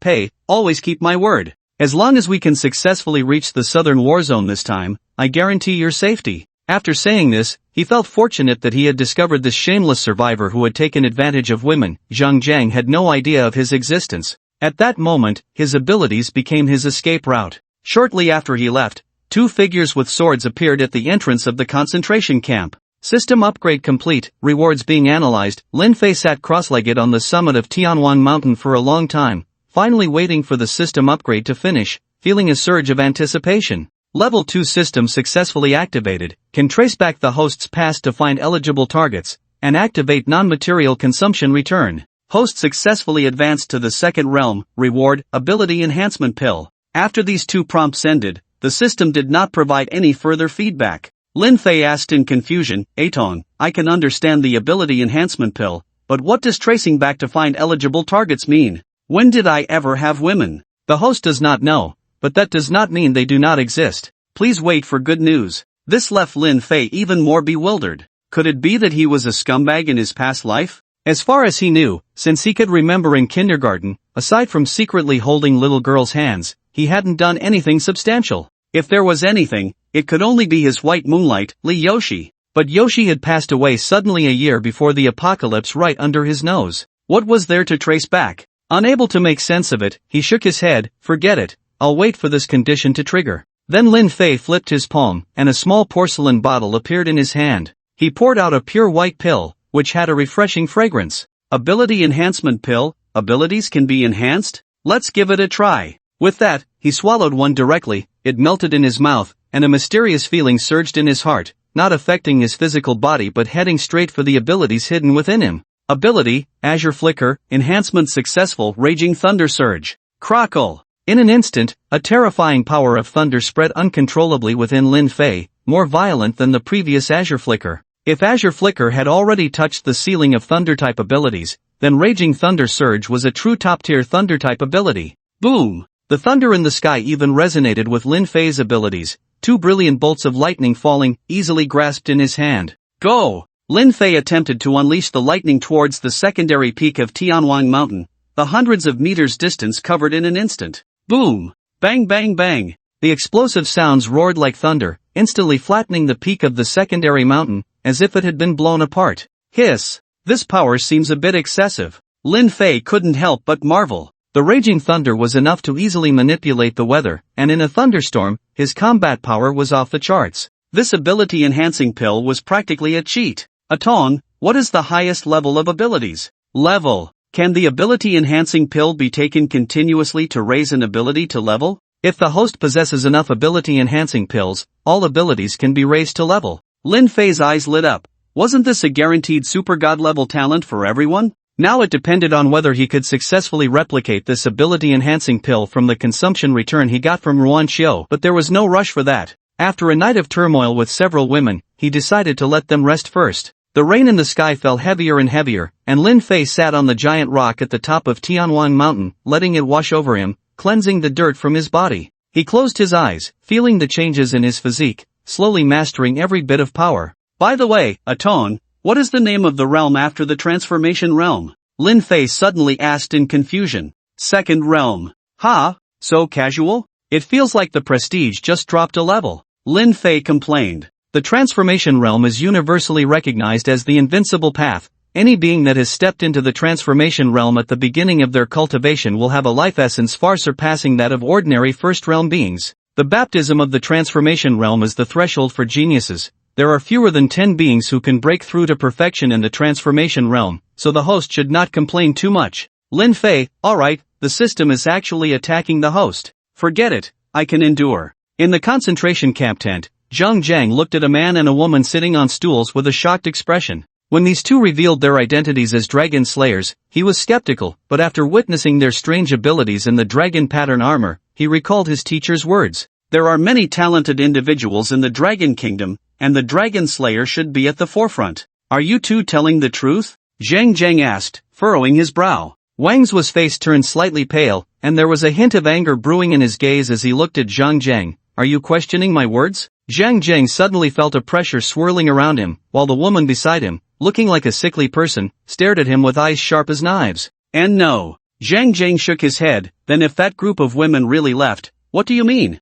Wang's voice was cold. Naturally, we will help me eliminate the monsters here. In this apocalypse, the monsters have broken free from their seals, and without restraints, they are likely more terrifying than zombies. That group of people is feeding the tiger with their bodies, and the duty of the Dragon Slayer is to slay monsters and eliminate demons, isn't it? Rest assured, my only goal is that monster. I won't interfere with anything else. After hearing this, hesitation flickered in Zhang Jiang's eyes, but he thought that the Dragon Slayer had no reason to deceive him. Since he said the shooting range was currently in a state of internal loss, it must be true. This was an opportunity, a chance to pull out the shooting range. But what if that group of people comes back? Wouldn't we become the target? Zhang Jiang still had some hesitation. After all, if the Dragon Slayer succeeded and left, he wouldn't be able to deal with the ability users. Wang's snorted coldly. Don't worry, I have sent a message to the Wangchuan sect, and soon someone will come here to help you hold the fort. A mere ability user is nothing to worry about. After hearing Wang Zuo's assurance,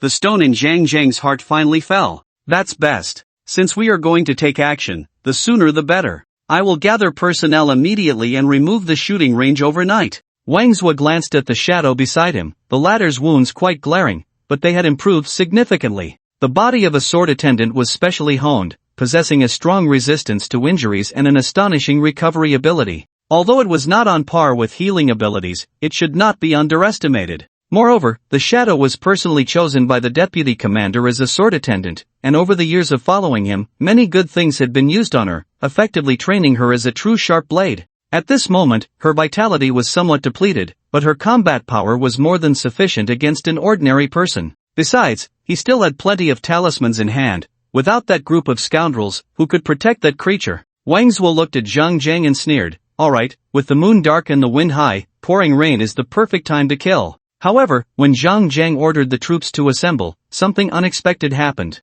Many soldiers voiced their doubts. Why should we act against fellow survivors at the shooting range? We are soldiers, not bandits. Zhang Zhang's eyes burned with anger. This group of fools was truly dense. Thus, a dramatic scene unfolded. Zhang Zhang directly ordered those unwilling to go to surrender their weapons and pulled a batch of brave souls from the refugees to serve as reinforcements. An odd team set off through the rain. Watching their departing figures, the remaining soldiers furrowed their brows. Brothers, don't you find this strange? Are you saying there's something off about the command? Not only that, but Zhang's actions also raise suspicions about his motives. In the face of disaster, as soldiers, we are actually going to act against survivors. This is definitely not an order that a major could issue. It seems that with the sudden appearance of this apocalypse, people's hearts have changed. In the dark jungle, figures clad in black raincoats were constantly moving, soon appearing at the outskirts of the shooting range. Due to the moat and barricades modified by Huang Ruoyi and Shinshuriying, they could only enter from the main gate. "Commander, 2 targets spotted at the entrance. Snipers are in position," someone reported quietly.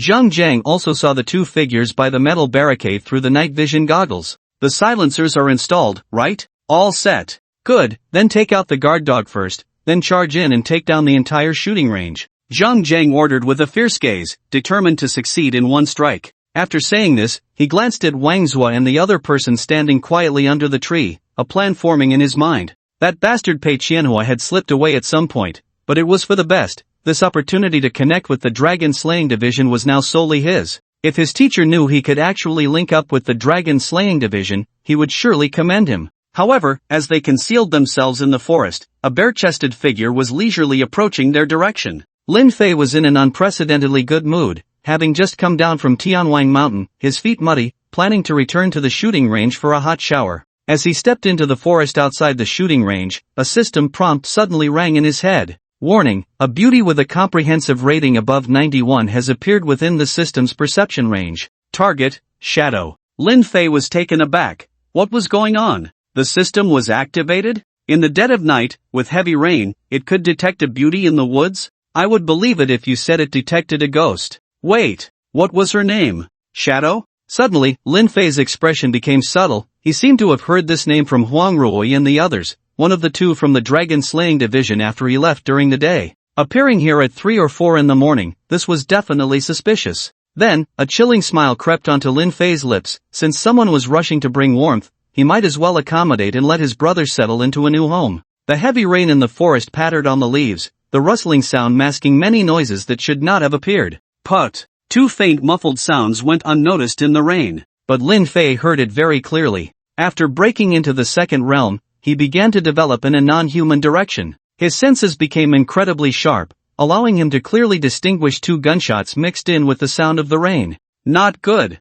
Lin Fei's eyes narrowed, and he quickly headed towards the source of the sound. After weaving through a patch of bushes, he saw figures clad in black raincoats appear before him. He could see 2 guys holding sniper rifles, looking towards the entrance of the shooting range. 2 figures had already collapsed in the heavy rain, their blood washed away by the rain, eyes wide open in death. Instantly, Lin Fei's anger surged, and he stepped forward to grab one person by the collar. Who the hell are you? The man's cries startled everyone hidden there. They all cast wary glances at Lin Fei, who stood at the back, bare-chested. Who are you? Someone nearby immediately turned their gun, pointing it at Lin Fei coldly. Zhang Zhang also saw Lin Fei, but he didn't know his identity, so he frowned and asked in a low voice, "Friend, what are you doing? Let him go. We are soldiers from the Wenchuan frontline in the southern war zone. Is there some misunderstanding? Wang Zuo and Ing, who were under a tree nearby, suddenly felt a jolt. The person gave them a vague feeling. An ability user?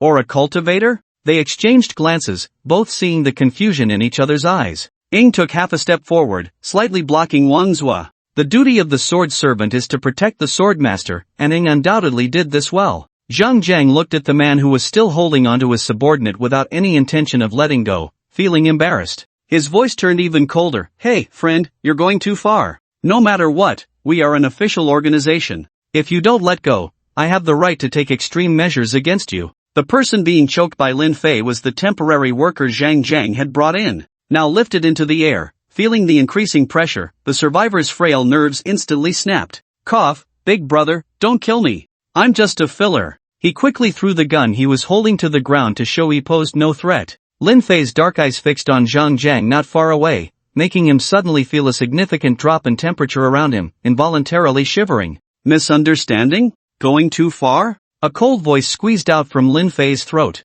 Crack! The sound of bones breaking was clear and piercing, and the man he was holding suddenly widened his eyes, blood oozing from his mouth and nose, dying an untimely death. Thud! The body was casually thrown into the mud by Lin Fei, making those watching flinch. Zhang Jiang immediately drew his pistol and fired a shot at Lin Fei. Bang! But the bullet did not bring him comfort. Instead, it amplified the fear of him and those around him. Because that bullet was pinched between Lin Fei's fingertips, and with a gentle squeeze, it turned into a metal disc. Zhang Jiang swallowed hard, glancing at Wang Zuo, who stood by without moving, then looked back at Lin Fei and shouted, "Who the hell are you? What do you want?" Lin Fei curled his lips into a cold smile and stepped towards him. Who am I? You've already laid hands on my people, and you still ask who I am? Do you want me to show you my ID? Lin Fei continued walking, the bushes brushing against his legs, making a rustling sound. So what do I want to do? Isn't it obvious? Zhang Jiang's eyes widened, his gun firmly aimed at Lin Fei. Everyone, aim at this guy. Bare-handed bullet catching? I have so many guns, let's see if you can catch them. Lin Fei shook his head, smirking. People are sometimes so foolish. If guns were useful, why would we need abilities? As soon as he finished speaking, a gray flash crossed his eyes. Within 100 meters centered around Lin Fei, countless iron spikes shot out, turning those aiming their guns at him into hedgehogs. In an instant, dozens of corpses slumped onto the iron spikes, and even the rain falling around could not mask the thick smell of blood. Most of the remaining survivors were sturdy men, terrified and shaken by Lin Fei's swift slaughter of dozens. Thud! Many people fell to the ground, screaming in panic. They had never witnessed such a scene. Even during the zombie apocalypse, it had never been this shocking. Some immediately discarded their helmets and armor, fleeing into the depths of the jungle. Lin Fei's gaze turned cold, and the rain around him transformed into a weapon, shredding those who tried to escape. This scene shattered Zhang Jiang's heart. He gripped his gun with both hands but couldn't stop trembling. Who are you? Do you know the consequences of attacking the military? Lin Fei sneered. Military? Don't tarnish that name. I only see a bunch of useless rabble. For Yang Shaoguang's sake, I won't kill you today. Upon hearing this, Zhang Jiang's eyes lit up, and he decisively ran back, no longer caring about the dragon-slaying division. But he had barely taken a few steps when he suddenly fell into the mud. Zhang Jiang propped himself up and looked at his legs, then screamed in shock. He could see that his feet had vanished, leaving only two shins, the bone protruding into the mud, causing him even more pain. Lin Fei ignored him and turned to the two figures that had been standing silently beside him. You two, have you had enough of the show? Isn't it time for you to take the stage? Wang Zuo and Ying's pupils constricted simultaneously. We are members of the Pingnan group of the dragon-slaying division. You shouldn't misjudge the situation. Ying glared coldly at Lin Fei, one hand resting on the hilt of her sword, ready to strike at any moment. Wang Zuo also warned, Kid, whether you're an ability user or a cultivator, you must abide by the dragon-slaying division's jurisdiction. Who knows, we might become colleagues in the future, leave some room for each other, and we can meet again later. Lin Fei laughed. Colleagues? Haha, with an organization full of fools like you, I doubt it's a very smart place. I'm afraid it would lower my IQ. You! Watch your mouth. The dragon-slaying division of Longhua has a legacy of thousands of years. How dare you slander it? Ying shouted coldly. Lin Fei looked at her, his gaze aggressive. You have quite a silver tongue. I wonder how it tastes. Wang Zuo was instantly furious. Kid, do you want to die? As her sword attendant, she had long been regarded as a forbidden object by him, but he had yet to break through to the innate realm and had not merged physically with Ying. Moreover, no one had ever dared to speak disrespectfully to them, who hailed from the dragon-slaying division. Lin Fei smiled. Oh, are you angry? Young people should keep a calm mindset, otherwise, you might just die of anger later. Faced with Lin Fei's endless provocations, Wang Zhuo immediately took out his talisman, igniting it in the rain, which the raindrops could not extinguish.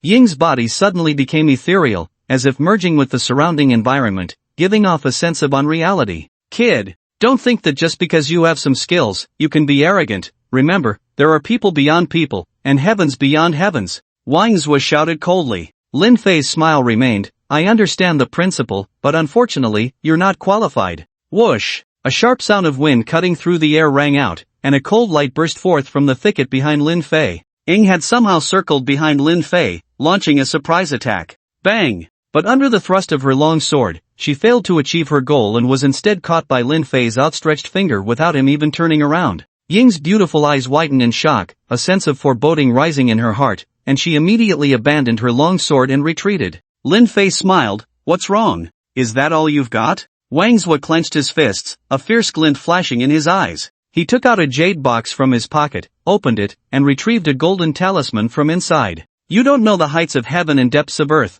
Let me show you why the dragon-slaying division's authority cannot be insulted. Heaven and earth forgiveness order, go. A golden talisman instantly adhered to his long sword, transforming into a layer of light and shadow that enveloped it, an overwhelming might erupting that even blew the surrounding rain curtain backward. The figure of Shadow appeared beside him, taking the resplendent golden sword from his hand. It was unclear what technique she had activated, but her body was suffused with a faint golden light, as if a deity had descended, instilling fear in those who beheld her. Shadow said nothing, entering a state of unity with the sword, her form flashing as she appeared before Lin Fei. The long sword slashed upward at an angle, aiming to behead Lin Fei. However, the sword tip halted just a hair's breadth from Lin Fei's neck, unable to advance any further, as if something was obstructing it. Bang! A muffled sound exploded in the night. Shadow's body was sent flying back, crashing into several large trees, and when she landed, the golden light around her had dimmed somewhat. Wang Zhuo was immediately horrified. Impossible. How could you withstand the True Law Golden Light spell? Shadow coughed as she got up, equally astonished. The True Law Golden Light spell was a protective talisman given to Wang Zhuo by his uncle, who was the deputy chief of the dragon-slaying division, a being of innate perfection, just a step away from becoming a terrestrial immortal. Even a bestowed talisman would not be weaker than the innate realm, yet this person had actually shattered it? Who on earth was he? Lin Fei brushed off the mud from his legs and clicked his tongue. Golden light spell? What a piece of junk! If this is all you can do, then I won't hold back. Boom! The ground where Lin Fei stood erupted in a spray of dirt, his figure creating a sonic boom as he instantly appeared before Wang Zhuo. A palm the size of a fan struck his face with lightning speed. Slap! After a muffled sound, Wang Zhuo was slammed into the mud, half of his face slightly deformed. This was still Lin Fei using only 0% of his strength, otherwise, it would have been no problem to blow his head apart. Wang Zhuo! Shadow shouted in shock, gritting her teeth as she charged at Lin Fei. The long sword, wrapped in golden light, slashed down at an angle, cleaving nearby trees in two. But Lin Fei simply extended a hand, effortlessly binding it. Shadow abandoned her long sword, swiftly shooting two short daggers from her sleeve, gripping them as she lunged at Lin Fei. Clang! Clang! After the crisp sounds, the short daggers shattered. Shadow stared wide-eyed at Lin Fei's unscathed chest. How could this be possible? Even with metal, she could easily pierce through it. What kind of monster was this guy? When she looked up, Lin Fei was smirking at her. Had enough fun? Now it's my turn. Among the sword attendants of the dragon-slaying division, Shadow was considered exceptionally talented, having broken through to the acquired realm at a young age. This was why Wang Zhuo's uncle valued her, choosing her as Wang Zhuo's sword attendant. If nothing unexpected happened, Shadow would step into the innate realm and even touch the terrestrial immortal level, becoming a great asset to the Wang family in the future. Since following Wang Zhuo, she had devoted herself to protecting him and cultivating,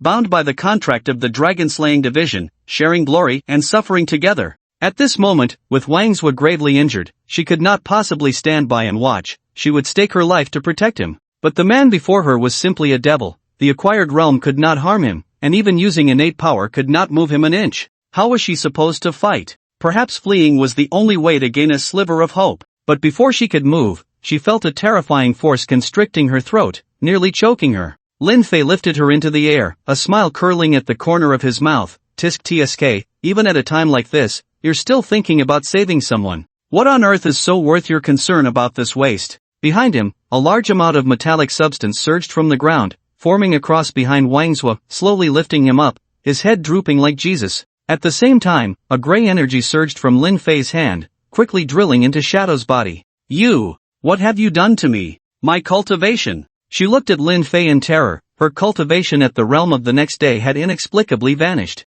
In that moment, she became an ordinary person, powerless. Lin Fei summoned the metal from the earth, transforming it into a kneeling chair that restrained her. This position made Ying feel extremely ashamed, and she coldly shouted, "What do you want to do?" Lin Fei, holding her neck, casually grabbed her collar and leaned closer, squinting as he said, "I want to." Ying suddenly froze. Want? Want what? But she quickly realized what Lin Fei intended to do. With a rip, the sturdy dragon-slaying division uniform was torn apart by Lin Fei, a flash of white light appearing in the air. Rainwater slid down the dragon-locking bones to the peak, then flowed down the valley to the plain, making Lin Fei's appetite surge. Not bad, truly worthy of a practitioner. Ying began to panic. As a woman, how could she not know what Lin Fei was about to do? No, don't! You can't do this. The dragon-slaying division won't let you go. Lin Fei gently patted her cheek, smiling, "Are you too naive? If I let you go, will the dragon-slaying division leave me alone?" Ying was momentarily stunned, unsure how to retort. Regardless of the outcome today, the enmity between the dragon-slaying division and this person was already established, with no room for reconciliation. Yet he chose such a bizarre way to deal with her. She was a sword servant and had not yet broken through to the innate level, absolutely forbidden to break the seal. You madman! Pervert! The dragon-slaying division will definitely take revenge for us. Even if I die today, I won't let you succeed. Lin Fei pinched her cheek, coldly laughing. You are quite loyal, thank you for reminding me, otherwise, I would have wasted the warmth delivered to my door. After a couple of sneers, he took out a towel to gag her mouth, and as Ying looked on in despair, he slowly walked behind her. When Lin Fei moved away, she saw Wang Zhuo on the cross. Although he was currently in a daze, he was definitely not dead. Suddenly, an overwhelming sense of shame washed over her. The heavy rain fell, and on Ying's face, it was hard to tell whether it was tears or raindrops. The cold raindrops slid down, making Ying tremble. All she could do was mumble, unable to stop what was about to happen. A pair of large hands gently landed on her waist, a hot touch making her shiver all over. Just as her panic reached its peak, the show began. Ying's eyes slightly rolled back, her delicate body trembling uncontrollably. On this rainy night, in the jungle, the fiery rhythm rang out, dispelling the cold. She had climbed to the peak countless times, and her mind was left blank, even as her body began to instinctively cooperate. At some point, the towel in her mouth disappeared, and the nightingale finally found its outlet, singing continuously. Just as Ying was gradually losing herself, Wang Zhuo on the cross slowly raised his head. His eyes were hazy. Lin Fei's slap had knocked him out for nearly 2 hours. The first thing he did upon waking was to sentence Lin Fei to death in his heart. As the sword-bearer of the dragon-slaying division and the second son of the Wang family, there were few people in this world who dared to act so recklessly in front of him. He had to kill that guy. But then he became confused. Where was that woman's scream coming from? His gaze slowly focused ahead, and the scene before him instantly left him dumbfounded. What was going on? Playing so extravagantly? Wait. No. Damn it, that's Ying. Wang Zhuo couldn't care about anything else, only knowing to scream madly. He felt as if there were joyful sheep and a grey wolf living in his head, wanting a nuclear bomb to destroy the world. Ying, in a state of forgetfulness, was instantly awakened. She looked at Wang Zhuo with immense shame and anger, her eyes filled with regret, but at this moment, she could no longer stop. Amidst the nightingale's high-pitched singing, she climbed to the peak. Wang Zhuo's eyes were about to burst, the shackles on his hands and feet digging deep into his flesh. Damn it, bitch! I'll kill you all. Under extreme mental stimulation, Wang Zhuo's eyes turned bloodshot, transforming him into a being consumed by rage. Lin Fei let out a long breath, feeling clearer and more refreshed. With a snap of her fingers, the metal chains melted into iron water and fell, leaving her powerless on the muddy ground, allowing the raindrops to wash over her body. Indeed, practitioners are different. Their bodies, honed since childhood, can fight for 2 hours straight. Refreshing. She then stepped over the shadow and approached the continuously cursing Wang Zhuo.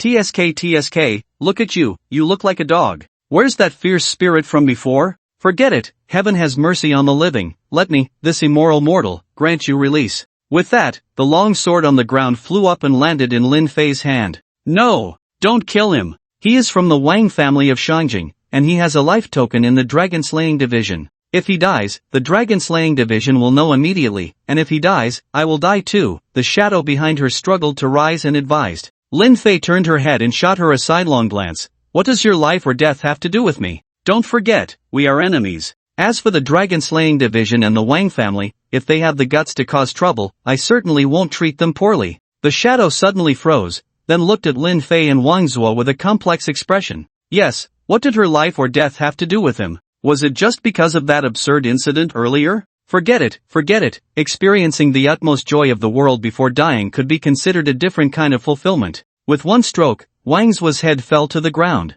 The shadow stared blankly at the head that had fallen, still wearing an expression of anger. Wang Zuo was dead. But then her mind was filled with confusion. He was dead, so why was she still alive? Was there a problem with the contract? She dismissed this thought, for she had seen the harshness of the dragon-slaying division's life contracts more than once. No one could escape. So she turned her gaze to Lin Fei, who was carrying Zhang Zheng away. Could it be because of him? The leaves rustled as the rain beat down, obscuring the absurdity of the scene. Not dead is your luck. If you want to take revenge, I'm always up for it. As for the consequences, think for yourself. Lin Fei's voice came through the rain, clearly reaching the shadow's ears. She was lost in thought. What should she do now? Bring Wang Zuo's body back to the dragon-slaying division and ask the deputy division leader to take action? She shook her head. Wang Zuo was dead, and even if she returned to the dragon-slaying division, she would definitely not be allowed to live alone. The sword master was dead. What right did the sword attendant have to live? Suddenly, she smiled bitterly, like a fledgling bird that had lost its nest, unsure of where to fly.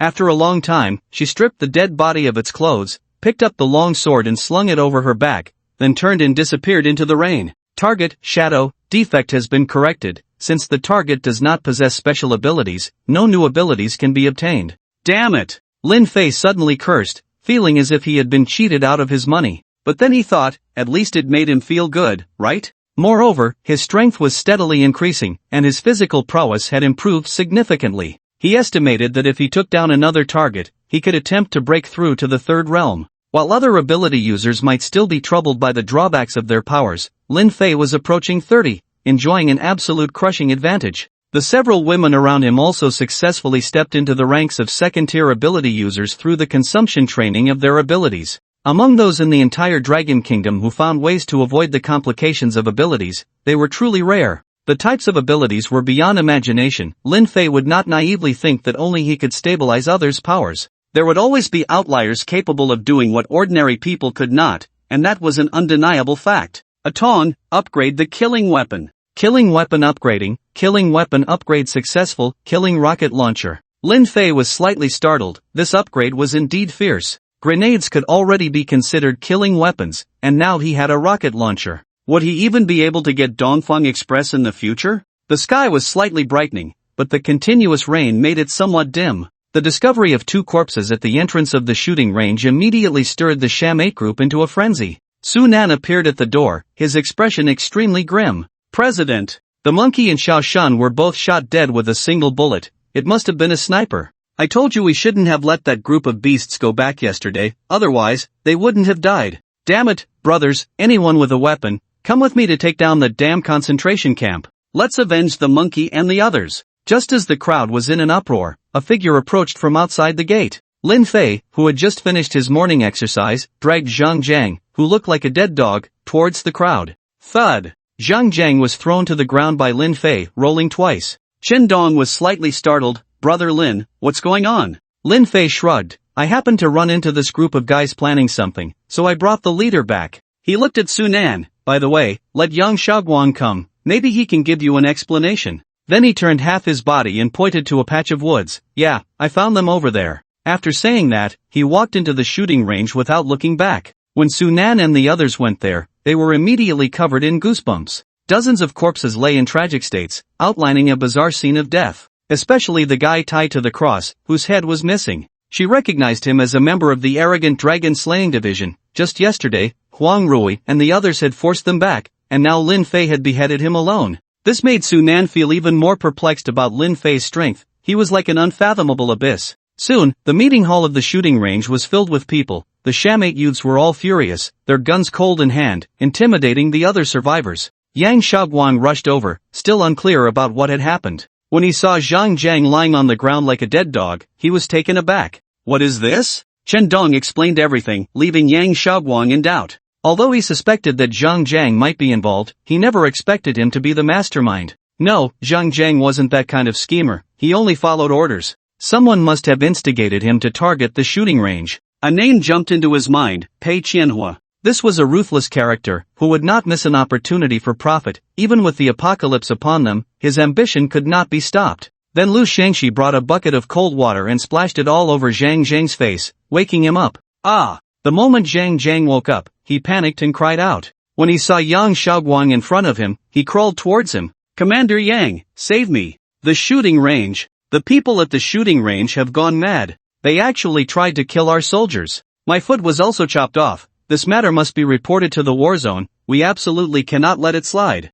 Commander! Yang Xiaoguang's expression gradually darkened. This guy was clearly trying to shift the blame. His own deputy was such a piece of work? He really didn't understand how this guy could become Elder Zhuang's disciple. It was embarrassing. He kicked him away and coldly stared at him. Zhang Jiang, I regarded you as a brother, and this is how you do things? Installing bombs on my plane, if it weren't for your luck, you would have naturally become the commander of the Wangchuan front. So, can you climb up using the recommendation letter in Pei Qianhua's hands? Damn it, if I had known you were this kind of person, I wouldn't have sold Elder Zhuang's face. Now that the apocalypse is upon us, with so many survivors you could save, you choose to listen to slander and engage in infighting. You've been living like a pig all these years. Where is Pei Qianhua? Is he dead or not? Facing Yang Xiaoguang's verbal assault, Zhang Jiang's face showed a look of panic, for what he said was completely correct, as if he had personally participated in their scheme. So what if I did? I'm not doing this for the concentration camp. The people from the dragon-slaying division say that there are monsters hidden in this shooting range that will harm more people.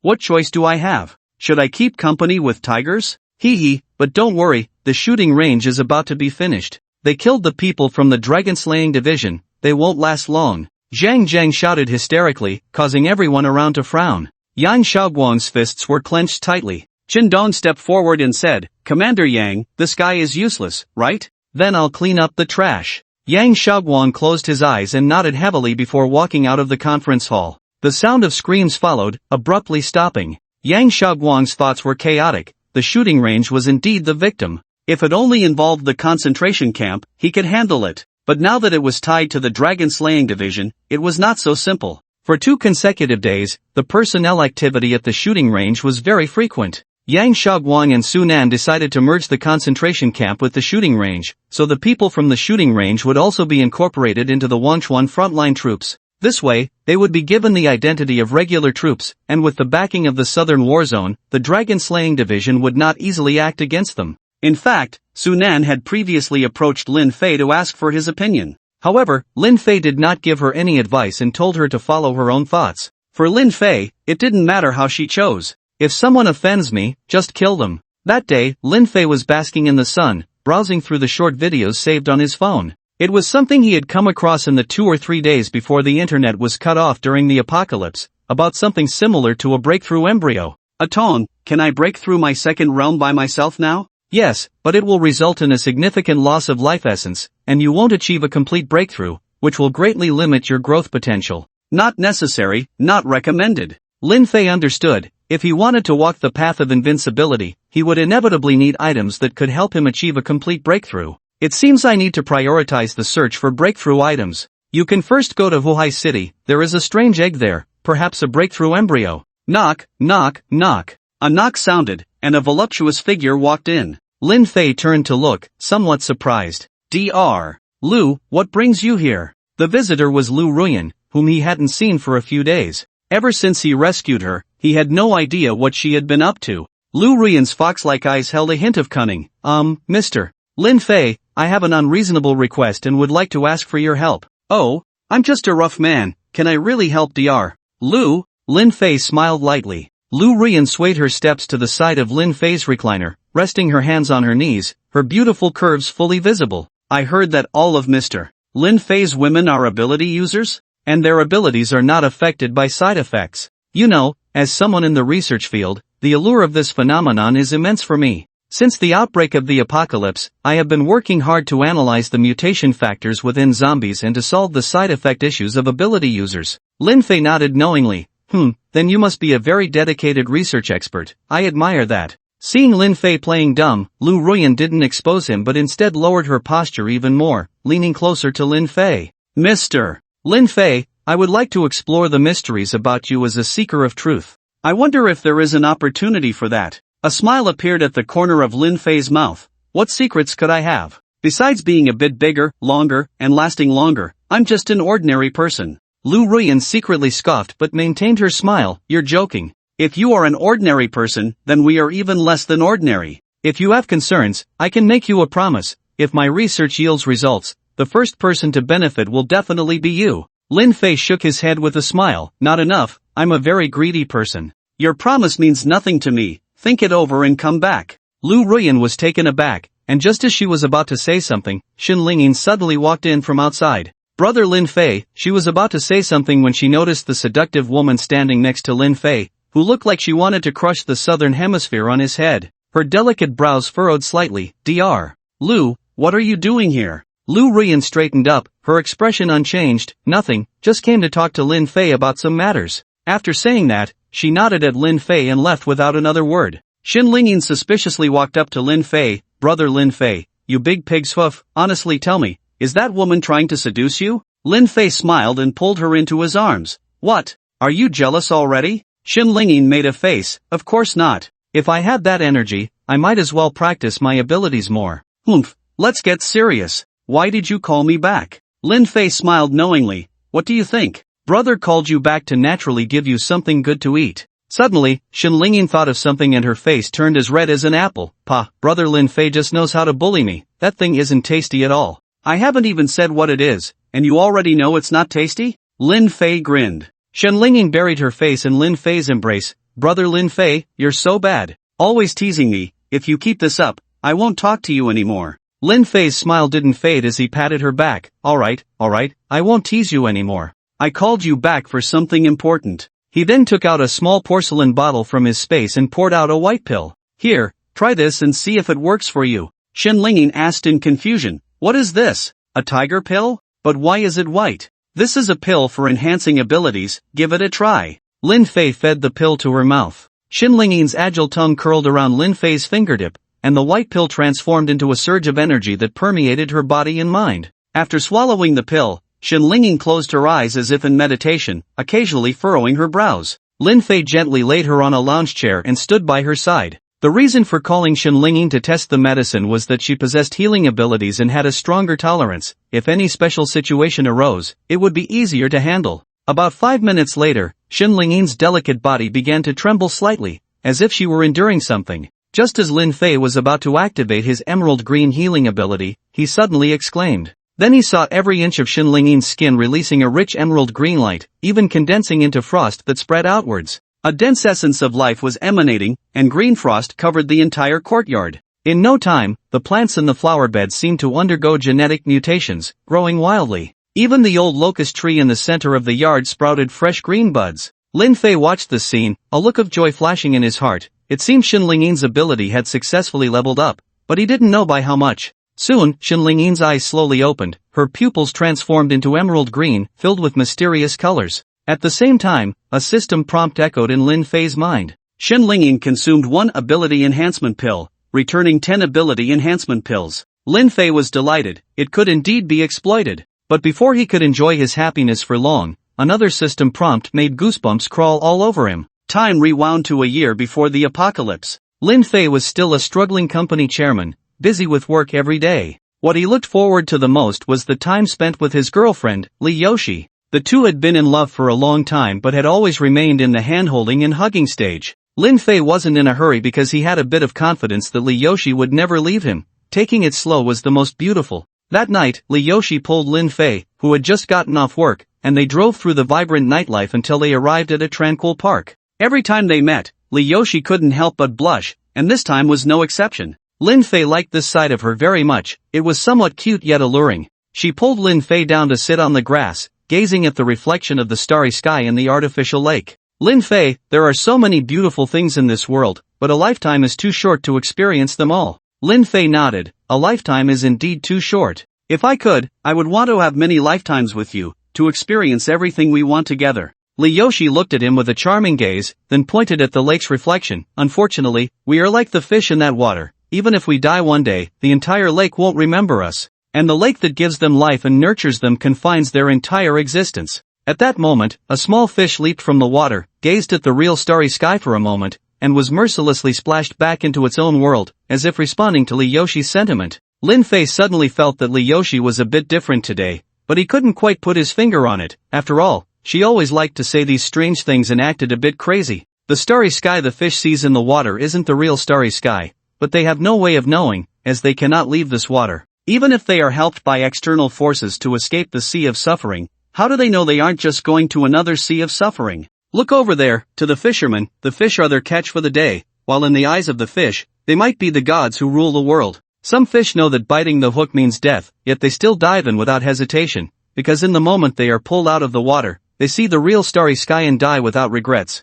As Yoshi spoke, she hugged her legs, her expression seeming a bit downcast. Lin Fei furrowed his brows slightly, leaned closer to her, and wrapped his arms around her. Then he sniffed her and immediately frowned. Did you sneak off to drink again? Yoshi blushed and chuckled. Oh, I just wanted to experience it a bit. Don't be like that, okay? Lin Fei replied irritably. No wonder she was talking about life and enlightenment. After drinking a bit, she lost track of herself. Come on, let's go home. Let's see if I can deal with you. Suddenly, Yoshi exerted some strength, pulling Lin Fei off balance, and he fell sideways onto the grass. Before Lin Fei could react, she flipped over and sat on his waist. Caught off guard by Yoshi's sudden move, Lin Fei was unsure of what to do. Under the night sky, Yoshi's eyes were very bright, like two stars in the sky. Yoshi, you shoo. Yoshi pressed her finger against Lin Fei's lips, signaling him to be quiet. Then she slowly lay down on his chest, listening to his heartbeat. Sometimes I wonder if we are also those fish in the pond, unable to see the true world.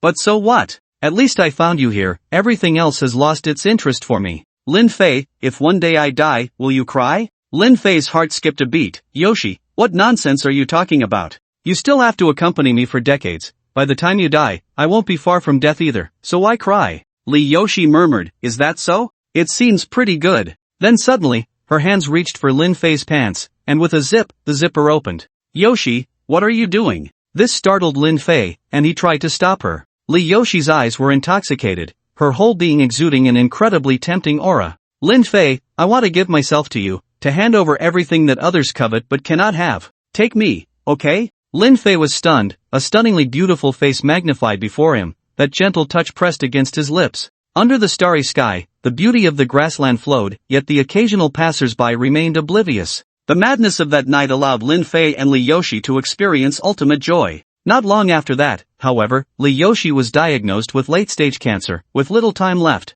For a long time, Lin Fei was in a daze, unable to accept this outcome. Every time he saw Yoshi's increasingly pale face, his heart would ache. All he could do was accompany her to do the things they never had time for before. Yoshi was happy, but Lin Fei's heart trembled. A few months later, what was inevitable finally came. After she closed her eyes, Lin Fei felt as if the world had left him. Lin Fei, if one day I die, will you cry? In front of Yoshi's grave, Lin Fei stood alone for a long time. Would he cry? If he did, she would probably laugh at him, right? Yet, as he turned to leave, a single crystal tear fell onto the bluestone slab. This was a precious and heavy memory, and at that moment, Lin Fei's mind was filled with fragments of their time together. What triggered these memories was the system prompt ringing in Lin Fei's head. Yoshi consumed high-quality Star Source Spirit Crystal, returning high-quality Star Source Spirit Crystal. Yoshi, Lin Fei murmured. Brother Lin Fei, what's wrong? Are you okay? Shen Linging tugged at Lin Fei with some concern, her emerald green pupils full of life. Lin Fei came back to his senses, looked at the person before him, took a deep breath, and suppressed the urge to communicate with the system immediately, focusing on handling the matter at hand first. I'm fine. How's your ability? Any changes? Shen Linging pouted and said with some excitement, I feel like my ability has increased by more than double. Now I can regenerate severed limbs and restore with just a drop of blood. Well, that's what I think in my head, and the name of my ability has changed to Divine Healing. Lin Fei was slightly taken aback. Regenerating severed limbs and restoring with blood was simply an immortal technique. Previously, her ability was at a level that could quickly heal pain, and now, after taking the enhancement pill, it was at least at a higher level. He wondered if continuing to take the enhancement pill would still have an effect. That's great, Go ahead and call your sister and the others back. After Shinlingyi nodded, she left excitedly. Lin Fei, feeling anxious, began to communicate with the system. Tong. Brother Tong. What's going on? Did something happen? This system has never malfunctioned. Please be rational, host. Then why did I receive a prompt from Yoshi? Is she burning paper money for me down there? The system cannot receive feedback from deceased beings. Lin Fei suddenly paused. If what the system said was true, did that mean Yoshi was not dead? Impossible. I personally prepared the coffin for Yoshi. Nothing is absolute. Death is merely the subjective consciousness of living beings and is not a reference for this system. So, does that mean Yoshi really might not be dead? Then Brother Tong, can you track anything? Like the kind that can trace across the heavens and earth. The system did not respond. At that moment, silence spoke louder than words. But it was precisely this that made Lin Fei even more ecstatic. The system's confidence proved that what he heard was not false. Yoshi was still alive. This was the best news he had heard in a year, and he couldn't help but show a long-lost tenderness on his face. Oh, little boss Lin, which girl are you thinking about? You're about to drool all over the floor.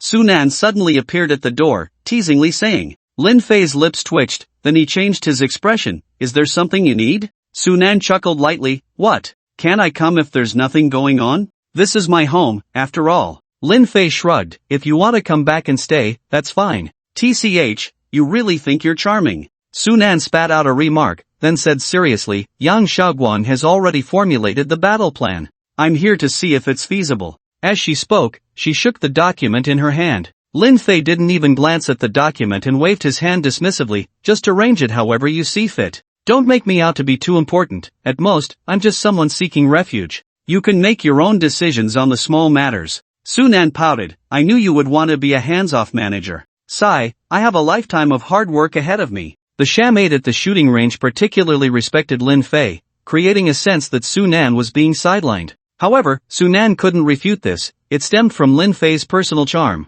She sighed and changed the subject. What if I arrange for Ruai and the others to participate in the operation? Would you agree? Lin Fei glanced at her, then picked up a cold drink from the table and took a sip. Sure. Sunan was taken aback. You're just agreeing like that? Aren't you afraid something might happen to them? Lin Fei set down the cup and said nonchalantly, they are my women, true, but if they lack even a bit of self-judgment, then if they die, so be it. This statement startled Sunan. It seemed Lin Fei didn't intend to keep a few decorative vases at home. What she didn't know was that Lin Fei had a second half to his statement. If anyone dares to harm them, regardless of right or wrong, they will face my wrath. This was Lin Fei's principle. If no one offends me, I won't offend anyone. If someone offends me, I will surely punish them. Before long, Huang Ruai and the others were called back by Shinlingyin, who informed them on the way that Lin Fei was allowing their abilities to evolve, which made the girls a bit excited. After all, the concept of ability evolution was entirely new to them. It was easy to understand that after the upgrade, their powers would become even stronger, meaning they could better assist Lin Fei. However, Sunan was unaware and looked at the girls with confusion. Ruai, what's going on with you all? Huang Ruai replied with a beaming smile, good news, you'll find out soon. Sunan glanced at her, then at Lin Fei, who showed no intention of sending them away, so her curiosity was piqued. Lin Fei led the girls out of the courtyard and towards the back mountain of the shooting range. Why are we going outside? Huang Zhenjun couldn't help but ask. After some thought, Shinlingyin replied, maybe he's afraid you'll blow up the house? This elicited a chorus of giggles from the girls. When they reached the outer wall of the shooting range, Lin Fei stopped. This will do. You girls should keep your distance from each other. After saying that, he took out 4 ability upgrade pills for them. Although they didn't know what these things were called, there was no doubt they were what Shinlingyin referred to as the items that could enhance their powers. How many good things does Lin Fei have? These certainly didn't seem like things an ordinary person could possess. However, they didn't dare to ask, as they all needed to rely on Lin Fei. Being too clever might only bring unnecessary trouble. The girls spread out in 4 directions, maintaining a distance of over 100 meters from each other. They simultaneously swallowed the pills in their hands, then closed their eyes and sat quietly. Sunan looked at them in confusion, not understanding what they were doing. Was it some kind of ritual? The next moment, her eyes widened. Different lights suddenly appeared on the girls, gradually flourishing. Boom! A thunderous clap echoed, and a bolt of blue lightning struck down from the clear sky, directly hitting Huang Zhenjun, who was surrounded by flickering blue electric light. In an instant, the area around her turned into a sea of lightning, crackling ominously. Nearby, Huang Ruai was tightly enveloped by a swirling mass of water, and the clouds in the sky even spiraled down towards the ground because of this water, resembling a dragon sucking water in a spectacular display. Shin Shirang, on the other hand, didn't exhibit any particularly spectacular actions. The metal around her appeared to have a more refined luster, even usable as a mirror. The most outrageous was definitely Ruan Xiao. Under the gaze of Lin Fei and the others, her body began to shake at a high frequency, even creating afterimages. As the afterimage pulled out another Ruan Xiao, it became motionless, as if there were truly two Ruan Kish sitting cross-legged there, which left Su Nan in constant astonishment. Little boss Lin, what's happening to them? Unable to contain her curiosity any longer, Su Nan asked Lin Fei. Lin Fei glanced at her and replied with a faint smile, "It's an upgrade of abilities, you can understand it as leveling up." Leveling up? This is too outrageous. Why were the previous two ability users so short-lived? Huang Ruoi and the others could use their abilities without restraint, which was definitely a dimensional strike against other ability users. Su Nan couldn't help but look at Lin Fei with admiration. This must be his masterpiece, right? Just when she thought she had seen through Lin Fei's true nature, she discovered that there were still masks to be unveiled. A mystery. A man full of mysteries. If only she had abilities too, but unfortunately, she was just an ordinary person, destined to never stand at the same height as them. Lin Fei noticed the envy and disappointment in Su Nan's eyes. For a strong-willed woman, watching others grow stronger step by step while she could only be a bystander was indeed cruel.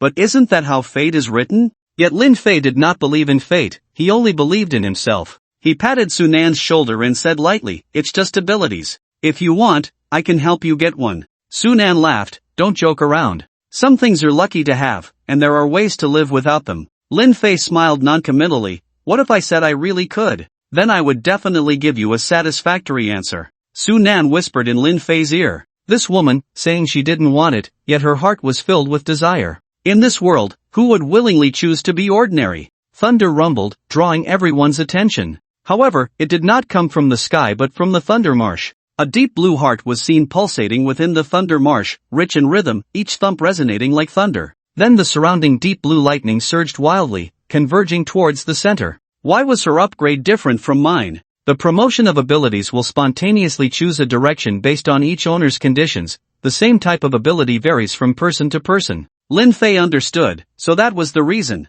At this moment, the thunder marsh enveloping Huang Jinjin had shrunk to a very small area, and that heart was submerged by the deep blue lightning, no longer resonating. When the thunder marsh completely dissipated, a graceful figure appeared before them. Huang Jinjin opened her eyes, her deep blue pupils filled with lightning, and even her hair seemed to have turned deep blue. Buzz! A faint sound echoed as Huang Jinjin vanished from her spot, reappearing in front of Lin Fei the next moment. This speed was no different from real lightning. Lin Fei, quickly get me some clothes. Do you want me to run around naked? Huang Jinjin was as anxious as a little monkey. Lin Fei looked at her figure with satisfaction.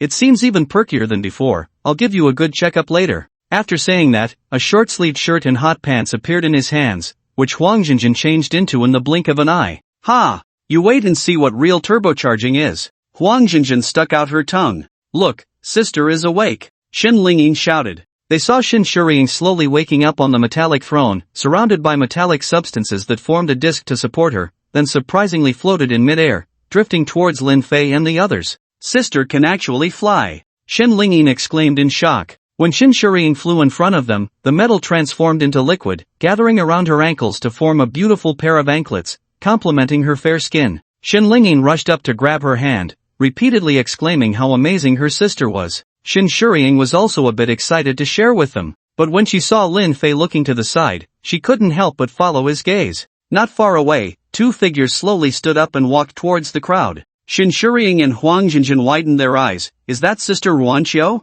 How can there be two Sister Ruan Kish? Did I see wrong? The two were filled with doubt, and when Ruan Qiu walked in front of them, this strange feeling erupted in their hearts. Lin Fei looked at her thoughtfully. So this is your clone? The two Ruan Kish smiled and nodded simultaneously. Yes, I feel that she is me, and I am her, and as my strength increases, I can have more clones. This made Huang Jinjin exclaim. Then Lin Fei must be able to have a lot of joy. Bang! Lin Fei slapped her on the back of the head. This girl seemed to have some serious issues, always thinking about such things. Watching Huang Jinjin cover her head, everyone couldn't help but laugh. Sister Ruai hasn't finished yet? Ruan Qiu looked at the rapidly spinning water flow 100 meters away and the high-reaching dragon water spout, somewhat shocked. But as soon as she finished speaking, the dragon water spout in the sky slowly dispersed, transforming back into clouds and drifting away. Everyone saw the deep blue water mass enveloping Huang Ruoyi begin to ripple, as if it was about to break free. Pop! With a crisp sound, the water mass burst apart, and the falling water curtain formed a small depression on the ground. Huang Ruoyi's figure appeared in front of everyone. She slowly opened her eyes, looking even more plump and rounded. As she took a step, the water puddle on the ground surged forward, and they could even see something occasionally poking its head out from within. The group gathered together, and they all saw the joy in each other's eyes. Lin Fei nodded and suggested, "Let's all talk about our abilities." Huang Jinjin couldn't wait and was the first to step forward. "My ability has transformed into Thunder Tribulation Body, allowing me to collect various thunders to refine myself. My strength is definitely much stronger than before." Shen Lingyin raised her hand and said, "I'm a healer. I can heal a large area." Concise and to the point, everyone understood. "My ability is still mental control, but I feel my control is stronger now. I couldn't demand flight before, but now I can do it easily," Shen Shuriying said at the right moment. "Wow, that's great. Does that mean we can ride in Shuriying's flying car in the future?" Huang Jinjin rubbed her hands and chuckled. Huang Ruoye patted her head. "Jinjin, don't say that." Then she looked at everyone. "My ability has upgraded to Water Spirit. Like before, I can control any water flow, but the difference is that within the water flow, there is a peculiar thing being nurtured. I don't know if they are alive." After saying that, she waved her hand, and a strange creature formed from the water flow emerged from the nearby puddle, looking a bit like a fish but rather silly. "Wow! So cute!" Shen Lingyin squatted down, her eyes sparkling. Lin Fei also looked at her in surprise. "What is the use of this thing?" Huang Ruoyi thought for a moment and said, "It can help me control the water flow, reducing my ability consumption, and in the water, its strength can be maximized. I still need to study it further." Lin Fei nodded. It seemed she had awakened some kind of special ability, like a companion spirit of her power. It must be said that she was somewhat blessed. Then everyone turned their attention to Ruanqiu, who now had two bodies, making it hard to distinguish which was the original. Ruanqiu smiled, her figure swaying, and the two of her merged into one. "My ability now not only allows me to copy things but also to use myself as an anchor point to create clones. The stronger I am, the more clones I can create." This made Huang Ruoyi's beautiful eyes sparkle. This ability was truly too joyful. The few women were extremely delighted. Their abilities had improved by more than one level, but they had not forgotten that all of this was granted to them by Lin Fei. However, compared to the joy of the women, Sunan appeared somewhat complex in expression. It seemed as if the distance between them and her was growing further apart. For several consecutive days, the shooting range was under intense construction, and the survivors were assigned work. According to the labor distribution system proposed by Sunan, no one dared to slack off. Moreover, the combat teams organized by Yang Xiaoguang were continuously refining their coordination, with Lin Fei's women playing crucial roles in the rescue teams. Now, the women's abilities had reached the second tier, and their power levels were not low. In combination, the mutated beings could not pose a threat to them. It could be said that everything was developing in a positive direction. Lin Fei even took the time to visit the cemetery in Wangchuan City, feeling anxious as he opened Li Yoshi's grave. To his relief, there were no remains in the coffin he had personally buried. This eased Lin Fei's mind, and his joy deepened. It proved that the system had not lied. Yoshi was indeed still alive somewhere in this world. He had to find her. Beijing. The once prosperous city had long since become a dead zone, overrun by zombies and mutated creatures. On the outskirts, a high wall completely isolated the road leading to the city center, with countless checkpoints set up for round-the-clock vigilance. Behind the high wall were hundreds of thousands of survivors, orderly constructing a base under the command of the Beijing Battle Zone troops. It must be said that Beijing truly deserved its title as the capital of Long Country. In just over 10 days, they had already begun establishing a survivor base. This was thanks to the troops stationed in the outskirts of Beijing, a powerful army that had already cleared the internal chaos on the very first day of the apocalypse and subsequently rescued important figures of Long Country. It could be said that as long as Beijing did not face a zombie tide of hundreds of thousands, this suburban base would be completely secure. At this moment, beside the base in a valley, a rocket launch pad stood tall, with a rocket poised for launch, painted with the words Apocalypse No. 1. After a roar, the rocket kicked up a thick cloud of dust, propelling its massive body into the sky. This was a super rocket carrying epoch-making technology, equipped with an apocalypse satellite capable of transmitting signals across all frequencies and angles, eliminating the need for signal stations to achieve nationwide communication. In the secret conference room of the Beijing suburban base, several elderly men took their seats. Now that Apocalypse No. One has been successfully launched, it's time to proceed with the next phase of recovery work. Let's first see the local attitude. In times of apocalypse, things won't go smoothly. What the hell? Who dares to go against the tide? I'll be the first to take him down. Oldly, you're getting old, but your temper hasn't changed a bit. Leader, what do you think? A group of old men spoke over each other, finally throwing the question to the elder at the head of the table. The leader remained silent, his emotions unreadable. After a long pause, he finally spoke. Let's first understand the situation in various places. How is the Research Institute's analysis of the defects in ability users coming along? An elderly man with white hair and glasses said, currently, the special agent developed has only a 5% chance of alleviating the side effects of ability users. It has not yet been popularized among those ability users. The leader nodded, then looked at an elder dressed in a flying fish robe. What about your dragon-slaying division? How many forces can you mobilize? The elder in the flying fish robe clasped his fists. There are still 2 deputy division leaders and 8 dragon stabilizers in the Beijing area, along with dozens of sword hiding masters, rune fire masters, and formation masters. The leader nodded again. In that case, send 1 deputy division leader, 3 dragon stabilizers, and some others to form an inspection team, and act according to the situation. The people present were somewhat startled. The leader was clearly preparing for the worst-case scenario. However, it is to be expected that since ancient times, after great chaos in the world, various lords would rise and divide the land among themselves. Now, in this end times, it is different from the past. It is a disaster that threatens all of humanity. If during this period, the Dragon Kingdom is plagued by internal strife, the situation it faces will be extremely dire. It is no wonder that the national leaders are preparing such thunderous measures. Having the dragon-slaying division take the lead is indeed a good choice. After all, they are extraordinary figures that have persisted since ancient times, especially those 4 deputy division leaders, each possessing unimaginable terrifying power. For today's ability users, they are like a dimensional strike. Unlike the tranquility in the conference room, the entire suburban base of the capital is filled with the clamor of voices. There are refugees just rescued, disheveled and haggard. There are also those who have already settled in the base, working with gratitude. In the secluded alleys, there are even shocking secret transactions. Throughout the suburban base, several forces have brazenly taken root. While the survivors are struggling to find food, they can still enjoy delicious cooked meals. It seems as if civilization still exists, which is enviable. But no one dares to cause trouble, because they are part of a super family that has existed in the capital for many years,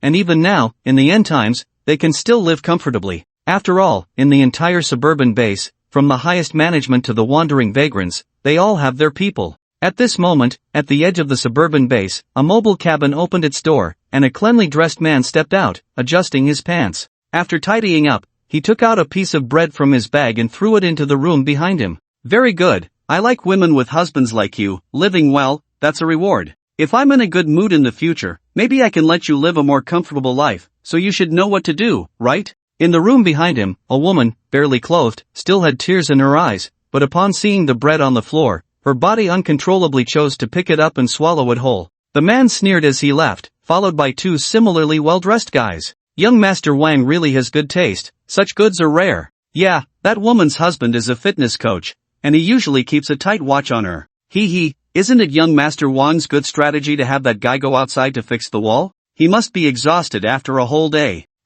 If he knew that the woman he hid away was being played with until she bloomed, would he explode on the spot? Wang Qingye listened to the flattery from the 2 and couldn't help but smile. You've been following me for more than a day or 2, in this world, just stick with me, and there's definitely something for you to gain in this suburban base. The 2 behind him nodded and bowed, wagging their tails to show loyalty. By the way, young Master Wang, the family had just sent a message saying that your 2 fiancés seem to have been found. One suddenly remembered to say. Upon hearing this, Wang Qingye's eyes lit up. There's internet! There's internet! Our village has internet! Huang Xinjin ran out of the room excitedly, holding her phone and shouting. The few people who were renovating the other courtyard were immediately astonished. It had been half a month since the end times began, and everyone had already gotten used to life without the internet. Now, to be told that the internet was restored, what was going on? I just saw it on Douyin. It was a super satellite launched from the capital that restored the internet. That's amazing, in such a short time, we can surf the web again. Huang Xinjin specifically showed them the full signal on her phone. The few women were shocked and hurried back to find their phones, asking Huang Xinjin to charge them. Sure enough, the signal returned, and there were no operators profiting in between. The internet speed soared. Lin Fei was not very surprised by this. The end times were not just a disaster, but also an opportunity. Given time, if the chaos could truly be quelled, human technology would flourish like never before. However, having the internet now is one thing, but not many people are aware of it. Aside from the cities that have established survivor gathering places, other survivors are still struggling to get by, and a mobile phone is no more important than a piece of bread, which has long been abandoned. In the courtyard, the women were all using their phones to gather information from various places. Huang Ruoyi didn't have anyone she wanted to contact. The most important person to her was Huang Jinjin. Now that the two had become powerful supernatural beings, nothing could separate them. Ruanqiu felt a bit melancholic as she scrolled through her contact list, where the avatars representing her family members were all dim and gray, and she had no intention of contacting anyone. She was quite fine on her own. Meanwhile, the Shin sisters furrowed their brows. "What's wrong?" Lin Fei asked when he noticed their unusual expressions. Shin Shuriying patted Shin Lingyin's hand and then handed her phone to Lin Fei. "My dad sent a message saying that a base has been established in the capital, and he wants me and Lingyin to return." Lin Fei looked at the message on the phone, his gaze flickering. "It seems your dad is quite capable. He can call for a helicopter to mobilize at will. You should know that the capital is nearly 2,000 kilometers from Wangchuan, and there are countless dangers along the way. I think he's in such a hurry for you to return because he has some purpose, right?" In response to Lin Fei's inquiry, Shin Shuriying didn't hide anything and nodded, saying, "Lingyin and I have tracking devices from the Shin family on our phones. No matter where we are, they can find us immediately. Haven't I said before? We came out to find someone to change our fate, and now that my sister and I have entrusted ourselves to you, it proves that you are our destined one. Of course, my dad and the others don't know about these matters.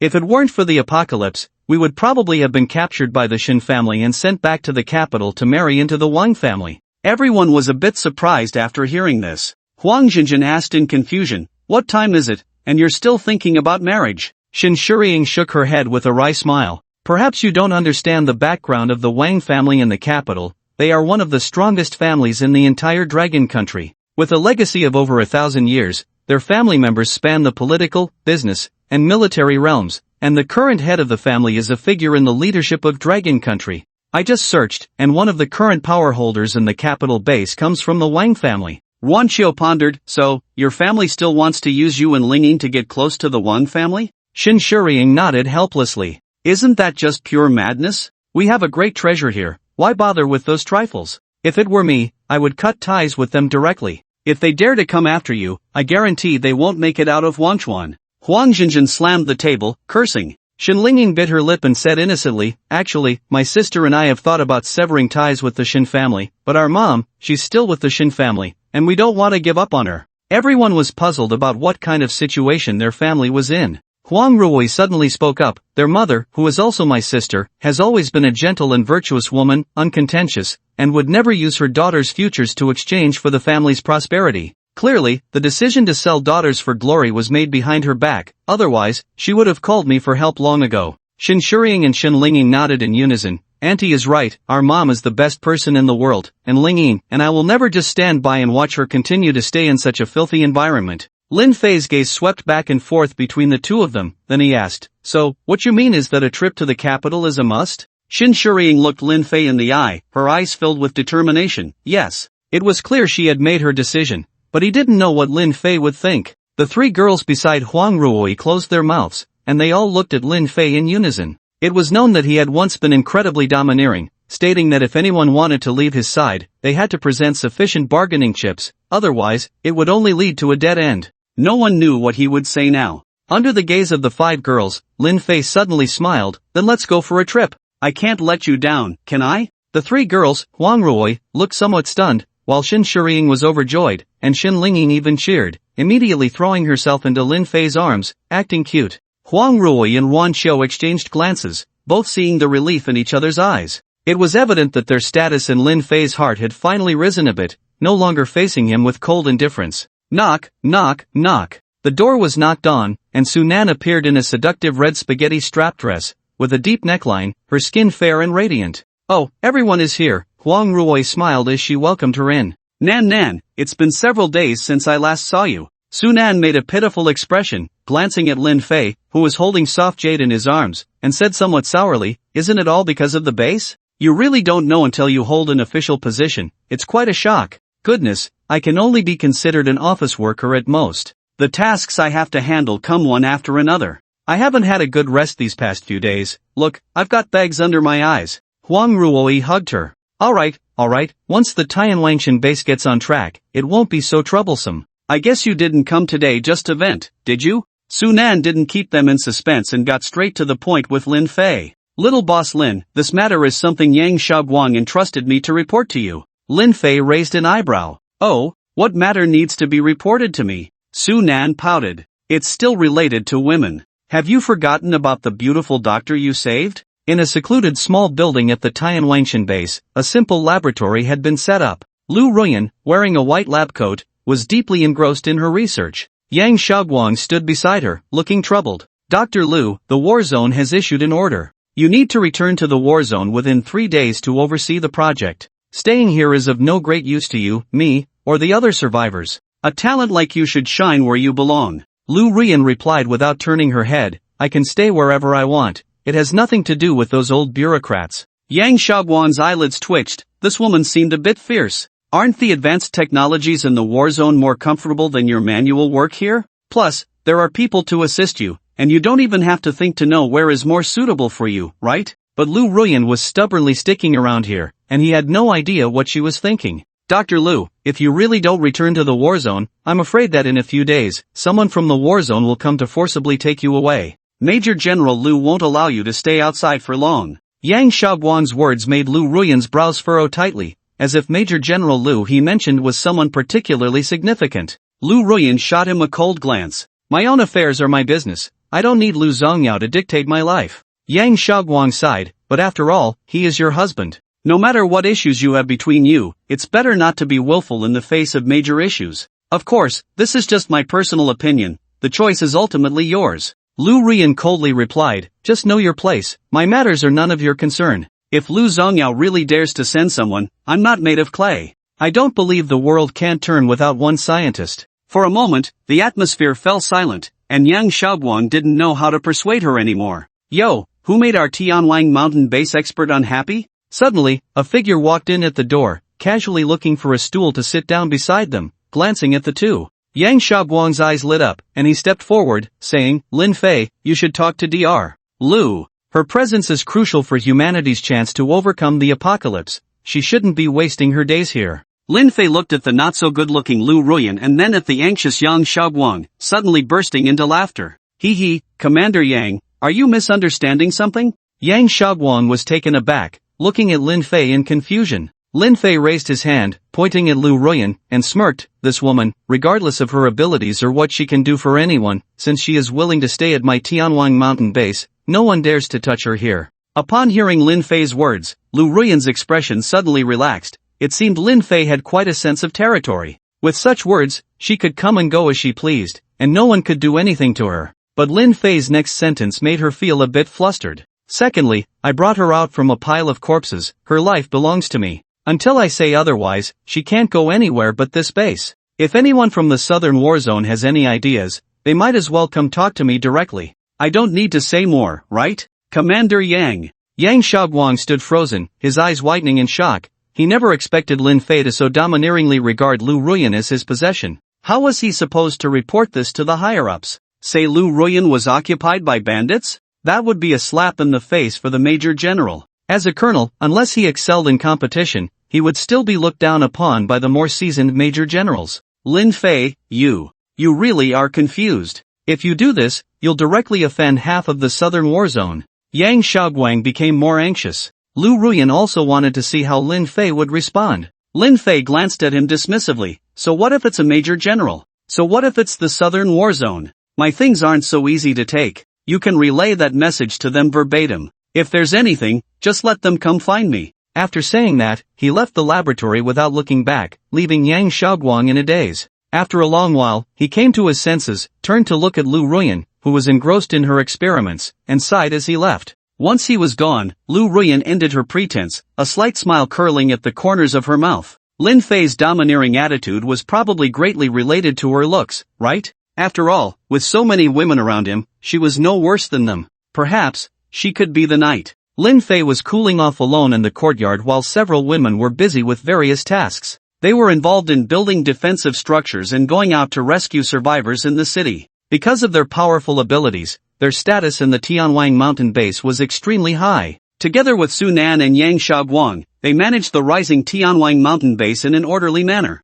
It's amusing to note that among the women, there was also someone playing the bad cop, and Huang Jinjin took the lead. For her, none of the survivors with dubious backgrounds were spared. Whether they wanted to live off the grid, had ulterior motives, or were notorious, they all had to face a round of punishment before they could qualify to enter the Tianwang mountain base. So, those survivors saw her as if they were facing a living Yama. Lin Fei shook his head, chuckling as he picked up a cup of goji berry tea from the small table and took a sip. Then, he flipped his wrist, and a deep black crystal appeared in his hand, a surge of strange energy instantly bursting forth in the courtyard. Atong, what is this star source spirit crystal? Consumable strategic material, ranging from top grade to low grade, with a chance of forming after the collapse of the super galaxy. What the hell? Super galaxy collapse? Are you kidding me? How could a human possibly get that? Lin Fei was taken aback, feeling it was utterly absurd. The solar system where Blue Star is located, and even the Milky Way galaxy that the solar system belongs to, is merely a corner of the Laniakea supercluster,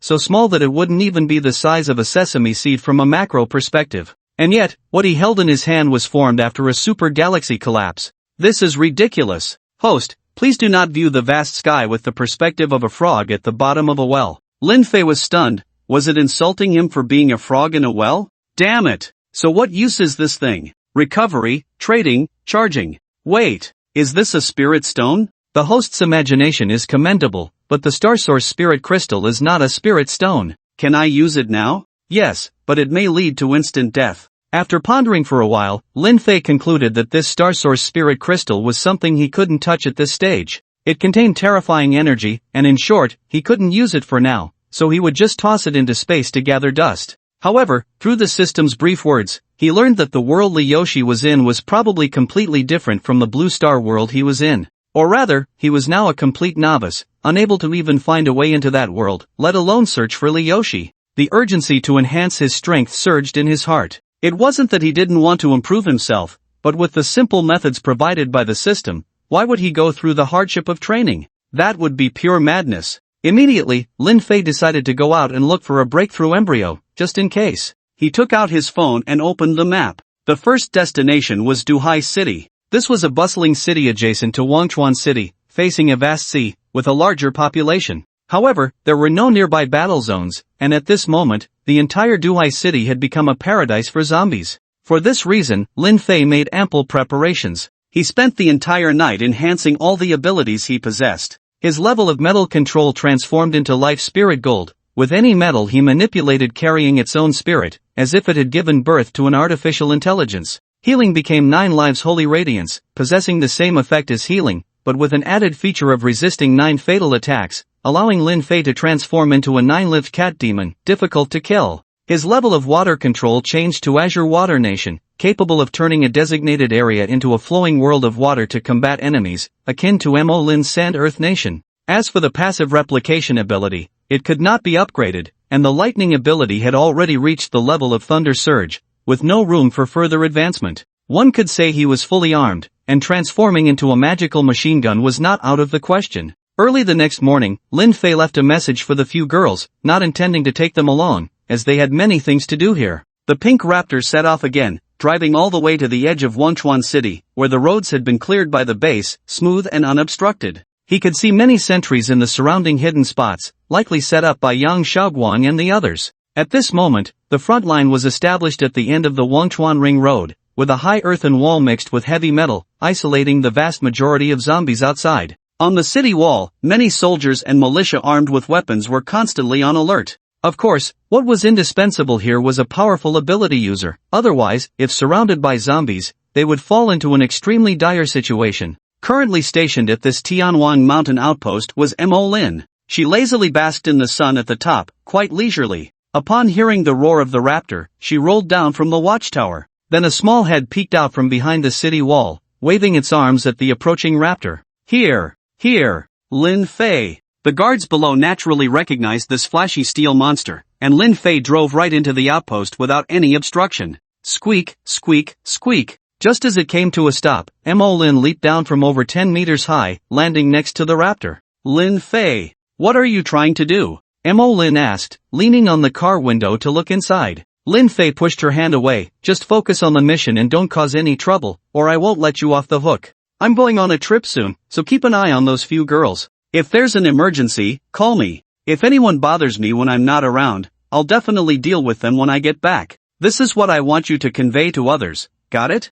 Mo Lin pouted, her pretty face scrunching up like a bitter melon. Got it. I'll work seriously now. Lin Fei looked at Mo Lin and suddenly remembered something, narrowing his eyes slightly. This made Mo Lin a bit nervous. Why did he look like he wanted to eat someone? You said your cultivation method is different from the enhancement of abilities. How exactly is it different? Lin Fei suddenly asked. Mo Lin was taken aback. So that's what you wanted to ask? You scared me. Hee, abilities seem to stem from latent genes within the human body. Either you have them or you don't. As for us spirits, we don't seek to enhance ourselves. Although we train our bodies, the main focus is on cultivating a primordial chi, absorbing the chi that drifts in the world to enhance our own strength, which can also be called practicing chi. With a mouthful of mysterious yellow chi, one can swallow the heavens, the sun, the moon, and the stars. There are also practitioners among humans. Those with great strength can even move mountains and fill seas, their fists shaking the mountains. Lin Fei understood. He had long heard of practitioners from ancient times, such as the alchemists of the Preqing period and the immortals of Panglai.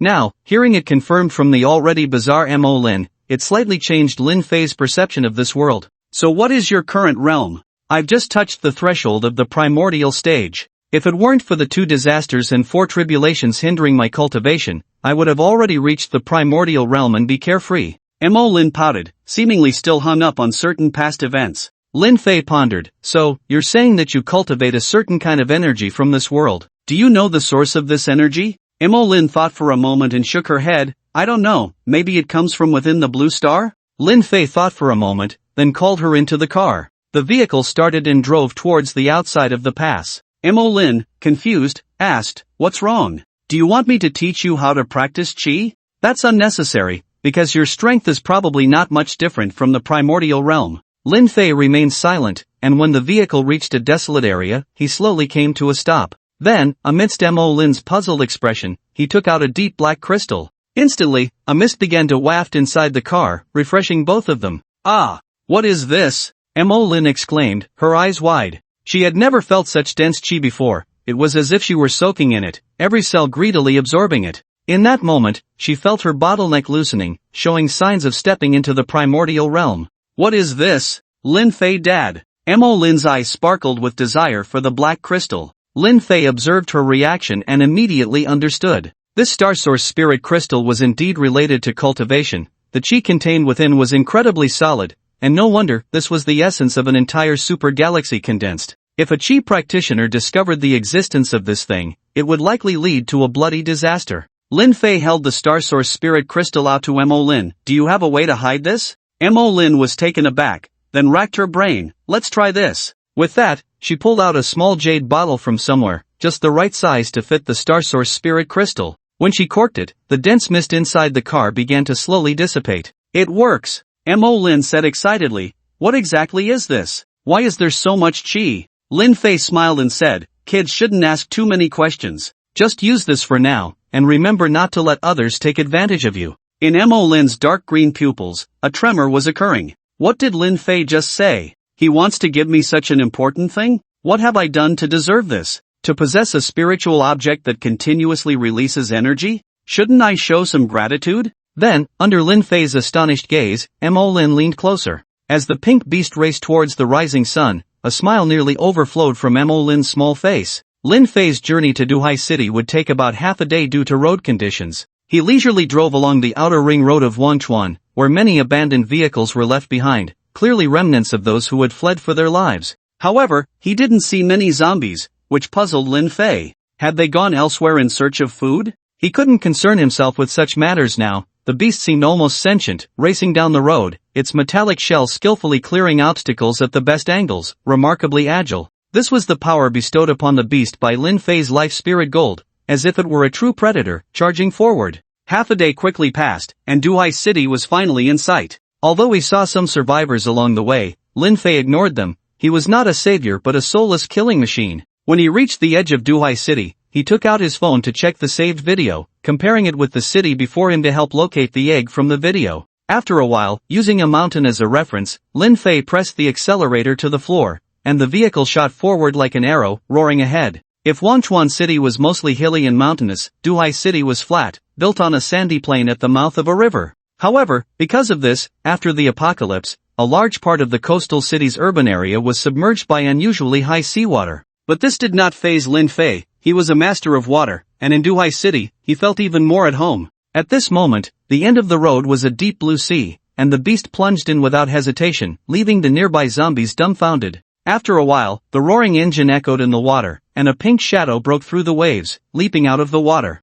Bang! The massive body crashed onto the surface, and the beast sped across the water as if it were solid ground, splashing up a great deal of water without any sign of sinking. The beast's furious roar seemed to ignite the lifeless city, causing many survivors to stealthily search for the source of the sound. Some hoped it was the military coming to rescue them, while others wished the noise would draw the zombies away. The beast raced through the flooded city, and as it passed a shopping mall, many eyes behind the glass fixated on it. What the hell, Fongo, what kind of car is that? It's amazing. It can drive on water. If we could get our hands on that thing, we wouldn't be stuck in this dump. Damn! A group of people chattered, expressing their frustration. In the apocalypse, that's how it is. If you have something, I want it too. If I have something, it's best if you don't. In front of this group stood a man in a black casual outfit, wearing a baseball cap pulled low to shield his eyes. But even with the lower half of his face visible, his handsomeness was apparent, far more rugged than any star. His name was Yifeng, a local of Duhai City, now the boss of this mall, commanding a group of tough fighters, each having killed at least a dozen zombies.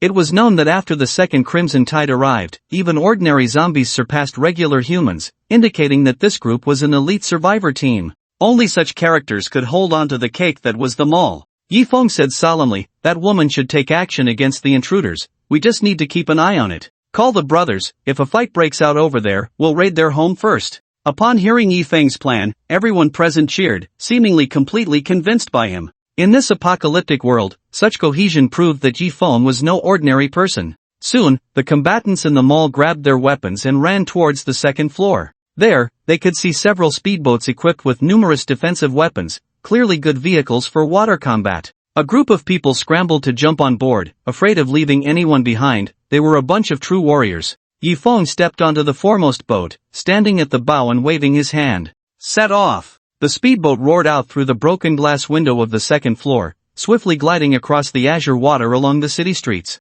On the rooftop of a tall building, a man and a woman crouched at the edge of the wall, one holding binoculars and the other aiming a sniper rifle. In their line of sight was the pink monster vehicle speeding across the water. Target spotted, rapidly approaching the nest. There's only one person in the vehicle. Aside from being a bit handsome, there's nothing special about him. It's speculated that he might be a water-type ability user, but doesn't he fear death with such reckless use of his powers? The woman with the binoculars reported the situation via radio. ZZZZ, received, keep a close watch, follow orders. Understood. The woman put down the radio, and the man beside her with the sniper rifle smirked. Humph, always playing these games, you women must be out of your minds. What's it to you? Just do your own job. If you don't want to stay with us, you can leave early. The Women's Federation can function just fine without men. At the woman's cold retort, the man sulkily shut his mouth. In the western area of Duhai City, half of it was submerged in seawater, and occasionally, the figures of zombies could be seen in the water, but they couldn't move freely. Unless by chance they were washed ashore, otherwise, they could only collide with the city streets, unable to catch a single person. On the land that wasn't submerged, however, many zombies lingered, gazing longingly at the tall buildings. One could see inexplicable ropes and chains appearing between the skyscrapers, with shadows occasionally sliding along the chains into another building. The survivors in the city of Duhai had evidently formed a unique way of survival. On the walls outside those tall buildings, many mutated corpses were hung, as if demonstrating their strength. Lin Fei drove on the water, marveling at these strange phenomena. It seems there are quite a few capable people among the survivors in Duhai City. It's definitely wise to eliminate those climbing mutants first, and each building must have certain floors blocked to prevent zombies from getting up. Looks like this trip won't be too boring. Just as he finished speaking, the raptor flew between two tall buildings, and the destination building came into view. Lin Fei looked up, his gaze suddenly sharpening. On the exterior of a high-rise building submerged 2 stories in water, countless black, unknown objects twisted and coiled, resembling some massive biological organism, menacingly pressing against the imagination. Strands of muscle tissue were pulling, and one could even see many severed limbs and heads wrapped within this enormous, unknown mass. In the very center of the black object, a huge gap appeared, as if something had broken out from there. The surrounding buildings were severely damaged, clearly having undergone a thrilling battle. Lin Fei looked up at the hollow on the conglomerate, his expression somewhat grim. Damn it, it's gone. Who took it away, or is this thing not a broken realm embryo? The pink raptor came to a halt on the water's surface as Lin Fei got out of the car to examine the surroundings for clues. He saw numerous scorch marks from flames and bullets embedded at odd angles in the walls. The surrounding buildings were dilapidated, with some areas seemingly gouged out and thrown into the water, or crashed into other structures. Judging by the bullet marks, there should have been at least two factions clashing. It seemed that there were still one or two survivor forces left in this coastal city. Perhaps he needed to find someone to ask where things had gone. Just as Lin Fei was pondering, he suddenly heard a whistling sound behind him.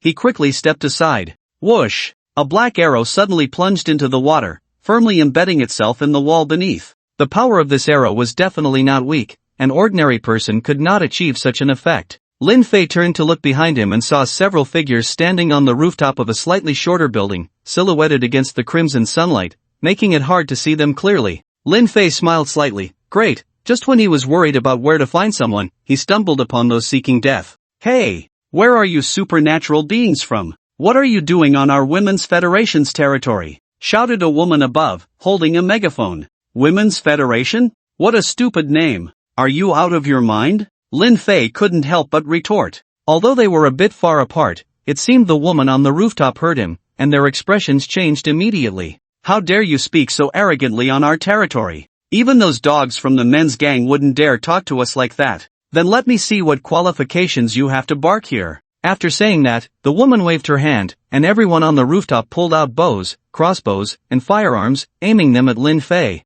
Lin Fei chuckled. You really are domineering. I like unruly types like you. It makes it easier for me to kill without any psychological burden. The woman above looked disdainful, thinking Lin Fei was just bragging. At most, he was a water-type supernatural being who could manipulate vehicles to travel on water, and he was probably nearing the limits of his powers. But the next moment, her perception would be shattered. Lin Fei bent his knees, suddenly stomping on the water's surface, which sank like a trampoline and then rebounded violently, propelling Lin Fei's body like a cannonball towards the rooftop of the high building. Open fire! With the command, flames erupted from the rooftop, and arrows shot straight at him. The women sneered. This guy actually dared to charge at the building, what a fool! With smiles still on their faces, the bullets first made contact with Lin Fei's figure. The expected splatter of blood did not occur. The bullet struck Lin Fei as if hitting ultra-high-strength alloy, only managing to shred his clothes and produce a clanging sound before being deflected. The arrows that followed met the same fate, shattered against Lin Fei's body.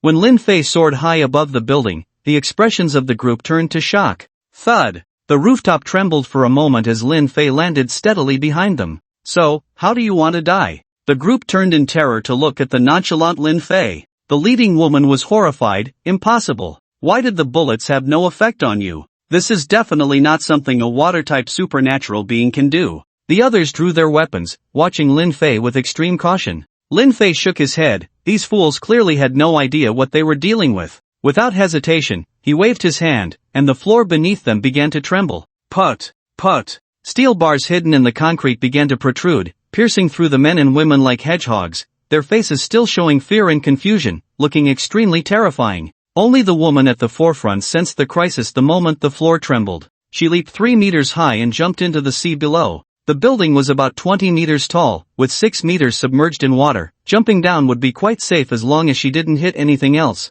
Splash! Water splashed up, and after a while, the woman surfaced, her expression filled with terror as she looked at Lin Fei standing on the rooftop. She then desperately swam towards another building. In a concealed spot of that building, there was a small boat. After climbing aboard, she immediately grabbed the walkie-talkie and shouted, "Boss, this guy is tough. I don't know if his ability is water-based or metal, but the second team is wiped out except for me." The woman anxiously awaited a response. Is this how you lead? I gave you such an elite team, and you let them get wiped out just like that? Damn it! No matter what you do, hold that guy off for me. I'll be there as soon as I can. A deep voice came from the other end, followed by a scolding. The woman didn't dare to retort because she knew the terrifying strength of the boss. Today, the boss had gone to find that intruder, likely on land, and it would take at least 10 minutes to arrive. Could she hold that guy off for 10 minutes? No, I can't stay on the water. Who knows if that guy has water-based or metal abilities? Suddenly, she had a flash of inspiration.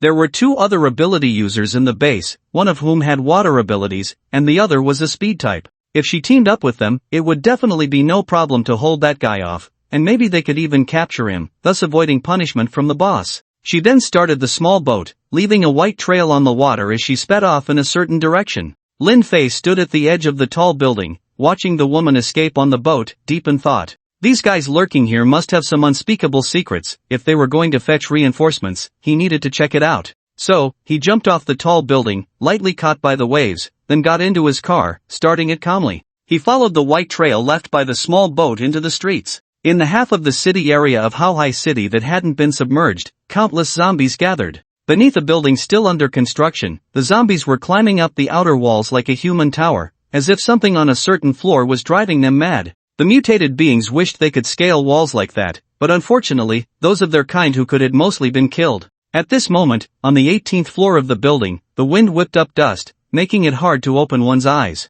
A slender figure stood at the edge of the building, one hand holding a sword and the other resting on her shoulder, clearly showing signs of injury. A stunningly beautiful face was splattered with glaring red, and her clothes were stained with blood. If Lin Fei were here, he would be somewhat surprised, as this woman was the shadow he had let go that night. "You little brat, still running?" At the stairway of the 18th floor, the sound of heavy footsteps and shouts echoed. Then a burly woman squeezed out, followed by a group of stout women. "If you give up resisting now, I might let you go, considering we're all women," the burly woman said, picking her nose. The shadow's eyes were filled with disgust as she coldly replied, "Sorry, I'm not used to being in the same category as pigs." The burly woman's chubby face instantly twitched, and a smaller woman behind her jumped out, pointing at the shadow and shouting, "Do you know our boss has already gone easy on you? Daring to steal on our Women's Federation's turf, it's already very merciful not to wipe you out completely. I advise you to know your place. Get down on your knees and crawl over to lick my boots. If you make me comfortable, maybe I can keep you as a dog by my side."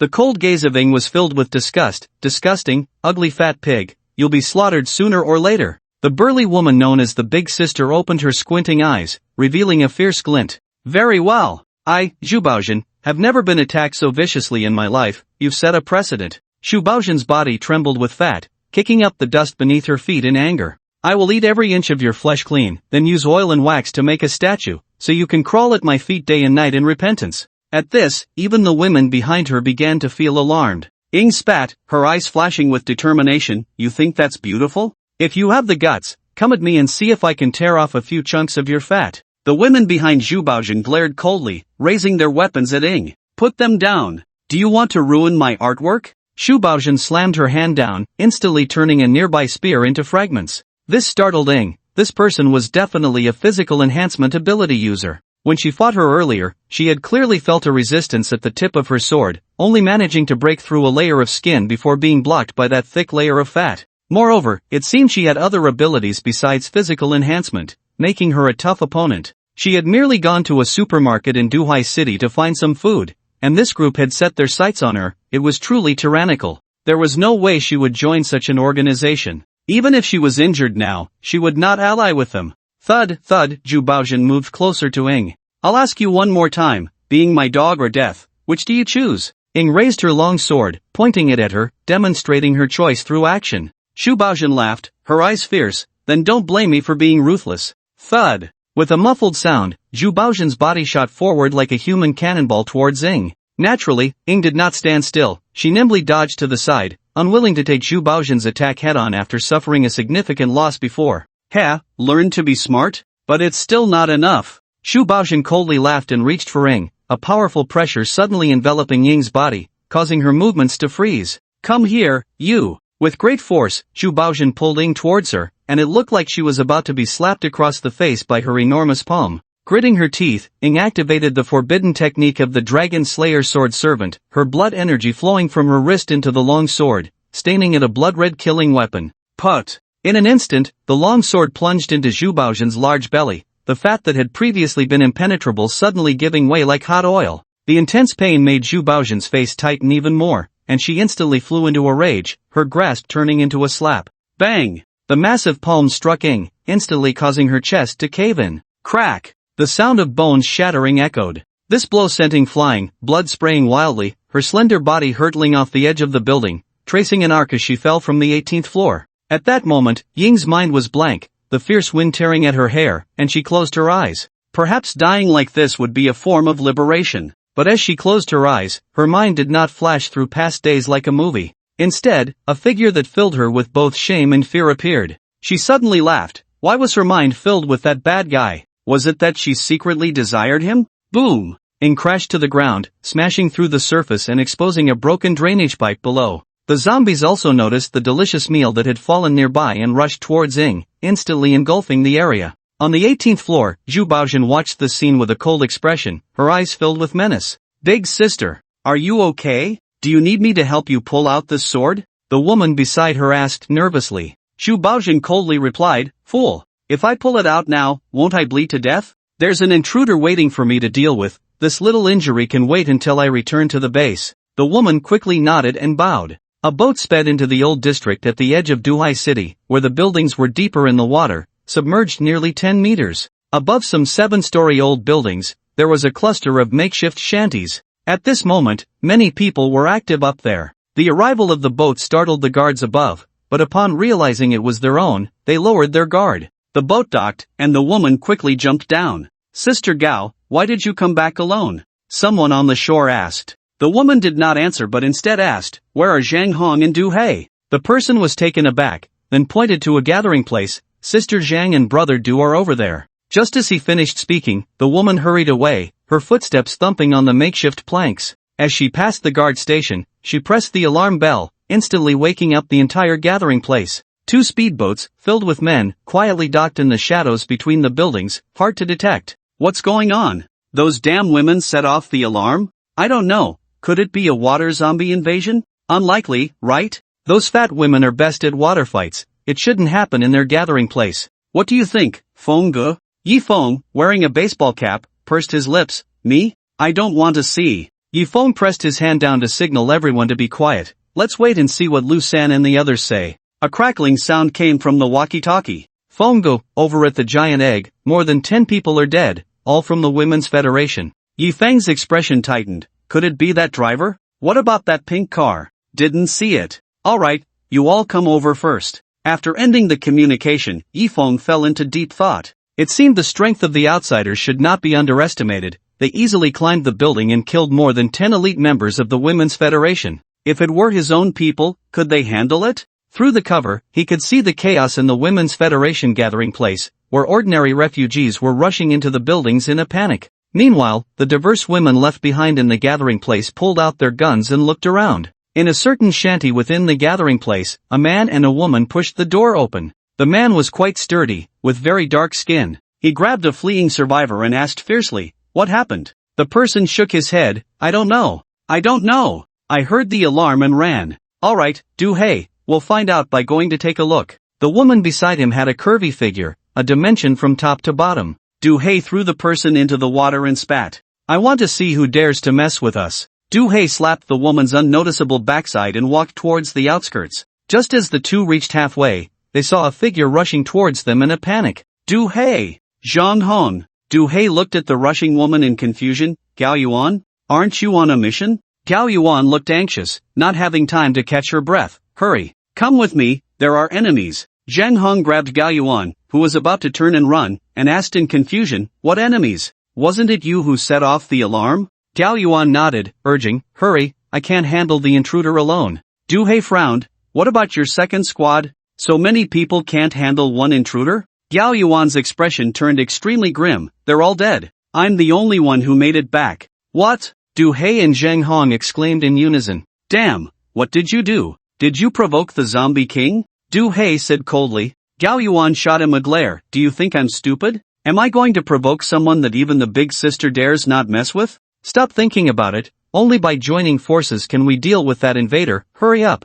Under Gao Yuan's anxious urging, Du Hei and Zhang Hong quickly followed. When they reached the edge of the gathering place, many women from the Women's Federation armed with weapons were already standing there. However, they seemed to be confused about what was happening. The alarm had been sounded, but they couldn't see the enemy, and for a moment, they murmured among themselves. Damn it, you're not trying to fool me, are you? Du Hei cursed. Gao Yuan looked around suspiciously. No, it shouldn't be. Could that person have run away? Zizizizi Gao Yuan, where are you? The walkie-talkie at Gao Yuan's waist suddenly crackled to life. She quickly picked it up. Big sister, I'm at the gathering place. What are you running around for? Didn't I tell you to keep that invader here? What are you doing? Shu Baozhen's deep voice came through. Gao Yuan swallowed hard. Big sister, I'm not a match for that person. I came back to team up with Du Hei and Zhang Hong. That's the only way we have a chance. So what now? Have you dealt with that person? No, I just arrived at the gathering place, and that person seems to have disappeared.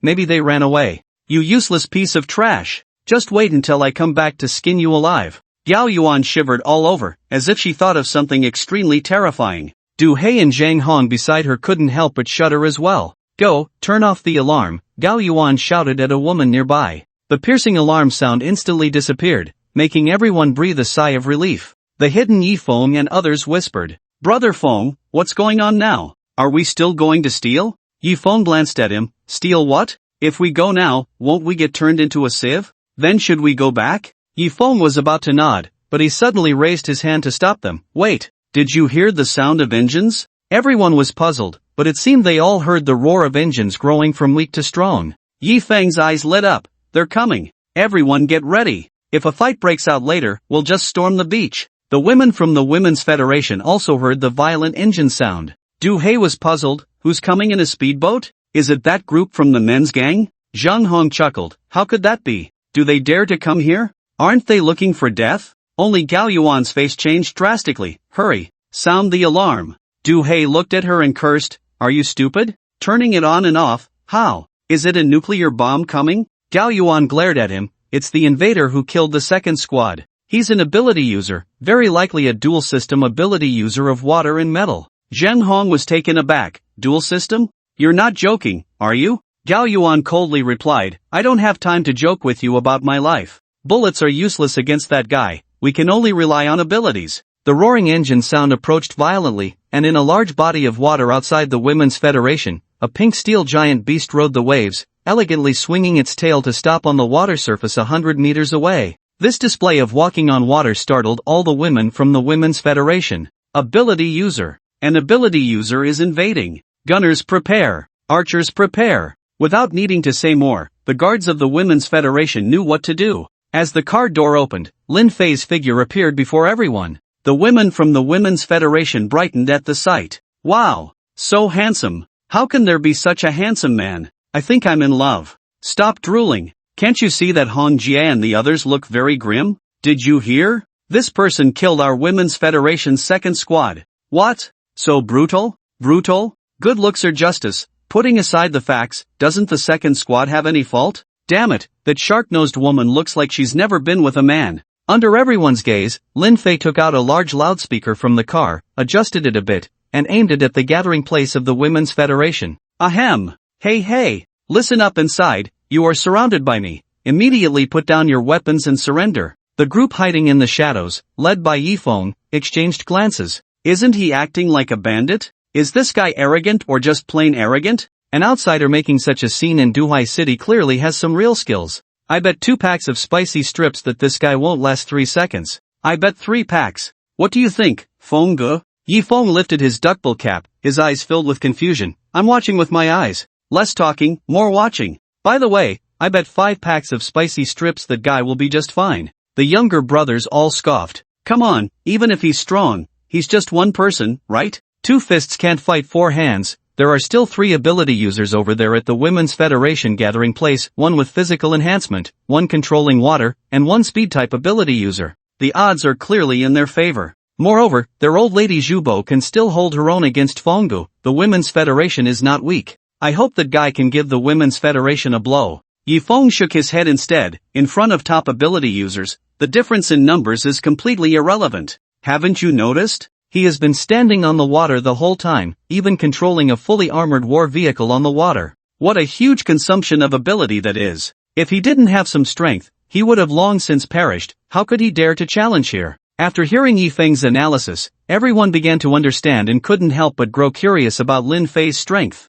Fengge, I remember you're a second-tier ability user, right? Is that guy even stronger than you? One of the younger brothers asked. Yi Feng shook his head. I don't know, every ability user is different. Even if we are both second-tier, the effects we can exert are not the same. It depends on whether he is a combat-type player. While they were analyzing Lin Fei, the Women's Federation was also speculating. Gao Yuan had someone bring a loudspeaker and shouted at Lin Fei, "You bastard, you really dare to come here. Today, I will make you have nowhere to run." Du He asked, "What is that guy's purpose?" Gao Yuan's expression tightened. "I don't know, but the big sister said that anyone going to the giant egg building is suspicious. Maybe they have secrets about other similar things on them, which concerns whether our Women's Federation can unify Duhai City." Zhang Hong squinted. "As long as we take this guy down, the secret will naturally be revealed." Du He nodded, his legs muscular and coiled, containing terrifying explosive power. After hearing Gao Yuan scolding, Lin Fei was not angry. Instead, he climbed onto the roof of the car, took out a small table and stool, and started cooking hot pot.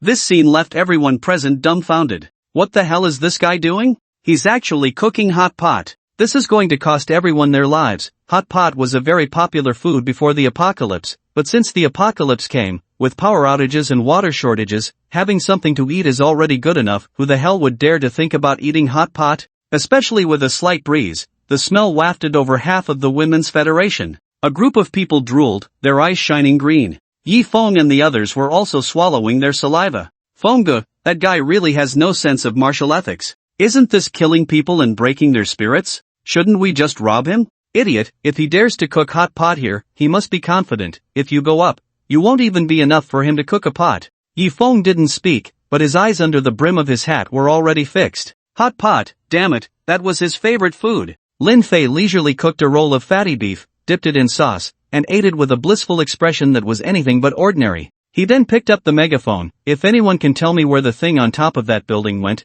this hot pot meal is on me. In an instant, the women from the Federation were like ants on a hot pan, unsure whether to speak or remain silent. That was a hot pot meal. Even a key could have a bite. Dying on the spot would be no problem. Gao Yuan coldly shouted, I dare anyone to move. The bullets in my gun are not for show. Zhang Hong beside him frowned. This guy is indeed after the giant egg. He has a secret. As long as we can hold him off for 10 minutes, the big sister and the others should be able to come back. By then, we can catch him off guard. What's a hot pot to us? Du He sneered. Exactly, didn't the big sister say we haven't achieved anything? Now is the time to make our mark. In the car, Lin Fei had eaten a few slices of fatty beef and some shrimp paste, his mouth watering. Does no one know? What a pity. The dragon whiskers, snowflake beef, yellow throat, and tripe here, it seems I can only enjoy them myself. As he spoke, he placed these fresh ingredients on the table, making everyone drool. A little brother beside Yi Feng looked uncertain. Brother Feng, does he know what the giant egg is? Yi Feng nodded. He appeared in Duhai City, perhaps for that thing. But now the mysterious substance inside the giant egg has been absorbed by me and Zhu Baozhen. Even if he knows, he can only return empty-handed. Let's see what he does. If he drags this out, that fat woman will definitely come back to catch him off guard. The little brother pondered for a moment and said, Brother Feng, do you think we could possibly cooperate with him to take down that bunch of idiots from the Federation? Yi Feng's gaze slightly hardened. Not yet, let's observe the situation first. On the Federation side, Du He could no longer hold back. He unleashed a terrifying force from his legs, his whole body like a shadow, rushing down the stairs, creating a white splash on the water's surface. Seeing this, Lin Fei's lips curled into a smile. Finally, someone couldn't hold back. The moment Du He burst out, he was followed by the waves he created, rolling from the initial ripples to a towering 10 meters high by the time it reached Lin Fei. Du He rode the waves, increasing his speed. He and Zhang Hong had formed a tacit cooperation, able to deliver unexpected results.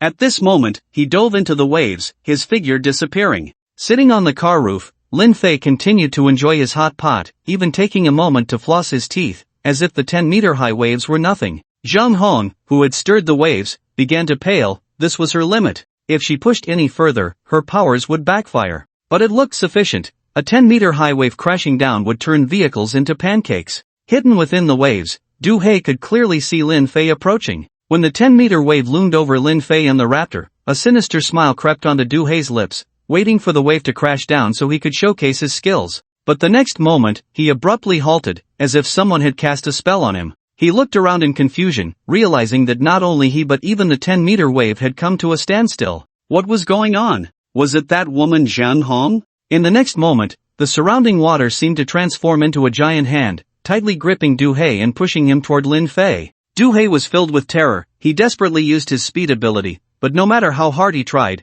he couldn't break free from the water's grip. The water directly delivered him to Lin Fei's side, the aroma of the hot pot even stronger, making him uncontrollably salivate. Lin Fei picked up a slice of beef from the pot, shook it, and then happily ate it. So, you're in such a hurry to tell me the whereabouts of that thing? Du Hei's expression darkened. Kid, let me tell you, no matter what abilities you have, if you dare to lay a hand on our Women's Federation, the consequences are beyond what you can bear. Lin Fei chuckled. So, are you barking like a dog in front of me now? Have you thought about the consequences? Du Hei was momentarily stunned. What did this guy mean? Did he really dare to act up in front of the Women's Federation? I'll ask you one last time, do you know the whereabouts of that thing or not? After Lin Fei's words fell, Du Hei clearly felt the surrounding environment turn a bit chilly, and the hot pot had stopped bubbling. An invisible pressure descended upon him, making it somewhat difficult to breathe, even for an ability user. I don't know. That thing was taken by those women. I only joined the Women's Federation later.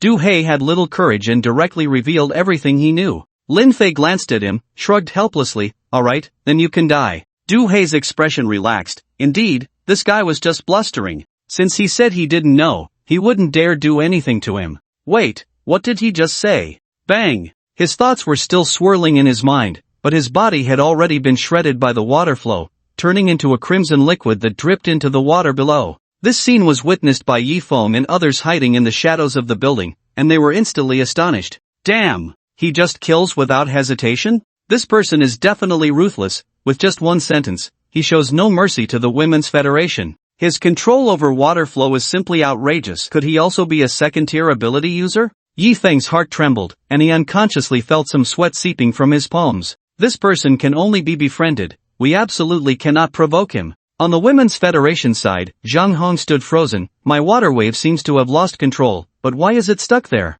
You were too hasty. I told you that guy might be a water-type ability user. We should have held our ground instead of attacking. Yao Yuan said coldly from the side. As soon as her words fell, a figure appeared above the 10-meter-high water wave, holding a loudspeaker. Lin Fei. I'll ask one last time, does anyone know where that thing on the building is? Zhang Hong raised her hand, summoning the water to form a sharp arrow. What about Du Hei? What did you do to him? Lin Fei smirked, waved his hand, and his shadow flew out from the water wave beneath him, quickly rushing towards the Women's Federation gathering place. Thud, thud. Du Hei's head rolled on the board, scaring the people around him into screams. Ah, Du Hei! Zhang Hong was instantly horrified. Her lover had been killed just like that, something no one could accept. Yao Yuan's hair stood on end because Du Hei's strength was almost on par with hers. Since Lin Fei could kill Du Hei, she definitely wasn't his match. I'll kill you, you bastard. Zhang Hong's eyes turned red, and she suddenly turned and jumped into the water.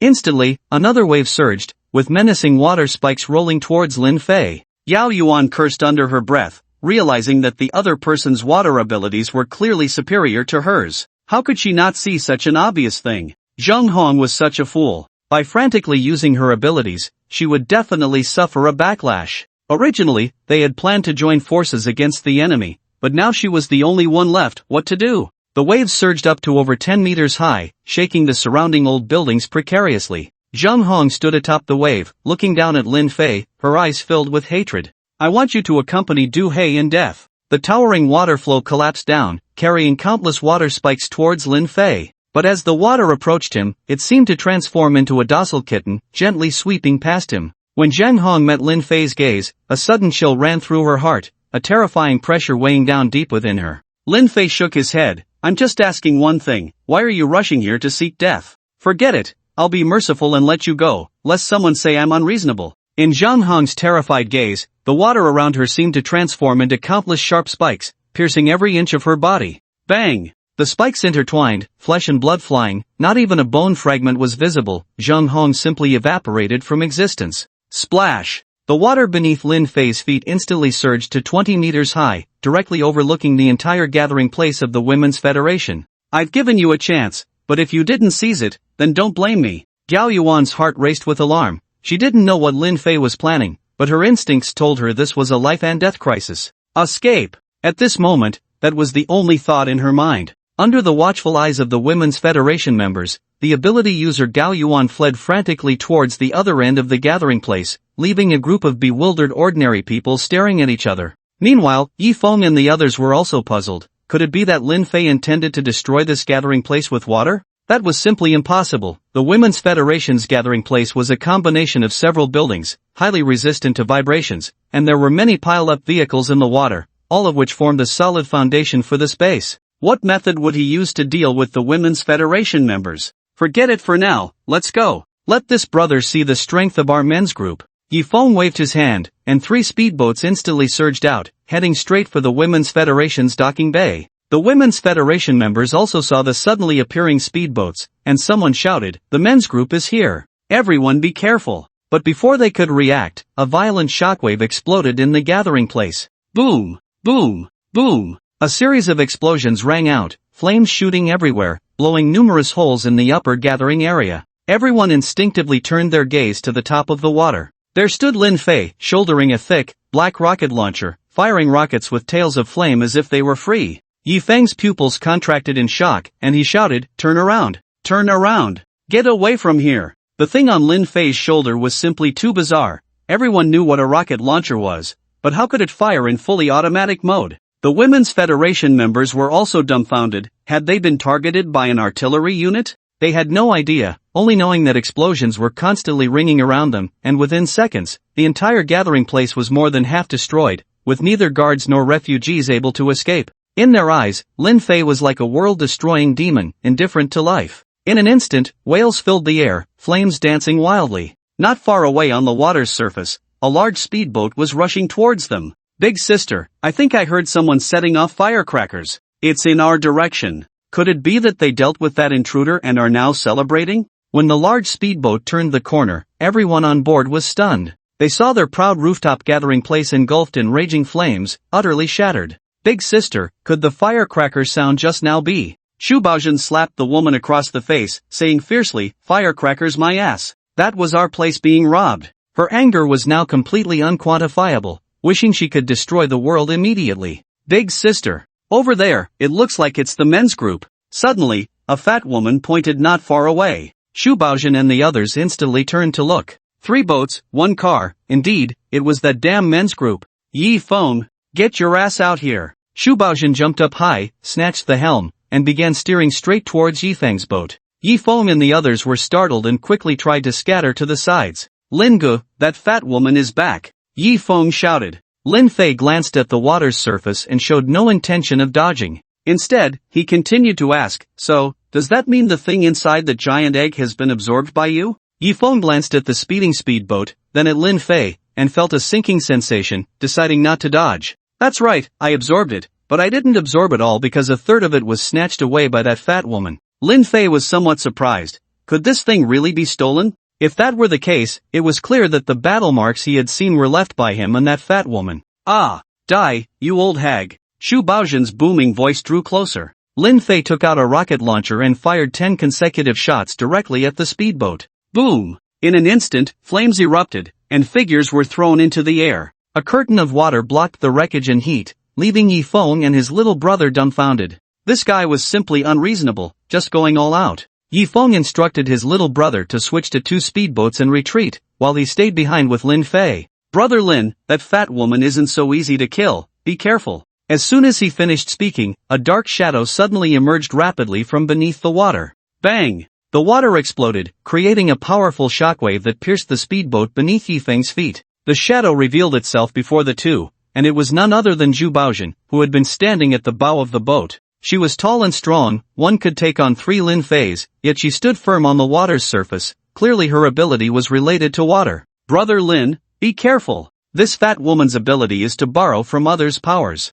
Just as Yi Feng finished speaking, Zhu Baozhen summoned the water to sweep him away. Lin Fei was somewhat astonished. This woman's ability was indeed special. Zhu Baozhen's face was filled with malice, resembling a vengeful spirit, with an urge to swallow Lin Fei whole. "Dog man! Damn you! Are you the one who destroyed my gathering place? Very well, I haven't been this angry in a long time. I'll make you understand what true despair is." She raised her hands towards Lin Fei in a hugging gesture, and an invisible force instantly acted upon him. But Lin Fei showed no intention of dodging. Instead, his gaze sharpened, fixating tightly on the sword hilt on Zhu Baozhen's belly. "Who stuck this sword in you?" Zhu Baozhen was momentarily taken aback. "Shouldn't the focus be on this? What does it matter to you? Is it your little lover? If so, that would be best. I beat her into a half-paralyzed state and tossed her into a pile of zombies. Now, she probably doesn't have a single bone left. Ha ha ha." Zhu Baozhen felt an inexplicable sense of relief, as if she had dealt a significant blow to Lin Fei.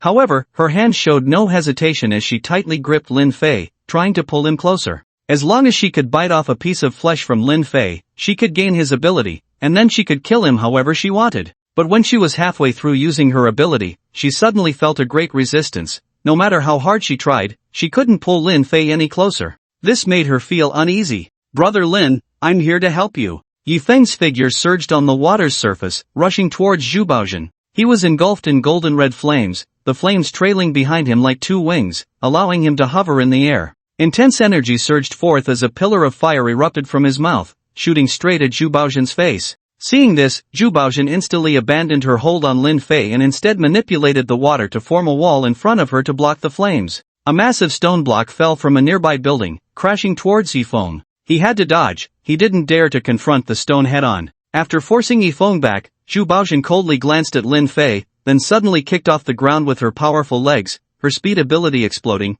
turning her into a black, meaty war machine, her flesh glistening, thicker than an ordinary wall. She prepared to use her speed ability and enhanced physique to engage Lin Fei in close combat. Because for any elemental control type ability user, their weakness was always themselves, without exception. Although the reasoning is sound, unfortunately, Lin Fei is not bound by reason. Zhu Baozhen charged forward like a wild boar, instantly closing in on Lin Fei. He could even smell the foul odor emanating from her. He did not dodge, he simply stood on the water's surface, then lifted one foot and kicked out forcefully. Bang! The air was shaken, producing a loud explosion. In Yi Feng's horrified gaze, Zhu Baozhen's corpulent body flew backward uncontrollably, crashing through a building before splashing into the water with a thud. In contrast, Lin Fei merely caused a slight ripple in the water beneath his feet. Wasn't he supposed to be a master of water? How could he kick away a hefty woman with double enhancements? Gurgling sounds erupted from the area where Zhu Baozhen fell, and a massive earthen structure surfaced.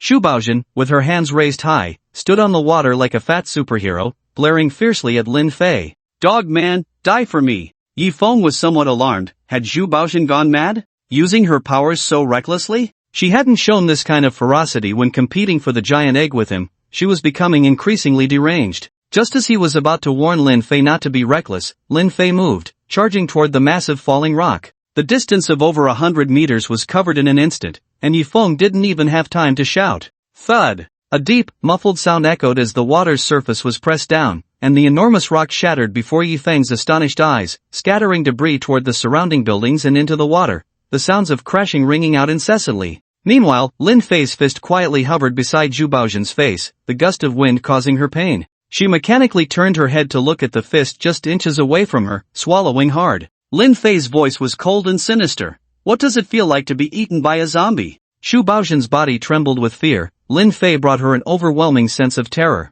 Even in the face of the Corpse King, she would never feel this helpless. Hearing Lin Fei's words, Zhu Baozhen's throat went dry. That woman actually had a connection to this person? "It's a misunderstanding, all a misunderstanding." Zhu Baozhen managed to squeeze out a few words. Lin Fei smirked. "A misunderstanding? No problem, let's deepen that misunderstanding." Suddenly, several mysterious cards appeared in his hand, only to vanish in a flash, as if they were an illusion. Specialization effect, straight, activated. Acquiring non-living concept, level ability fusion. In an instant, Lin Fei felt an extra blank card in the system, with level ability fusion written on the back and a completely black front. This card looked identical to the beauty card he already possessed, except it had no figure on it. The moment Lin Fei's specialization effect activated, Zhu Baozhen's body went limp, unable to support her massive weight any longer. Splash! She fell into the water like a depth charge, sending up a huge spray. She struggled desperately but couldn't swim, flailing aimlessly in the water. Help! Gurgle gurgle. Without her powers, she was worse off than an ordinary person, a living, breathing fat pig. Yifeng paddled over on a piece of broken wood, filled with confusion upon seeing Zhu Baozhen. Would she drown? What happened to her powers? After confirming that Zhu Baozhen's abilities had vanished, Yifeng looked at the still standing Lin Fei with suspicion. Could it be him? Damn, if he could really strip others of their powers, what would happen to all the ability users like him? Lin Fei did not explain. With a thought, Zhu Baozhen's hefty body was lifted above the water by the waves. Cough cough. Don't kill me. Zhu Baozhen coughed and pleaded for mercy, no longer resembling the leader she once was. Lin Fei looked at her coldly. Not killing you? What value do you have that could buy your life from me? For a moment, Zhu Baozhen was speechless. She did not understand Lin Fei at all, and now that her powers had inexplicably vanished, she was of no use to him. She began to panic. I know the lair of the Corpse King. Lin Fei's eyelid twitched, and he slapped her twice hard. What the hell do I want with the Corpse King's lair? Are you in such a hurry to die? No. That's not it. That's not it. I know there are strange things inside the Corpse King's lair. Zhu Baozhen quickly explained. Strange things? Lin Fei asked, puzzled. Lin Gu, don't listen to her nonsense. There are only countless zombies in the Corpse King's lair, Yifeng reminded. Zhu Baozhen shot him a cold glance. What do you know? You turtle heads only know how to hide in safe places all day. I actually took people to investigate. Every time the tide rises in the Corpse King's lair, it makes strange sounds. Like bird calls, Yifeng scoffed immediately. Bird calls in the Corpse King's lair? I think you're just a hawk with a bellyache. After being mocked by Yifeng, Zhu Baozhen felt a bit angry but didn't dare to act out due to Lin Fei's intimidating presence. Lin Fei looked at Yifeng, making him feel uneasy. So, you also know where the Corpse King's lair is? As soon as he said this, Zhu Baozhen became anxious. No. He doesn't know it as well as I do. I can take you to infiltrate the Corpse King's lair quickly. Lin Fei ignored her and remained silent, looking at Yifeng. Yifeng understood and smiled. I do know where the Corpse King's lair is. Lin Fei nodded. That's enough. Zhu Baozhen's eyes widened like a grain of rice. No. You can't treat me like this. Yifeng. Before she could finish her sentence, a cold light flashed from her body, and a long sword floated quietly in midair. Zhu Baozhen even looked up to see what it was, but her vision became increasingly blurry until she fell into darkness. Poof! Blood gushed out, smooth streaks of blood appeared on her body, and then with a thud, her entire plump body split in half, falling into the dark red water. Yifeng's expression was shocked. This scene was too stimulating for his nerves, and his stomach churned uncontrollably. Then came a deep sense of fear towards Lin Fei. If Zhu Baozhen wasn't a match for him, he certainly wouldn't fare any better. Fortunately, he had the foresight to volunteer to answer Lin Fei's questions after Lin Fei blasted the Women's Federation. The long sword flashed and disappeared into the air. Lin Fei turned to him. Are there any other giant eggs or similar things in Duhai City? Yifeng shook his head. No, I've pretty much searched the entire Duhai City and didn't find a second similar thing. But what? Lin Fei asked. Yifeng thought for a moment and said, in the depths of the Corpse King's lair where the zombies gather, there might really be some strange things. Hearing his tone, Lin Fei became more interested. Alright, then please take me to the Corpse King's lair. Yifeng was taken aback. No, bro, are you really going? That's the Corpse King. Not to mention that the Corpse King alone is enough to crush a second-tier ability users. There are so many zombies and mutated creatures lurking outside, we can't get in. He looked like he was about to make a bitter face. Lin Fei smiled and patted his shoulder. Don't worry, as the old saying goes, the greater the risk, the greater the reward. And I won't let you lead for free. Don't you have your own forces? Once we succeed, how about I give you 3 months worth of supplies? Yifeng was stunned. Is Lin Gu serious? After Lin Fei confirmed with a nod, Yifeng gritted his teeth. Alright, let's do it. Supplies are getting scarcer, and my brothers often go hungry. With 3 months worth of supplies, we should be able to hold on for a while, and maybe we can try a new path. Yifeng was also a decisive person. He immediately called his subordinates to clean up the aftermath of the Women's Federation. Then he sat in the passenger seat of Lin Fei's car, experiencing what true speed and passion felt like. As soon as he got in the car, he was full of amazement, filled with curiosity about this steel beast. Lin Fei's driving skills were astonishing. As long as there wasn't a wall in front of him, he dared to crash into anything. Soon, the raptor drove out of the water and onto solid ground. The zombies in the surrounding streets began to increase in number. Yifeng, seeing that Lin Fei had no intention of slowing down, nervously asked, Brother Lin, are we really just going to crash through? Lin Fei glanced at him. What else? I wish I could fly over, but unfortunately, I don't have that kind of strength. Hold on tight. Boom! The raptor's furious roar echoed across the silent sea crossing. At the second subway line of Duhai City, at the Ruin South Station, located 130 meters underground, it was usually crowded, but now the lights were dim, with only a few safety indicator lights that didn't require electricity emitting a faint glow. The entire underground tunnel had lost its artificial maintenance and liveliness, becoming dark and damp. Suddenly, a severed arm fell from the ceiling with a thud.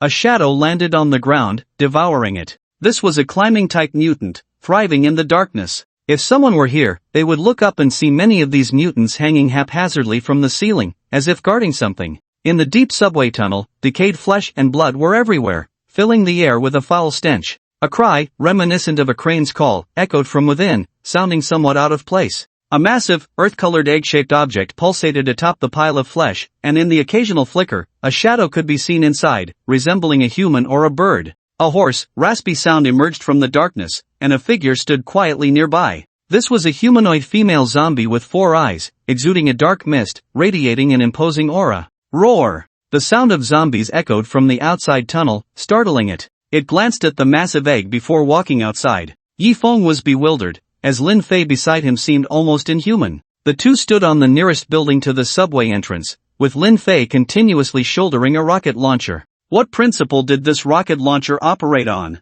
It was like a cheat. The zombies below were mercilessly blasted to pieces. Occasionally a mutant would break through the barrage of rockets, but they faced Lin Fei's ruthless slaughter. What does it mean for one person to be worth an army? This was it. Yifeng believed that if given time, Lin Fei could wipe out all these zombies. As the tide of corpses below was shattered, Lin Fei put away the rocket launcher and looked at Yifeng, asking, "Is it about time? Are you going?" Yifeng opened his mouth, unsure how to respond. His strength might only last a few seconds among the horde, but if he didn't go, wouldn't that be a bit inconsiderate? I'll go. As they say, when sending a Buddha, send him all the way to the west. As a local, I know the subway structure quite well, so I can avoid some detours. Yifeng gritted his teeth. This was a gamble. Lin Fei smiled and patted his shoulder. Good, you're at the age to take risks. Exploring more won't hurt. Let's go. After saying that, Lin Fei leaped down, rapidly descending along the outer layer of the building. Yifeng leaned over the edge to watch. At the moment Lin Fei fell, many metal platforms extended from the building to give him leverage, allowing him to jump sideways repeatedly before landing effortlessly.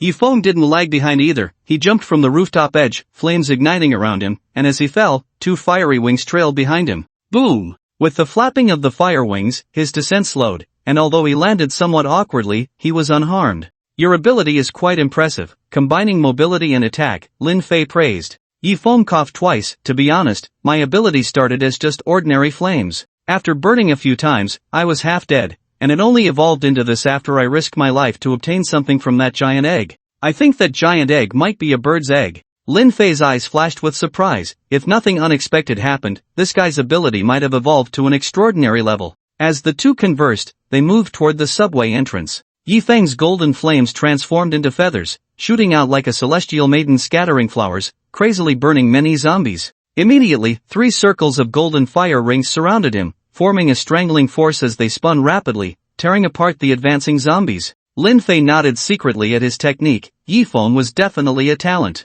Then Lin Fei no longer hesitated, taking a step forward toward the zombie tide. With each step he took, the surrounding earth and stone surged, and metallic substances crazily drilled out, forming a circle of metal storm around Lin Fei, as if he were the eye of a storm about to take shape. The zombies rushing toward him were directly shredded into fragments, and soon the metal storm expanded, encompassing Yifeng as well. The fire rings on Yifeng gradually retracted, and he stared blankly at the invincible metal domain around him. You're making me look foolish. Even those physically enhanced mutants that entered Lin Fei's metal storm would be taken care of by the rapidly spinning metal, which seemed to have a life of its own. Knowing the urgency of the situation, Yifeng looked at Lin Fei's back, uncertain. What level of ability user was he? What was his ability? Water? Metal? Enhancement? Or some strange rocket-like ability? He was truly a mysterious man. Soon, under the path cleared by the metal storm, the two successfully entered the subway station entrance. A large amount of metal directly blocked the entrance, isolating them from the zombie onslaught.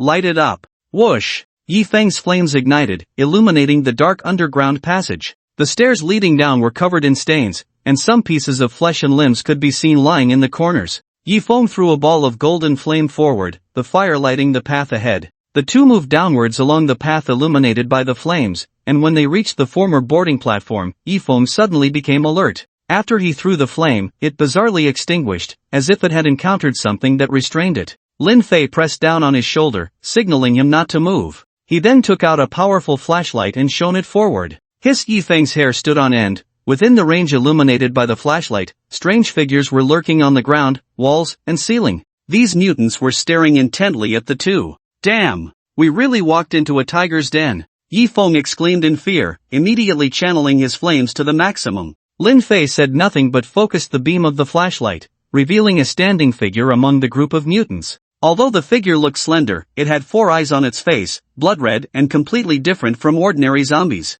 Zombie King. Brother Lin. That's the Zombie King. Yifeng stared nervously at the 4-eyed Zombie King, feeling immense pressure. It can obliterate abilities. For ability users, it's a natural enemy. Lin Fei was somewhat surprised to hear that the Zombie King had awakened a special ability, reminiscent of the female ability user they encountered under the mushroom tree. For zombies, relying on their physical bodies rather than abilities, this power appearing in a zombie was undoubtedly catastrophic. Brother Lin, how about we just greet it and leave? Yifeng couldn't help but start to backtrack. Lin Fei smirked, greet? No one is getting away today. Bang! Lin Fei's figure shot out, darting straight through the darkness. The surrounding mutants couldn't react at all and were directly smashed by Lin Fei's brute force. He then punched the Zombie King. Boom! The dull sound of fists colliding echoed. The Zombie King actually steadied itself and caught Lin Fei's punch. This surprised Lin Fei. His punch power had increased to nearly 1,000 tons, and so far, nothing had been able to withstand it.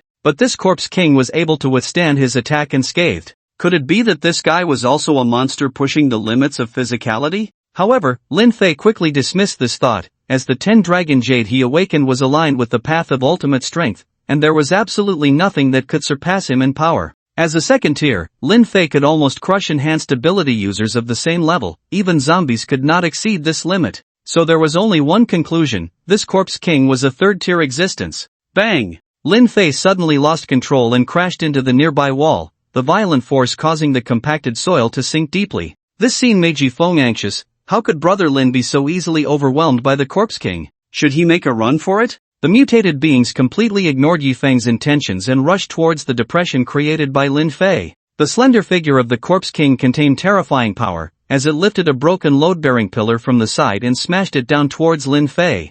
Bang! Dust flew up, crushing many mutated beings in the process. This Corpse King seemed to possess considerable intelligence, knowing how to deliver a finishing blow. Yifeng felt a sense of foreboding. Just as he was about to flee, a massive shadow surged from the depression. The Corpse King dodged, and it turned out to be the load-bearing pillar it had thrown earlier. Hiss! Roar! The mutated beings began to scream in terror. Boom! A powerful force erupted from the depression, crushing all the accumulated mutated beings around it. Step, step, step. Footsteps sounded as Lin Fei emerged, and Yifeng was overjoyed, not expecting Lin Fei to be unharmed. I really didn't expect that in this godforsaken place, there would be a peak third-tier Corpse King hiding here, almost causing me to capsize in the gutter. Lin Fei's words made Yifeng's heart tremble. He looked at the Corpse King in disbelief. It was actually a third tier? In an instant, he felt a tingling sensation on his scalp. He could still fight against a second tier, but a third tier was truly beyond his reach. Roar! The Corpse King opened its mouth and roared, seemingly puzzled as to why Lin Fei appeared unscathed. However, it never showed mercy to those who challenged its authority. The Corpse King suddenly stomped its foot, its slender figure resembling a ghost in the darkness, instantly closing in on Lin Fei. An arm with sharp claws swung, aiming to tear Lin Fei apart. But at the front of its arm, a large hand was already waiting. Slap! The Corpse King's attack halted, and it looked at Lin Fei in shock, feeling as if it had struck an ancient, unyielding diamond. What was going on? Hadn't it easily subdued this human just moments ago? Not bad looking, with a nice chest and legs. Too bad you turned into a zombie, otherwise, I would have given you a card. The Corpse King was enraged by Lin Fei's mocking words. I just turned into a zombie, not an idiot. A thin black mist swirled around the Corpse King, suppressing all ability effects. In its view, Lin Fei's strength was entirely due to the enhancement of abilities. As long as it used its own powers, this human would definitely not be its opponent. The thin black mist seemed insignificant in the dark environment, quietly spreading throughout the underground platform. Brother Lin, be careful. The Corpse King is using its ability. Yifeng suddenly felt a stagnation in his own ability and shouted loudly. The mutated beings immediately redirected their targets and began to chase after Yifeng. Seeing this, Yifeng did not hesitate and ran towards the outside of the platform. He had to get to a place free from the Corpse King's ability pollution to unleash his full potential. Bang! With a loud crash, the Corpse King charged at Lin Fei, its sharp claws tearing through the air with a buzzing sound. Under the influence of its ability, even a physically enhanced ability user would see their strength significantly reduced. This was the source of its confidence. But as its attack approached, an inexplicable sense of dread arose in its heart. Lin Fei slowly extended his hand, intending to take the heavy blow head-on. Bang! Just as it had previously taken Lin Fei's strike, its own attack was effortlessly blocked by Lin Fei. This startled it. The power behind this strike was definitely stronger than before, so how could he withstand it? This is not scientific. Thud! The force surged down its arm, and the Corpse King was slammed to the ground by Lin Fei, creating a massive spiderweb crack in the platform. Even the Corpse King's powerful body could not recover its ability to move for a long time. Meanwhile, Lin Fei, adhering to the principle of complete annihilation, jumped down into the pit, his fists as large as cooking pots, raining down on the Corpse King like raindrops. Thud thud thud thud. The muffled sounds continued, and the pit grew deeper under the violent impact. The Corpse King was completely dazed. Who the hell is the real Corpse King here? After a round of bombardment from Lin Fei, even the Corpse King's formidable physique could not withstand it. One arm was broken, its spine shattered, and its legs twisted grotesquely. It even humanly spat out a large amount of black blood from its mouth. It's over, my life is just finished like this. What a damn human, what kind of monster are you? Seeing the Corpse King gasping for breath, Lin Fei finally stopped his fierce punches. Damn, the third-tier Corpse King is indeed tough. I didn't even turn it into powder with that. Lin Fei shook his wrist, somewhat amazed by the Corpse King's physical strength. Boom! A violent explosion occurred in the stairway outside the pit, golden flames engulfing the entire underground platform. Dozens, if not hundreds, of crawling mutants were scorched and curled up by the golden flames. Lin Fei leaped out of the pit, his gaze directed towards the explosion. In the midst of the sea of fire, a figure surrounded by brilliant golden flames stood tall. It was Yi Feng, his eyes blazing with fire, and the flames on his back had coalesced into a pair of almost tangible wings, sharp beyond measure, slicing through the surrounding mutants with his movements.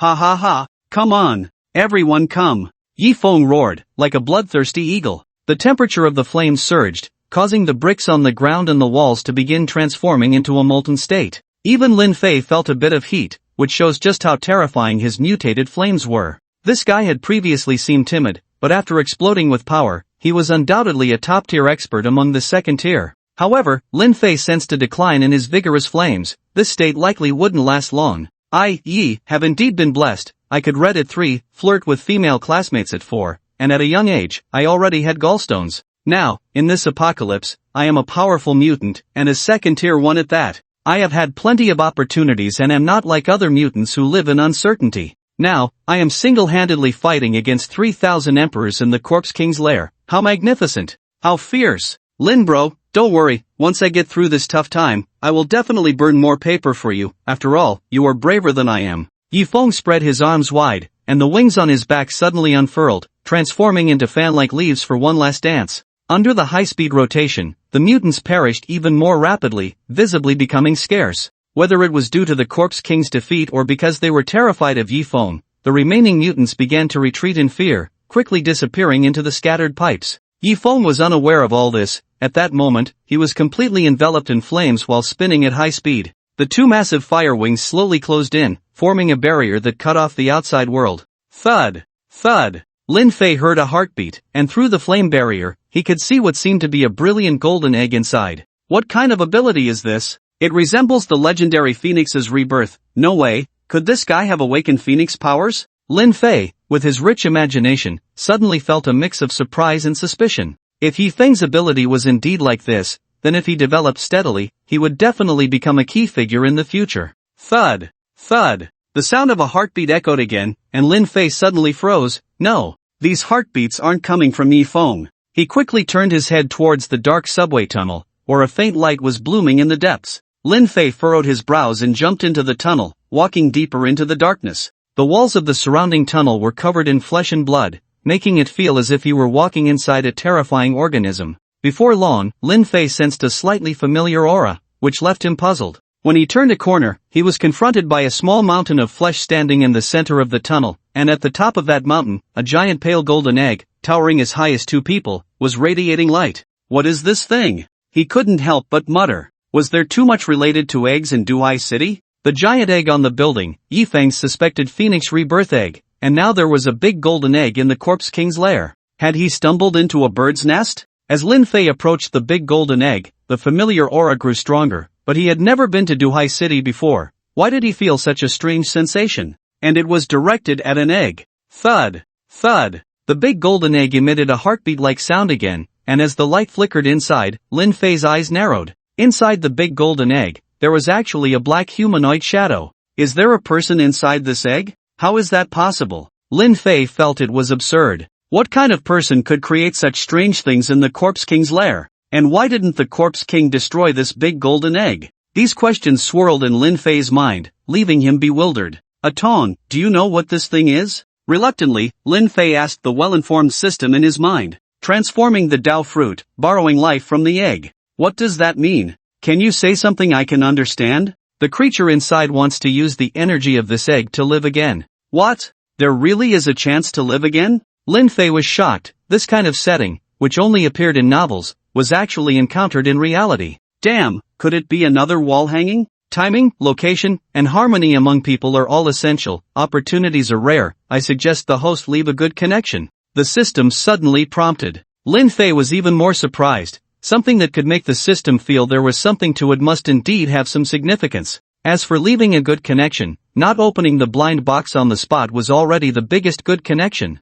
After all, he came here to find these strange things. The giant egg on the building was a dead end, and now he had encountered another somewhat significant big golden egg. It was hard for him to control the impulse to take over. Forget it, since Atong said so, I'll let you off this time. If it weren't for the fact that we hit it off, my supersized frying pan would have come in handy. Shaking his head, Lin Fei turned to leave. Since he couldn't obtain it, staying here was pointless. It was better to go find something else. When he arrived at the pit where he had beaten the Corpse King, the Corpse King below was already silent. A third-tier Corpse King was ruthlessly killed by Lin Fei. It was just that he encountered Lin Fei. If it had been any other ability user, even a third-tier one, they would have only ended up as food. It should be noted that most Corpse Kings actually crush ability users of the same tier in terms of physical strength, and even ability users with enhanced physiques would find it hard to gain an advantage. But Lin Fei, this wall hanging, had his own strength at the limit among the same tier, not to mention he had the special effect of the beauty card. Just now, after a hard clash with the Corpse King, sensing something was off,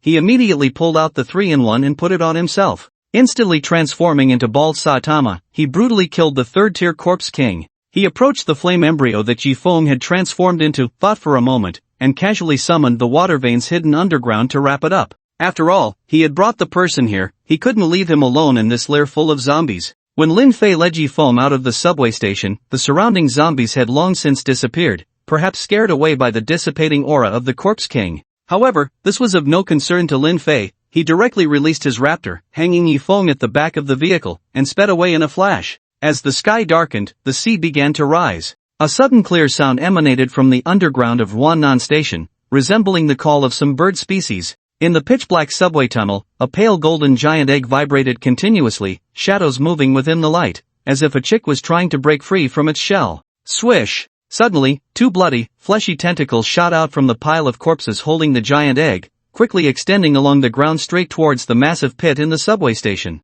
Then, the corpse of the Corpse King, which Lin Fei had severely injured, was wrapped by the tentacles and swiftly dragged into the tunnel. When the corpse of the Corpse King fell beside the pile of corpses, the entire heap erupted with unparalleled vitality, countless tiny blood vessels spreading out, eagerly piercing into the Corpse King's body. It was visible that black substances were being transported into the pile of corpses through those blood vessels, while the Corpse King's body visibly shriveled, soon decaying into a pile of rotten bones. Having absorbed the third-tier Corpse King as nourishment, the pale golden giant egg's vibration frequency increased, and the shadow inside seemed to become more solid. It was evident that it was the shadow of a woman, with a flickering light point in the shadow's abdomen, consistent with the vibration frequency of the giant egg. When Lin Fei returned to the outside of the Women's Federation gathering place, it had already been mostly cleared by Yifeng's people. When they saw Lin Fei and the others return, they were taken aback. "Brother Lin, you guys are back so soon? I told you that Corpse King's lair is probably impossible to enter." A younger brother stepped forward and laughed heartily. Where's Brother Feng?" He glanced outside the car window but did not see Yifeng's figure. Lin Fei pointed to the back of the car, and he turned to look. "What the hell? Is this Brother Feng's egg? What happened to him?" The younger brother suddenly became anxious. Although he had seen Yifeng in this state before, he still didn't know whether it was good or bad. Don't worry, he just had a fight, exhausted his energy, and is now slowly recovering. I estimate he'll be fine after a few days of rest, Lin Fei said lightly. The younger brother finally breathed a sigh of relief, as after the fight with Zhu Baojun, Yifeng had also entered this state, and as Lin Fei said, he recovered automatically after a few days. Let's go, take me to your gathering place. Lin Fei nodded, and the younger brother immediately understood, getting into the car and starting to give directions. Lin Fei waited at their shopping mall for an entire night, but unfortunately, Yifeng had no intention of hatching at all. He originally wanted to ask if he would be willing to go to Wangchuan City to develop. After all, his talent was absolutely top-notch, and having absorbed mysterious substances, he wouldn't explode from overuse. Unfortunately, he didn't have that much time. This trip to Duhai City yielded nothing useful, and the next step was to try his luck elsewhere. By mid-morning, Lin Fei left Yifeng's gathering place, where two small mountains of supplies had inexplicably appeared, shocking everyone for an entire year. The raptor sped back, and by the time he reached Wangchuan's territory, it was already noon. Thinking about going back to eat something good to reward himself, beep beep beep, beep beep beep, the clock in the car rang. At the same time, the originally crimson sky flashed suddenly, as if someone was controlling the switch of the sun. Lin Fei slammed to a stop, looking up in confusion. He saw the crimson sun flickering and then strangely dimming, the temperature plummeting instantly, as if summer had suddenly turned into deep autumn. As a supernatural being, Lin Fei felt nothing, but the ordinary people still alive felt it very clearly, each one getting goosebumps from the cold. Lin Fei's gaze flickered. The sudden change in the sun was definitely not just a simple shift in temperature. This scene resembled the second wave of the scarlet tide from before.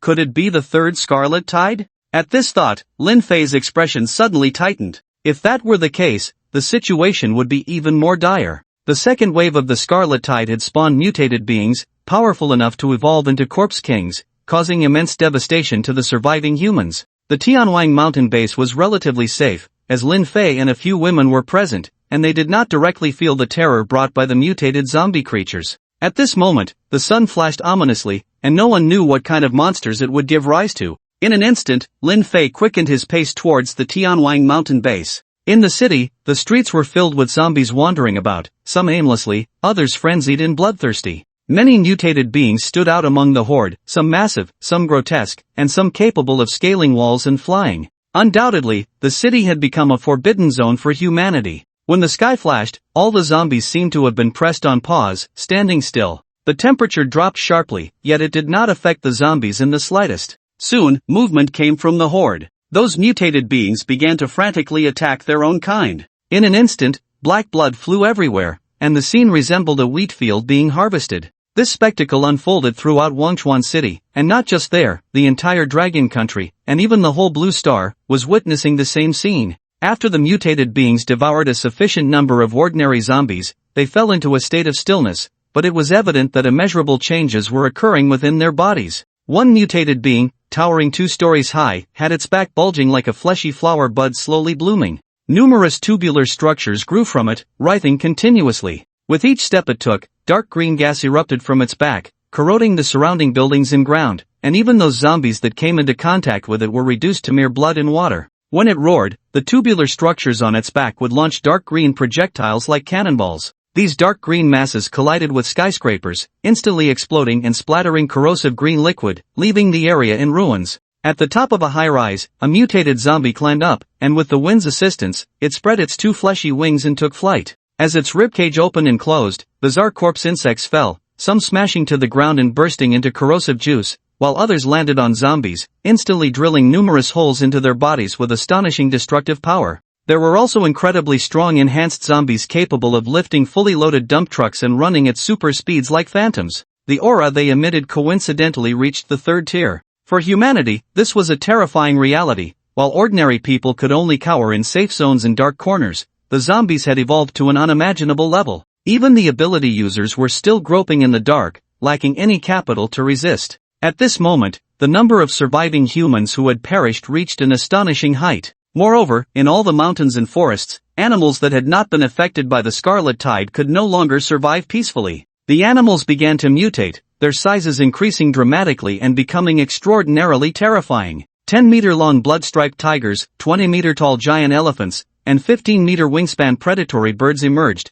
as if entering a primordial era. When Lin Fei rushed to the Tianwang mountain outpost, it was in a state of lockdown. However, they recognized Lin Fei's vehicle and naturally did not dare to stop him. Upon entering, a graceful figure approached. It was Mo Lin, who was stationed there. What happened? Why are there so many zombie corpses outside? Lin Fei asked. Mo Lin frowned slightly. There was a wave of zombies attacking the outpost around noon, and there were some very powerful ones among them. If I hadn't broken through to the innate realm with the things you gave me, I wouldn't have been able to handle them. Perhaps it has something to do with the sun flickering around noon today, Lin Fei said, his expression becoming a bit serious. If Mo Lin had broken through to the innate realm, her strength would definitely rival that of a third tier, or even surpass it. If, as she said, there were zombies outside that even she found tricky, what level would they be? Third tier? He still remembered how, during the second wave of the Crimson Tide, the zombies in the community had evolved many strange abilities. This time, the Crimson Tide could very well be another feast of zombie evolution.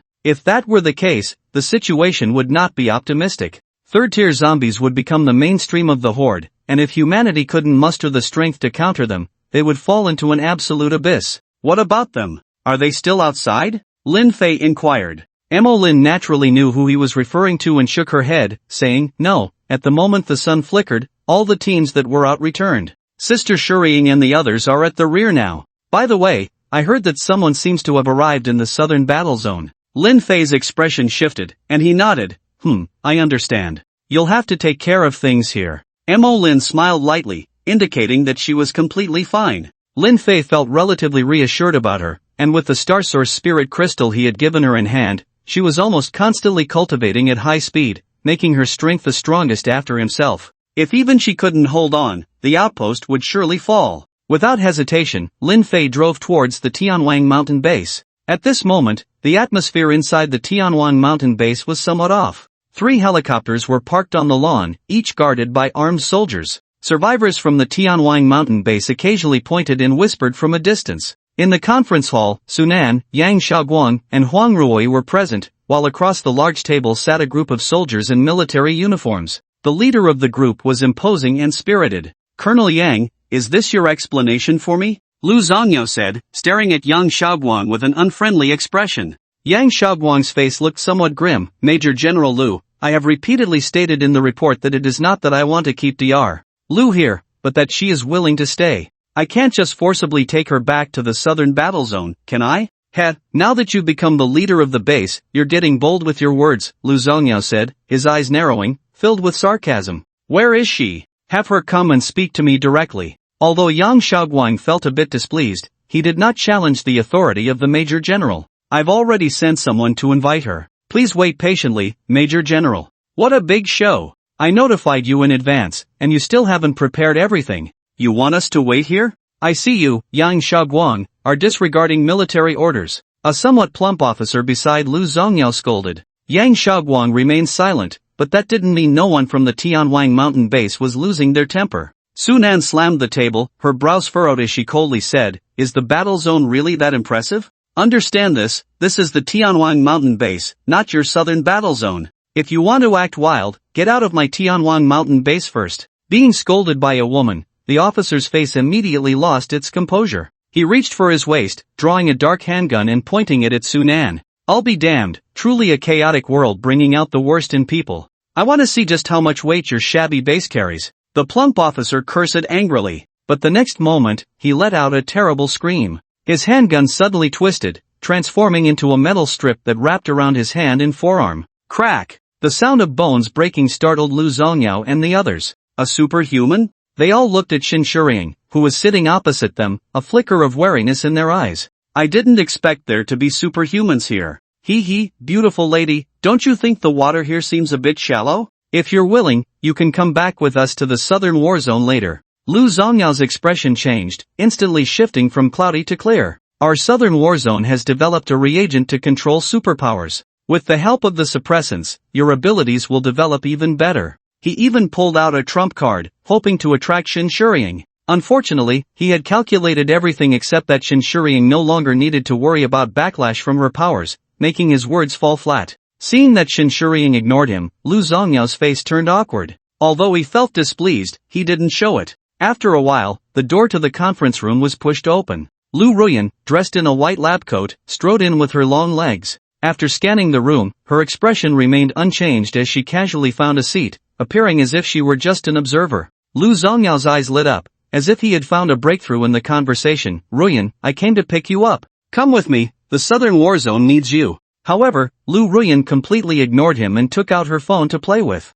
The atmosphere in the conference room suddenly froze, and with so many people watching, Lu Zhongyao felt embarrassed. Taking a deep breath, he suppressed his anger and approached Lu Ruyan, saying, Ruyan, I know I've owed you a lot over the years. Come back with me to the Southern War Zone, and let me make up for the regrets in our marriage, okay? Lu Ruyan looked up at him, then a smirk appeared on her lips. Owed? Make up for regrets? Hee, Lu Zhongyao, don't make it sound so grand, okay? I said back then that I had no feelings for you, but I married you simply because my Lu family owed you a favor. Now, between us, aside from knowing each other, I think you're less important to me than a stranger. So you can go back where you came from, don't waste your time on me. Lu Zhongyao's face turned ashen at Lu Ruyan's words, but he still managed to control himself. Because Lu Ruyan was not just the woman he wanted to win over, she was also the person most helpful for the Southern War Zone's research on superpowers and zombie genes. If the Southern War Zone wanted to stand out in this apocalypse, Lu Ruyan's involvement was absolutely essential. So no matter what, he had to bring her back first before discussing anything else. Ruyan, I know you've been resentful all these years,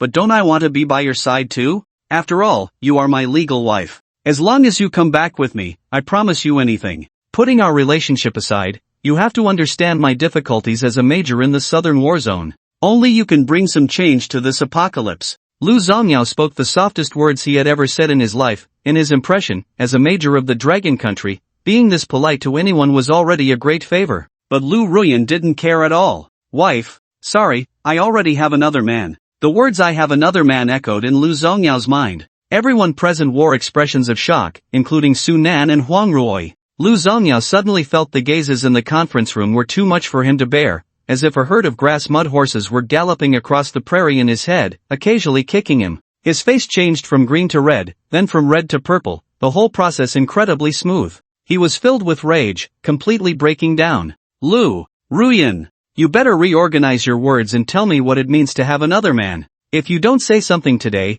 I can have you executed on the spot. Do you believe it? Lu Zhongyao's furious voice echoed in the conference room. Lu Ruoyan looked at him coldly. Even when Lu Zhongyao drew his sidearm and pointed it at her head, she showed no sign of panic. Lu Zhongyao, you need to understand something, this is not your Southern War Zone. As the saying goes, a dog out in the world, if it throws a tantrum, can be beaten to death without a place to complain. You better think it over. Lu Ruoyan continued to speak ruthlessly, seemingly unfazed. Lu Zhongyao felt like he could eat someone alive. Bang! He kicked over a nearby vase, shattering it to pieces. Damn it, someone, tie her up and take her back. At Lu Zhongyao's command, two soldiers immediately pulled out ropes and approached Lu Ruoyan, intending to bind her. Bang! A gunshot suddenly rang out in the conference room. A bullet crater appeared in front of the two soldiers, causing them to freeze in place. Su Nan stood up, her pocket pistol smoking in her hand. The soldiers across the conference table all drew their guns, clearly ready to shoot her if she dared to fire again.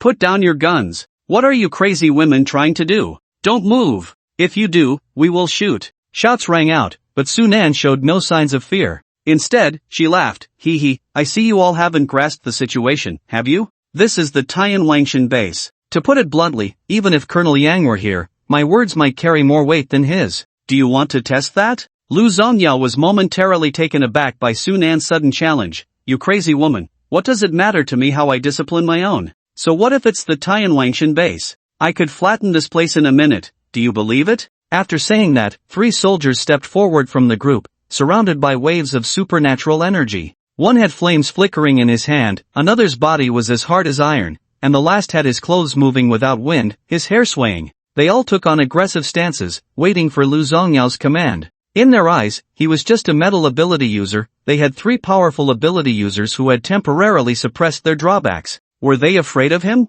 Yang Shaoguang's expression turned extremely grim. He had never imagined things would escalate to this point. If a fight broke out, Lu Zhongyao and his men would be no match. Yet Lu Zhongyao and his men were unaware they were showing off their skills in front of Guangong, feeling quite proud of themselves. Seeing this, Su Nan sneered twice and exchanged glances with Huang Ruoi and the others, who immediately understood. Xin Shiying was the first to stand up, her movement attracting most people's attention. 3 second-tier ability users, that's interesting, but compared to abilities? It seems you all are still a bit lacking. As her words fell, she also exuded a second-tier aura. Although the three opposite her were somewhat surprised that a rogue ability user could reach the second tier, they didn't pay much attention. But the next moment, they realized how wrong they were. Next to Shinshuriing, blue arcs of electricity leaped, water flowed gently, and faint gray and deep green blossomed. For a moment, it felt like they were complementing each other. Without exception, these auras were all second tier, instantly creating a strong sense of oppression felt by everyone present.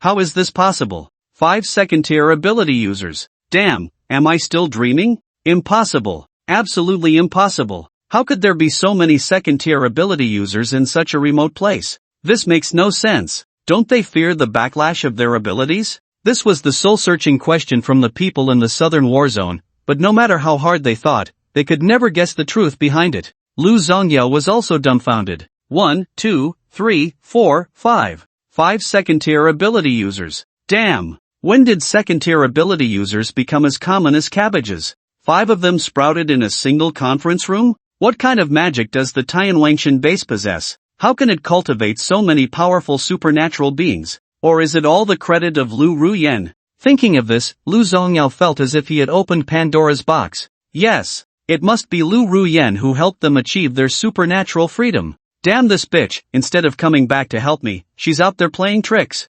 Fortunately, I discovered it in time, otherwise, would my southern war zone be overturned by her in the future? Damn it, she definitely can't stay here any longer. Ruyen! Lu Zongyao had just opened his mouth when he was ruthlessly interrupted by Lu Ruyen. What do you want? Put away your scheming mind. If you want to extract any value from me, I'm sorry, but so far, I have achieved nothing in terms of supernatural abilities. As for whether you die here today or roll out alive, that's not within my consideration. So, good luck to you, Major General Lu. Lu Ruyen slowly stood up, her fox-like eyes filled with sarcasm. President Su, I won't be leaving the Tianwangshan base. If possible, could you help me get rid of these pests? Sunan smiled lightly at her words. No problem, leave it to me. After all, I don't want to disappoint your man either. Lu Zongyao clenched his fists tightly and reached out to grab Lu Ruyen's arm. You better explain yourself. What man? Tell him to get the hell out. I want to see if he's as handsome as you readers say. Lu Ruyen stiffened her elbow and broke free from his grasp. After all, she was a genuine supernatural being, and her physical abilities were naturally not comparable to an ordinary person. My man is definitely much more handsome than you, old cabbage. He's tall, handsome, and has a long-lasting charm. The things you couldn't get, I've given all to him. How about that? Isn't it infuriating? But what can you do to me? Lu Zongyao was slapped in the face by his legally wedded wife, and any man would find it impossible to endure. Bang! The gunshot rang out unexpectedly, and Lu Zongyao's eyes were filled with fierce intent as flames spewed from the gun's muzzle. A bullet shot straight towards Lu Ruyen's forehead. No one expected he would actually go so far as to kill Lu Ruyen. At this moment, it was already too late for Shin Shiring to intervene. Ding! A crisp sound rang out in front of Lu Ruyen's brow. A finger appeared in front of her, blocking the bullet just like that. A hearty voice came from behind Lu Ruyen. TSK TSK TSK, Major General is indeed extraordinary, even daring to kill his wife. What? You think you can achieve enlightenment by killing your wife? Lu Ruyen suddenly leaned into a solid embrace, a magnetic voice ringing in her ear, making her feel safe. The person was Lin Fei, who had disappeared for a day and a night, and the smiles on Huang Ruoyi and the others' faces instantly brightened. Lu Zongyao's face looked as if he had eaten something foul, but alarm bells were ringing in his heart. Not to mention anything else, just the fact that this man could block a bullet with his body was enough to make him nervous. It indicated that this suddenly appeared man was a supernatural being, perhaps with mental control or something else. In any case, he was very strong. Who are you? Get your hands off her! Lu Zongyao shouted angrily, pointing at Lin Fei's hand that was blocking Lu Ruyen. Lin Fei dropped the bullet and casually touched Lu Ruyen's face. Her smooth skin was like that of a young girl. But her figure was incredibly hot, with a slim waist and curvy hips. TSK TSK, who do you think you are? Daring to point fingers at me here? Do you believe I'll break your 3 legs? Lin Fei showed no mercy to anyone, no matter what your status was. If you dared to bark in front of him, he would make you see some colors. Lu Zongyao's anger surged. I am this bitch's husband, Major General Lu Zongyao of the Southern War Zone. I advise you not to be ungrateful. The small Tianwangshan base can be easily destroyed by the Southern War Zone. Lin Fei responded with an "oh" to show he understood. But the next moment, he suddenly kicked out. Bang! Bang! Bang! Lu Zongyao flew out like a shrimp, crashing into a row of chairs. I hate being threatened by others the most. This is just a small lesson. If you can't control your mouth, I don't mind making you shut it forever, Lin Fei's cold voice echoed in the conference room. Except for a few women, no one expected Lin Fei to directly assault the Major General. Yang Shaoguang felt panic in his heart and wanted to persuade Lin Fei, but he didn't dare to embarrass him in public. Lu Zhongyao's men were shocked and angry, their guns turning towards Lin Fei. Even the 3 ability users locked onto Lin Fei. A few people went to help Lu Zhongyao, only to find he was vomiting blood and unconscious, unable to wake him. Quick! Medic! Shouts rang out in the conference room, a group of soldiers in a flurry. But then they realized Lu Zhongyao couldn't be awakened, and suddenly everyone panicked. Hurry! Send the Major General back to the combat zone. Let the healing ability users take action, the adjutant urged. Lin Fei did not stop these guys from leaving, but before they walked away, he said, I have no ambition. If people respect me an inch, I will return a mile. If someone wants to make a move on me, they better weigh the consequences first. Sun An, standing beside Lin Fei, smiled and said, it was supposed to be a tug-of-war, but you turned it into a blitz. You've offended the southern combat zone. I wonder if that's good or bad, Lin Fei chuckled. Good or bad doesn't matter. The Tianwangshan base lacks nothing. If they really dare to resort to violence, I can always take a trip. Yang Shaoguang, hearing Lin Fei's bandit-like remarks, felt he couldn't persuade him and shook his head, leaving in a hurry. Sun An also smiled knowingly, claiming to be busy, and gracefully left. Lin Fei watched her departing figure and suddenly remembered his blank beauty card. It seemed he needed to find a time to arrange something for the beautiful Su. Otherwise, if he didn't eat this piece of fat meat right in front of him, who knows when it might be snatched away by a dog. Huang Ruohui stepped forward and hugged Lin Fei. Honey, you don't know, the situation has been getting tougher lately. Not long ago, a corpse king appeared in Wangchuan City, and since then, the zombies have started to act more systematically, causing us quite a bit of trouble. The other women nodded in agreement, expressing their unspoken hardships. They also wanted to go for a beheading, but they couldn't find the corpse king at all. It changed its position constantly, displaying a high level of intelligence. Lin Fei frowned slightly upon hearing this. The corpse king has appeared in Wangchuan too? Now, with the third crimson tide of the sun arriving, a large number of zombies had evolved to the third tier, and the strength of the corpse king at this time would surely be even more terrifying. The women were still hovering at the second tier, and going out recklessly would definitely be very dangerous. They needed to quickly enhance their strength, otherwise, he would be constrained in Wangchuan City. So Lin Fei waved his hand and led the women towards the courtyard. Before leaving, he said to Lu Ruyan, Dr. Lu, is using me as a shield still useful? I do charge interest, you know, so just be prepared. Lu Ruyan looked at Lin Fei leaving with 5 beautiful women and suddenly felt as if she was about to be kidnapped to a mountain stronghold. But she didn't seem to resist that much. In fact, facing Lu Zhongyao, she felt a sense of excitement. Was she really that kind of loose woman? No. She was sacrificing for the truth. It was noble. Once Lin Fei returned to the courtyard, he dove into the large bathroom and began to fiddle around, ignoring the puzzled looks from the women. He took out a deep black stone, and suddenly, white mist began to fill the entire bathroom, reminiscent of a winter shower. Lin Fei felt a deep comfort wash over him as he inhaled the white mist. Even with his ultimate abilities, he enjoyed this feeling of being cleansed. He wanted to transform this bathroom into a retreat for the women, and the surrounding tiles could prevent energy leakage, making it a very suitable place. The idea came to him when he discovered it while giving the Star Source Spirit Crystal to Mo Lin. Now, trying it out, it indeed proved effective. Lin Fei couldn't help but feel more curious about the place where Li Yoshi was. Such a thing was absolutely extraordinary no matter how one looked at it. Shaking his head, he realized that he wasn't yet qualified to explore it. He needed to focus on the task at hand first. When he placed the Star Source Spirit Crystal in the bath, the clear water instantly turned milky white, as if it were a pool of milk. This surprised Lin Fei. The black stone had produced milky water. Alright, stop peeking at the door, come in. Lin Fei turned and smiled at the entrance. Huang Zhenjin was suddenly pushed in. She stuck out her tongue, wiggled her waist, and ran towards Lin Fei, transforming into a koala hanging on him. But then she widened her eyes and sniffed continuously. What is that smell? So refreshing. The other women also walked in and noticed the unusualness of the bathroom. Lin Fei embraced Huang Zhenjin and then tossed her into the bath, splashing a lot of milky water. Everyone, get in and soak. This energy can promote your ability enhancement. Upon hearing Lin Fei's words, the women brightened up. Wow! I can really feel my abilities improving. And my body, wow! My skin is more delicate, and the weight I gained around my waist has disappeared.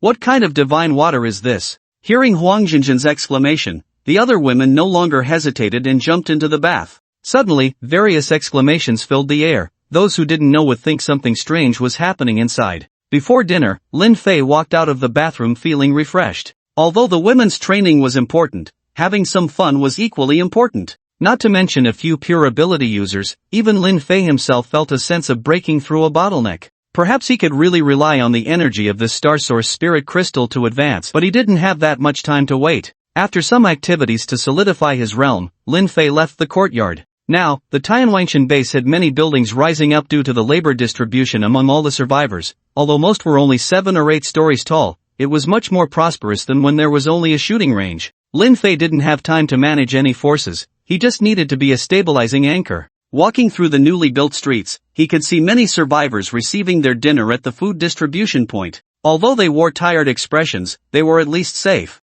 In the apocalypse, such a safe place was what many survivors dreamed of. It could be said that the Tianwangshan base was the safest place outside of the major battle zones and the capital. The Tianwangshan base had a special feature: all the managers had beautiful hair of various colors. They publicly claimed to be the Pure Love Society, but in reality, they were the controlling force of the entire base, obeying only Sunan. Of course, they would also listen to Lin Fei. As he walked, many with red, yellow, blue, and green hair greeted Lin Fei, drawing the attention of the survivors. They were all guessing who this exceptionally handsome young man was, and even some newcomers to the Pure Love Society couldn't help but wonder why the seniors respected someone outside their group so much. Those who knew Lin Fei would answer, "Oh, him? He's a legend." After the third round of the Crimson Tide, the sky darkened much earlier than yesterday, and just as it was dinner time, the sky was already as black as winter. The solar lamps on the streets lit up, casting many shadows of people on the ground. When Lin Fei turned to the edge of the gathering area, he arrived at his destination. In front of him was a newly built experimental technology building, 3 stories high, specifically for Lu Ruyan to conduct experiments. Having this treatment was thanks to Lin Fei giving a heads up in advance, otherwise, she might still be playing in the mud somewhere. Those experimental instruments were also brought out by Huang Rui and a few others when they went out, conveniently taken from the research base in Wanchuan. At this moment, the lights on the upper floor were still on as Lin Fei walked in slowly. He passed through a storage area filled with experimental materials on the first floor and climbed the stairs to the second floor, which was much cleaner, with the floors and walls spotless white, perfectly suiting the obsessive nature of researchers. However, although the lights were on, there was no sign of Lu Ruyan. But when Lin Fei turned to look at the stairs leading up, his expression instantly brightened. He saw that on each step of the staircase, a small red candle was placed at both ends, the flames flickering. "What the hell, Lu Ruyan? What are you doing this for?" Lin Fei couldn't help but shout up the stairs. Thud, thud, thud.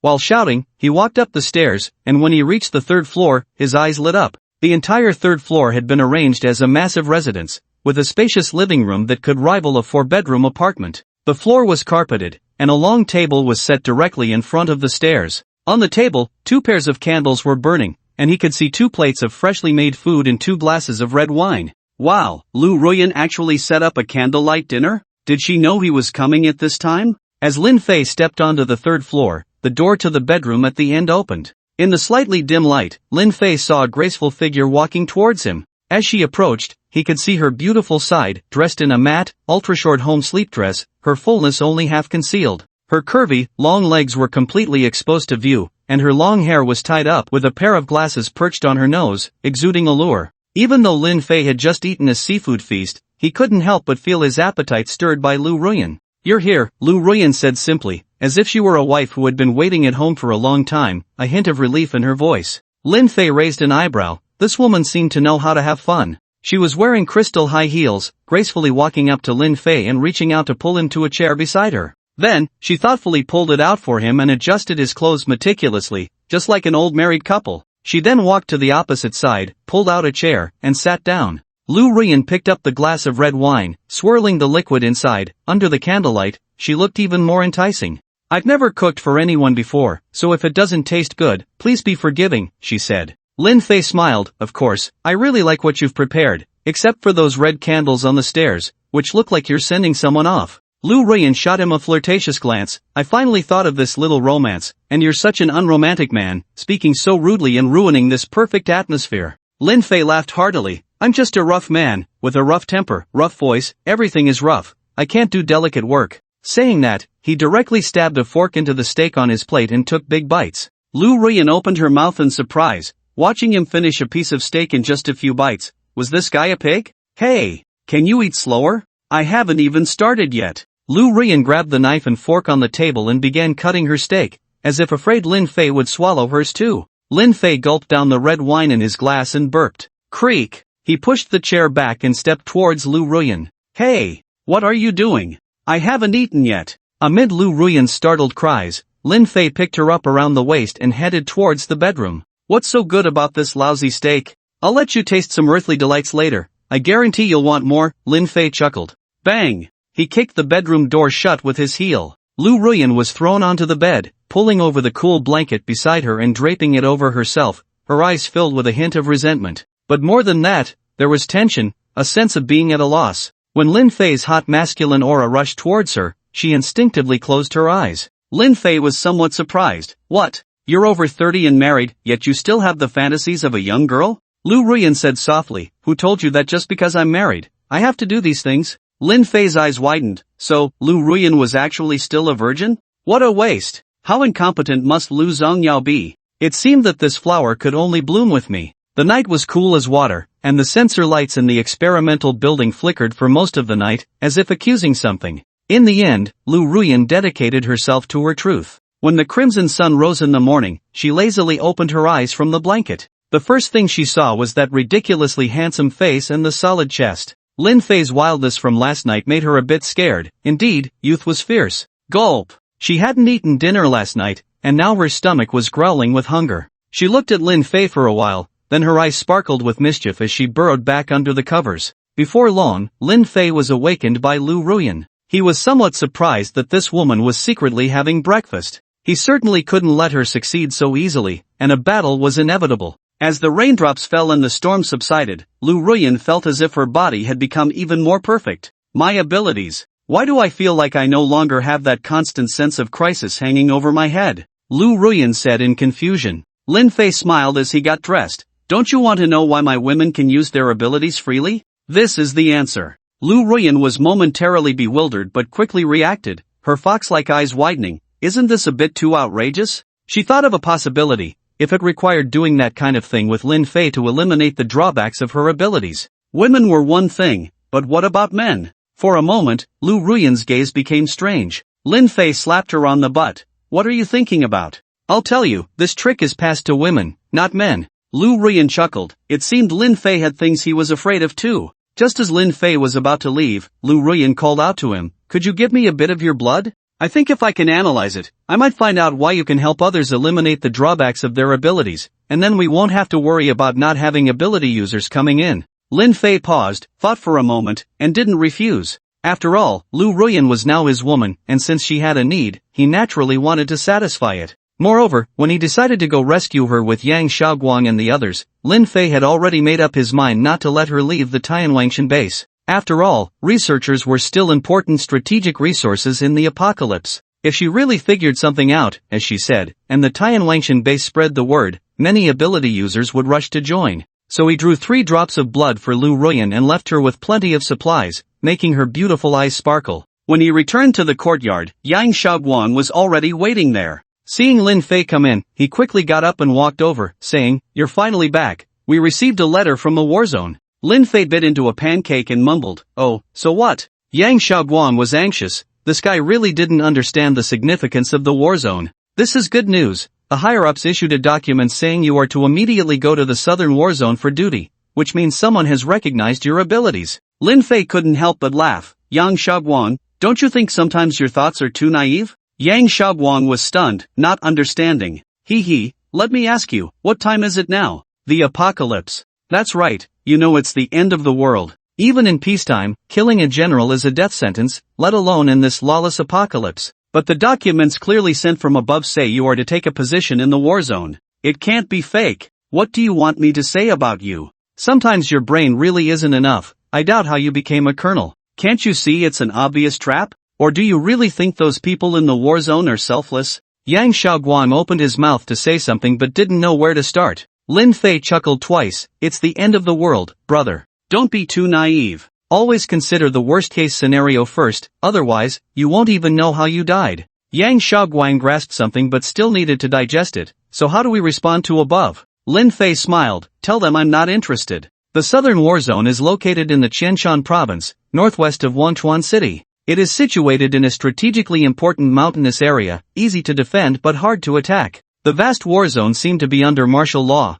with very few figures moving about freely. In the large conference room, the high-ranking officials of the war zone were seated. The number of exotic beasts in the mountains is increasing, which poses a significant threat to our defenses. Does anyone have good countermeasures? The middle-aged general at the head of the table said with a serious expression. We have just cleared the internal chaos not long ago, and our strength has not yet recovered. At this time, we must hold our ground to gain a glimmer of hope. Nonsense. Staying here will lead to death sooner or later. Can't you see that damn wild boar over 10 meters tall? Our concrete walls won't hold against it. What does that matter? In the face of absolute firepower, everything is meaningless. Truth only exists within the range of cannons. Do you think the weapons in our hands are enough for us to retire here? Consumption is ongoing, and without replenishment, we will eventually eat through our resources. I can already see what nonsense you guys will come up with then. The conference room was almost split into two factions, arguing until their faces turned red.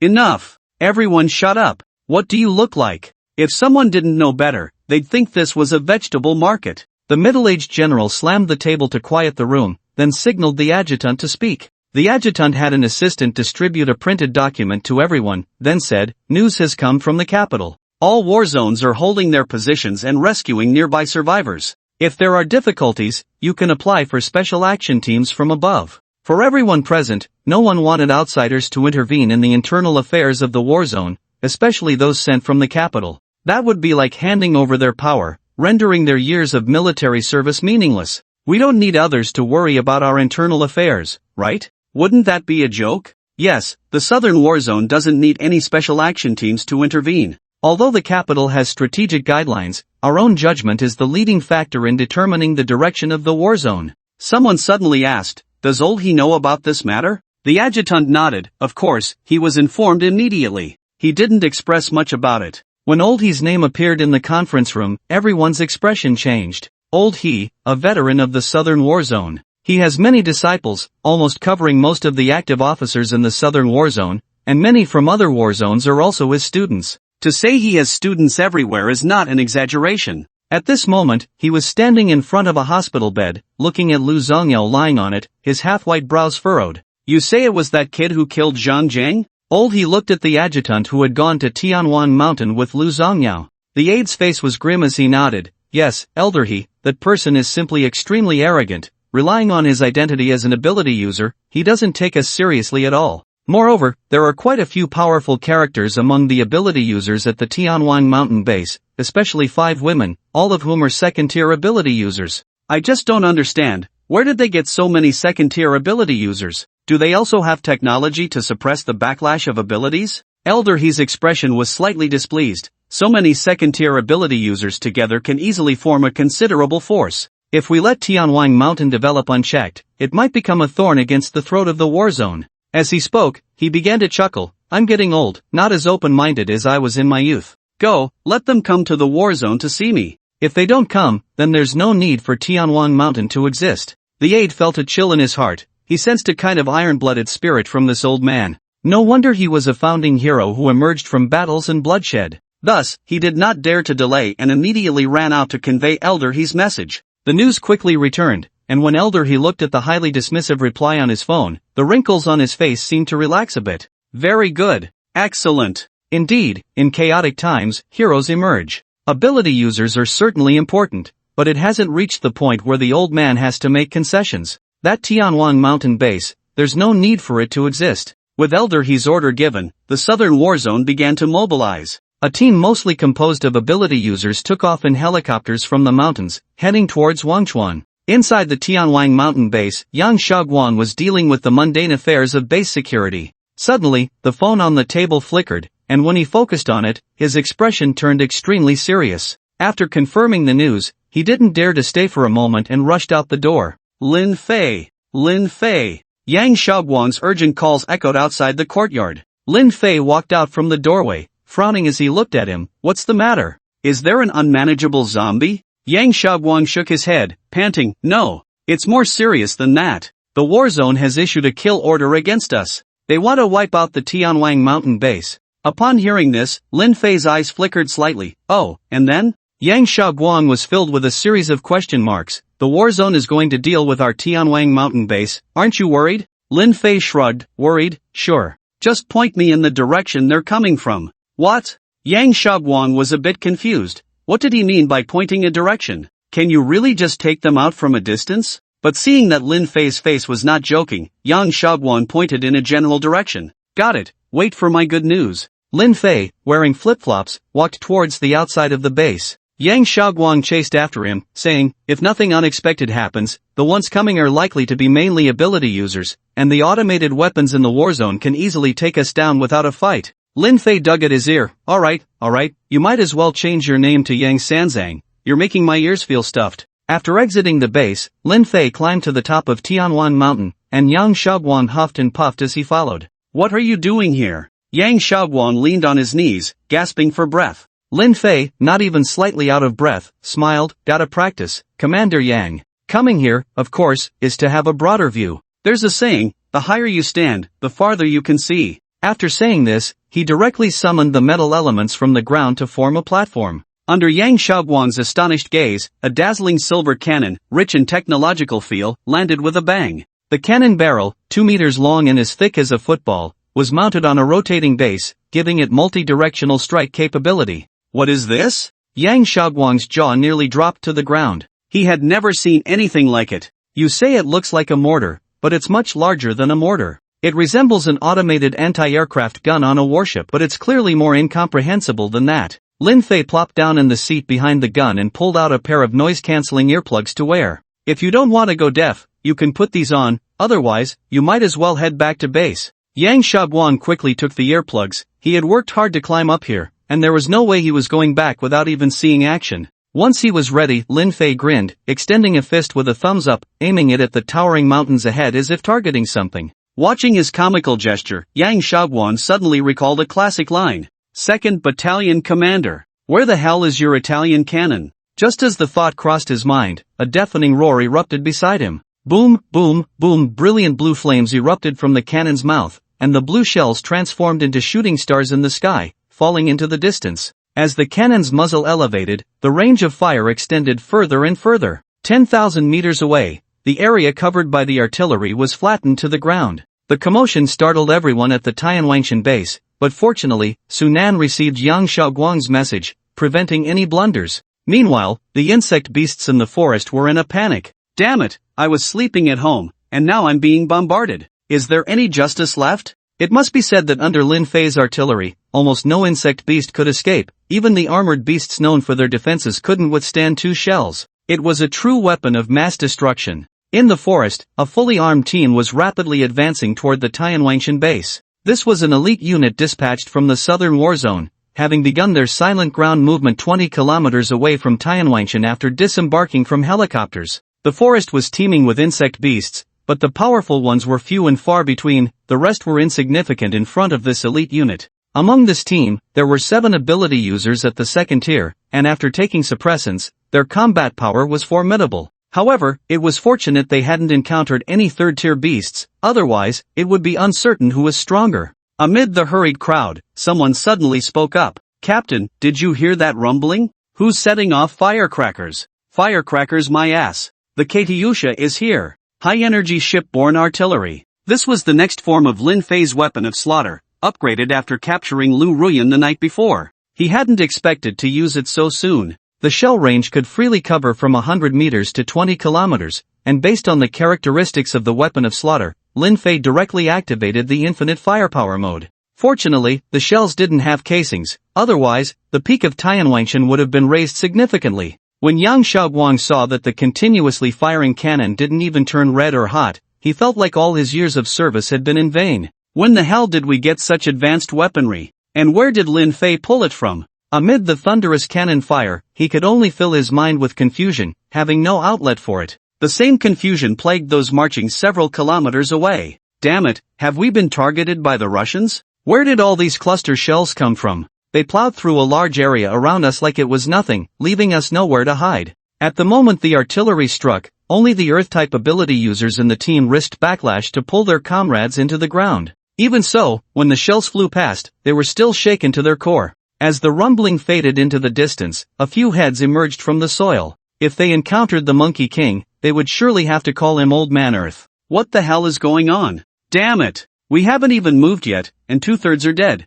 What do we do? What do we do? Just chill out. Quickly notify the war zone. Fortunately, there was a surviving liaison officer who relayed the situation here to the war zone. Instantly, the commanders were left bewildered. Everyone in the operations command room exchanged glances. No way! Within a radius of 1, 2, 3, or 400 kilometers, they had never heard of anyone possessing such striking capabilities. Experts hidden among the populace? Industrial leaks? No way! If that were true, then why did their own people happen to run into them? Why did it feel so eerie in here? When this news reached Elder he also showed a look of confusion. Was the script written this way? It shouldn't be. Before they could digest this bizarre news, the combat team received another message. They saw a person driving a car playing on a slide in the mountains. The car was pink, and the slide was made of iron. Then a strange man's voice came through the communication device. If you come without a gift, it's impolite, clean your ass and wait for me. After that, there was an endless stream of electromagnetic noise, and they could no longer connect.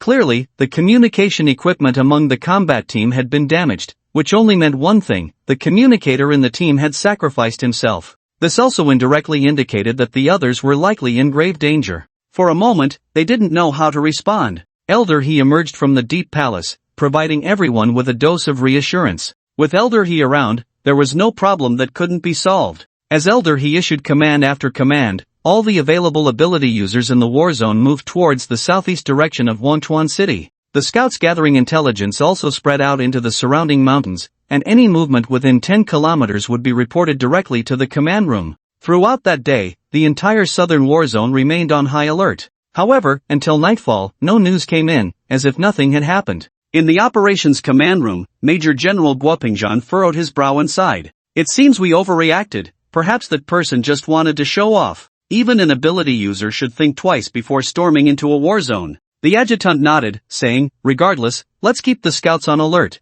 Better safe than sorry. Alright, everyone take a break, just leave 2 people here to guard. They were about to leave the command room when the door slammed shut with a bang. The soldier guarding the door suddenly froze and looked at his comrade across the way. Eru, why did you close the door? The soldier named Eru grinned and said, closing the door, of course, is to catch the dog. His voice was not suppressed, and most of the people in the operations command room heard it. Guopingjian and the others immediately changed color. Zhang Hu, what are you doing? I order you to open the door. The direct superior reprimanded. You are not Zhang Hu. Who are you? The adjutant's sharp gaze fixed on him. Zhang Hu smiled, good eyesight, but unfortunately born in the wrong place. Under everyone's watch, Zhang Hu's appearance changed dramatically, transforming from an ordinary look into a strikingly handsome one. The sunny smile sent chills down the spines of the officers. Who are you? How dare you intrude into the war zone? Someone shouted. Lin Fei chuckled twice. What? Someone wants to mess with me, and I can't fight back? It's you! How could you? The adjutant's expression changed drastically as he stepped in front of Guopingjian in shock. The others seemed to realize who this guy was, and their expressions tensed up. Everyone present was a pillar of the war zone, and with not a single ability user among them, facing a thug capable of taking down an elite team of ability users was utterly one-sided. The adjutant pressed an emergency button hidden behind his back, something that could only be used in times of crisis by the highest leaders. In an instant, all the liaison officers in the war zone received this signal and quickly mobilized their forces to converge towards the inner war zone. Lin Fei leaned against the door, smoking, and did not stop their various little movements. There's a prize for answering questions. Can anyone tell me why there's a group of scheming ability users outside the Tianwangshan base? Whoever answers first can walk out of here. Faced with Lin Fei's sudden threat, everyone exchanged glances, unsure of what to do. Guoping, the war general's aide, pushed through and said, Kid, aren't you being a bit too arrogant? This is the southern war zone, one of the 5 most critical places in the entire Dragon Country. Breaking into a war zone is already tantamount to a life sentence, not to mention you dare to threaten a group of high-ranking officials. Do you not know how to write the word death? Lin Fei scanned the room and laughed. Are you an idiot? You can still say such brain-dead things. It's a disgrace to your skin. I just want to buy a little time, I'm not forbidding it. Guo Ping's face turned ugly when Lin Fei pointed out his intention, and the surrounding officers were even more shocked. What on earth does this guy want to do? Does he really plan to kill everyone? After a while, footsteps sounded outside the operations command room. Lin Fei smiled knowingly. Alright, the audience is in position. Let's start the rapid-fire answers. By the way, if no one answers every minute, I will kill someone. At this moment, Elder He was startled by the sudden danger alert. He followed the team to the open space outside the operations command room. Elder He, what are you doing in such a dangerous place? The officers immediately stepped forward to try to dissuade him upon seeing him. Elder He frowned. Danger? I've lived my whole life in danger, yet I'm still doing just fine. What's going on inside? How can they create such a commotion for a command operation? The officer explained with a grim expression. There are suspected intruders inside, currently holding several officers, including a major general, hostage. Intruders? Are you trying to make me laugh? The security level in our southern war zone is no less than that of the Beijing war zone. Even a mosquito flying in has to be reported. Now you're telling me that intruders have entered silently? Elder He's face was full of disbelief. He never thought anyone could breach such a core area of the war zone. The officer was also distressed. We don't know what happened either. The sentry posts outside have lost contact, and the situation was so sudden that we had no chance to react. Elder He, what should we do now? Elder He's face twitched. What about the ability users? Didn't I remember that there's a girl whose ability is mental control? Have her take action. The officer thought of this too but still looked grim. Elder He, Guo Shujia's mental control must be within visual range, and the operations command room is completely sealed. It won't work at all. Elder He shot him a glance, feeling a sense of frustration. Can't you coordinate with other ability users? Why did I recruit you stupid donkeys? The scolded officer looked ashamed but immediately made arrangements. Outside, preparations were underway, while the atmosphere inside the operations command room had dropped to freezing point. Just as Lin Fei finished his cigarette, he casually tossed it aside. It seems everyone is tough. I like tough people the most because they crack nicely when hit. As soon as he finished speaking, the gun in his hand was raised instantly, and flames erupted. Bang! The nearest officer fell in response, blood slowly flowing from the hole in his forehead. This scene stunned everyone present. He actually dared to shoot. Moreover, after shooting, Lin Fei directly dragged the dead officer away and threw him out the door. When the body hit the ground, the soldiers outside looked shocked and furious. Elder He, what? What do we do? That intruder has already started killing. The officer was both shocked and angry. He Lao scolded, it's just a dead person, no need to make a fuss. Remember, no battle is without sacrifice. Prepare the ability users. When that guy kills again and throws the body, we will strike to kill. The officer gritted his teeth. Understood. In the command room, Wu Pingjian pointed at Lin Fei, his face a mix of anger and shock. You bastard. Do you know how much that soldier you just killed contributed to the dragon country?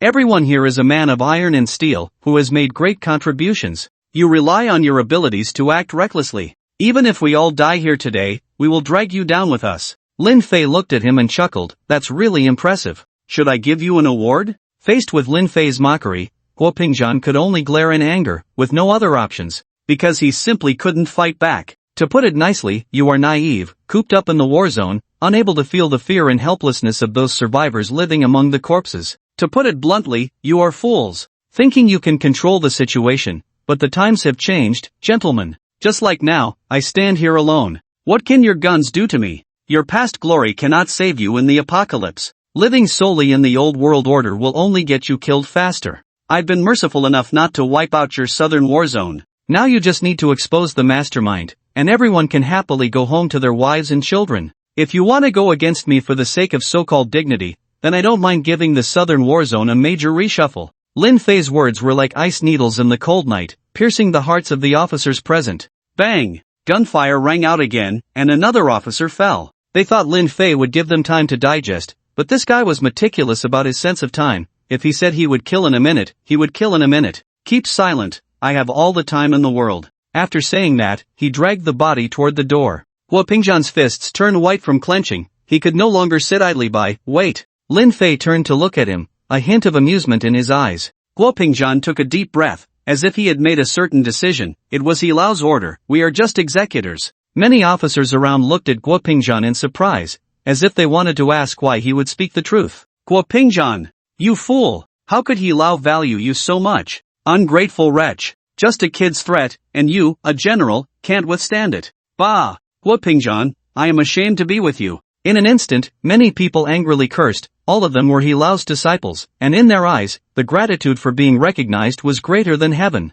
Guo Pingzhan shouted coldly, what choice do I have? Should I really watch him kill you all? The southern war zone won't collapse with one less person. Do you need a whole group to die to be happy? Clap, clap, clap. Applause erupted. Finally someone sensible, not bad. But I wonder if the general has heard the saying, a fool cannot sleep soundly where a wise man lies? Lin Fei's mocking voice rang out, making those who had been condemning Guo Pingzhan furious. A flash of surprise crossed Guo Pingzhan's eyes. Did he mean to purge those with different ideologies? But if he acted against them, wouldn't that chill the hearts of the soldiers below? For a moment, he struggled. Seeing him hesitate, Lin Fei chuckled twice and then snapped his fingers. The metal in the command room instantly transformed into sharp spikes, nailing the officers who had shown dissent to the ground. Hiss! The survivors gasped, their hearts racing wildly. Damn, this guy is simply a madman. Killing so many officers in one breath was enough to cause turmoil in the entire southern war zone. But he still did it lightly, as if he were casually killing a group of chickens. What kind of monster is he?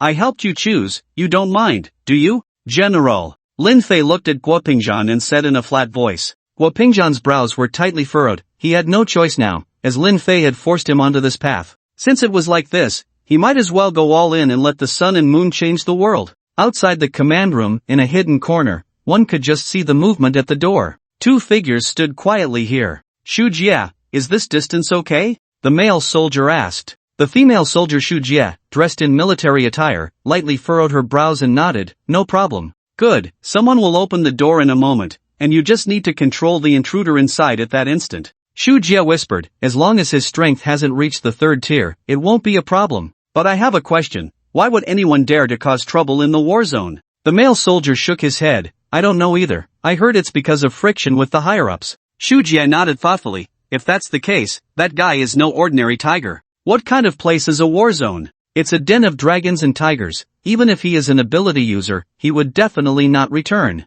Hurry! The door is opening. The male soldier suddenly shouted. The door to the command room creaked open, and instead of a body being thrown out, a young man in casual clothes stepped out slowly. Who is He Lao? The man shouted as he walked out. In the next moment, he seemed to be frozen, even the expression on his face instantly stiffened. Go! Someone shouted, and then a dozen figures rushed out from the team outside the door, radiating colorful lights. Without a doubt, these were all ability users. Flames, water, earth, and light burst forth, and the powerful abilities bombarded Lin Fei. They flattened the step at the entrance of the command room. A large amount of water vapor turned into a fog bank at that spot, obscuring the view. The surrounding enhanced ability users exchanged glances, then charged into the fog bank to eliminate everything. Bang! Boom! The violent sounds of impact came from within the fog, shaking the hearts of everyone present. The power of the ability users left all the soldiers in shock. He Lao's serious expression eased slightly, but he still couldn't escape the young man's arrogance. Haha!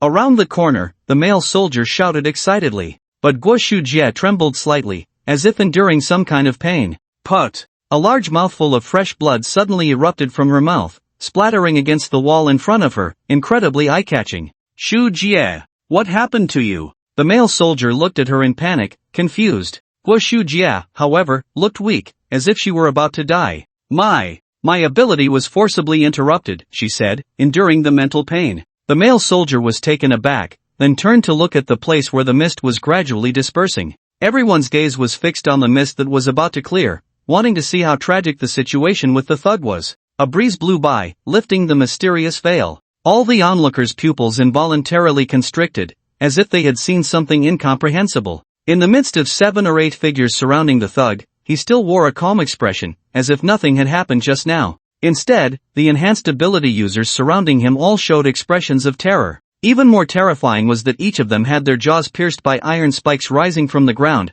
protruding through their skulls, drenched in crimson blood. They're dead. The ability users are dead. This is impossible. This absolutely cannot be. They are second-tier enhanced ability users, capable of bending a cannon barrel with their bare hands. How could that guy kill them all? This is insane. The fear in the hearts of the ordinary soldiers surged infinitely, and the elemental ability users in the distance felt the same. They were swept by Lin Fei's gaze, their spines chilling, as if an ancient beast had set its sights on them. All units, stand guard. The commander shouted, and all the soldiers simultaneously chambered their weapons, aiming their guns at Lin Fei. Old He, you must leave this place immediately. An officer beside Old He urged anxiously. Old He's eyes narrowed. What storms has this old man not seen? A wild-born ability user, no matter how strong, will still be affected by the flaws of their powers. Hold him back. No matter the cost, we must keep him here, otherwise, letting a tiger return to the mountain will only make things harder. Yes. The officer gritted his teeth and complied.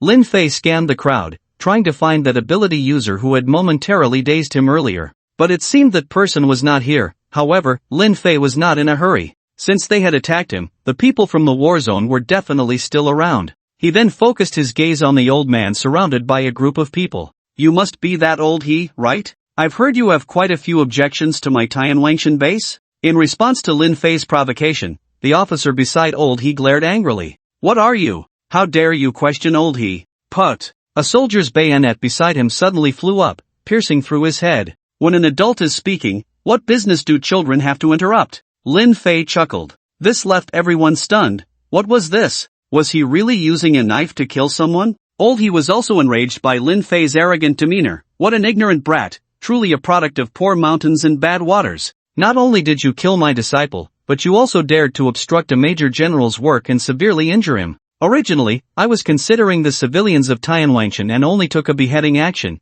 It seems that was a wrong decision. Rest assured, once you die here, everything in Tianwangshan will accompany you to the grave. Lin Fei naturally knew what he was referring to. A missile strike would likely collapse Tianwangshan. Heh, who can't talk big? Today, I will make the southern war zone change its name. With that, he walked forward without fear of the guns pointed at him. Maniac! Stop! Shoot him! The commander shouted, and then the guns of the surrounding 1,000 men erupted in flames, bullets pouring down on Lin Fei like raindrops. If he were an ordinary ability user, he would have been turned into a sieve by now. But Lin Fei continued to stroll forward, and when the bullets reached 2 or 3 meters in front of him, it was as if they encountered an invisible wall, all stopping mid-air. Damn, it's like Magneto. Not good. He's a metal ability user. Let me handle this. An ability user engulfed in flames threw 2 concentrated fireballs straight at Lin Fei's face. As the fireballs flew halfway, the bullets transformed into a metal barrier, colliding with them. Boom! Boom! After 2 explosive sounds, the metal barrier formed by the bullets turned into scalding liquid, splattering on the ground. Watch your feet! Someone beside the fire ability user warned, as a metal spike pierced through the concrete towards him. The fire ability user smirked, flames surging around him, and the rolling heat waves lifted his body, causing him to fly into the air. Thunder fire? Lin Fei was somewhat surprised. Indeed, there were many types of abilities, and even among fire abilities, there were different developmental directions. But since you have such a cool ability, I'll just have to accept it. With a thought, Lin Fei summoned all the metal within a radius of hundreds of meters, buildings collapsed, and the ground cracked. A large amount of metal disassembled and reassembled before everyone's eyes, forcibly piecing together a several-meter-long alloy giant python, resembling a dark-scaled creature. As everyone stood in a daze, the tail of the metal giant python swept across the sky. Bang! The thunder fire in mid-air was directly pulled down to the ground, creating a pit of human despair. Under the oppressive presence of this terrifying giant python, everyone was filled with dread. Could a human really do this? With their weapons lost, they had no way to suppress the fear in their hearts. Retreat! Everyone, fall back quickly! The commander knew the situation was dire and hurriedly ordered the ordinary soldiers to withdraw. Old He, hurry up! That kid is clearly after you. If you don't leave now, it will be too late. The officer beside Old He desperately urged him. But Old He seemed certain that he would be fine today, standing still without moving. I want to see if he dares to touch me today. I joined the army at 13, fought in battles north and south, and made significant contributions both inside and outside the Dragon Kingdom. If I wanted to, I would have a place among the founding fathers. Even the current leader of the Dragon Kingdom must bow his head when he sees me. Sometimes, out here, it's not just about strength. I've spent my life in the military, with countless causes and effects. If you're not afraid, then come and try. It seemed like he was talking to himself, but in reality, he was speaking for Lin Fei to hear. Such an elder, who had devoted himself to the Dragon Kingdom, would be a great sin for anyone to disrespect. The officer beside him didn't know how to persuade him and could only stand stiffly next to Old He, hoping Lin Fei would understand some common sense. Unfortunately, Lin Fei didn't care about anyone, no matter their status. Anyone who dared to target him would be killed on the spot. The giant python opened its massive mouth in front of everyone, instantly crossing the human wall and swallowing old he and the officer beside him whole. Then, the metal inside its mouth turned into a shredder, instantly turning the two into a stream of blood that flowed out from the gaps in the snake's body. This scene sent shivers down everyone's spines. This guy really dared to take such a huge risk and strike down a highly decorated elder. Even Guo Pingjian, who had rushed out from the command room, felt his legs weaken, looking at Lin Fei's back as if he were staring at a god of death. Having great military achievements is good, but if you think you can use that to pressure me, then I'm sorry, I don't buy it. Here, the one with the biggest fist gets to speak. You, a person living off past glories, dare to dictate to the new world? Don't you find that a bit ridiculous? Everyone present, one and all, if you're not satisfied, go ahead, just kill me. Lin Fei's cold words echoed throughout the venue, sending chills down everyone's spines. This guy was acting like a demon king, showing no regard for reason, only believing in slaughter. After saying this, he walked over to the human pit, and the metal formed a platform to lift the thunderfire inside. A large hand covered the person's head, and within a few breaths, thunderfire turned into a pile of bones, which he casually tossed back into the pit. This made everyone fear him even more. What kind of monster was this? Star-absorbing technique? The remaining ability users began to shrink back, worried that since they had just attacked Lin Fei, he might drain them dry as well. But Lin Fei paid them no mind and directly asked, "Who just used a mental attack on me?" When his gaze fell on one ability user, that person turned pale and hurriedly waved his hands, signaling, No, it wasn't me. It was Guo Shujie." Lin Fei's lips curled into a slight smile. "Where is she? I want to see her within 3 breaths, or none of you will live." As soon as he said this, someone immediately ran towards a nearby building corner, fearing they would be too late. Before long, 2 ability users returned, carrying a fainted girl. Before Lin Fei could act, hurried footsteps sounded behind him, and Guo Pingjian rushed over in a panic. "Little brother, please spare her." Guo Pingjian stood between the girl and Lin Fei, cupping his hands in explanation. "This is my daughter, she was just following orders. I can guarantee she means you no harm. Don't worry, I will educate her properly." Lin Fei raised an eyebrow. "Oh, so it's your esteemed daughter, huh? Hee, I never said I was going to kill her." Guo Pingjian immediately breathed a sigh of relief upon hearing this. However, she has been backfired by her abilities, and it seems that trying to save her will be quite difficult. Lin Fei's words made Guo Pingjian's heart leap to his throat. "What? No, it can't be. Xiao Zhong, come here and check on Shujie." Guo Pingjian called out to someone, urgently shouting. The middle-aged man named Xiao Zhong walked up in a panic, placing 2 fingers on Guo Shujie's pulse to feel it carefully. His face changed repeatedly, and then he opened his eyes wide, looking at Guo Pingjian without daring to speak, only shaking his head. Guo Pingjian sat down heavily on the ground. To be honest, he had never been this scared even when Lin Fei threatened him earlier. But now, with his daughter in such a dire situation, he felt as if the world had turned gray. However, when he looked at Lin Fei, he suddenly remembered what he had just said. Trying to save her will be quite difficult. Did that mean Lin Fei had a way to save his daughter? Yes, he must be able to. Abilities cannot be understood with ordinary thinking. So, in front of everyone, he knelt down directly to Lin Fei, shocking the entire room. Even the recent death of Elder he had not shocked them as much as Guo Pingjian kneeling down. After all, the name Elder he was something only the high-ranking officials of the war zone could comprehend the weight of. But Guo Pingjian was different. He was the highest leader in the hearts of all the soldiers, the top figure in the southern war zone. To put it bluntly, he was their sky. And at this moment, the sky had fallen. Guo Pingjian ignored the opinions of others and stared directly at Lin Fei, his eyes filled with pleading. "Little brother, you must have a way, right? I beg you, save my daughter." At this moment, Guo Pingjian no longer cared about status. He had lost his wife early on, and this was his only daughter. He absolutely could not let anything happen to her. Lin Fei looked down at him. "I can save her, but why should I take action? You should know she almost caused my death here. I'm already grateful I didn't kill her." Guo Pingjian immediately became anxious. "Little brother, I beg you to show mercy. I will definitely give you a satisfactory answer afterward." Lin Fei smiled. "General, you are truly a good father. The hearts of parents are pitiful. Since that's the case, I can't just stand by and watch. Find me a quiet room. No one is allowed to enter without my permission." After this battle, the southern war zone was completely reshuffled from top to bottom. Elder He's faction among the high-ranking officials was decimated by Lin Fei, leaving barely 1/10 alive, and Guo Pingjian became the absolute decision-maker in the war zone. Although Lin Fei fought fiercely, he had held back, so it couldn't be considered a serious injury. At this moment, in the luxurious suite of the military station, Lin Fei was diligently working. Guo Shujie instinctively responded, occasionally murmuring. Inside the room, despite the raging storm outside, not a sound could be heard. After all, this room could only be opened by someone of the level of the leader of the Dragon Kingdom. As Lin Fei pressed on, everything settled down. If it weren't for the fact that you were marked by the system, you would have died today or at least suffered greatly. Lin Fei lit a cigarette, feeling somewhat emotional. Long before he burst into the command room, the system had already alerted him that there were beautiful women within a radius of 500 meters who met the requirements. Otherwise, he would have left long ago. The jade body half covered on the bed was radiating a faint glow, and Guo Shujie's internal injuries had basically stabilized, including the flaws in her body that Lin Fei had corrected. Target, Guo Shujie's ability flaws have been corrected, host strength has been raised to the peak of the second realm, can break through to the third realm. Hearing the system prompt in his mind, Lin Fei was somewhat surprised that it had been completed so quickly. Meanwhile, Guo Shujie, lying on the bed, showed no intention of opening her eyes. Lin Fei did not expose her and walked out the door by himself. As soon as he stepped out, Wu Pingjian was waiting outside. Lin Xiaoguo, how is my daughter? It's been 2 hours.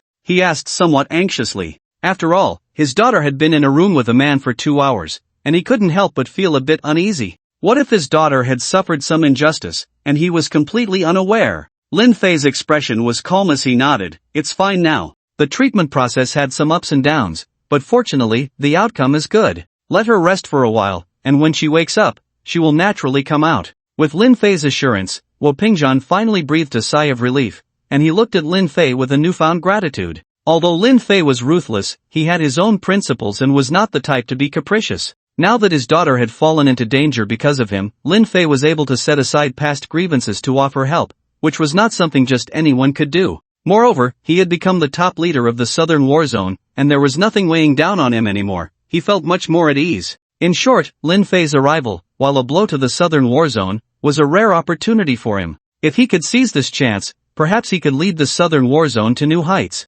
Brother Lin, you must be tired. I've prepared some food for you, please don't find it lacking, Wu Pingjian said as he opened the door to a room beside him. The table inside was already filled with dishes, all freshly cooked, and the aroma wafted through the air, making even Wu Pingjian swallow hard. Lin Fei looked at him in surprise. General Guo, you are too kind. Please. Seeing that Lin Fei did not refuse, Wu Pingjian's face lit up, and he hurriedly followed him inside. For someone of his status, inviting someone to a meal was not the main purpose, it was more about using food to open up a dialogue between them. Since Lin Fei accepted, it naturally indicated that he intended to talk with him. This was the comfort of dealing with intelligent people. The two sat across from each other, and Guo Pingjian did not slack off, personally pouring the wine. Lin Fei savored the chef's cooking from the war zone and expressed his approval. General Guo, if you have something to say, just say it directly. I don't like beating around the bush, you only have this meal to talk. Guo Pingjian paused with his chopsticks, then set them down and looked at Lin Fei, saying, Brother Lin, you truly are a straightforward person, so I won't keep you in suspense.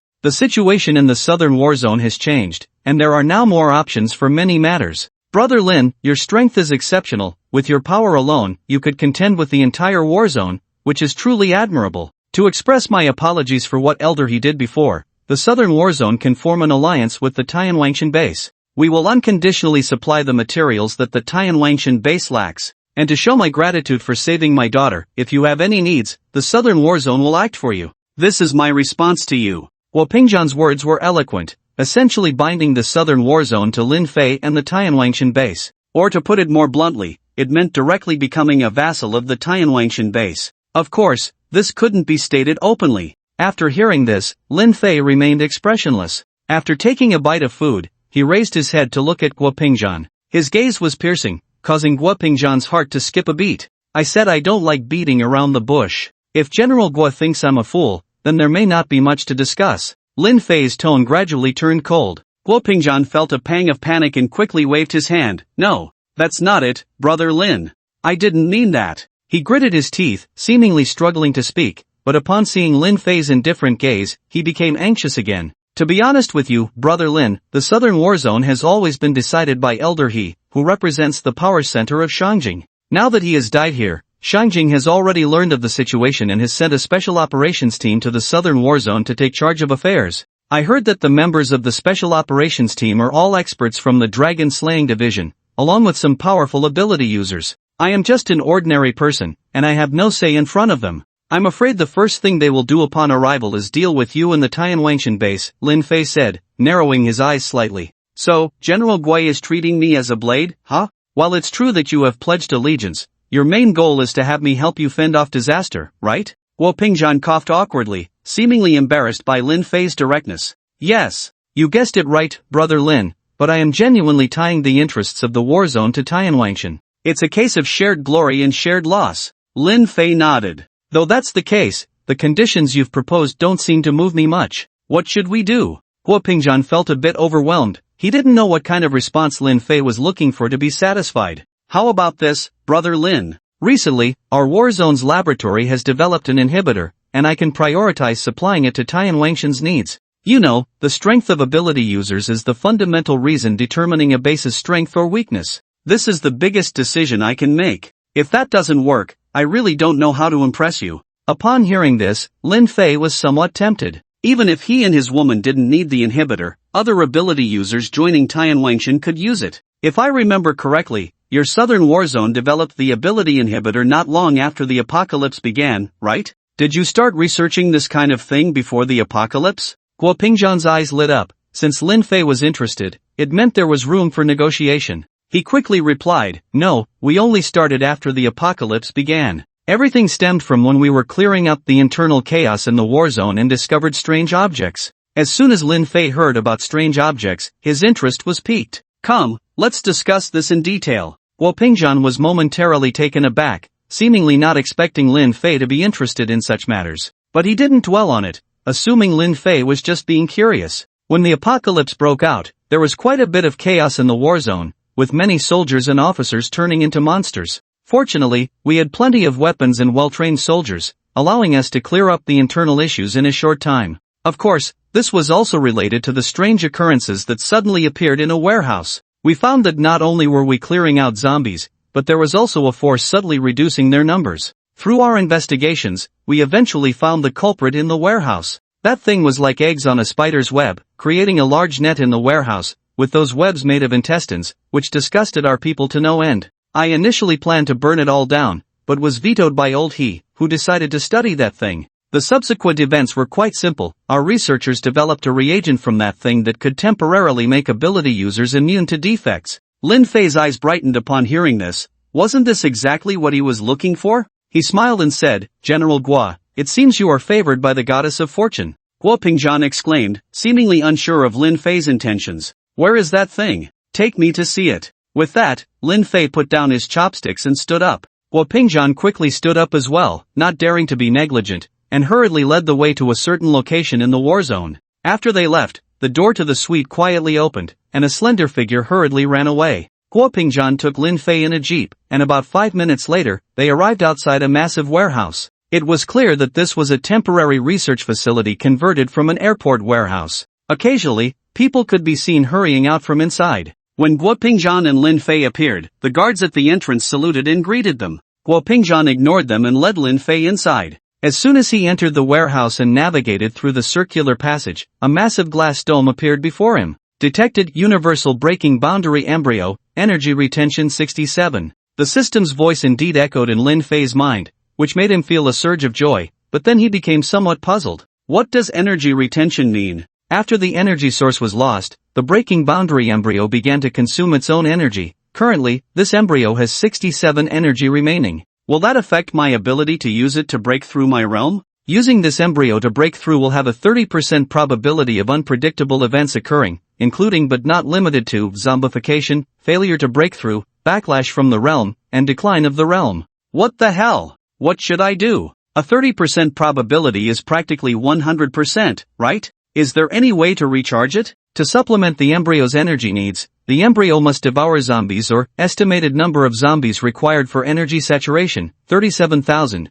following the principle of increasing energy with decreasing quantity. Hearing this, Lin Fei felt a slight relief. As long as there was a way to compensate, he was afraid of having no way to replenish it. Lin Fei truly didn't dare to gamble unless absolutely necessary. Beside him, Guo Pingzhan pointed at the embryo weaving a web inside the glass dome and said, "That's the strange item we discovered. We still don't know what it is." Lin Fei smiled, not knowing is exactly right. Guo Pingzhan? Lin Fei walked towards the glass dome without wearing any protective gear, causing the nearby researchers to shout in alarm. Hey! Who is that kid? How can he get so close to the experimental subject? Young man, come back quickly. It's dangerous over there. Guards, hurry, get that guy out of here. In an instant, the entire testing facility was in an uproar. The guards in protective suits rushed forward to apprehend him but encountered Guopingjan. Don't go over, he has my permission. The guards widened their eyes but understood not to ask what they shouldn't, so they stayed by Guopingjan's side without moving. As Lin Fei approached the glass dome, he looked up at the glass container, which was 2 stories high and over 300 square meters. The threads and knots were made of nearly decayed intestines and meridians, forming a large web that suspended an egg-shaped object in the center. The egg-shaped object pulsed slowly, like an aging heart. Lin Fei couldn't help but feel curious. Each of these breaking boundary embryos looked different, yet all made his scalp tingle and his heart race. If it weren't for the system's prompt, he would never have fathomed that this thing could help someone break through their realm. Unfortunately, Lin Fei was bold enough to do what others dared not. He reached out and pressed his hand against the glass. Ignoring the shouts and reprimands filling the laboratory, he secretly exerted force. Crackling spiderweb-like fissures began to spread from the center of his palm, and as his strength increased, the cracks quickly covered the entire tempered glass. Bang! Under the astonished gaze of everyone, the entire glass shattered. Tiny shards of glass flew inward, severing many intestines, and a thick, dark brown liquid splattered everywhere. Lin Fei frowned as a stream of water suddenly enveloped him, isolating him from the foul liquid. A straight knife appeared in his hand, and he walked directly beneath the embryo. With a swift motion, he cut through the intestines extending around the embryo, and the embryo, losing its support, began to fall. With a wave of his hand, it vanished from sight. After doing all this, the intestines and meridians stuck inside the protective dome decayed at an astonishing speed, turning into rotten flesh and emitting an extremely foul odor. This left everyone present in a daze. What had he done? He actually took the experimental subject away. No, why could he do that? Who was he to dare pluck fruit in the war zone? Not only were the researchers filled with confusion and shock, but Guopingjan, who had brought Lin Fei, was also frozen in place. He took that thing away. What else is there to study in the war zone? Seeing Lin Fei approach with a satisfied expression, Guopingjan was momentarily at a loss for words. Lin Fei patted his shoulder and said with a smile, "Don't worry, General Guo, this thing is of little use in your hands.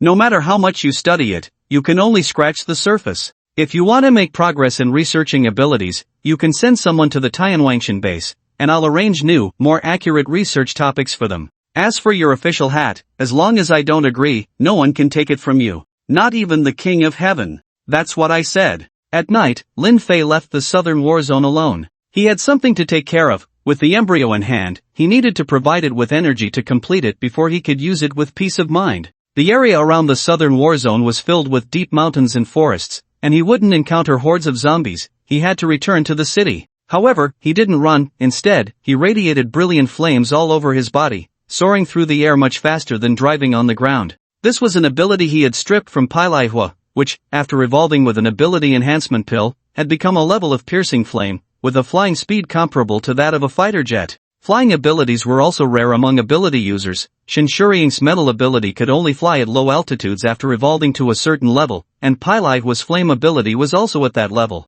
Yifeng from Duhai City had a phoenix fire ability that also possessed flying capabilities, but compared to Pailihua, it was much more prestigious, at least at the level. Now that Lin Fei had flying abilities, he felt even more carefree. As long as there were no issues at the Tianwangshan base, he could go wherever he wanted. Of course, the use of abilities was also limited. Once his physical energy was exhausted, he needed to stop and rest. However, Lin Fei was never stingy with his live tiger pills. Whenever he felt his abilities about to deplete, he would swallow a live tiger pill and continue to soar joyfully. The bright fireball dragged a long tail through the sky, resembling a missile. In the Jiangdong area of Wangchuan City, under the cover of night, several figures were stealthily advancing in the dark. "Big brother, are you sure that guy has food at home?" "Of course, I wouldn't take such a big risk to deceive you." "Stop talking nonsense, we're almost at his house. Try not to make any noise, and be careful of any possible traps, got it?" "Got it. Understood." "Damn, I heard that a small gathering in the western area was wiped out by a zombie king again. This Wangchuan is no longer livable.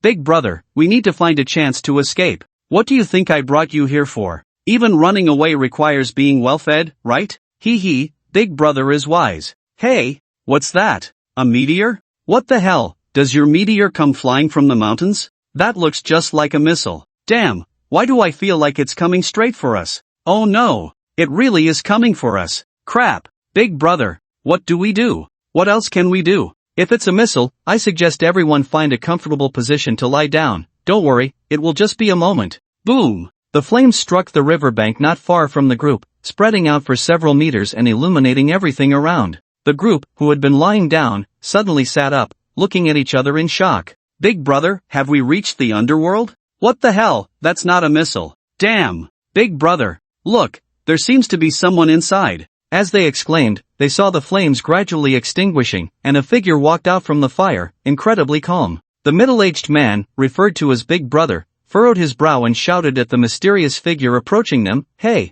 friend, we're just passing by. Ah, yes, we're hurrying back to harvest corn. This hero, if fate allows, we shall meet again." These few had also honed a smooth way of dealing with the world, able to judge from the atmosphere that the newcomer was somewhat unfriendly, a necessary lesson in the apocalypse. This was also the sorrow of ordinary survivors, a bloody lesson. They didn't even consider raiding for food at night, encountering strange people or things, it was best to run. But they hadn't taken a few steps when the leader suddenly paused. Big brother? Big brother, what are you doing? Hurry up and go. The big brother's eyes glazed over, instantly becoming dull, showing no reaction to his younger brother's shouts. Kill them all. A faint voice came from behind them. Then the big brother unexpectedly drew the dagger from his waist and, in a flash, slit the throat of the younger brother beside him. Ah! What are you doing? Big brother! Run! Big brother has gone mad. The other younger brothers were terrified and fled in a panic. But the big brother had no intention of letting them go. He moved at a speed several times faster than an ordinary person, revealing himself to be a speed-type ability user.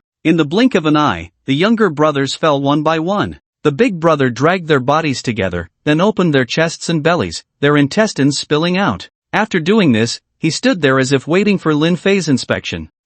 Well done, I reward you with self-immolation. Lin Fei smirked, and the dagger in the big brother's hand slowly rose, cutting open his own neck in front of Lin Fei. Blood gushed out, soaking the ground around them. Several corpses lay sprawled, the stench overwhelming. Lin Fei wore a mocking smile, looking at these people, it was clear they were not good. Sneaking around in the dead of night, they were either harming others or on the path to doing so. Now, with several corpses gathered, the smell of blood wafted far and wide with the evening breeze. Soon, the zombies in the Jiangdong area caught the scent and emerged from the darkness. 1, 2, 3, then in groups, they surged forward like a swarm. Lin Fei conjured a slightly shriveled embryo in his hand and tossed it onto the corpses. Upon sensing the blood, several soft tubes emerged from the embryo, connecting to the intestines. Thump, thump. The sound of pulsation arose, as if they had found a delicious meal. Pop. The embryo expanded, releasing a substance similar to a neurotoxin from the tubes, driving the zombies into a frenzy. Lin Fei stepped back a few paces, giving the embryo enough space. Howls and roars echoed. The zombies surged forward like a tide in the street. Yet they didn't even glance at Lin Fei, their minds consumed by the pulsating embryo on the ground, as if it had a deadly allure. He recalled the first time he saw the corpse tree, the dense mass of zombie limbs forming a trunk, indicating that many zombies had once existed there, likely drawn in just like now by the embryo. The embryo sprouted numerous tubes, like tentacles reaching out toward the approaching horde. In an instant, those tubes acted like steel whips, severing the rushing zombies in half, various rotting organs falling to the ground. But those zombies were still not dead, still struggling to crawl toward the embryo. The embryo connected all the intestines on the ground, as if instantly becoming part of it. A foul, bizarre net formed rapidly, spreading toward more zombies. Lin Fei watched from a distance, uncertain. The embryo was like a massive killing machine, violently slaughtering all the zombies drawn by the scent. Wasn't this thing's combat power a bit too fierce? Fortunately, it had no interest in living people at all, otherwise, Lin Fei wouldn't be safe at this distance. 10 minutes later, all the incoming zombies had been killed by the embryo, their severed limbs and broken arms littering the street, the stench overwhelming. Embryo Energy 69, the system's prompt echoed in Lin Fei's mind, causing him to frown slightly. Just now, there were so many zombies, and I only gained 2% energy? Looks like I need to find a place with even more zombies. After pondering for a moment, Lin Fei severed the flesh tube that had grown from the embryo and stored it in his space. Then, he transformed into a blazing fireball and soared in one direction, the high-level sports venue of Wangchuan country. It occupied the largest area in Long country, housing various industries, and had an exceptionally high foot traffic. According to incomplete statistics, the daily foot traffic in this venue reached an astonishing 300,000, which clearly indicated its popularity. In the night, it resembled a giant beast lying in slumber, dwarfing the mountains around it. On the 13th floor of the venue, most of the businesses were engaged in food wholesale and selling children's toys and clothing, creating a chaotic scene. It is worth mentioning that when the apocalypse broke out, it was around noon, and most people had gone to the underground first and second floors to eat, so there weren't many people on the higher floors, and consequently, not many zombies either. At this moment, two shadows darted between the shops, their movements somewhat unsteady. Xiaoju, hurry up. That guy seems to have caught our scent. A low, urgent voice called out. Meow. The one called Xiaoju was indeed a cat. However, its size was clearly different from an ordinary cat, being as large as a wild adult leopard, exuding a sense of pressure in the darkness. Clatter! Suddenly, a sound of objects crashing to the ground came from behind, indicating that something was chasing them. The figure glanced back and then ran forward in panic, no longer caring to conceal her presence. Occasionally, passing by safety indicator lights, one could see a lithe silhouette wielding a long knife. Suddenly, a clattering sound came from ahead, causing her and the orange cat to halt abruptly. Oh no, Xiaoju, we're surrounded. What do we do? The woman anxiously searched for a place to hide, but unfortunately, all the storefronts had wide open doors, offering no adequate protection. On the other side was the height of the 13th floor, completely exposed. Jumping down would be no different from seeking death. Meow. The orange cat meowed, seemingly conveying a sense of determination. It nudged the woman's waist, signaling her to follow behind it. How could the woman not understand its meaning? The orange cat clearly wanted to pave the way with its life for her. No way. Xiaoju, I can't leave you behind. Tears welled up in the woman's eyes. The orange cat had been her companion for several years. Crash! At the corner ahead, a porcelain doll fell to the ground, shattering into pieces, the noise startling the silence of the venue. The woman fixed her gaze ahead and saw a robust black shadow rapidly climbing up the ceiling. Thud! A heavy landing sound shook the floor slightly. It was a third-tier mutated creature, adept at climbing, but clearly, it was more than that. Its bulging, sinewy muscles exuded immense power, and a tongue flicked about, dripping large amounts of unknown liquid that corroded the ground. After catching the scent of its prey,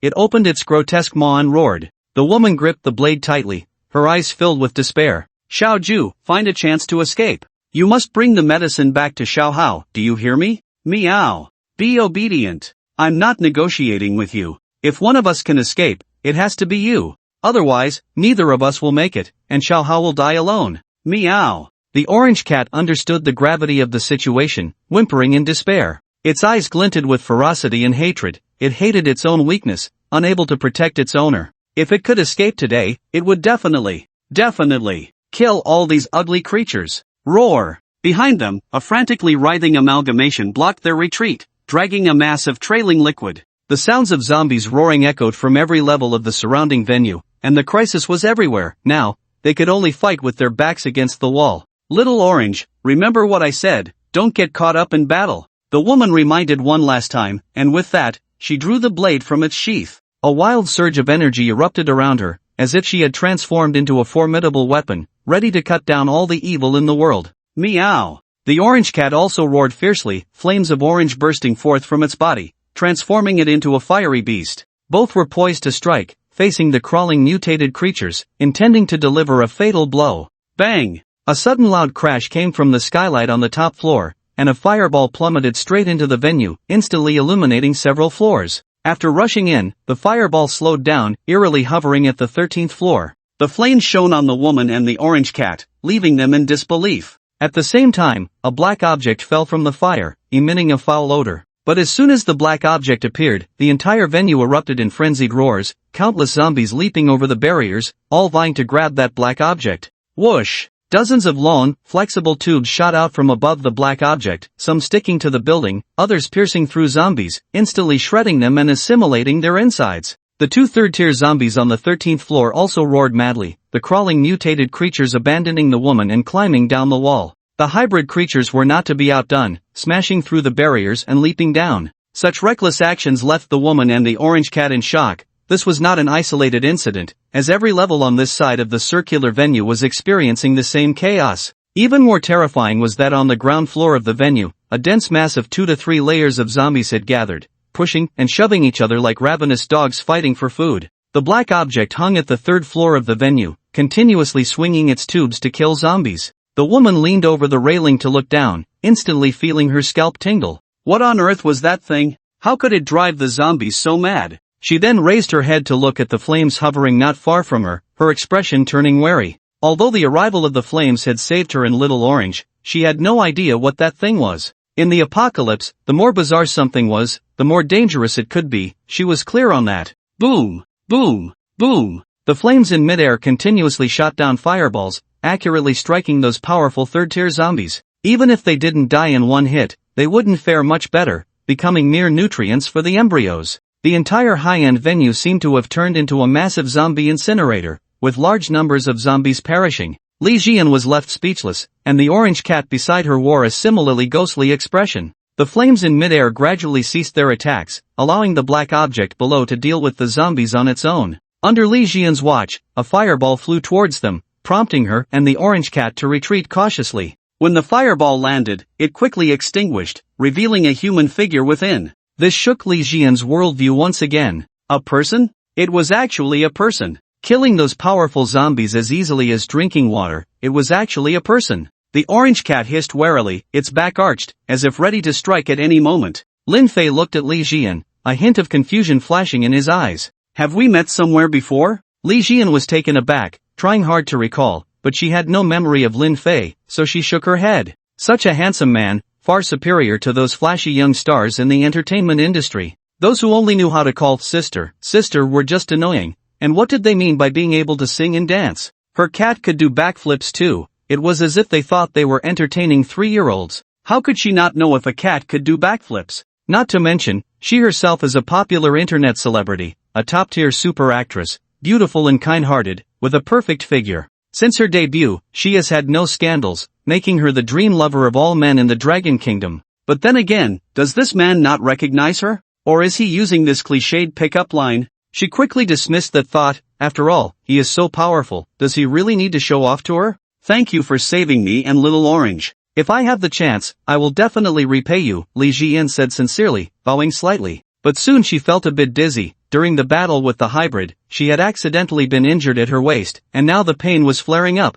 making her feel unsteady. Meow! The orange cat cried out, using its body to support Li Jian. She reached down to touch her injury, noticing that the blood had started to turn a dark brown, a sign of the corpse poison entering her body. She leaned against the orange cat and slowly slid down to the ground, her face filled with a tragic smile. Little Orange, be good. Do you remember what I told you? Little How is in your care now, and be careful of those poachers. Meow, meow. The orange cat kept rubbing its head against her hand, its voice low and mournful. Don't be afraid, don't be sad. I'm just a bit tired and want to take a nap. Li Jian kissed the cat's forehead deeply, then looked at Lin Fei with a hint of apology, saying, I'm really sorry, sir, but I might have to go back on my word. After that, she said no more, lying down on the orange cat, quietly feeling the sensation of life slipping away from her fingers. Memories of the past flashed through her mind like a movie, from her childhood to becoming a popular star today. Although the journey was bumpy, it was relatively fulfilling. She took out her phone, lit up the screen, and gazed at the two radiant faces, sighing. The only regret was that her sister did not see her current achievements,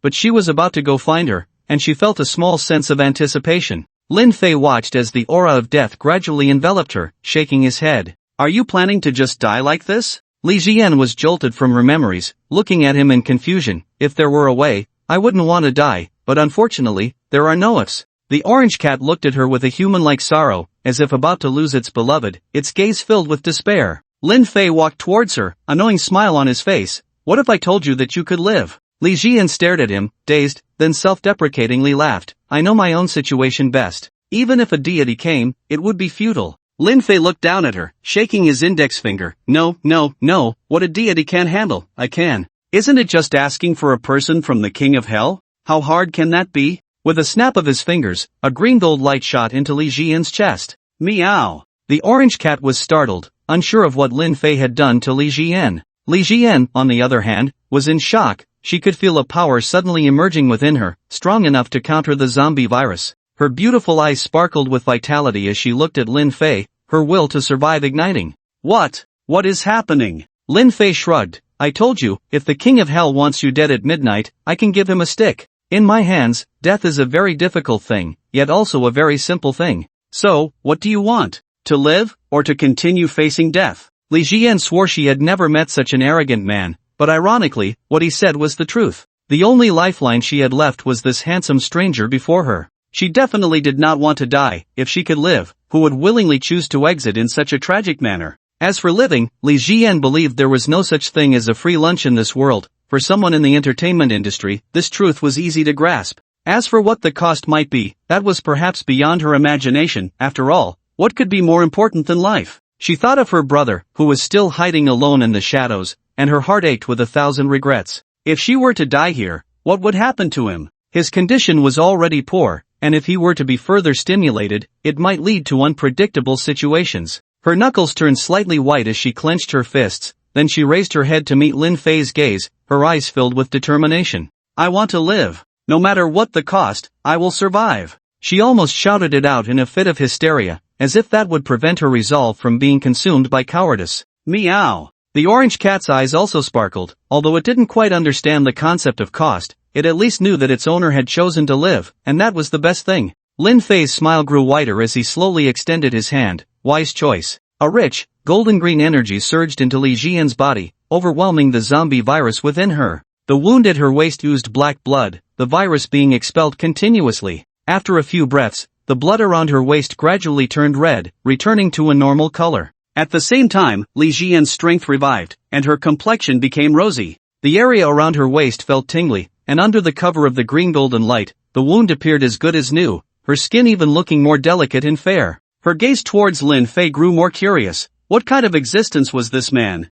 A hint of surprise flashed in Lin Fei's eyes. You are Li Jian, the top actress from the Dragon Kingdom? He couldn't help but reach out to turn her face to examine it closely, and then came to a conclusion. This woman really was a superstar. He discovered a small black fish tattoo on her chest, which was Li Jian's signature mark. Lin Fei couldn't help but click his tongue in amazement. There were plenty of women, but he was particularly interested in female celebrities. Just imagine, the national goddess being held down and rubbed by him. It felt like putting a tall hat of forgiveness on all the men in the country. Fantastic. However, Lin Fei had no intention of taking advantage of her. After defeating Guo Shujia in the war zone, he had already hit a bottleneck. Adhering to the principle of not wasting, he temporarily spared Li Jian from that fate. Lin Fei walked to the railing and looked down. The zombie corpses below were piled up nearly 4 stories high. The embryo had not been submerged but had instead risen with the tide, always remaining in a place where the zombies couldn't reach. Embryo Energy 89, watching the prompt in his mind continuously rise,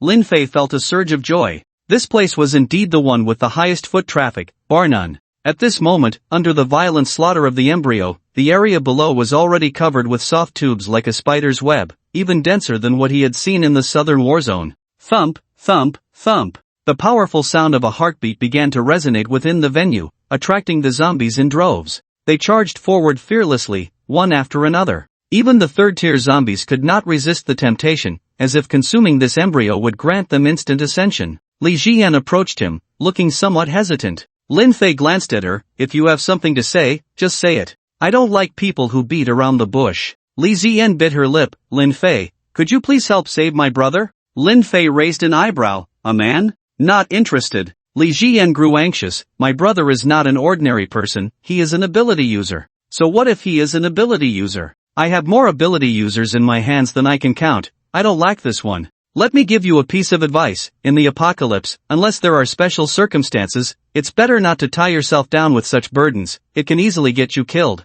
Li Jian quickly shook her head to explain. No, my brother is very special. His ability is amplification. He can enhance others' abilities. Upon hearing this, a flicker of doubt crossed Lin Fei's eyes, along with a hint of interest. Such generous-type superhumans are indeed rare. At least Lin Fei had not encountered one until now. After thinking for a moment, he made a plan in his heart and nodded, saying, Alright, where is he? Upon hearing this, Li Jian's eyes lit up, and she almost jumped up in excitement. Thank you so much. My brother is on the 3rd floor on the other side of the venue. Meow. The orange cat indicated that it knew the way. Lin Fei glanced at the embryo below, estimating that it wouldn't fill up in less than 10 minutes, so he waved his hand. The steel bars from the surrounding buildings stretched into the air, forming a slide for Lin Fei to descend quickly. If it were just him, Lin Fei could have flown directly over, but considering that Li Jian and her fat cat couldn't fly, he opted for a different method. This left Li Jian greatly shocked. How many types of superpowers did this man have? Was he a god? Prompted by Lin Fei, the three of them quickly reached the third floor on the opposite side. Here, the distance from the embryo was still quite far, and the piled-up remains of zombies did not block this area. As soon as they landed, Lin Fei controlled the metal to slay all the surrounding zombies, causing them to lose their evolutionary rights. Among them were one or two terrifying third-tier mutants, which were also cut down by Lin Fei like vegetables. Li Jian was immensely shocked. If there was a god, it must be Lin Fei. Soon, the three of them arrived at the entrance of Lincoln Coffee, where the door was tightly closed, but it was evident that there were signs of activity inside. Li Jian took out a key and opened the door, walking skillfully into the innermost compartment. She gently lit a candle beside her, and the situation inside the room became clear. A pile of cardboard was stacked on the ground to form a bed, on which lay a small boy with a face like gold paper, looking about 10 years old. After Li Jian returned, the boy struggled to open his eyes, first glancing at the orange cat rubbing against him, then looking at Li Jian. When his gaze fell on Lin Fei, his body tensed up involuntarily, a strange rhythm flowing through him, as if he were ready to fight to the death at any moment. Li Jian hurriedly stepped forward to hold him down. "Xiao Hao, don't be nervous, this big brother is here to save us." Seeing that there was no unusual expression on Li Jian's face, the boy gradually relaxed. However, he did not give Lin Fei a good look. Lin Fei found himself somewhat appreciating the child. "Your brother's temperament is quite mature. It seems he must have read a lot of apocalyptic novels during school, right?" The teasing words seemed to hit a nerve with the boy, and a hint of embarrassment flashed across his face. Lin Fei had no intention of dragging things out. With a snap of his fingers, green gold energy enveloped him. After Lin Fei's healing ability evolved into the 9 lives sacred radiance, not only did the color of the light become more sacred, but its effects were also more powerful. It could not only remove zombie toxins from others but could also heal the boy's body, which had been drained from excessive use of his powers. Before long, strength returned to the boy's body, leaving him astonished. Li Jian was filled with joy. It seemed her choice was not wrong. Thud! The boy slid off the cardboard and knelt in front of Lin Fei, clasping his hands in a gesture of respect, resembling a person from the martial world. "Great benefactor, please allow Li Hao to bow to you. I am willing to be your servant." Lin Fei found it somewhat amusing that this guy would put on such a show. However, he had no intention of avoiding it. After all, he was indeed the boy's savior and could accept it. Moreover, he could see the boy's deep thoughts in his eyes. Someone who had once been obsessed with online novels would surely understand the value of this moment. Li Hao's direct allegiance saved Lin Fei the trouble of convincing him. "You're smarter than many people. I like smart people." Lin Fei smiled and then turned to walk outside. Li Hao kept watching his back, without a hint of regret. "Xiao Hao, what are you doing?" Li Jian was puzzled by his behavior. In her view, Li Hao was indeed too deeply enchanted by novels. But Li Hao stated that this was the first major decision of his life, and he wouldn't make a mistake lightly. "Sister, have you thought about where we could go if we leave here?" Li Jian was taken aback and thought of many places. "Can't we go to those crowded gathering spots?" Li Hao looked at her as if she were a fool. "Sister, sometimes you are too naive. The people in this apocalypse are not as good as you think." Most of the zombies in the venue were attracted by the embryos, causing other areas to become desolate. In the darkness of the underground level, a dozen figures were darting about. "Brother Jiao, what the hell is going on? Those zombies suddenly ran off. Is the world going to be at peace? Are you stupid? If there's peace, what will we eat and drink? With the zombies gone, it's a great opportunity to steal." Brother Jiao is right. "I told you about that beautiful woman before. I don't know if she's dead or alive. If she's alive, we should enjoy her for a while. All you think about is women. Isn't finding more food more important than a woman? By the way, where is that woman? Damn! I thought you had turned over a new leaf. Ha ha ha." Each of these people had a fierce look on their faces, giving off an impression that they were definitely not good people.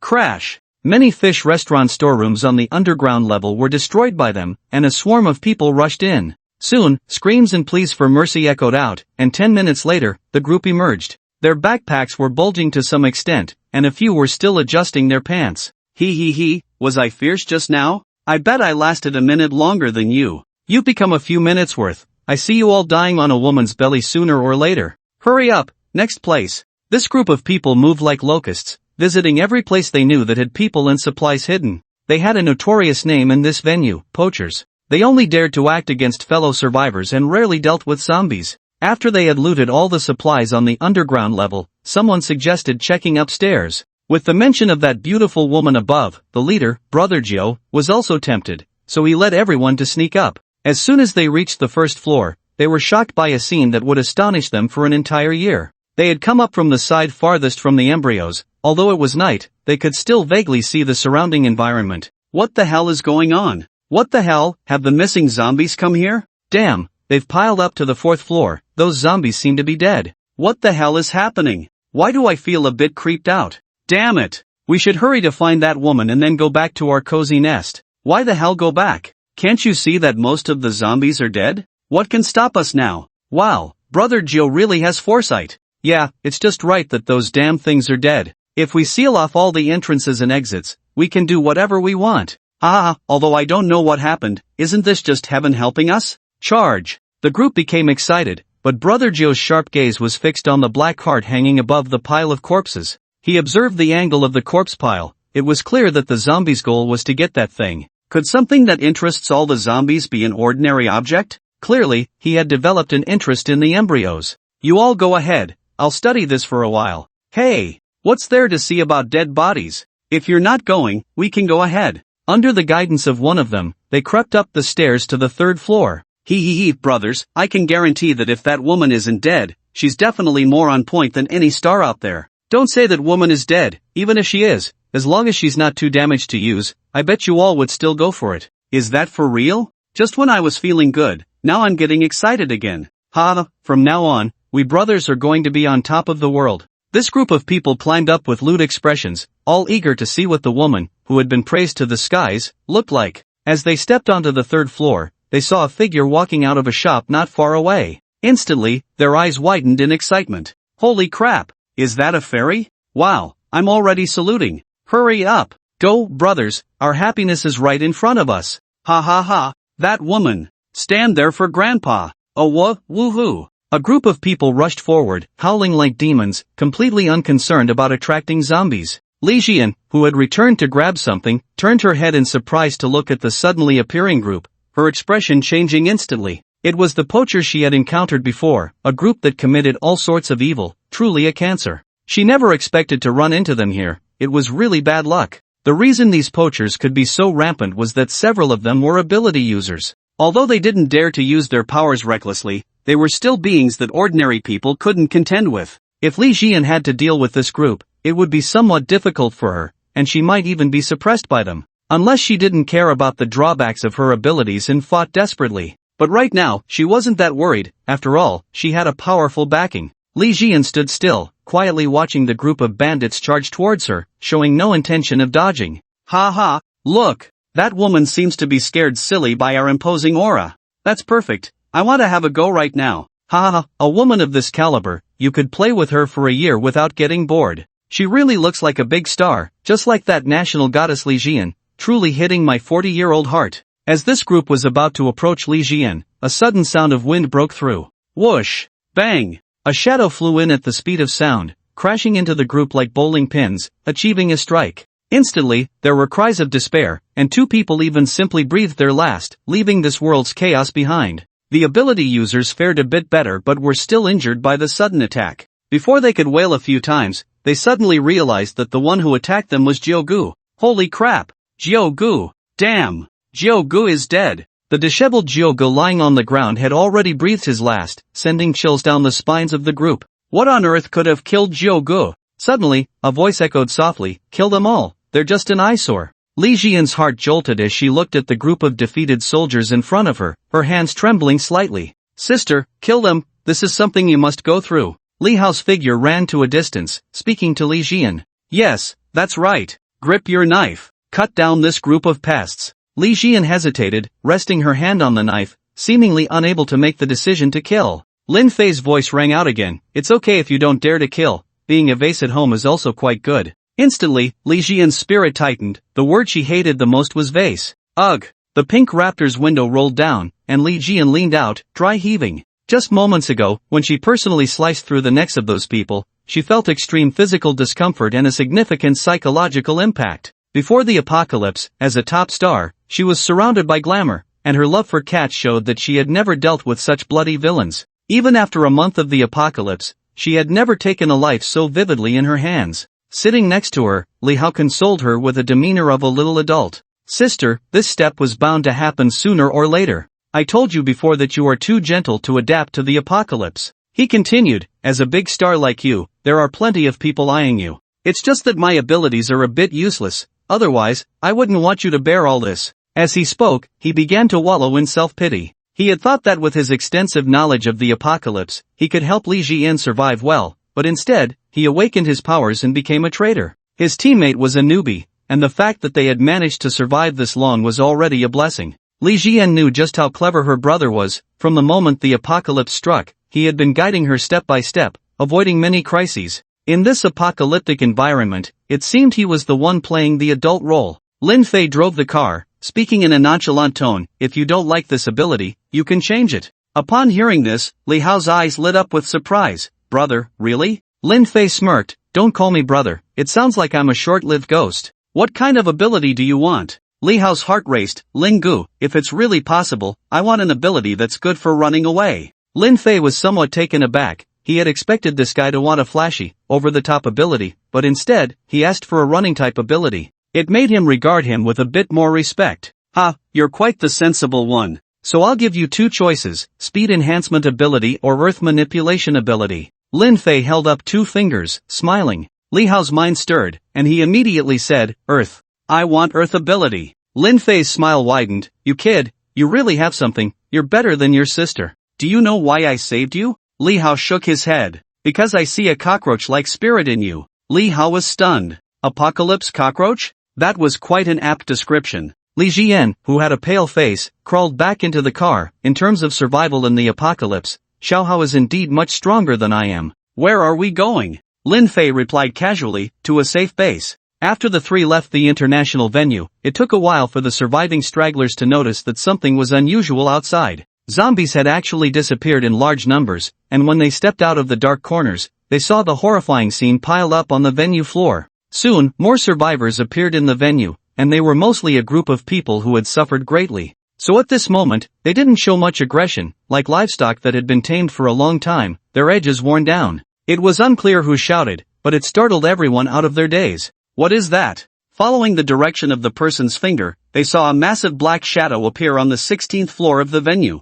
Then the shadow took a step forward and fell from the gap. Thud! The powerful gravity caused the shadow to plunge directly into the pile of flesh that was at least 4 stories high. Was that a person just now? Who would dare jump from such a height? Then what else could it be? Soon, they got their answer. A 4-meter-tall figure squeezed out from the pile of corpses. It was a headless zombie with a face on its chest. It held a strangely shaped bone axe in its hand, and its broad back was covered with hair-like flesh that swayed wildly. It exuded a terrifying aura. The people around were instantly filled with fear, many of them trembling and collapsing to the ground. The face on the headless zombie's chest revealed a sinister grin, and it emitted a strange hee-hee-hee sound from its mouth. It moved swiftly, directly flashing in front of the nearest person. Its imposing body required ordinary people to look up at it, and when that person raised their head to look at the terrifying zombie, the white bone axe struck down directly, smashing it into meat paste. The black flesh tendrils growing on its back instantly extended, devouring all the blood and flesh on the ground. Roar! The taste of blood and flesh intoxicated it, leaving the surrounding survivors trembling in fear. Fleeing became their only option. No one dared to confront this terrifying zombie under its oppressive presence. They had thought that after the zombies inexplicably died, this place would become a safe zone for them, but suddenly a more terrifying zombie appeared. It was a one-sided massacre, the headless zombie crazily harvesting survivors, its sense of smell incredibly sharp, making it impossible for even the hidden survivors to escape its pursuit. Half an hour later, the headless zombie returned to the first floor of the venue. Its body was covered in blood, standing beside the pile of corpses, looking up. The walls around were hung with rotting intestines, resembling waterweeds. It sniffed the air, catching a scent that excited it. But at the same time, it detected a familiar smell, and it immediately stomped in rage, recalling the figure that had once bested it. Its blood-red, ferocious eyes were filled with hatred and murderous intent. After a few furious roars, it disappeared into the venue. The journey from the Jiangdong area to Tianwan Mountain was not far, and under Lin Fei's reckless driving skills, it was already in sight.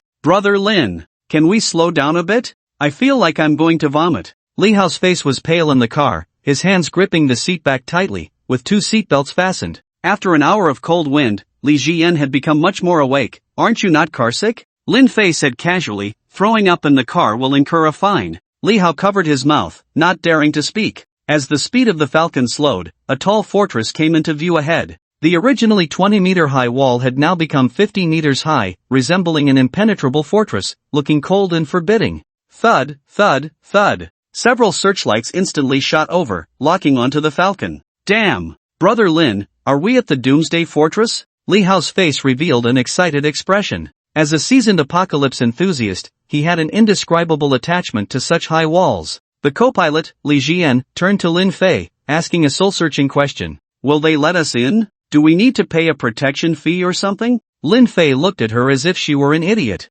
What do you think? Li Jian thought for a moment and said, I've seen some zombie movies. Generally, such places are militarized. Outsiders entering will usually be harassed by the locals. Lin Fei's mouth twitched. This woman was truly something else. It seemed that the apocalypse hadn't given her enough growth after all this time. Well, he would have to take responsibility for her training. If it really came to it, she might just end up as a decorative vase at home. Upon seeing the pink falcon, the personnel at the outpost instantly became crowded. The drawbridge slowly descended over the 20-meter deep moat that had been excavated later. The city gate gradually opened, revealing many people standing straight behind it. Lin Fei pressed the accelerator and drove straight in. Hey, why are they opening the gate for us? Do they know we are ability users? Li Jian asked in confusion. Li Hao slapped his forehead, somewhat exasperated with his sister. Sister, can't you see how obvious it is? Clearly, they recognized this vehicle, or rather, they recognized Brother Lin. Lin Fei ignored them and parked the falcon in the middle of the outpost. Click! The car door opened, and he stepped out. In an instant, the personnel at the outpost stood straight, respectfully bowing to Lin Fei. Greetings, Boss Lin. Greetings, Boss Lin. Their loud voices echoed, startling the entire outpost. Lin Fei's cheeks twitched. It was evident that this title was taught to them by Su Nan. It seems I haven't been close to her for a while. This scene left Li Jian, who got out of the car with me, stunned and wide-eyed. She looked at Lin Fei and exclaimed, this is quite impressive. Although Li Hao had some guesses in his mind, he was still shocked. Sister, I told you it was right to bet on Brother Lin. If Brother Lin becomes my brother-in-law, then we will truly have nothing to worry about. Li Jian patted his shoulder. What are you saying? You little brat, so clever for your age, read a little less in the future. A young man with a red buzz cut jogged over to Lin Fei, grinning widely. Hey, Brother Lin is back? Oh, where did you go to save the world this time? Lin Fei looked speechless. Go away. I didn't expect that wearing this outfit would look quite decent, and you even cut your hair. Not bad, quite motivated. Chen Dong scratched his head. Isn't this to set an example for the others? We can't always look so shabby. That would be hard to convince people. Lin Fei smiled. Looks like Su Nan is leading you well. Hee, I don't dare to take credit. It's all thanks to Brother Lin. We can't forget our roots. Chen Dong quickly chuckled. Where's Mo Lin? Why isn't she at the outpost? Lin Fei looked around but didn't see that agile figure. Chen Dong pointed to the mountains and forests next to the outpost. Sister Mo Lin said she had something urgent. She went in there yesterday afternoon, and I didn't dare to ask too much. A thought flashed through Lin Fei's mind, then he patted Chen Dong's shoulder. I see. You should pay more attention recently, and if anything comes up, just send a message. Chen Dong nodded vigorously, looking more like a sycophant than a sycophant. Then Lin Fei got into the car and set off towards the rear base through the pass. Lin Fei, these people seem to respect you a lot. Did you fund the construction of this base? Li Jian couldn't help but ask curiously. Li Hao quickly covered her mouth. Sister, you understand language, let's just say a little less. Lin Fei looked at her and asked, was your family very wealthy and powerful before? Li Jian responded with a confused ah.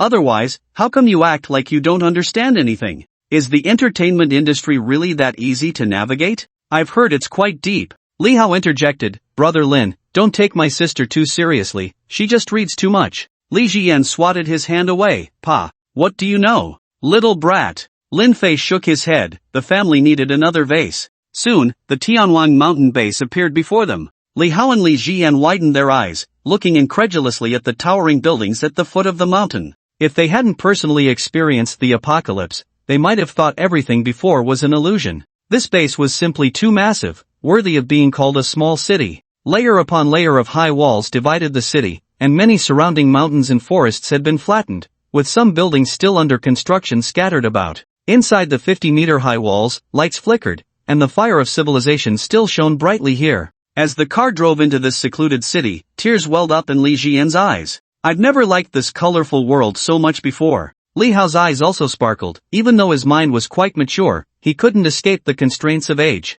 At 10 years old, everyone else might be thinking about playing, but he had to rack his brains to survive. Now, stepping back into the civilized world, the burden on his shoulders seemed much lighter. Lin Fei's return stirred many people, especially his several women, who felt like they hadn't seen him for ages. When he parked the car outside the courtyard, several graceful figures were already waiting outside. Brother Lin Fei. Shen Lingyin rushed into Lin Fei's arms, acting coy. Xin Shiriying also showed a joyful expression, stepping forward to take Lin Fei's hand and caressing it. Come on in, Auntie and the others are almost ready with the food. Huang Jinjin's face was filled with smiles, but her gaze fell on the siblings Li Jian who had just gotten out of the car. Lin Fei, who are they? Lin Fei pinched her perky bottom and laughed. Oh, just a vase I picked up. Upon hearing this, Li Jian immediately pouted, wanting to retort but was silenced by Li Hao. This made Huang Jinjin unable to hold back her laughter, and after retracting her gaze, she shot Lin Fei a glare. Brother must be tired of us, that's why he's replacing the old with the new.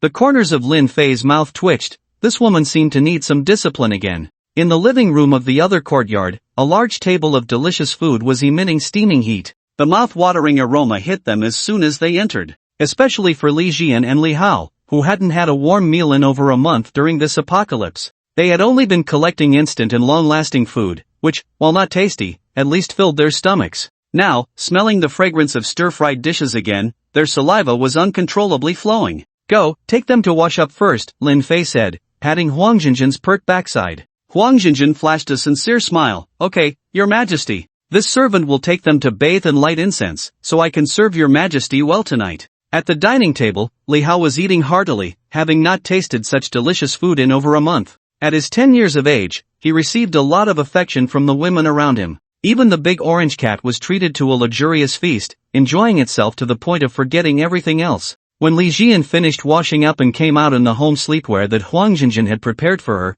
the women were momentarily stunned by her beauty. Wow! So beautiful! Xin Lingyin's eyes seemed to sparkle. Xin Shiriying's eyes flashed with suspicion. Did you all notice she looks like a star? Sister Shiriying, now that you mention it, she really does. Huang Jinjin nodded earnestly. As a college student, isn't it normal to have a crush on a star? Who does she look like? Ruanqiu asked curiously. Huang Jinjin and Xin Shiriying replied in unison, the nation's sweetheart, Li Jian. Huang Ruoi, however, wasn't very familiar with celebrities, although she worked in luxury goods, they were all foreign brands, and she had never sought domestic stars for endorsements. But that didn't stop her from having heard the name. Hey, sisters, don't think too much. How could a big star be here? Shen Lingyin said, resting her chin on her hand. The others thought about it too. Big stars are busy with their schedules, and they heard that before the apocalypse, she was attending the film festival in Cannes. How could she have time to be in the country? Li Hao was too busy eating to speak, while Lin Fei wanted to enjoy the spectacle.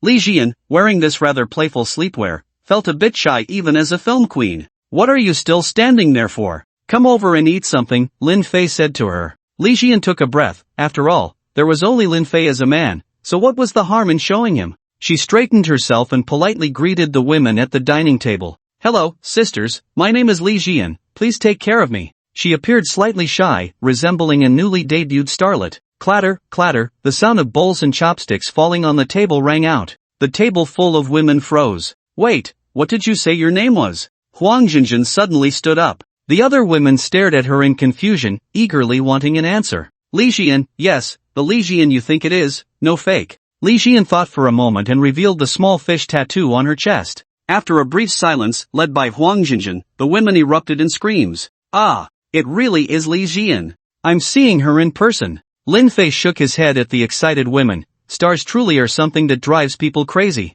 Alright, everyone calm down first. Let her fill her stomach before we talk about anything else. Do you really want to see a big star go hungry? Under Lin Fei's intervention, Li Jian was finally freed from their enthusiasm. However, she secretly rejoiced in her heart. There were fans here who liked her, which would make things much easier in the future. At the same time, she felt a bit puzzled about why there were so many beautiful women in Lin Fei's home, each more charming than the last. Surely, they couldn't all be his women, right? That would be no different from a tycoon, wouldn't it? He shouldn't be that kind of person. Unable to figure it out, she transformed into a food machine, prioritizing filling her stomach. After more than a month without enjoying good food, she no longer cared about her image and ate with grease dripping from her mouth. No one mocked her. After all, it seemed they had all gone through this stage, and while they hadn't been hungry for that long, they could empathize with the feeling. This made them even more sympathetic towards the siblings. Huang Jinjin kept serving Li Jian food, clearly wanting to become the star's sycophant. After a late dinner, Lin Fei instructed Huang Ruoyi to arrange accommodation for the siblings, then ignored the expectant gazes of the women and turned to leave the courtyard. He had more important things to do. He left the base and headed straight for Tianwang Mountain. Soon, Lin Fei's agile figure appeared at the peak of Tianwang Mountain. He found a relatively flat spot to sit down and quickly calmed himself. Lin Fei exhaled a long breath, as if merging with the surrounding rocks. When this state reached its peak, an embryo the size of half his body appeared in his hand. He casually tossed it into the air. Bang! It exploded instantly, showering him with a large amount of dark green liquid. The initially cool sensation transformed into a fiery heat in an instant, as if countless hands were tearing at his pores, forcing him to gulp down the embryo's juices. Lin Fei endured the excruciating pain to maintain his stability. This breakthrough was even more painful than the last. If it were an ordinary person, they would have probably been rolling on the ground by now. As the dark green liquid seeped into Lin Fei's body, if one could observe from a microscopic level, they would find that his genetic chain was being corrected. It was as if an invisible hand was organizing the chaotic genes of the human body, arranging them in an orderly manner. Thump, thump. Lin Fei's heartbeat was incredibly pronounced in the silent night, causing the air around him to ripple, spreading out in waves. This strange state lasted for nearly half an hour before the pain on Lin Fei's face gradually transformed into calmness. When he opened his eyes, 2 white streams shot out from his nostrils, shattering stones several meters away. The thin natural energy in the surrounding air was drawn in, cleansing him. With a flick of his wrist, a star source spirit crystal appeared before him, and a vast white mist surged forth, which Lin Fei swallowed into his body. Before long, the entire peak of Tianwang Mountain was shrouded in white mist, resembling a cloud. This scene startled the night watchman, and when they reported it to Yang Shaoguang, he guessed something and instructed them not to worry about the phenomenon. The entire breakthrough process continued until the sky gradually brightened. Dark red light rose from the valley. The white mist on Tianwang Mountain slowly dissipated. Thump,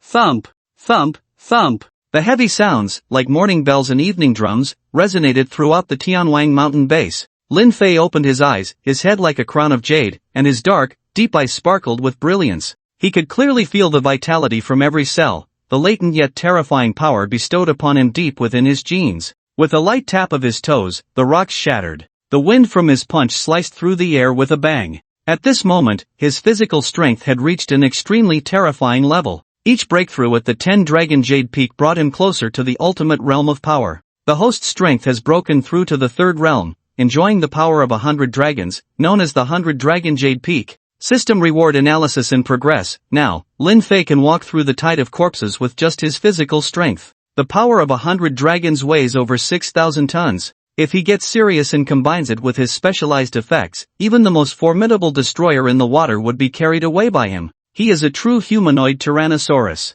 Just as he was retracting his aura, a violent roar erupted from the distant mountains, as if some ferocious beast had appeared. Lin Fei frowned slightly, a look of surprise flashing across his face. He sensed the aura coming from that direction. It belonged to Mo Lin. Didn't this guy just break through to the innate realm a few days ago? Has he broken through again? Lin Fei looked in that direction, and suddenly the jungle was crushed down, as if some giant creature was rapidly approaching him. When the traces extended to the foot of Tianwang Mountain, a giant python, entirely dark green, revealed itself. It was Mo Lin transformed into her true form, and at that moment, Lin Fei saw that there were scattered jade-green scales on her body. Mo Lin raised her massive head and began to spiral up towards Tianwang Mountain. The sudden appearance of the giant python frightened the people at the Tianwang Mountain base. For ordinary people, Mo Lin's existence was a mystery. She rarely revealed her true form because it was indeed too shocking for others. However, at this moment, she wasn't thinking too much. Her strength had entered a whole new level, and she wanted to verify her results, making it perfect to find Lin Fei.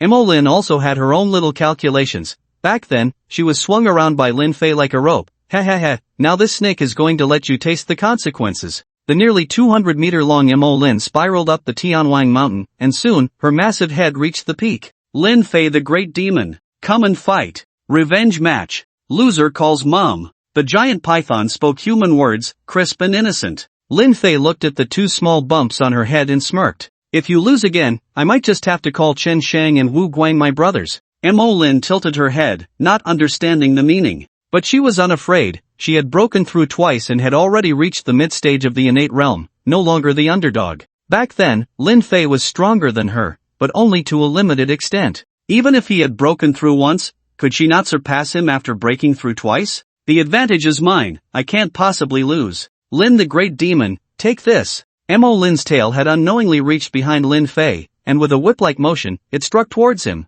Lin Fei's smile remained unchanged as he dodged to the side. Bang! Debris flew, and the mountaintop shook. This strike was undeniably powerful. Oh, so you're serious, little snake? Then I won't hold back. Lin Fei grinned widely. Mo Lin snorted lightly, her tail pursuing and sweeping sideways. Lin Fei sidestepped to block. Bang! The airwaves surged. Mo Lin's eyes showed a hint of surprise. Impossible. He actually blocked it so easily? Yes, he must have used some temporary enhancement technique. However, Mo Lin was not anxious. Her confidence stemmed from the fact that her abilities had evolved. Before reaching the innate realm, she could simply manipulate soil and stone to form a sandy terrain to fight against enemies. After entering the innate realm, her affinity with the earth had deepened. As long as she was on the ground, the soil beneath her feet would continuously supply her with energy. It was equivalent to borrowing the power of the entire earth to fight. Unless she encountered someone of equal standing or an opponent far stronger than herself, she would remain undefeated.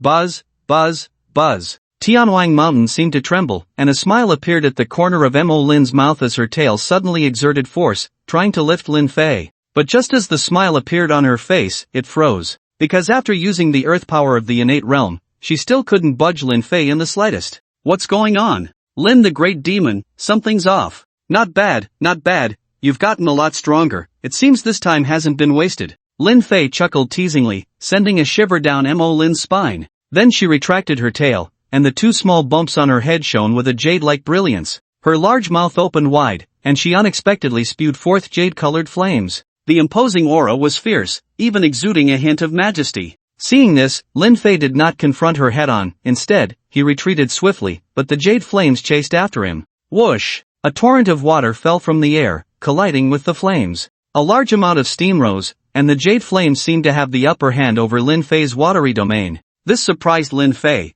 Could it be that the innate realm was truly this powerful? Although his current strength was not measured by the level of a chi practitioner, he was certainly not weaker than the innate realm. The issue must lie with the jade flames, combined with the two small protrusions on Mo Lin's head. Lin Fei speculated that this creature was gradually approaching the transformation into a dragon. It seemed that the Star Source spirit crystal he had given her was undoubtedly a treasure for her, allowing her to break through rapidly without needing to train too diligently. At this moment, the might of the innate realm surged, and he could faintly sense a trace of dragon might. Ha, Lin the Great Demon, get ready to call me mommy. Mo Lin excitedly increased her output. Lin Fei smirked. Looks like you've gotten a bit too full of yourself, little snake. Get ready to call me daddy and scream your throat raw. The moment the jade flames pierced through the water curtain, Lin Fei flickered, leaving an afterimage in the air, and in an instant, he appeared beside Mo Lin. Mo Lin felt a surge of vigilance. It wasn't that her reaction and speed in the innate realm were slow, but rather that Lin Fei was too abnormal, leaving her no time to react.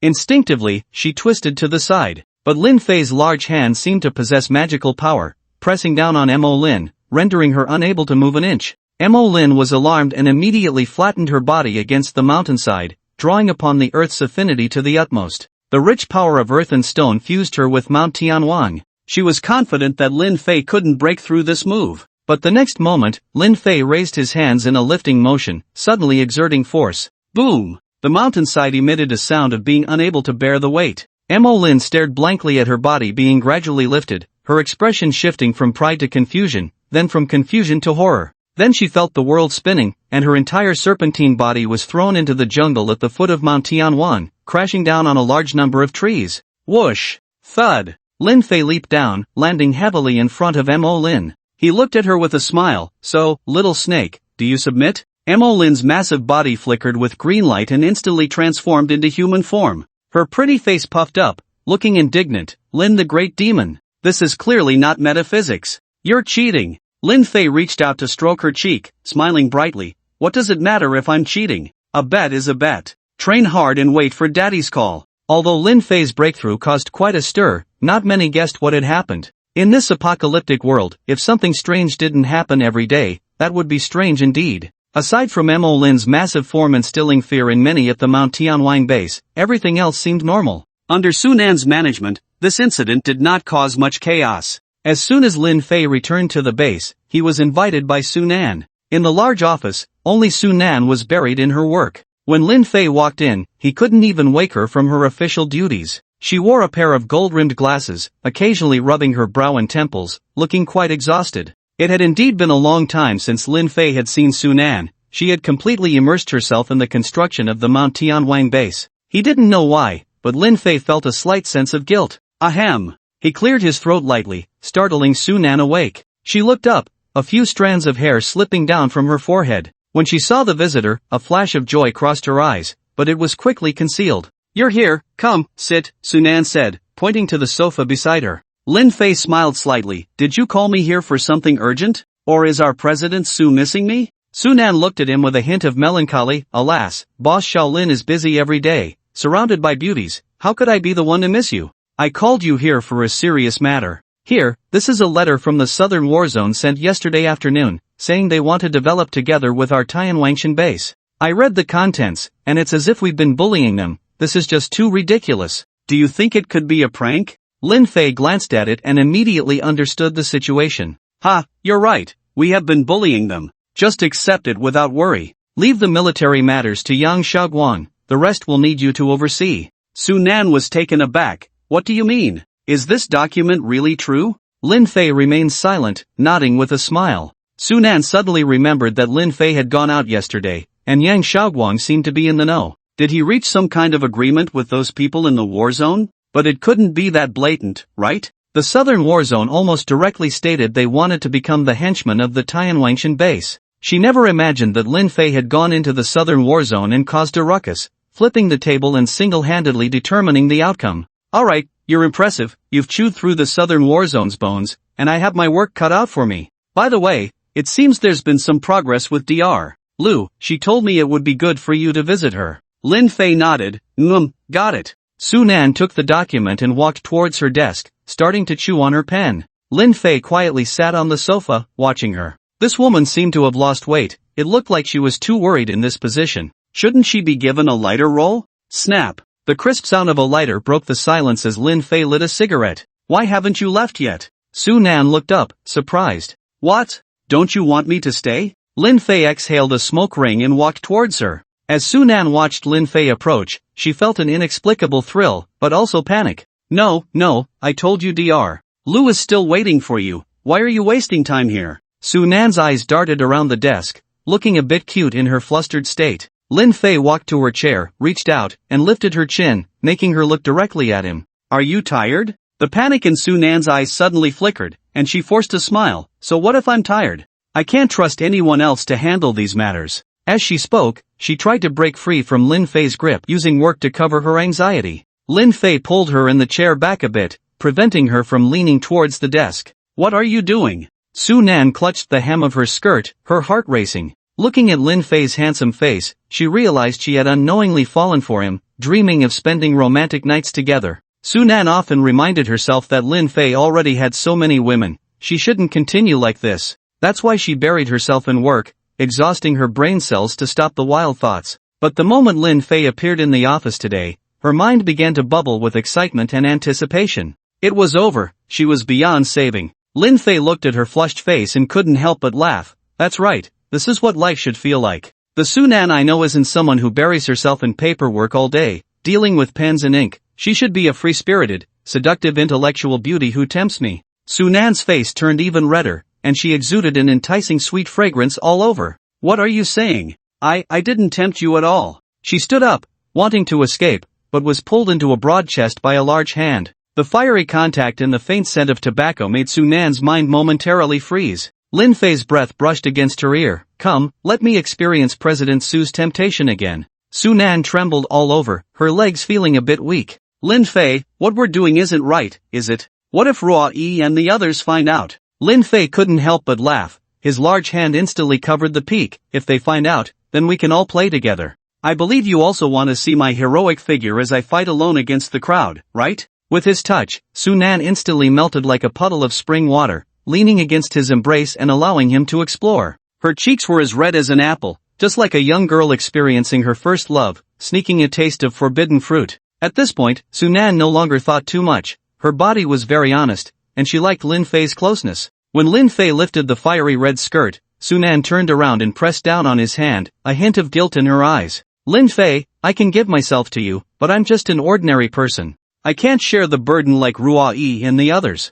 I just hope that when you think of the Tianwangshan base in the future, you can remember there's a woman waiting for you here. Lin Fei was taken aback. Had she really been waiting for him? How humble. But how could he treat his woman poorly? He held Sunan in his arms, their foreheads touching, a smile on his lips. Silly woman, you're putting a lot of psychological pressure on me. So, I've decided to give you a shot, to let you know what it means to turn decay into wonder. The passion in the office became even more intense. Sunan finally experienced the joy of being a woman. After several seasons, flowers fell all around. But once everything calmed down, she felt a strange energy circulating within her, and she became a bit flustered. Don't worry, this is the ability transforming your body, Lin Fei gently said as he held her close. Sunan's flushed cheeks showed confusion. Ability? How could I have an ability? Lin Fei caressed her smooth skin, leaning close to her ear and saying, didn't I tell you I can turn decay into wonder? Sunan's beautiful eyes widened at him, her mouth agape in surprise. You mean, my ability is given to me by you? That's too unbelievable. It can actually be like this. Wait, does that mean you can give abilities to others too? If that's the case, then can everyone at the Tianwangshan base become an ability user? Sunan began to connect the dots. Lin Fei gave her a light slap on her perky backside. You think abilities are like cabbages, that everyone can have them? My ability is passed down to women, not men. It's given to the beautiful, not the ugly. Just enjoy the benefits quietly. Besides, if everyone really had abilities, it would be a hassle that couldn't be easily suppressed. Lin Fei's meaning was clear to Sunan. Indeed, if everyone at Tianwangshan were ability users, trouble would be inevitable. Ability users were a proud bunch. If not for the inherent limitations of their abilities, everyone would want to be the best. Especially when a group of ability users gathered, it was only natural for conflicts to arise. Would the leaders have to eliminate all these troublemakers? That wasn't realistic. Oh, then it's better to be ordinary. At least we can be bound by established rules, avoiding a lot of trouble. Sunan stuck out her tongue, admitting her thoughts were naive. What is my ability? It feels completely different from Ruo Yi and the others. Sunan raised her palm, a faint transparent wave flowing over it. Lin Fei grasped her wrist and pressed it against himself, saying, your ability is to copy others' abilities. Try to see if you can successfully copy mine. Sunan's beautiful eyes widened in surprise, and then she began to channel her power, exploring within Lin Fei's body. But after a short while, she frowned repeatedly and then withdrew her hand, looking troubled. It seems I can't copy your ability. I always feel like I can't bear it, Sunan explained. Lin Fei thought for a moment, flipped his wrist, and an enhancement pill appeared in his hand. Here, take this and then try again. Without hesitation, Sunan swallowed it whole. A large amount of transparent energy flowed around her delicate body, and even Lin Fei felt a pulling force coming from Sunan in front of him. Before long, Sunan's black pupils turned transparent, giving off a strange feeling. She instinctively raised her palm and pressed it against Lin Fei's chest, and a peculiar energy acted like a bridge,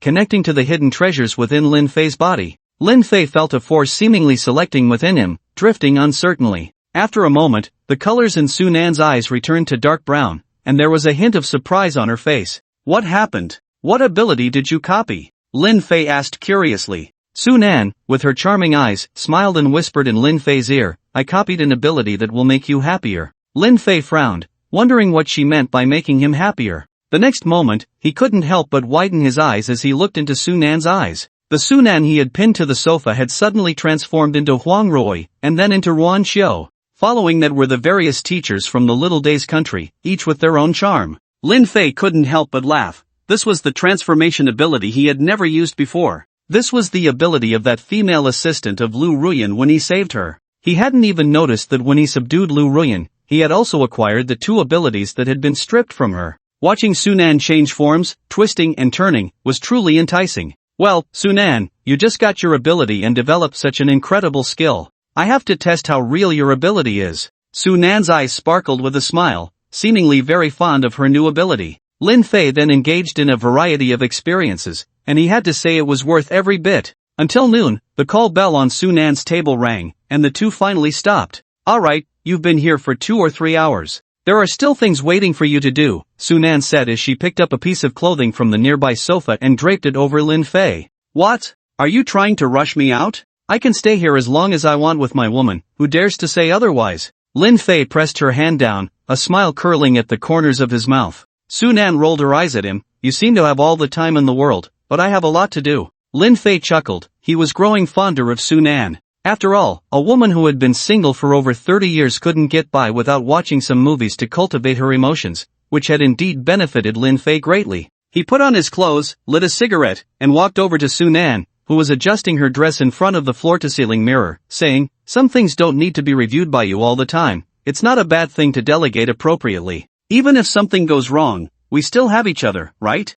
Sunan understood his meaning and nodded with a charming smile. "By the way, if you have nothing else to do, spend more time in the other courtyard. Let Huang Ruoyi and the others help you improve your strength," Lin Fei reminded her before leaving. Sunan had just entered the ranks of ability users, and her strength was still at the first level, in urgent need of improvement. After leaving the office, Lin Fei looked at the large electronic screen that had been set up in the square of the base, which was playing news from Douyin. Of course, the information inside is all from after the apocalypse, seemingly a special channel established by the higher-ups of the Dragon Kingdom, specifically reporting on current events happening in various places. At this moment, the screen shows a city viewed from high above. According to local survivors, a giant corpse king has emerged in Dakong City, with terrifying power. However, we have been circling above the city for so long without discovering its trace, the authenticity remains to be verified. Boom! Just as the broadcaster was introducing, a massive tremor suddenly shook the plains far from the city.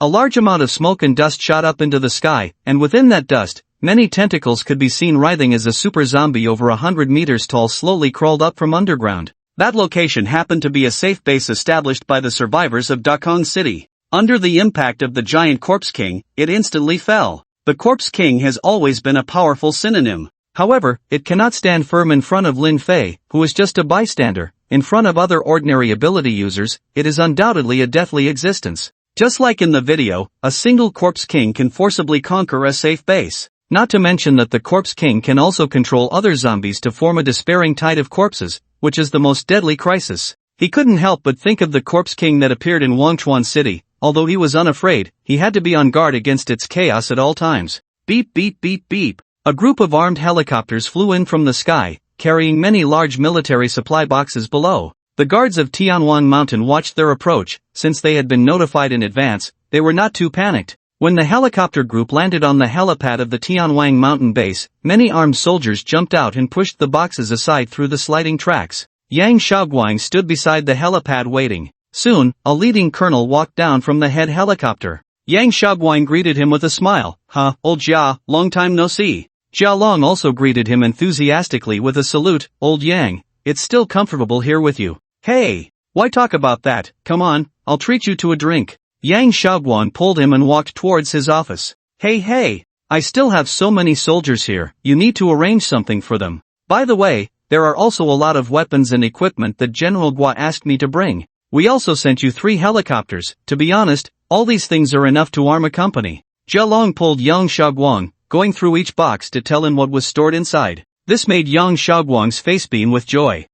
It seems our negotiating experts sent out are quite professional. Seeing Yang Shaoguang's proud demeanor, Jia Long shook his head with a smile. The ones you sent were not negotiating experts at all, they were clearly living hell. They almost tore apart the southern war zone. By the way, among the people I brought, there's also a group of researchers. The general said that once they are sent here, someone will naturally arrange for them. Then I'll leave that to you. There are quite a few authoritative experts among these white coats. Yang Shaoguang glanced at the few researchers carefully descending from the helicopter and nodded. Don't worry, everything is arranged. Tianwang Mountain Research Center. Lu Ruyan was intently operating the experimental instruments, treating it as if it were a work of art, without the slightest carelessness. Now that she had become Lin Fei's woman, her clothing had started to become more conservative. Lin Fei stood at the door without disturbing her work, waiting for her to finish this experiment before walking in. "Oh, Dr. Lu, you're so busy calling me over. What's the matter?" Lin Fei's voice startled Lu Ruyan, and she smiled as she walked up to him and gave him a light slap. "You scared me to death. Do you know that scaring people can kill? But you came at the right time. My experiment has made progress. Come and see." Lu Ruyan excitedly pulled Lin Fei to an instrument, dropping a drop of blood onto a slide. Look, what have you discovered? Lin Fei focused his eyes on the microscope and saw a mass of blood cells with sharp spikes, seemingly ready to attack each other. Is this the blood of a superhuman? Yes, this is the blood of a superhuman, which I just obtained from the base. Lu Ruyan nodded. She then took a small amount of a transparent solution from a glass bottle and added it to the blood. Let's see if there are any changes. Lin Fei looked again and noticed that the added transparent liquid seemed to act as a lubricant, making it difficult for the cells to come into contact with each other. Does it just prevent friction between the cells? Keep watching, and you'll find out soon. Lin Fei looked on skeptically as the transparent solution began to cover each cell like a film. Before long, the fierce cells became much smoother, although they didn't completely return to their original state. At least they wouldn't easily clash with one another anymore. The thin transparent membrane didn't hinder the exchange of substances between the cells, as if it existed solely to ease the situation. Lin Fei was somewhat surprised. If that was the case, it meant this substance could be used by superhumans. I'm currently preparing for human trials. I believe the results won't be too bad. Lu Ruyan adjusted her glasses. Well done. Whether the Tianwangshan base can thrive depends on you, Lin Fei affirmed. However, there seemed to be a noisy commotion coming from downstairs. What the hell, can a place like this really conduct research? The toilet I used before was more advanced than this. Old Su, keep your mouth shut, we came here on General Guo's orders. I say, that Guo Pingzhan is a fool. With so many high-tech devices in the war zone, he makes us come to this godforsaken place. What a waste of time. Since we're here, we might as well make the best of it. The general said there are things we've been longing for. He's just talking nonsense. Can you find gold in a toilet? Bang! A chair fell to the ground with a loud thud. Thud, thud, thud. Lu Ruyan descended the stairs, her high heels clicking on the steps. I was wondering who had such a bad temper. Turns out it's you, old Su. What, do you look down on my Sanbao Hall? Lu Ruyan's voice was sharp, her eyes filled with mockery and coldness, seemingly disliking this researcher named Su. Upon seeing Lu Ruyan, old Su immediately puffed up his cheeks and glared. You. So it's you, Lu Ruyan, hiding in a place like this to slack off. Hee, I heard you were out looking for a wild man, even beating your own husband into bed. TSK, truly deserving of being called a vixen in the research field. The expressions of the other researchers changed, and someone stepped forward to tug at old Su's sleeve. Old Su, say less, this isn't the war zone. Old Su seemed to have been harboring grievances for a long time and had no intention of holding back. I don't care where this is. I've dedicated myself to the research field, and I can't even speak? Lu Ruyan stood at the top of the stairs, watching him without making a move. This only made old Su more arrogant, and the other researchers didn't stop him, seemingly wanting to see how Lu Ruyan would react. Thud, thud, thud. Footsteps sounded again from the stairs, and everyone looked over to see a young figure appear before them. Instantly, many people's expressions changed. They recognized the identity of the newcomer, the one who had taken the embryo in front of everyone. However, old Su had been busy that day and didn't know Lin Fei. He sneered, hee, you really can't change your nature, playing tricks in the workplace during the day. It's truly shameful to work with you. Lu Ruyan merely stared at him with a smile, while Lin Fei grinned beside her. Since it's shameful to work together, then you don't need to stay. Old Su snorted coldly. You think I want to stay in this godforsaken place? I'm not serving you anymore. With that, he turned and walked away, a hint of a smile even appearing at the corner of his mouth. You bunch of fools, only knowing to obey orders. I won't rot here with you. But in the next moment, his gaze began to change as a headless body walked ahead. So familiar, it was wearing the same clothes as him. This person is also named Su Dongsheng? Gulu, a human head rolled onto the ground, sending shivers down the spines of the remaining researchers. Lin Fei was always unwilling to say a word more to such fools. What kind of problem is it to be chattering here? It's already good that I haven't exterminated your entire clan. As for how others see him, it didn't matter. As long as he stood here, they would feel fear, and that was enough. Sometimes, words are not as memorable as slaughter. After intimidating these researchers, Lin Fei handed them over to Lu Ruyan. With this group's help, the ability users at the Tianwangshan base would soon experience the joy of using their powers freely. Of course, to obtain such an epic-making thing, one must pay the corresponding price. After leaving the experimental building, Lin Fei walked directly to the main square of the Tianwangshan base. There were guards all around, as the end of the square led to the command center of the Tianwangshan base. Survivors generally wouldn't wander here. Lin Fei's appearance caught the guards' attention, but they fell silent upon realizing it was him. He arrived at the center of the square, raised his hand, and summoned a tremor.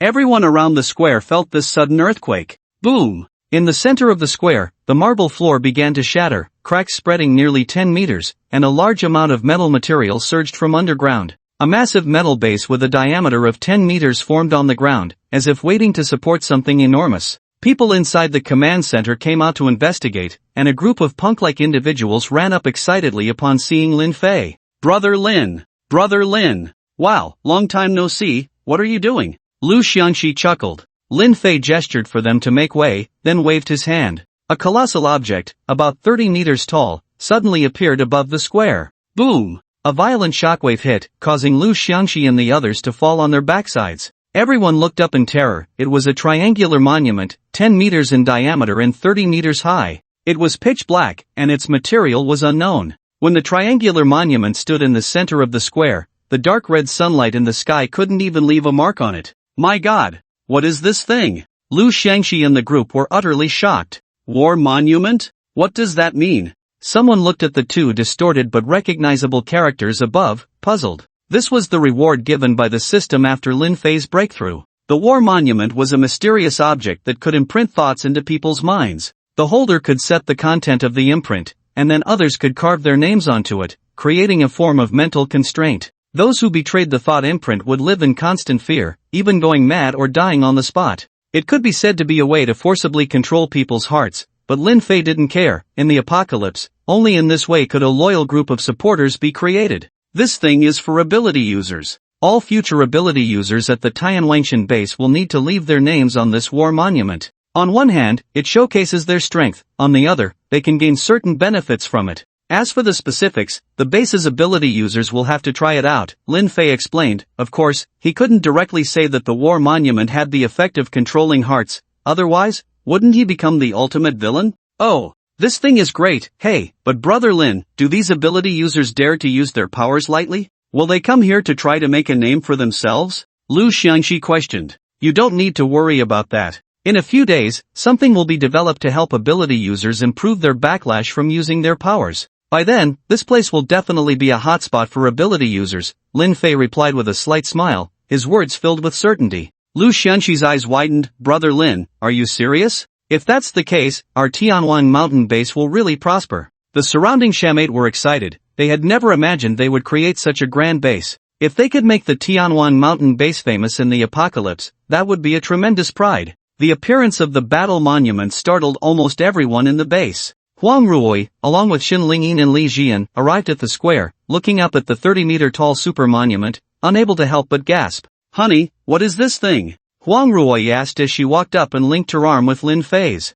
Lin Fei gave her a playful slap on her hip. You'll find out if you try it. Huang Ruoi's beautiful eyes sparkled with curiosity as she slowly approached the base of the monument. Everyone around was watching her. They knew Huang Ruoi was an ability user, and a powerful one at that. They all wanted to see what this suddenly appeared black three-sided monument could do. Huang Ruoi placed her palm against the stone tablet, and in an instant, the entire monument seemed to light up. The surface of the monument displayed a vast universe, with countless stars shining brightly. Many light spots swam within the monument, moving towards the direction of Huang Ruoi's palm. After gathering, those light spots hovered in front of Huang Ruoi, seemingly waiting for something. Use your strongest power to attack the monument. Lin Fei's voice suddenly rang out. Without any hesitation, Huang Ruoi, trusting Lin Fei completely, retracted her delicate hand. A circle of emerald green water appeared beneath her feet, and a mysterious presence, like a spirit of the water, climbed up her body, then converged into her entire arm. Boom! A palm infused with terrifying water energy slammed against the monument. The violent energy made everyone around feel a stinging sensation on their faces. The emerald green energy instantly surrounded the monument. Ding, ding, ding. The light spots gathered within the monument emitted a pleasant sound like wind chimes. Before Huang Ruoi could react, one of them suddenly surged into her arm, flowing through her meridians into her mind. In that moment, she stood there dazed, her eyes seemingly filled with an endless ocean, stirring up boundless waves. The air around was thick with moisture, making everyone feel as if they were in a continuous rainy weather. But when they looked up, the dark red sun still hung high in the sky. Moments later, the surrounding moisture began to vibrate, as if it wanted to shake the liquid within everyone's bodies. In that brief moment, some people already felt uncomfortable. A large hand landed on Huang Ruoi's shoulder, waking her from her dazed state. In an instant, the surrounding moisture dissipated, as if the previous scene had never existed. Everyone saw a line of words suddenly appear on the three-sided battle monument. Huang Ruoy, ability, Water of Life, ability level, tier 3. Instantly, the people around gasped in surprise. Wow, she's actually a tier 3 ability user. Oh my gosh, no wonder when Sister Huang led the team out before, there were basically no injuries. Turns out she's so powerful. Incredible, such a beautiful goddess-level figure, and her strength is so terrifying. Huang Ruoy, however, did not pay attention to the astonishment of others regarding her strength. She looked at Lin Fei with some confusion. Honey, it seems like there's something extra in my head, like an article. What's called the Tai Ching Jinling water technique? I feel like it complements my abilities in some way. Lin Fei's eyes flashed with surprise. There was actually a technique within this battle monument. He patted Huang Ruoy's cheek and said, "Don't worry, this is a technique. You can think of it as a kind of divine method from a TV show. But ultimately, it depends on whether you can comprehend it. Of course, from your unconscious performance just now, the effect of this water technique seems quite strong." Huang Ruoy nodded, half understanding. "That's great. I want to try it too." After hearing Lin Fei's explanation, Shen Lingyin couldn't wait any longer. She quickly ran to the base of the battle monument but hesitated. "Brother Lin Fei, what about my healing ability? Do I have to heal a rock?" Lin Fei was at a loss for words. "You don't need to heal a rock. You just need to channel your maximum ability energy into it." Shen Lingyin then understood and followed Huang Ruoy's example, placing her palm on the battle monument. In an instant, the monument once again manifested a deep starry sky color, different from the several rays of light that gathered around Huang Ruoy. Shen Lingyin's was a myriad of faint lights converging into a dazzling orb, hovering at the position of her palm. She then activated her healing ability, unleashing her maximum power. A brilliant green light enveloped her entire being, tinting the battle monument in a vibrant green. The hovering orb, upon contact with Shen Lingyin's ability energy, seemed to find a lighthouse, riding the green light into her body. Unlike Huang Ruoy, who fell into confusion, Shen Lingyin automatically withdrew her hand from the monument. Then, with a flip of her palm, a green staff appeared in her hand. The staff was entirely made of jade, yet its sturdiness was no less than any strong alloy. When the staff appeared, a mysterious formation opened beneath her feet, expanding outward and quickly encompassing the entire square. Lush and vibrant, the atmosphere instantly alleviated the discomfort that Lu Shi and the others had felt from the earlier mist, even erasing the dark circles from their late-night endeavors. Wow! I feel like Hu Han-san is back. I could take on 10 right now. So awesome, a group healer. Look, above the monument. A character appeared above the battle monument. Shen Lingyin, ability, divine healing, ability level, tier 3. After the character appeared, it rose along the monument until it reached above Huang Ruoy's name, then slowly stopped. It's even higher than Auntie, yay! Shen Lingyin stuck out her tongue and made a peace sign. Seeing this, Huang Ruoy had a loving expression. "You've surpassed me, little girl. It seems I need to work harder to improve myself." To be honest, among the girls, Shen Lingyin and Wan Xiao had the fastest ability level increases. Although their abilities didn't directly impact combat, they could fully immerse themselves in controlling their powers during logistics, naturally refining their skills. Not to mention, since the Tianwangshan base had developed to this point, there were many injured and sick people, and it was mostly Shen Lingyin who took care of them. Various supplies at Tianwangshan were constantly replicated by Wan Xiao whenever she had free time. That's why they could improve faster than Huang Ruoy and the others. "Brother Lin Fei, why isn't mine a technique?" Shen Lingyin pouted and asked. Lin Fei patted her head. "Silly, techniques require step-by-step improvement. Your staff is more direct, right? You just need to activate your ability to amplify it. Isn't that better?" Shen Lingyin's eyes sparkled, and then she smiled. Hee, it seems much simpler. Can I try?" Li Jian, who had been eager, asked from the side. Lin Fei smiled. "Of course you can." After receiving a positive response, Li Jian eagerly stepped forward. Learning from Huang Ruoy and Shen Lingyin, she pressed her hand against the battle monument. However, her reaction was not as intense as theirs. Only a dim light fell from the starry sky of the monument. This light did not spread outwards but instead condensed into a long strip. Li Jian formed her fingers into a sword and pointed forward sharply, exuding a sharp aura. Ding! When her fingertip made contact with the monument, it emitted a crisp sound like metal striking metal. The light within the monument mirrored her action, and the two collided against the boundary of the monument. In an instant, the light flowed to her fingertip, illuminating her index finger to a translucent brilliance like jade. Then, a shocking sharp aura erupted, carving intersecting marks into the ground beneath her. A small character appeared on the monument. Li Jian, ability, Sword Heart, ability level 2. Subsequently, her information began to climb, but it stopped at a considerable distance from Huang Rui, clearly indicating an absolute disparity in strength. Although her power was only at the second level, she was still considered outstanding among ordinary ability users. The faint light on her fingertip was incredibly sharp,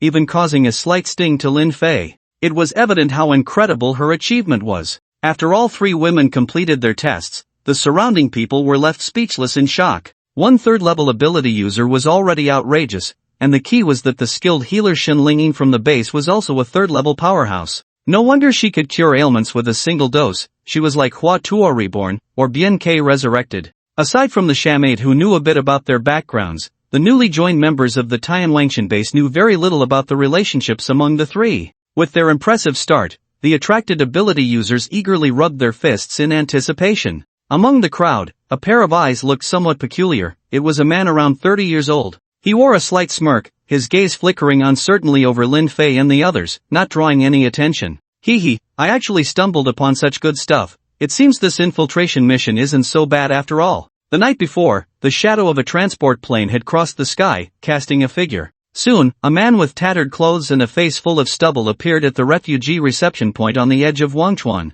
The man's identity as an ability user made him highly regarded by the Tianwangshan base. For them, any ability user was a valuable resource. Those who could stay would not be easily let go, as per Sunan's policy. Thus, this person naturally became a reserve talent for ability users within the Tianwangshan base, enjoying more resources than ordinary people. Old Sean, hurry up and give it a try, you might get something good and soar to great heights, said another ability user from Tianwangshan with a smile. Shan Changshu forced a smile, cough, I'm afraid using too much ability will lead to my demise right here. What are you afraid of? Haven't you heard? Our base is researching something to help us combat ability defects, and it should succeed soon. By then, it will be our time to truly shine. The nearby ability user looked hopeful. He also wanted to leave his name on the battle monument and see if he could obtain something extraordinary from it. Shan Changshu knew that a group of high-caliber talents had recently arrived at the experimental building of the Tianwangshan base. He was aware of where this group came from. After all, as an advance investigator sent from Xinjiang, he understood some matters in the southern war zone. In his exploration, he found nothing particularly impressive about the Tianwangshan base that could lead to a change in the southern war zone. Could it be related to this triangular monument? He looked at the crowd of onlookers, where several ability users stepped forward to give it a try. Although their commotion was not as great as that of Huang Rui and the other three, they still made considerable gains. There was a physical enhancement type ability user who unexpectedly obtained a pair of deep blue armor, elevating both his defense and attack power to a new level, making others envious. This made Shan Changshu restless, and he couldn't help but walk towards the battle monument after the previous person finished. Although the fate of this Tianwangshan base cannot escape being purged, I still want to reap some benefits, otherwise, wouldn't my identity as an advanced investigator be in vain? Shan Changshu approached the battle monument and reached out to touch it. Soon, it reacted, and the starry sky reappeared, but instead of mysterious light points descending like for others, a hazy mist slowly entered his body. In an instant, he felt his body rejuvenate by 10 years. His eyes revealed disbelief. His ability was to burn lifespan for powerful instant combat power, and now the vitality replenished by the battle monument completely compensated for his previous losses. How could he not be astonished? The benefits of the Tianwangshan base are so good, should I pledge allegiance? He didn't realize that after leaving his name on the monument, he had already been branded with a mental steel stamp, subjected to constant mental suggestions. When he saw the envious gazes of those around him, he suddenly remembered that he seemed to have come to work for the underground party. How could his thoughts go astray? What a sin! But just as he left the battle monument, a piercing pain shot through his head, causing the veins on his forehead to bulge. He instantly curled up on the ground, shaking his head repeatedly. Ouch, what's going on? Could he be poisoned? Look, he's foaming at the mouth. No way, right? Those ability users before were fine, weren't they? Although some didn't get anything good, they weren't harmed. Old Sean, don't scare everyone. Everyone was pointing and whispering. Outside the crowd, Lin Fei's face flashed with a thoughtful expression as he said to Xin Lingying, have someone take him to your treatment room. Xin Lingying replied foolishly, no need, I can treat him right now. Lin Fei tapped her forehead, do what I say, if you can treat him, why not let you gain experience? Huang Rui gently pressed Xin Lingying's shoulder and said, you're still young, there are many things you need to learn. Lin Fei will tell us what to do, and we just need to follow. Xin Lingying pouted and then walked towards Lu Xiangxi, asking him to call 2 people to carry Shan Changshu away. Lin Fei and the others then disappeared from the square. Lu Shangxi watched their retreating figures thoughtfully, then found 4 reliable brothers to set up a sentry here. Remember, if there are any ability users like just now, immediately notify me or Brother Lin, understood? Lu Shangxi sternly instructed them. He then looked up at the names on the battle monument, feeling a mix of envy and helplessness. Meanwhile, in the treatment room, Shan Changshu was placed on the hospital bed. Lin Fei had 2 punk-like individuals and Huang Ruoi leave first, only keeping Li Jian behind. Then, with a wave of his hand, the metal-framed hospital bed instantly transformed into a torture rack, propping Shan Changshu up. The rack, imbued with ability effects, was something he couldn't escape from, so he could only struggle in pain. Lin Fei found a chair and sat down in front of him, while Li Jian was unaware of why Lin Fei had kept her. Learn well, watch closely, he simply prompted, and then a green-golden light burst forth from his hand, flying towards Shan Changshu. The pain that had made him unable to breathe suddenly eased significantly, but his pale face and large beads of sweat indicated how great the suffering he had just experienced was. What's happening to me? Shan Changshu asked, opening his dry mouth in confusion. Lin Fei smiled and directly got to the point. Now, tell me, who sent you here? Dan Changshu's pupils shrank reflexively, but he quickly concealed his shock. What are you talking about? Who sent you? Beside him, Li Jian's eyes darted around. Could she be witnessing a real-life spy thriller? Lin Fei flicked his fingers, and the long sword in Li Jian's hand flew into his grasp. He stepped in front of Dan Changshu and, without a word, slashed him with the sword, creating 2 wounds. Ah! What the hell are you doing? You're attacking me, a fellow ability user, in the base. Aren't you afraid the higher-ups will come after you? Dan Changshu could only watch helplessly as Lin Fei casually dragged the sword across his body. What I do depends on your attitude. If I didn't want to show this big star a thing or two today, I wouldn't even bother talking to you. Lin Fei tapped the sword against his cheek, a cruel smile playing on his lips. Dan Changshu glanced at Li Jian, who was covering her mouth, and sneered, trying to show off in front of a woman? But you've got the wrong person, I have no idea what you're talking about. Lin Fei laughed, whether you know or not isn't up to you, it's my methods that count. Then, a blood-curdling scream echoed from the treatment room, more chilling than the slaughter of a pig. Click! The door to the treatment room swung open, and a figure burst out, rushing to the nearby flower bed and retching repeatedly. Shen Lingyin and Huang Ruoi, who had been waiting outside, approached to check on Li Jian. Are you okay, Sister Jian? Shen Lingyin offered a bottle of mineral water, patting her back to soothe her. Li Jian's face was pale, her heart trembling uncontrollably. Lin Fei had been like a devil, his methods were simply too bloody and violent. Lin Fei leisurely walked out of the treatment room, even holding a freshly opened bottle of Libby. Well, little kitty, I'll leave you in their care for a bit, I have something to attend to. With that, Lin Fei vanished before them. Shen Lingyin frowned at Huang Ruoi, then walked into her treatment room. Moments later, she too rushed out, covering her mouth. Wow, that was disgusting. That guy even lost his eggs. 300 kilometers away from Longchuan Tianwang mountain base, a small gathering place was hidden within a mountain. This had once been a tourist spot, known for its natural geological wonders, but now it served as a refuge for survivors. The surrounding mountains had been transformed by Earth-type ability users into a fortress-like barrier, with many refugees huddled inside. Suddenly, the lookout at the mountain peak sounded the alarm, and armed individuals quietly concealed themselves, all eyes turning to the convoy slowly approaching along the muddy road. Among the refugees, a pair of eyes burned with indignation. As he recognized the convoy's license plates, his expression shifted to one of joy. They were all vehicles with special plates from Shangjing. The survivors noticed this strange phenomenon. Could this convoy have come from Shangjing? How far that was. In this harsh era, it was even more difficult. Who are you? 2 people stepped out from the woods to block the convoy. The passenger window of the first vehicle rolled down, revealing a man wearing sunglasses. How do you get to Tianwang Mountain Base? What Tianwang Mountain Base? Never heard of it, the roadblocker replied arrogantly, snorting. Bang! A gunshot rang out, and a gory hole appeared in the man's forehead. Thud! The body fell straight to the ground, eyes wide open in death. Damn!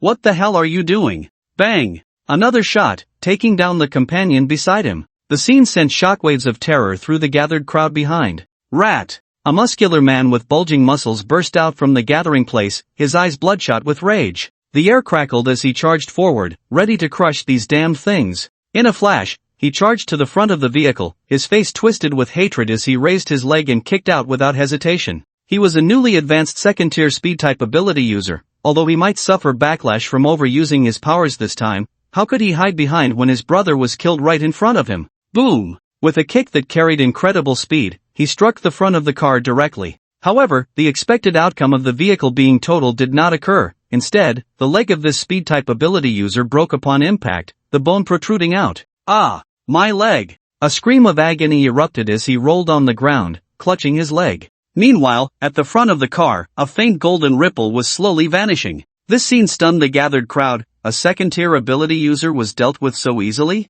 It seemed they hadn't even lifted a finger. My god, what kind of people are they? The man in sunglasses stepped down from the car, a mocking expression on his face. Trash. After saying that, he reached for his gun to kill the speed-type ability user. Stop! A loud shout came from the crowd, and a group of people stepped forward, glaring coldly at the convoy. Why are you attacking our people? A burly man reprimanded. The man in sunglasses smirked. Do I need a reason to attack a bunch of lowly people? Isn't it just kill if I want to? His words ignited the anger of the gathered crowd. Immediately, some expressed that even if they faced backlash from their abilities, they would make them pay. But upon seeing the disdainful smile of the man in sunglasses, they hesitated. After all, his unhesitating attitude towards killing exerted immense pressure on them. Moreover, only this one person had shown himself from the 5 vehicles so far. If they truly came from the capital, then the strength of this convoy was definitely not to be underestimated. Friend, don't you think you're going too far? In the apocalypse, having one more friend means one more path. Who knows when it might come in handy?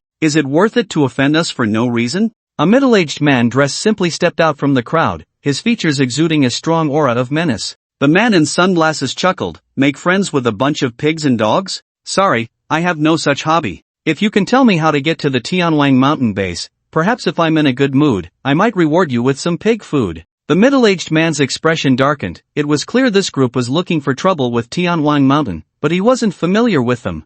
However, who in Wanchuan City didn't know about the tyranny of the Tianwang mountain base? Venturing deep into the city to rescue survivors was not something just anyone could do. He couldn't understand why this group held hostility towards the Tianwang mountain base. I know. Let me through. Suddenly, a portly middle-aged man squeezed out from the crowd, his once slicked-back hair now a disheveled mess, and his suit was tattered in missing pieces. He jogged up to the man in sunglasses, lowering his posture and flattering, Sir, I know how to get to the Tianwang mountain base. The man in sunglasses looked at him and then burst into laughter. Good, you're a pig with some awareness. I don't mind taking you along to experience what real life is. After saying that, he pulled down his sunglasses, revealing a pair of shadowy eyes as he looked at the people in the crowd, then sneered twice and climbed into the car. The middle-aged man eagerly scrambled into the back of the truck, resembling a pig being taken away. The convoy quickly drove off in one direction, and after they left, the people in the gathering finally relaxed. Damn, that guy is really something. We just lost a brother like that. Who knew who that pig was? I want to dig up his ancestors' graves. How dare he betray us? His name is Pei Qianhua, chairman of the Sanpei Group. How do you know? I was such a fool to believe his nonsense back then. That's why I ran out of the Tianwang mountain concentration camp with him. He said he had connections in the southern war zone, but when we got there, nobody gave a damn about him, and they just drove us away. No wonder I said he always looked like he was never satisfied. He still thinks he can be someone important like before the apocalypse. What do you think, Mo-go? The middle-aged man at the forefront frowned, his murderous intent tightening. I just hope he doesn't do something stupid and bring disaster to us. The Tianwang mountain isn't as simple as it seems. In Wanchuan City, the zombies seemed a bit unusual. The search and rescue team from the Tianwang mountain base had gone through several blocks without finding a single trace of zombies, as if they had vanished into thin air. The news returned, raising suspicions about the oddity. Yang Xiaoguang increased the guard at the outpost to 1,000 men, just in case. Night fell, and the starry sky was covered by rare clouds, a sense of ominousness lingering over Wanchuan City. Huang Zhenjin climbed the city wall, standing shoulder to shoulder with Mo Lin, gazing at the open road ahead, the night mist obscuring their vision. I feel like something's off tonight. It's too quiet, Mo Lin said, her brows furrowed, her voice heavy. Huang Zhenjin nodded in agreement. It's a pity Lin Fei won't let us go out at night, otherwise, I'd want to see what's going on. Creak. In the hazy night mist, the sound of metal scraping against the ground suddenly broke the silence. Thud thud thud. The searchlights on the wall instantly shone through, piercing the mist. At the end of their line of sight, a shadow gradually emerged. It turned out to be a bus moving sideways, or rather, it seemed to be pushed by something. Something's happening. All units, pay attention. A warning sounded from the city wall, instantly alerting everyone. Blow that bus up, commanded the leader of a small squad at the front. Then came 3 loud explosions, followed by a flash of fire, and the bus was instantly blown to pieces. the situation behind it also became clear. Zombies. Third-tier power zombies. Someone shouted from the front. Look! The mist is rolling. Someone pointed at the mist behind the zombies and shouted. Everyone at the outpost saw the night mist seemingly being stirred by the wind, approaching them. Whoosh! Several tracer rounds arced into the mist, the crimson light instantly vaporizing the fog and illuminating the surroundings. In an instant, everyone's expressions changed dramatically. Zombies. So many zombies. The tide of corpses is coming. The tide. All units, stay at your posts. Those zombies are all second tier, and there are many third tier ones inside. Can we win? So what if they have third tier? Don't we have any? Don't be cowardly before the battle. Everyone, get your spirits up. Suddenly, everyone became tense. After all, the sudden tide of corpses at night was indeed strange. Chen Dong climbed onto the platform, gazing at the tide of corpses hundreds of meters away. The news of the tide of corpses has already reached the base. What we need to do is hold this first line of defense. Didn't you say you usually can't fire more than 2 bullets? Today, let's make sure you shoot enough. As the zombies approached within 300 meters, a torrent of gunfire erupted from the high walls, bullets pouring down like rain. Under the violent firepower, even the ordinary second-tier zombies couldn't withstand it, and a large number were killed. This made the defenders' expressions change, smiles appearing on their faces, and they even began to compete over who could kill more. However, just as the excitement lasted, several large zombies emerged from the tide, their backs bulging. When they turned around with their backs to the outpost, the bulging backs split open, revealing flesh tunnels inside like cannon barrels. Thud! Thud! Thud! Like cannonballs being fired, countless dark, fleshy masses soared into the air from the tide of corpses, plummeting towards the pass. Hatchers! Shoot those things down! Some people turned their guns and opened fire at the flying masses. A large number of the fleshy masses were shattered mid-air, but many still landed on the pass. Clear them out immediately! The captain shouted loudly. Those nearby quickly drew their blades, slicing apart the masses that had yet to hatch. A small number of the masses successfully hatched, revealing many corpse-like creatures resembling insects and scorpions, moving swiftly as they crawled across the city walls, launching attacks on the guards. Zzzzz. Just as these stragglers were about to succeed, an electric net spread out, incinerating them to a crisp. Huang Jinjin's hands crackled with electricity, resembling a goddess wielding thunder, causing everyone to feel a jolt of reassurance. Don't be nervous, with us here, everything will be fine. Boom! Suddenly, a rumbling sound erupted from the tide of corpses, as if something massive was stirring beneath the soil, rushing towards the pass. Burrowers, bring me the rockets! The commander's eyes narrowed, and he shouted. Whoosh! Rockets trailed flames as they struck the path of the burrowers, exploding with fierce fire, tearing apart the surrounding ordinary zombies. Yet, they still failed to completely eliminate the special zombies that had burrowed into the ground. A few managed to reach the edge of the moat, pushing large amounts of soil into it. Damn! These guys seem to have gotten smarter? They actually know how to use their abilities in coordination. Could it be because of the appearance of a corpse king? Chen Dong and the person beside him speculated, exchanging glances, too afraid to think further. If a corpse king really had arrived, tonight would likely be a big deal. Fortunately, there was Mo Lin in the forward pass. The tricks of these burrowers were utterly ineffective against her. In her presence, anyone playing in the mud was merely a child. Mo Lin's feet emitted wisps of fluctuations, directly strangling the burrowers in the soil. Various artillery fired from the city walls, forcefully keeping the tide of corpses at bay outside the moat, but ammunition would eventually run out, and at that point, it would all depend on the ability users within the pass. Ordinary people had almost no power to fight back against the tide of corpses. Chen Dong pulled someone over and asked, has there been any response from the base? When will reinforcements arrive? The person shook his head. Sir, we haven't received a reply yet. Chen Dong's expression grew serious. Damn, what's going on? Are they asleep? Looking at the zombies approaching like a tidal wave not far away, Chen Dong felt his palms sweat. There were only 17 ability users at the forward pass, excluding Huang Jinjin and Mo Lin, there were only 15 left, and they couldn't go all out, or they would eventually perish in the tide of corpses. By this calculation, the last remaining combat power at the forward pass was just Huang Jinjin and Mo Lin. Two women facing a tide of corpses as vast as mountains and seas, one can only imagine the pressure. Boom! Boom! Boom! As the tide of corpses advanced within 300 meters of the forward pass, numerous flashes of fire erupted from the ground, as one mine after another exploded. Countless severed limbs and broken arms flew, black blood splattering, the stench overwhelming. Despite the bombardment, the tide of corpses continued to push forward, and when they reached the edge of the moat, a massive figure over 20 meters tall emerged from the mist. At the Tianwangshan base, all was calm, completely unaware of the tide of corpses attacking the Shaoguan Pass. What's going on? Is the signal so bad today? Yeah, I can't even scroll Douyin. Old Sue, didn't you graduate in signal engineering? Can you fix it? I'm off work. No, you need to help everyone out, you still want to watch, right? I'm off work. It seemed that the signal was poor everywhere in the base, even the command center couldn't receive any signals. In the office, Yang Shaoguan looked at the flickering black and white checkered screens, feeling a bit overwhelmed. Damn it, how can there be a signal issue? If something happens at the outpost, we'll be like headless flies. The adjutant also frowned. Should we send someone to set up a communication post in the middle?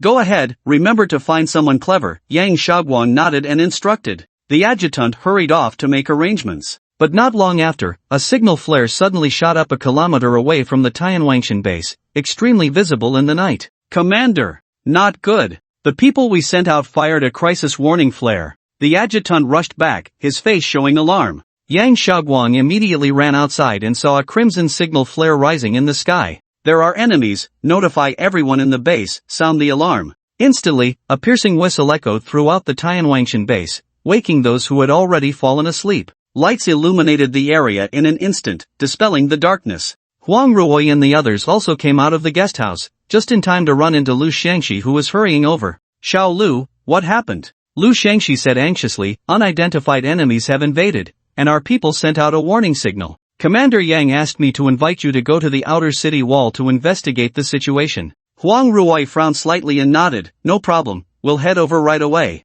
The few women exchanged glances, got into a car, and quickly headed towards the outer city wall. Outside the base, 5 vehicles with Beijing license plates were parked in a concealed area. Shadows spread around them. Damn it, we actually encountered a capable ability user, damn it. A man in a black and red dragon-patterned outfit pulled a long knife from the corpse on the ground and spat, cursing. Above them, a crimson signal flare hung in the sky. I've told you all to be careful and decisive in everything you do. If you kill, it should be a one-hit kill. If you had just chopped off the head earlier, we wouldn't be in this mess. A man in a similar dragon-patterned outfit sneered. So what? If we're exposed, we just confront them head-on. Aren't we here to deal with this Tianwangshan base? As the two talked, a middle-aged man in a crimson flying fish suit stepped down from the vehicle behind them. He had a red mole between his brows, seemingly radiating a ruby-like glow in the night. His appearance was ordinary, but he gave off a sharp feeling. His long hair was tied back, and he wore a piece of dark green ancient jade at his waist.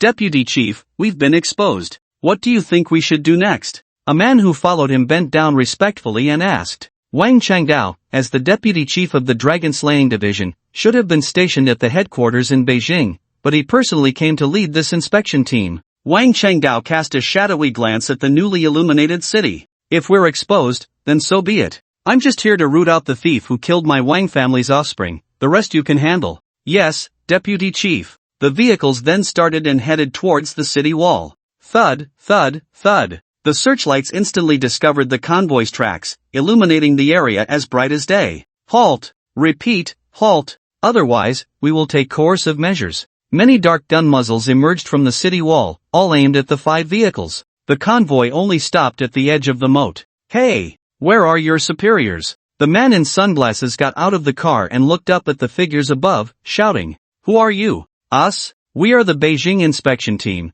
and we need to see if your base is registered. Open the door quickly. The man in sunglasses wore a smile, his tone somewhat frivolous. Everyone get out of the car, let me see your hands. The man in sunglasses chuckled, then shook his head and said, it really is impossible to communicate, you really don't fear the law. Then there's nothing to discuss. He then took out a straight painting from the car and spread it open. Call this person out, and we might consider not arbitrating against you. On the city wall, Yang Shaoguan and several women, including Huang Ruoyi, saw the portrait he was holding. They couldn't help but frown. How does he have a portrait of Lin Fei? I don't know. Could it be that he's trying to establish a connection? Are you stupid? Would someone trying to establish a connection be this aggressive? Shen Lingyin stuck out her tongue. The license plate from the capital and the inspection team reminded the women of the man who died outside the shooting range at the beginning of the apocalypse. According to Yang Shaoguan, that man seemed to be linked to a power from the capital. The man in sunglasses put away the portrait, took off his glasses, and smiled. I can see the answer from your expressions. Yang Shaoguan took the megaphone, I don't know who you're talking about, but you've harmed our people. Shouldn't you give us an explanation? The man in sunglasses laughed heartily. Explanation? I've never heard of anyone daring to ask us for an explanation. It's fine, since you're not being honest, we have ways to make you honest. Yang Xiaoguang's body tensed. He probably guessed the identity of the visitor and couldn't help but feel anxious. He leaned towards Huang Ruoyi and whispered, has Lin Fei not returned? This group of guys probably won't be easy to deal with. Huang Ruoyi frowned tightly and shook her head. No, I don't know where he went. Who are these people? Zan Longxi. If they drove all the way from the capital, they probably have some extraordinarily powerful figures. Yang Xiaoguang felt heavy-hearted. With Lin Fei absent, facing this immense external pressure was indeed a bit tricky for them. Xin Shiying also frowned. As the eldest daughter of the Shen family from the capital, she naturally knew what kind of existence Zan Longxi was. Moreover, the Wang family, which the Shen family wanted to affiliate with, was a super family relying on Zan Longxi. If they really are from Zan Longxi, then it's bad news. Her voice was low, and her expression was grim. Ruanqiu said solemnly, if these people are here to cause trouble for Lin Fei, then why would they attack the people sent out from the base? And it just so happens that all the signals started to deteriorate inexplicably this evening. Xin Shiying, being exceptionally intelligent, immediately thought of a possibility. She widened her eyes, somewhat incredulous, and said, are you saying that they are targeting not just Lin Fei, but our entire Tianwangshan base? Ruanqiu's face turned cold, her gaze scanning the direction of the urban area. Yes, and they may have already taken action. No, we need to know the situation at the outpost. Perhaps it was the bond between mother and daughter, but Huang Ruoyi felt uneasy. Yang Xiaoguang also frowned tightly. Tap, tap, tap, hurried footsteps sounded from behind. Then let's fight. We're not made of clay. Su Nan, dressed in a red dress, approached with a frosty expression. Yang Xiaoguang's eyes narrowed, but Su Nan looked at him coldly. But what?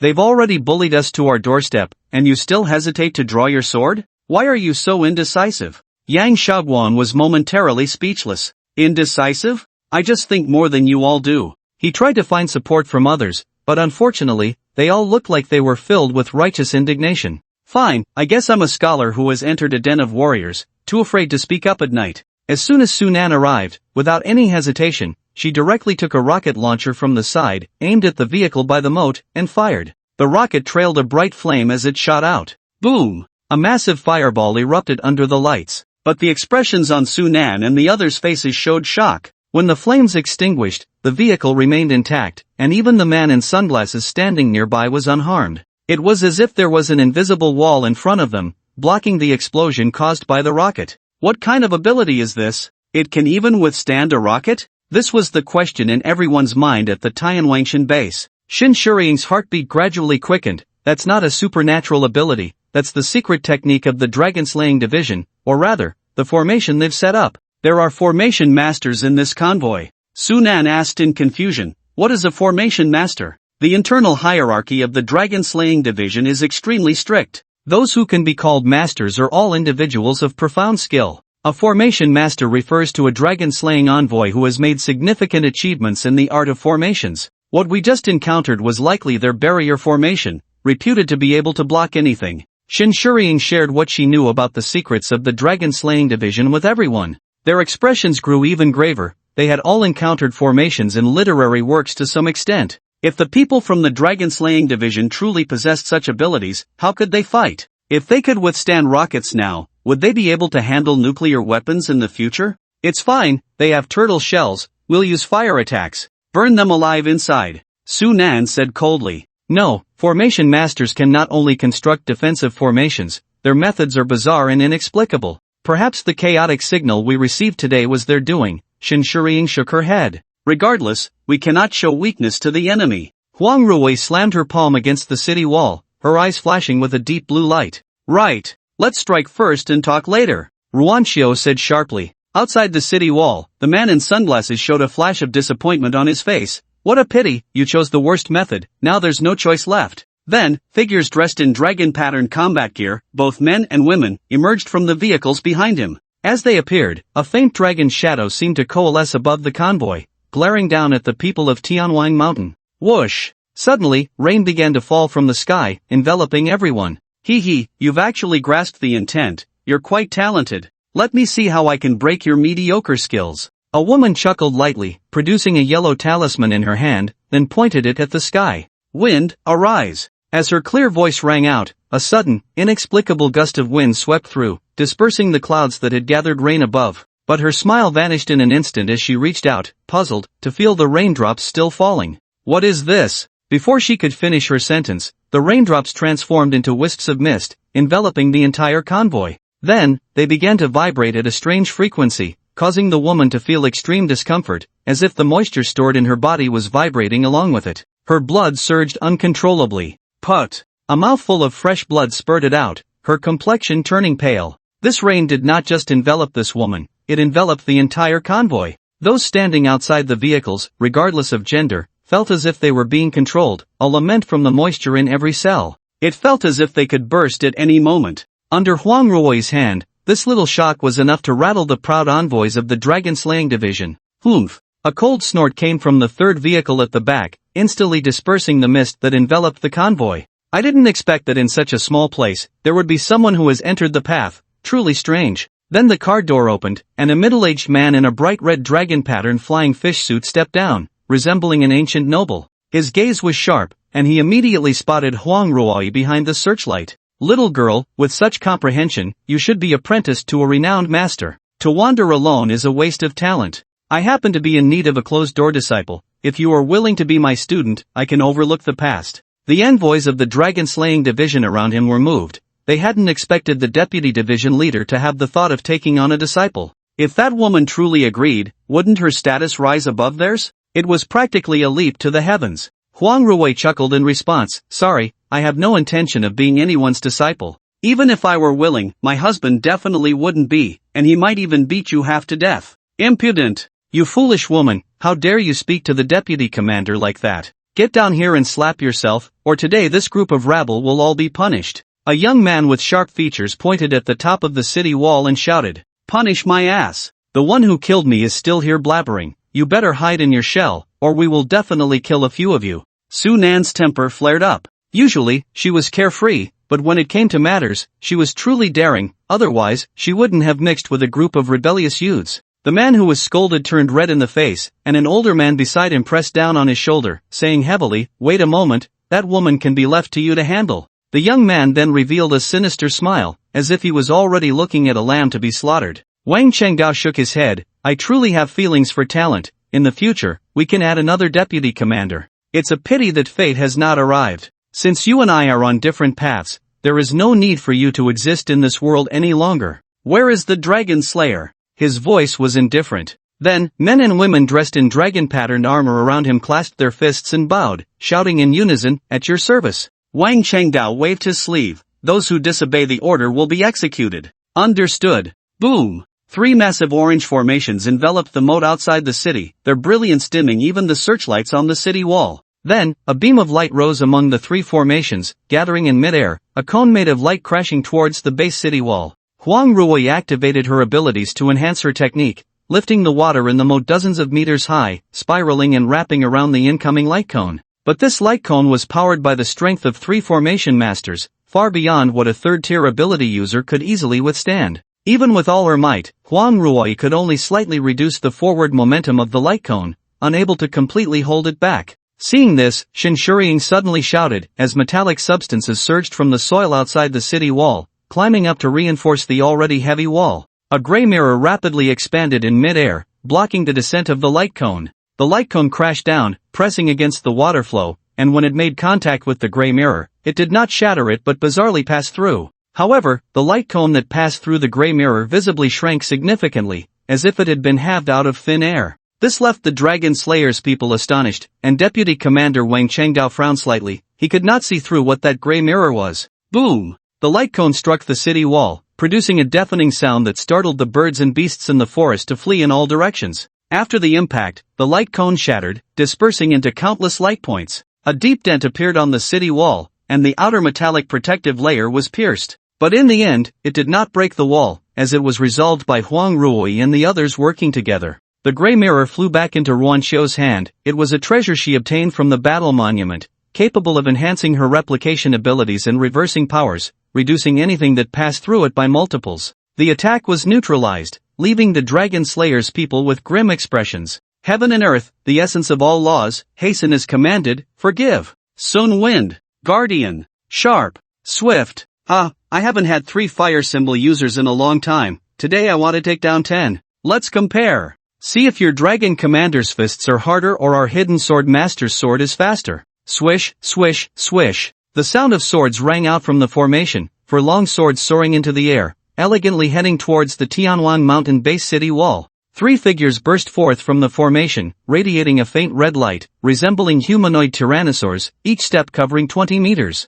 Seeing this, Wang Rui and the others' expressions grew serious. Water curtain. A barrier made of flowing water blocked the way. Pft, pft, pft. The long swords instantly pierced through it, shooting towards the city wall. But the 3 dragon suppressors at the back were not so fortunate. The water flow within the water curtain began to vibrate at a high frequency, preventing them from penetrating it immediately. Whoosh! Boom! A series of over a dozen rockets shot towards the 3, exploding into a surge of flames beneath the water curtain. Seeing this, the sword concealer immediately controlled his long sword to target those who intended to continue launching rockets. Jin Gu. Shin Shuriying raised her delicate hand and grasped at the long sword in midair. Instantly, 2 of the swords seemed to be interfered with, beginning to sway precariously. Bold! How dare you move my treasured sword? The 2 sword concealers shouted angrily, increasing their control over the sword bodies. The other 2 long swords flew away rapidly, heading towards the ordinary people on the city walls. On the left, Ruan Xiu directly threw the gray mirror in her hand, transforming it into numerous small mirrors that floated in front of the ordinary people.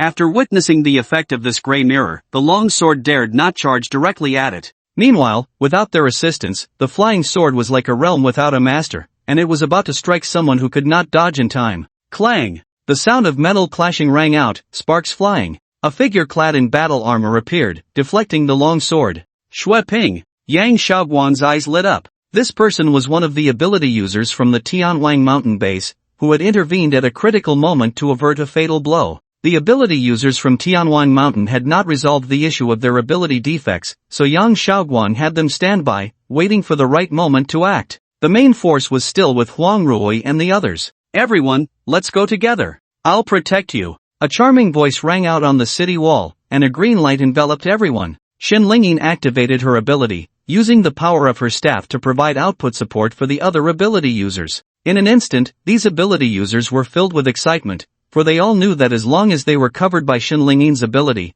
they could greatly reduce the consumption of their own abilities. It had been somewhat stifling to have a group of women blocking disasters for them earlier, but now they were all eager to fight, various abilities shining brightly. There were no fewer than 30 ability users on the city wall. Even though some were physically enhanced ability users, the combined bombardment of the others was enough to give the dragon suppressors a run for their money. Ice, fire, earth, stone, wind, thunder, water, and wood waves of impacts crashed against the formation, creating ripples. Put! Blood spurted from the formation master's mouth, the formation rebounding against him. If they fell, it would mean that the dragon suppressors would be exposed in the open air, greatly increasing the danger. And it was truly astonishing that the 3 dragon suppressors, enhanced by the burning talisman user, were actually trapped by a single ability user. The sword concealers were also frequently at a disadvantage, their flying swords struggling to achieve results. This left the faces of the dragon suppressors extremely grim. Useless! You can't even handle a group of ability users.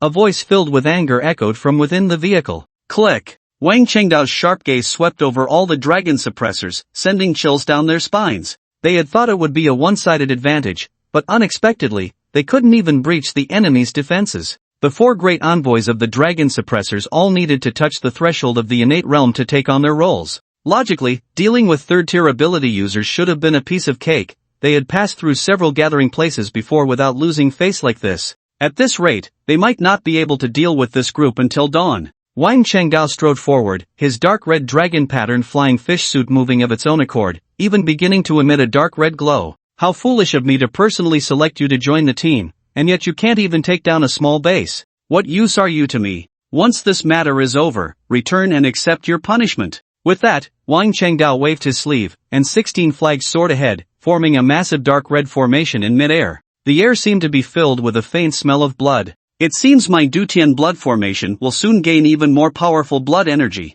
The massive dark red formation pressed down upon the people of Tianwang Mountain. Its imposing presence tore through the air with a deafening roar. It's actually the Deputy Chief's Dawn blood formation. They won't be able to stir up any trouble now. During the resistance period, the deputy chief single-handedly held off 5 elite ninjas without losing ground, even killing 2 and severely injuring 1. Indeed, although elite ninjas can rival those in the innate realm, compared to our Dragon Kingdom's innate powerhouses, they are nothing but paper. In the convoy at the back of the battlefield, a group of non-combat personnel whispered among themselves, their eyes filled with admiration. The people at the Tianwang mountain base looked up at the dark red formation descending like the heavens, and the pressure instantly doubled. Huang Ruoyi and the others were facing the siege of the 4 great envoys and simply couldn't spare the energy to deal with the Dawn blood formation above. Zizizizi. The forward outpost is encountering a tide of corpses, suspected to have a corpse king appearing, requesting support. The firepower at the forward outpost is about to be exhausted,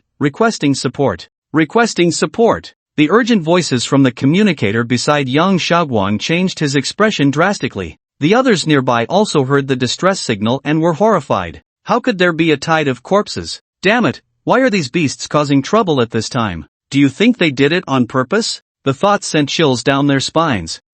For organizations with ulterior motives, we always eliminate them completely. It's too late to guess the outcome now. Perhaps your forward base has already become a paradise for zombies. Maybe your parents, your children, your husbands, and wives are inside. Puff! A water arrow shot across hundreds of meters towards the one making sarcastic remarks. Bang! A small formation blocked it, splashing a large amount of mist. You still have the mind to attack others. It seems you really aren't afraid of death. What does it matter to argue with the dying? No one has ever survived under the Dawn blood formation. Finally, we can witness the deputy chief's blood formation suppressing the innate. It's a pity about those few women, they do pique my interest. TSK. The envoys discussed grandly while activating their abilities. Meanwhile, Wang Chengdao, standing at the front, wore a calm expression, having made his move. These guys, at most third-tier ability users, could never block his Daong blood formation. This Daong blood formation was one of his greatest killing moves, akin to going all out from the start. He understood that principle well. Once he frightened these guys, someone would naturally tell him where the one who killed the Wang family's offspring was. The pressure was entirely on the people at the Tianwang mountain base. Even with several third-tier ability users holding the front, it seemed insufficient. The formation in the sky was almost upon them, yet the restrained crowd had no way to respond. Ruanqiu gritted her teeth and suddenly split into 2. She held the gray mirror in her hand and said to Shin Shuriying, send me up. Shin Shuriying did not refuse, summoning metal to form a platform that lifted her towards the formation in the sky. The gray mirror in her hand expanded against the wind, quickly transforming into a supermassive flat surface, but it still couldn't encompass the entire formation, at most covering 1/5. But she had to try and see if the gray mirror could interfere with this formation and disrupt its operation. Watching her soar into the air, Wang Chengdao smiled, naive. Bang! A tremendous sound erupted in the sky, and the metal platform supporting Ruanqiu suddenly fell. Ruanqiu was struck hard, and the gray mirror slipped from her grasp. Her figure suddenly transformed into a cloud of mist in mid-air, causing no substantial harm to her. The gray mirror was also summoned back to the city wall. The crowd couldn't help but look grim. The blood formation in the sky was utterly unbreakable, and if this continued, they could only wait for death. At the rear of the Dragon Slayer convoy, Pei Qianhua was smiling alongside a cook. Big brother, how can I join the Dragon Slayer? The cook chuckled. You think you can get on the Dragon Slayer's ship? Dream on. Pei Qianhua felt a bit embarrassed, but he truly wanted to establish a connection with the Dragon Slayer, as their displayed strength was undoubtedly greater than any base. If he could hitch a ride on their coattails, life in the apocalypse would be much easier. Want to join the Dragon Slayer? That's easy, just come find me. Suddenly, a hand clapped on his shoulder, startling him. He turned to see who was speaking. It was a man so handsome that it was hard to believe someone like him existed in this world. Pei Qianhua looked at him in surprise and quietly asked, Brother, do you have a way in? The handsome man smiled and nodded, yes. What way? A smile appeared on Pei Qianhua's face. The road to the underworld. The what? The smile still on his face, Pei Qianhua suddenly felt a sharp pain in his heart, causing him to collapse to the ground, unable to breathe.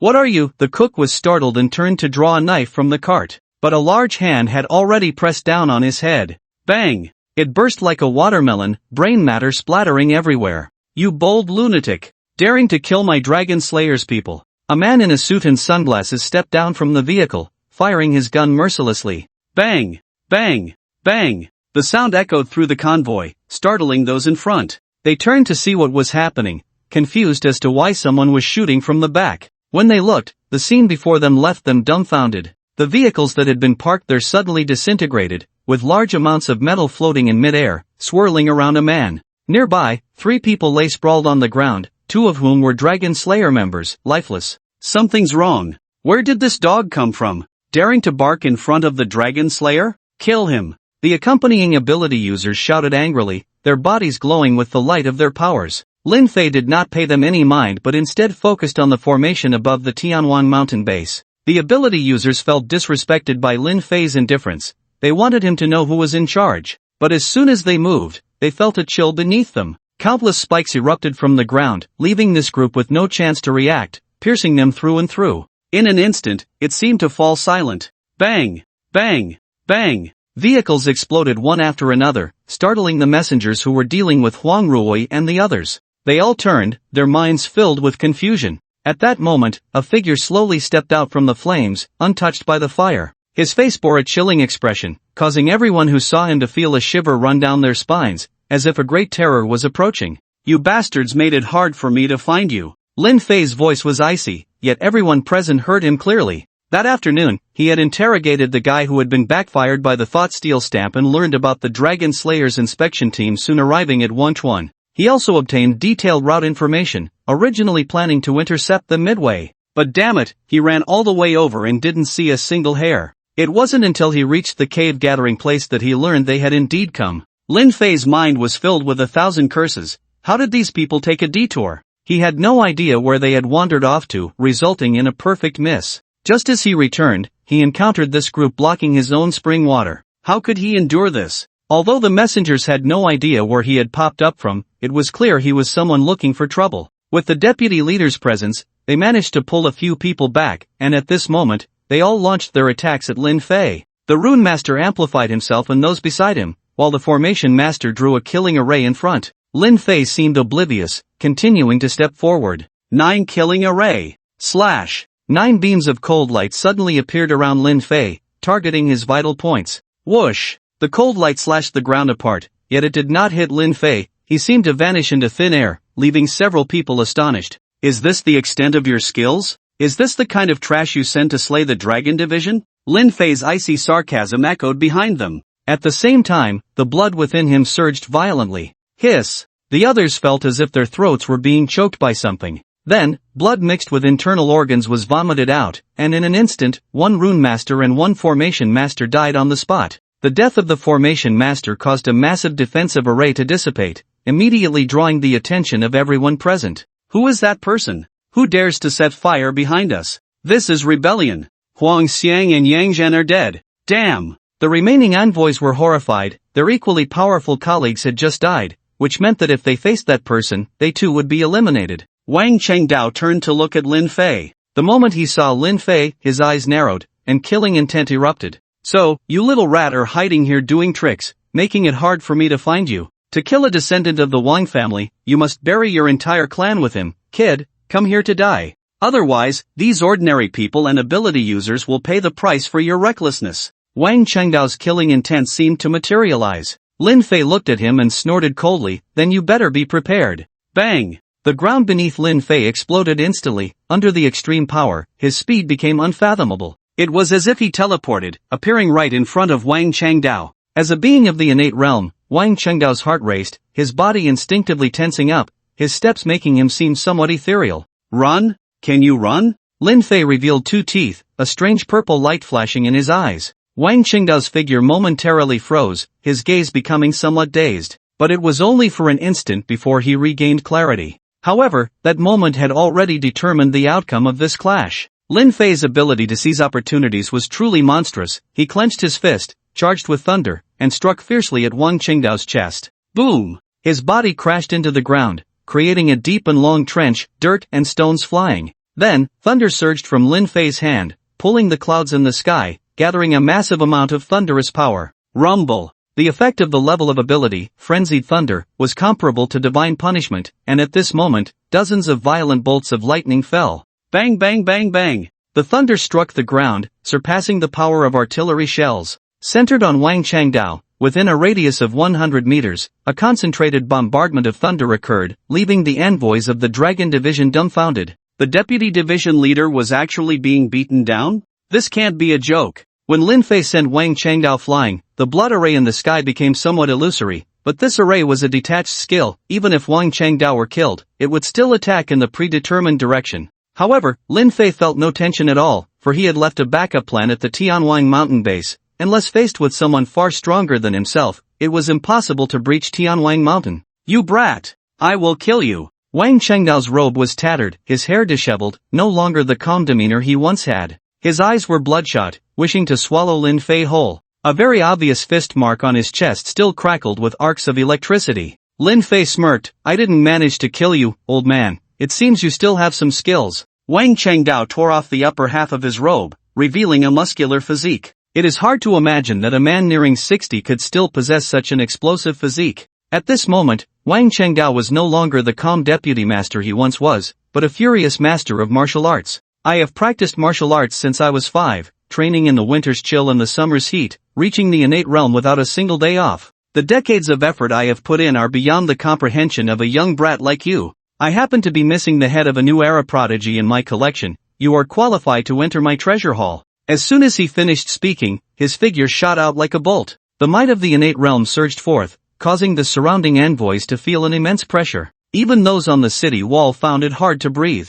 Yet Lin Fei wore a mocking smile, extending a hand to grasp forward. Bang! Wang Qingdao's fist was tightly held by him, and where their fists met, the air exploded with a loud bang. But Wang Qingdao's expression changed instantly. He felt as if he had struck an ancient, unyielding divine metal, sending pain through his arm. Did I give you the wrong impression? No matter how impressive your skills are, can you withstand 6,000 tons of force? Lin Fei grinned. Suddenly, he unleashed his strength. Crack! Crack! The diamond-like bones cultivated by Wang Changdao were crushed under Lin Fei's grip, turning his entire fist into a mass of flesh and bone shards, blood splattering everywhere. Ah! The excruciating pain made Wang Chengdao cry out. But the moment his fist shattered, he chose to withdraw, knowing the weight of the situation. This guy in front of him was too strange. Even his 50 years of cultivation could not deal with him. If necessary, he would choose to preserve himself and retreat for the time being. However, Lin Fei would not give him that opportunity, following him like a shadow.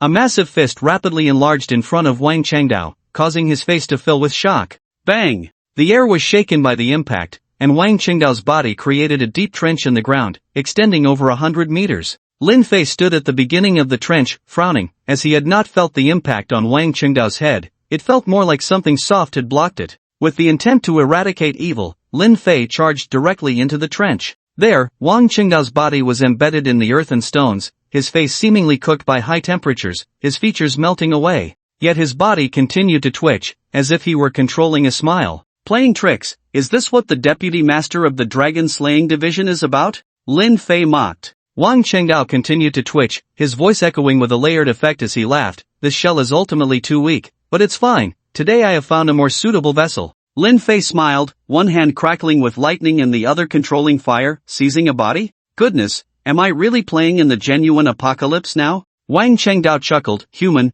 the secrets behind this apocalypse are not for you to pry into. Only by opening your mind and allowing me to take control can you preserve yourself in this calamity. Lin Fei laughed heartily, but his eyes were filled with intense killing intent. You, such a weakling, dare to learn from those old grandpas in rings? Preserving yourself? Show me how you do that now. With that, he unleashed both lightning and fire towards Wang Chengdao.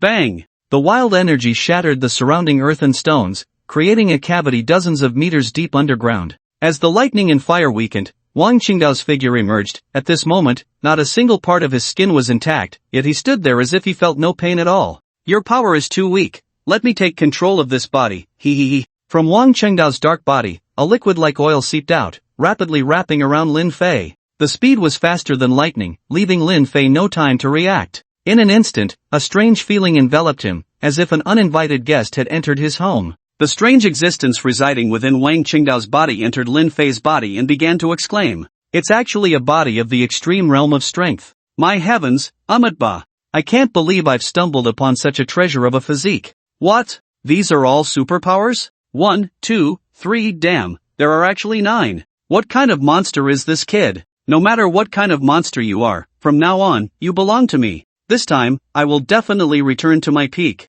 Bang! The humanoid form made of mysterious black material was about to move when it crashed into an invisible wall, making its head buzz. What is this? It stood up, filled with confusion, and reached toward the direction it had just come from. A transparent ripple stirred. It refused to believe in evil and reached in another direction, only to encounter another insurmountable ripple. Change direction. Still the same, whether above or below, its path was blocked. In other words, it was now trapped in an invisible cage with no way to escape. No! How is this possible? Why is there such a strange thing in this kid's body? Suddenly, a figure coalesced not far from it, gazing at it with a smile. Why aren't you laughing now? Trying to imitate the elders of the Soul Hall, huh? Too bad your strength isn't that great, you can't even handle me, a third-tier superpower user. So, how do you want to die? As soon as the words fell, the surrounding environment instantly transformed into a hell of endless suffering, displaying countless terrifying punishments before it. Even though it had seen much, it couldn't help but feel its scalp tingle. Kid, I advise you not to be ungrateful. I have extensive connections behind me, don't bring disaster upon yourself. Lin Fei shook his head. You've become a prisoner and are still acting tough? Forget it, keeping you around is just a burden, better off dead. The invisible cage around them slowly contracted toward the center, clearly intending to crush this strange existence to death. And it had no room to resist. In its soul form, it couldn't use its abilities. No, little brother, let's talk this over. I am Wuxin, the lord of the extreme upper city in the Qianyuan star domain. I know many secrets that can save you a lot of trouble. As the words fell, the surrounding invisible cage slowed its contraction, allowing it to breathe heavily. Oh, so you're an alien? Lin Fei was somewhat surprised. He had thought it was some local unclean thing, but its identity was even more special. The shadow slowly revealed its true form, which turned out to be a bizarre humanoid creature with 8 tentacles on its head, resembling optical fibers, twitching. Its face was triangular with 3 eyes, lacking a mouth and nose, and its body resembled a Russian nesting doll, with an unknown internal structure. Wow, you're really ugly. Wuxin's cheeks twitched at Lin Fei's disdain, but it didn't retort. Why are you here on Blue Star? And why are you residing in the body of the deputy chief of the Dragon Slaying Division? Lin Fei asked bluntly. Wuxin did not hide. A corpse transformation disaster erupted in the Star Sea, and I came here by chance to escape. At that time, my body was destroyed, and I barely escaped with my soul. I had no choice but to seize a suitable body. I've been on Blue Star for over 20 years now. The corpse transformation disaster in the Star Sea had driven the lord of the extreme upper city, who knew how far away, to Blue Star. It seemed that the zombie disaster on Blue Star was definitely not simple. Lin Fei's eyes flickered. Although he didn't know if what it said was true, it gave him a sense of urgency. Atong, pack this guy up. As soon as he finished speaking, amidst Wuxin's astonished gaze, the surrounding invisible cage began to change, becoming a spherical object, resembling a glass ball. The surrounding space darkened, and when it became clear again, the glass ball had appeared in a large hand. This left Wuxin utterly astonished. Even with its knowledge, it could not comprehend how Lin Fei managed to move it out of his body. With a flick of his wrist, Lin Fei stored the glass ball into his space. Now was not the time to question Wuxin. There was still a group of fools outside to deal with. The corpse of Wang Changdao before him had already turned to char, shattered on the ground. Lin Fei didn't even glance at him again, his body engulfed in flames as he soared into the sky. Just a few seconds had passed since Wuxin attempted to seize his body. When Lin Fei appeared in midair, the envoys of the Dragon Slaying Division were all filled with shock. Without a word, he raised his hand, unleashing a lethal metallic prison that covered a radius of 200 meters. None of the envoys from the Dragon Slaying Division could resist Lin Fei's attack. They were all instantly annihilated. The vicious metallic prison crushed over a dozen dragon-slaying envoys, and even the renowned physical powerhouse, the Dragon Stabilizer, could not escape death. The formation collapsed, flying swords fell, and talismans shattered. In an instant, the world seemed to fall silent. The blood formation in the sky continued to descend, instilling fear in everyone on Mount Tianwan. Lin Fei pointed his fingers like a sword and gestured to the sky. A dark beam of light shot from within the Tianwang mountain base, transforming into a stunning blade that shattered the blood formation into fragments in an instant. The overwhelming pressure vanished, and everyone breathed a sigh of relief. Whoosh! Huang Ruoyi and the others leaped down from the city wall, a metal platform cushioning their fall. Husband! Hurry! Go help Xinjin and the others! The outpost is being besieged by a horde of zombies. Her voice reached him before she did. Lin Fei's expression hardened. Without hesitation, he transformed into a fiery meteor and sped towards the outpost. He did not take anyone with him because if he couldn't handle it, the outpost would likely fall. Huang Ruoyi and the others immediately drove towards the outpost. At this moment, the outpost was heavily surrounded by zombies. What they initially thought was a frontal assault turned out to be a massive horde lurking in the surrounding mountains and forests, completely encircling the outpost. Even if they wanted to retreat, there was no way out, they could only hold their ground, fighting to survive. Shin Dong kicked the city wall in frustration. Damn it, why is there no signal? Shit, is the heavens trying to take me down? He looked at everyone fighting on the wall, his heart heavy. There were good brothers from the Pure Love Society, soldiers, and survivors, none showed fear. Their firearms were firing at full force, and they had nearly thrown all their grenades, leaving only one hanging from their waist. That was their last resort. Over 1,000 people defended this outpost, which felt somewhat thin against the hundreds of thousands of zombies. Holding out this long was already a limit. Among the horde, a terrifying dark green figure writhed. It was a giant python over 200 meters long. Each strike it made could crush a large group of zombies, its body stained black with their dark blood. The zombies in that direction advanced at an incredibly slow pace, as the ground had turned to marsh, restricting their movement. The effect of the sandy marshland at this moment was undoubtedly terrifying, equivalent to an unsolvable super crowd control. The dark-scaled python wildly danced within the sandy marsh, slaughtering the fearless zombies. In another direction, lightning flickered, and a delicate figure moved continuously. Any zombie touched by the lightning instantly turned to charcoal. Huang Jinjin's thunder tribulation body was unleashed to the extreme, even causing lightning explosions with every pause. Her targets were the third-tier zombies within the horde, as well as the more bizarre mutated forms.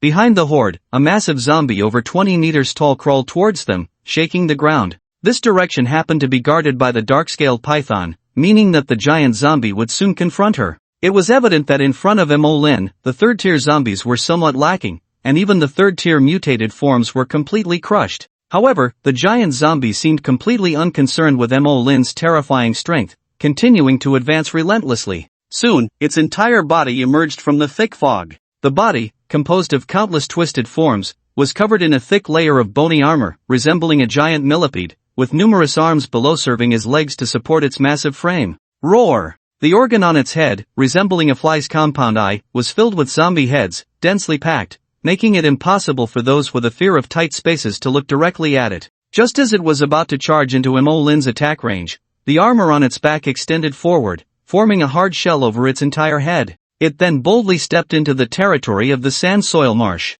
In response to the provocation from this giant zombie, Mo Lin roared and swung its tail, sending countless zombies flying before striking down fiercely at the giant zombie. Bang! A terrifying impact echoed, the shockwave causing the surrounding third-tier zombies to lose their footing, all falling into the sand soil marsh, swallowed by the earth and stones. Yet, after a brief moment of swaying, the giant zombie quickly regained its balance, its dense arms continuing to claw at the sand below. As soon as it entered the territory of the sand soil marsh, the giant zombie began to sink. However, its massive size meant that at 20 meters tall, it had only sunk a third of the way, resulting in only a slight impact. There was a hint of surprise in Mo Lin's emerald green eyes. This giant zombie had completely surpassed the strength expected of a third tier. If it wasn't a fourth tier zombie, it must be a corpse king. Could it be that the corpse king born in Wanchuan City was it? It looked rather clumsy, daring to enter the territory of the sand soil marsh, truly thinking that this snake had only this much ability? Mo Lin howled to the sky,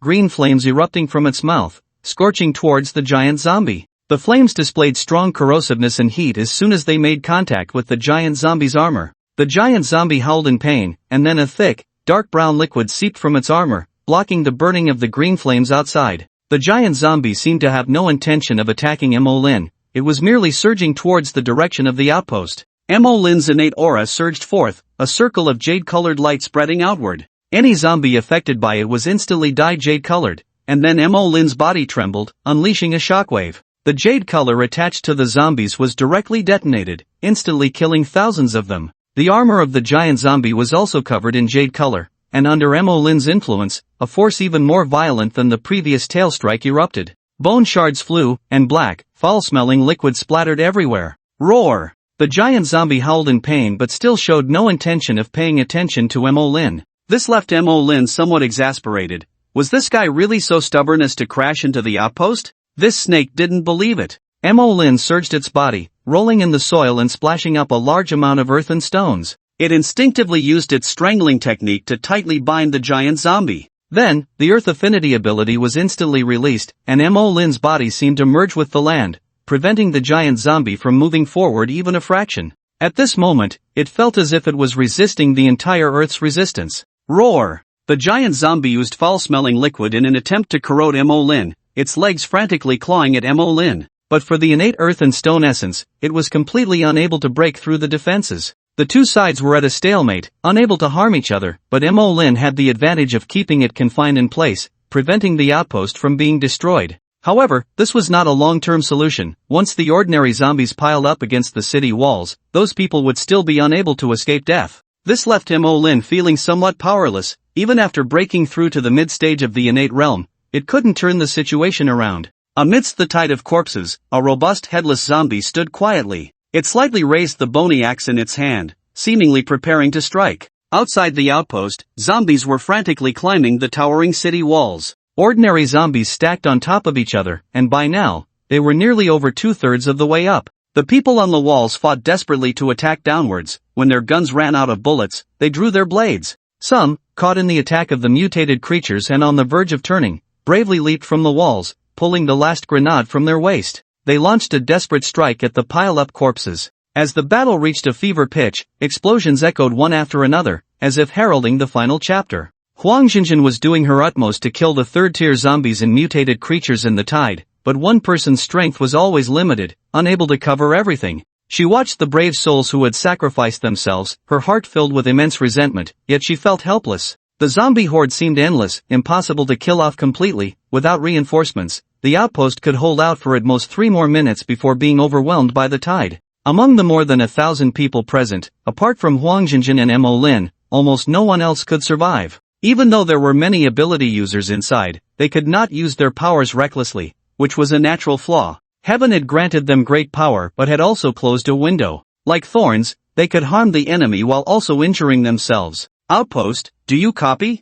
Please respond. Please respond. The sudden sound of the communicator made Qindong and the others pause. Communication had been restored at this moment, but it was too late. From the Tianwangshan base to the outpost was a total of 15 kilometers. Even speed-type ability users would need 4 to 5 minutes to arrive, let alone vehicles, which would take over 10 minutes at high speed. Brother Dong, answer it, tell the brothers we haven't embarrassed them. Yeah, Brother Dong, at least we bought precious time for the base. The young man with the punk hairstyle had his face blackened and reddened by the smoke, yet they still smiled. Qindong was the same. He grinned and picked up the communicator. This is the outpost. We are in combat and can hold the tide for another 2 minutes. Please tell our brothers and friends that we are not cowards. After saying this, Qindong smiled handsomely, enveloping everyone in a resolute atmosphere. Damn it, Qindong. Everyone, get your spirits up. Lin Fei is already on his way to you. He should be arriving soon. Su Nan's sharp reprimand from the walkie-talkie left Qindong momentarily stunned.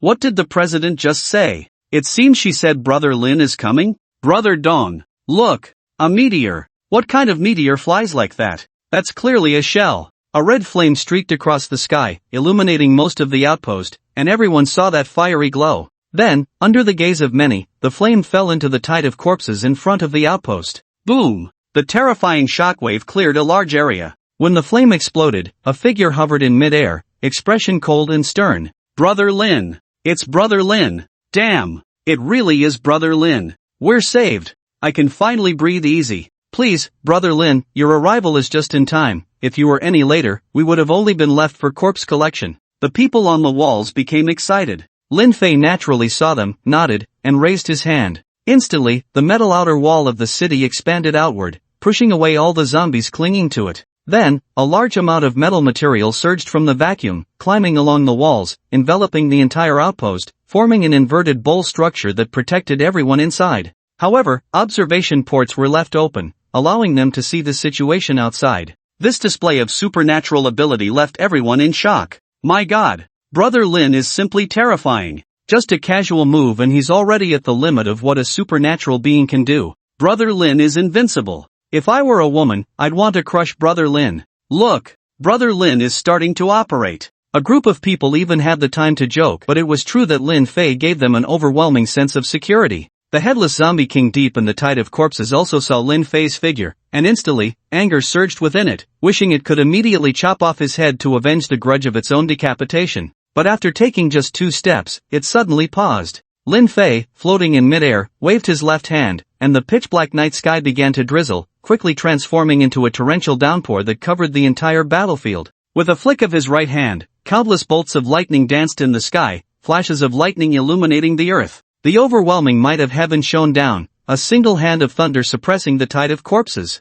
Boom! As Lin Fei's hands fell, the thunder roared down like a dragon, crashing onto the entire battlefield. Centered around the outpost, a radius of 500 meters was enveloped in thunder. Each bolt of lightning accurately struck the third-tier zombies among the tide, blowing away dozens of nearby zombies, with power comparable to bombs dropped by bombers, if not greater. As long as Lin Fei's supernatural ability did not run dry and he did not interrupt his spellcasting, the thunder would be endless. Those zombies that were not struck by the thunder had no time to rejoice before they felt the ground beneath them give way. Splash! The sound of falling into water echoed, and large numbers of zombies disappeared into the ground. Looking around, within a kilometer, it seemed to have turned into a marshland. When the zombies stepped in, it was like a weight dropping into water, not even a bubble rising. In an instant, within a kilometer of the outpost, it became a forbidden zone, and the zombies were completely cleared out. This scene left everyone dumbfounded. Could this really be the means of a supernatural being? If Lin Fei wanted to deal with the tide of corpses, were these zombies even enough for him to kill?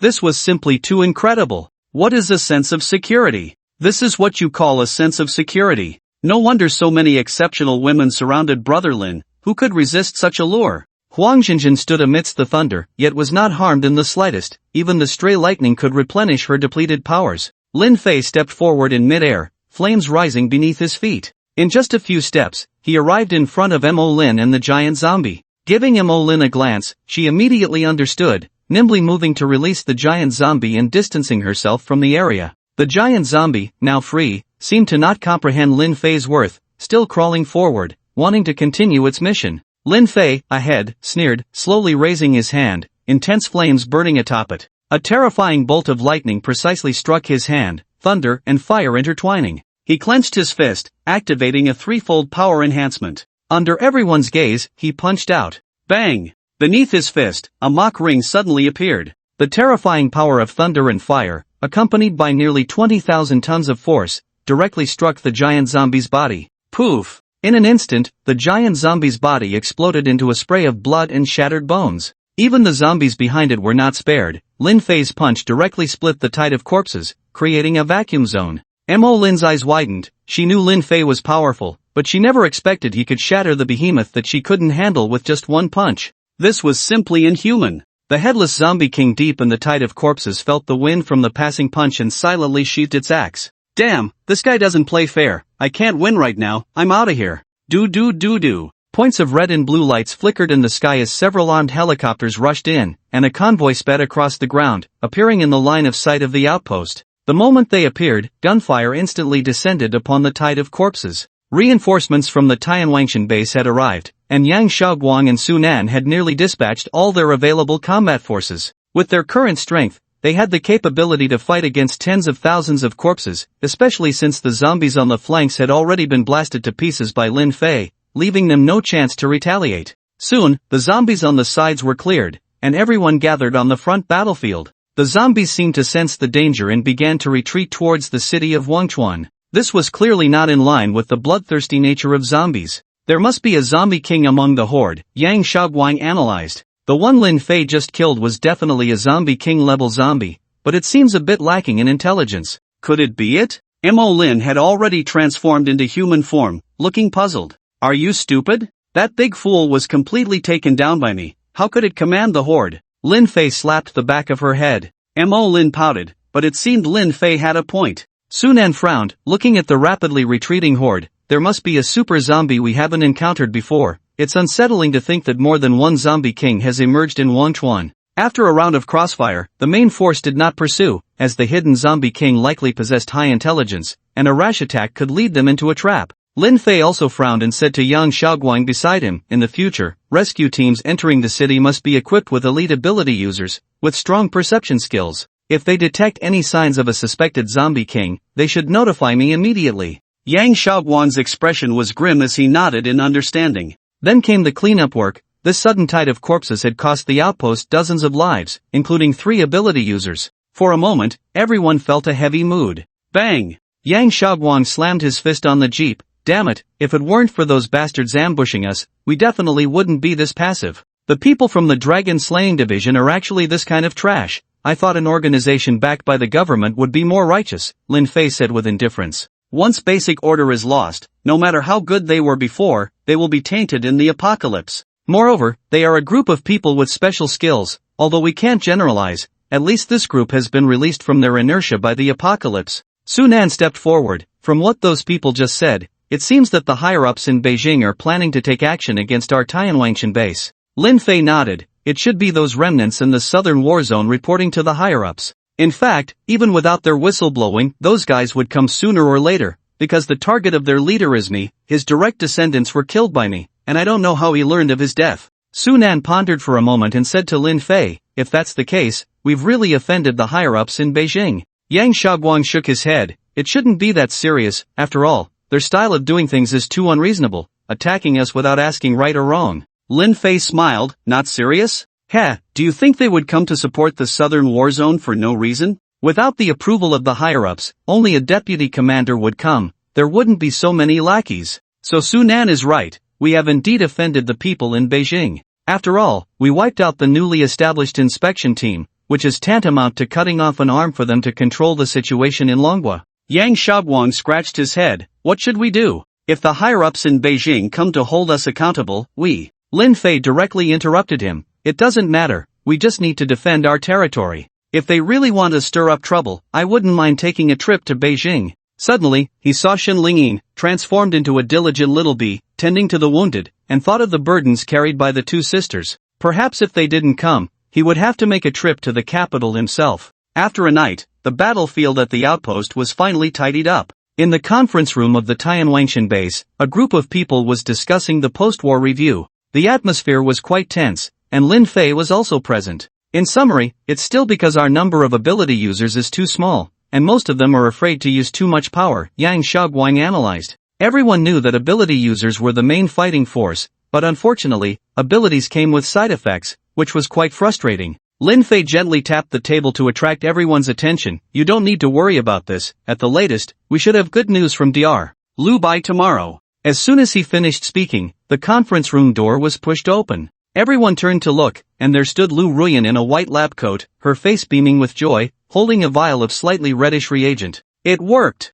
I did it! Lin Fei! The ability stabilizer is ready. Although she was looking at Lin Fei, the others were all surprised. What does this mean? An ability stabilizer? Could it be what we imagined? Lin Fei smiled. See? I told you. Is there anyone here willing to give it a try? Don't worry, with a priest here, nothing will go wrong, Shen Lingyin gestured from the side. Among those present, half were not ability users, and among the other half, several were Lin Fei's women, so it was unnecessary. Thus, everyone's gaze focused on three people in the conference room. One was a middle-aged man with thick eyebrows and big eyes named Xue Ping, who had achieved remarkable feats during the fight against the swordmaster with the armor he obtained from the war monument. The other was a tall, thin man with a lingering sadness in his brow, a second-tier speed-type ability user, one of the earliest to join Tianwangshan, who helped build the base, with contributions that were evident. The last was a female ability user, but her ability was not combat-related. She had a mental amplification ability that allowed her to handle various tasks easily.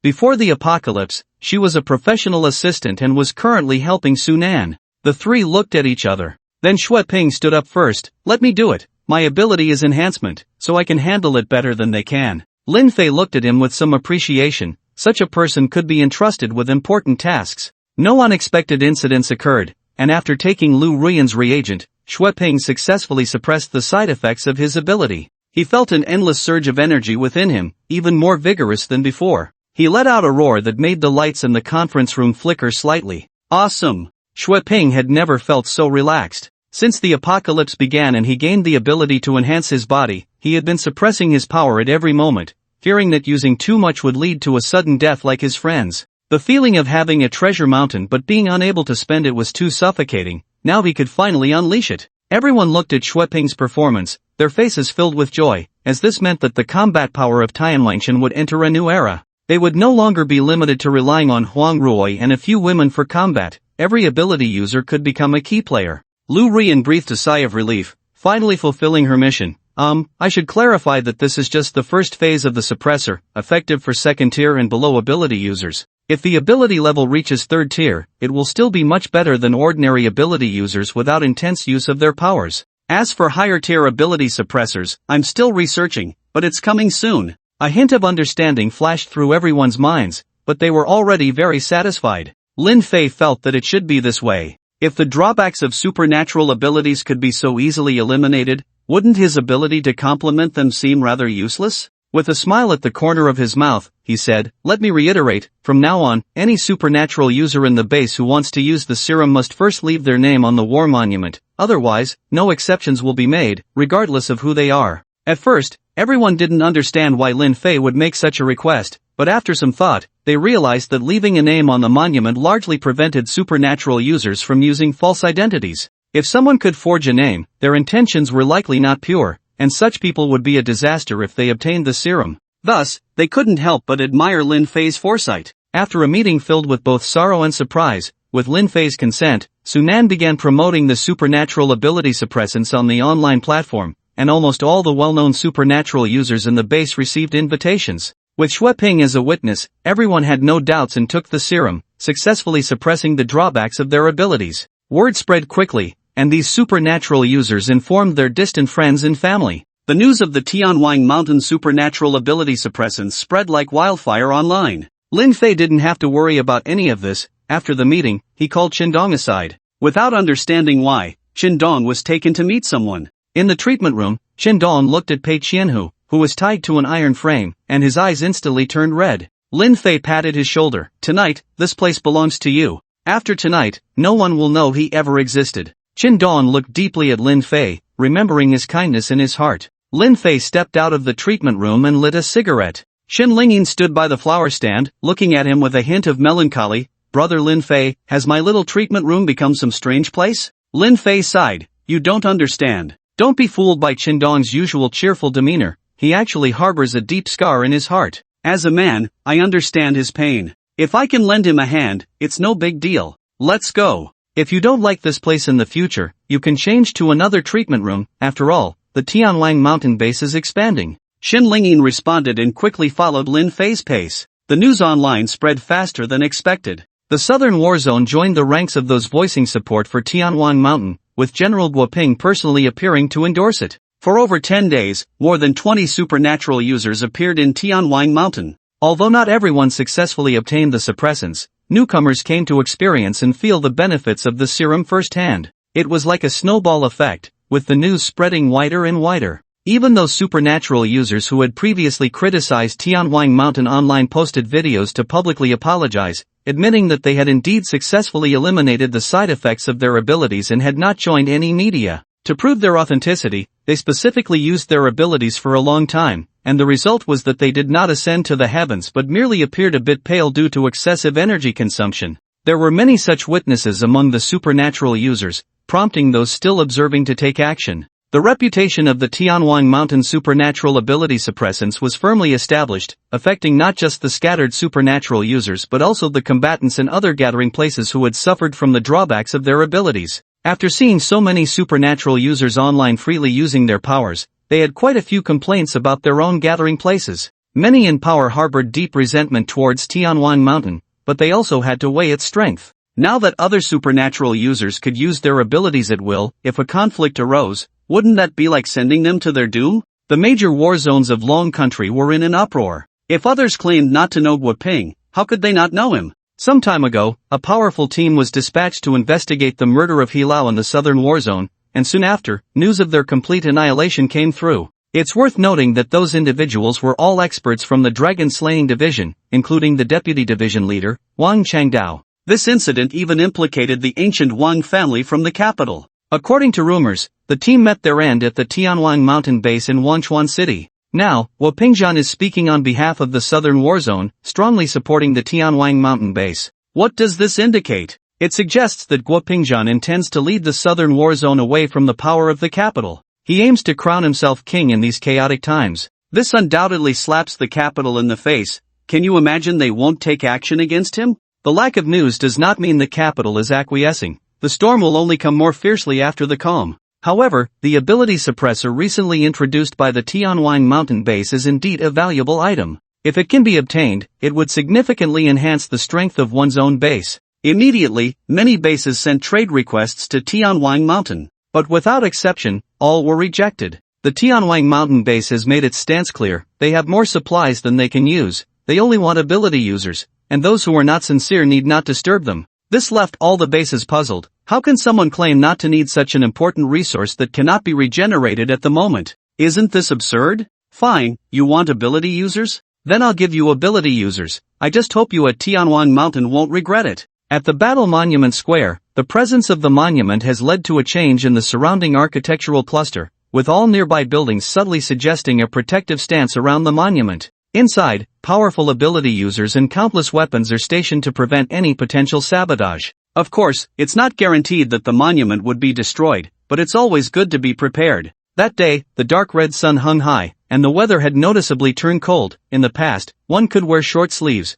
but now everyone had to don jackets. Suddenly, beneath the monument, a conflict erupted as an ability user violently attacked someone nearby and fled into the distance. Immediately, other ability users sprang into action to pursue and intercept him, and soon the fleeing ability user was captured. In a special interrogation room, the ability user was bound with iron chains, and his powers were rendered ineffective here. With a click, the door opened, and Lin Fei walked in. "Stop struggling, you can't use your powers in here." This interrogation room was a special ability Lin Fei had obtained from an ability user who joined Tianwang Mountain, similar to the one used by the woman at the giant mushroom. It effectively suppresses abilities, making it very useful for interrogating ability users. After taking a seat, Lin Fei looked at the ability user in front of him and smiled. "I heard you're a little baka? Baka! Let me go, you bastard." The ability user didn't hold back, kicking the table and shouting. Lin Fei's smile widened. "You understand the universal dragon language, right? Don't make me slap you." The little sun ability user glared at Lin Fei and, in broken dragon language, said, "Let me go quickly, or the wooden clogs of our great sun warriors will crush your little gathering place." Put! Lin Fei sprayed the tea he had just sipped, nearly choking. "Damn, that's the funniest joke I've heard recently. But unfortunately, making me laugh won't get you out of here. I'll ask you again, how did you end up in the heart of Dragon Country? I remember that before the apocalypse, Dragon Country issued an expulsion order against your little sun people, right?" The little sun ability user sneered. "Want to know? Kneel before me, and I'll tell you." Bang! Lin Fei suddenly sprang up, kicking the user's chair, sending both him and the chair crashing against the wall. The little sun ability user's eyes widened in disbelief as he landed on the ground. "Impossible. How can you still use chakra?" Lin Fei grabbed his hair and lifted him up. "Chakra? Sorry, what I have is called hard power. I see your mouth is quite tough, then there's nothing to talk about. Go meet the damn Amaterasu," Lin Fei said as he prepared to smash his fist into the guy's head. Sensing the chilling intent to kill, the little sun's ability user panicked. The spirit of the samurai was useless in the face of death. "Please, I beg you. I'll talk. I am a scout from the Great Sun Empire, sent to investigate the Tianwang Mountain base." Lin Fei threw him to the ground, signaling him to continue. As the guy babbled on, Lin Fei learned some strange news. On the little sun's side, there were many people but little land. Once the apocalypse crisis erupted, the entire nation fell in an instant, with only a small number escaping. These people boarded a giant ship, abandoning the land and drifting around. Recently, they arrived near the coast of Longwa, right within the range of Duhai City. They found that the zombies in Duhai City seemed particularly weak, so they began to plan to resettle in Longwa. The appearance of a giant ship would undoubtedly attract the attention of the survivors in Duhai City. Most of the ability users in Duhai City were concentrated under Yifeng, leading to immediate friction between the two forces. It could be said that they fought back and forth. Yifeng and his group had the advantage of being familiar with the terrain, while the Little Sun's ability users had strange techniques that were hard to defend against. Now that they heard about the ability suppressants from Tianwang Mountain that could help ability users escape the torment of side effects, the Little Sun's side immediately had the thought of claiming it for themselves. The guy in front of them was the first scout they sent. After listening to the account, Lin Fei frowned. The Little Sun actually dared to invade Longwa. They had directly made it onto Lin Fei's kill list. Their ability to mobilize personnel to gather intelligence proved they were in a relatively advantageous position in the battle against Yifeng and the others. Lin Fei had originally planned to find a time to let Yifeng's group come directly to Tianwang Mountain, but damn it, he unexpectedly encountered this Little Sun situation. It seemed he needed to make a trip to Duhai City. After all, Yifeng was a rare talent. The little son's ability user had run out of words, and seeing Lin Fei in deep thought, he tentatively asked, "I've said everything, can I go now? I promise I won't set foot in Tianwan Mountain again." Lin Fei glanced at him. You can go." The little son's ability user looked delighted, moving his body to ask Lin Fei to untie him. But Lin Fei smiled and crushed his head with a kick, brain matter splattering everywhere. "This exit is not that exit. I never said the little son could leave here alive." Lin Fei was never one to procrastinate. After dealing with the little sun scout, he transformed into a bolt of lightning and headed towards Duhai City. Yifeng was a righteous person. Back then, when he asked him to take him to the zombie king's lair, he truly did not back out, stubbornly turning himself into an egg. It was worth Lin Fei making a trip for him. Duhai City. The city now had more and more buildings submerged in water, and the sea seemed to be slowly rising. In an old school district house, several figures moved. "Brother Feng, those damn things actually dared to fire at the city. Damn it, they really don't care about their own territory at all. Once I get the chance, I'll risk my life to kill them." A few of them had some injuries, their expressions exceptionally grim. Yifeng's handsome face also bore some scratches. "Xiangzi, have Bing and the others sent any news?"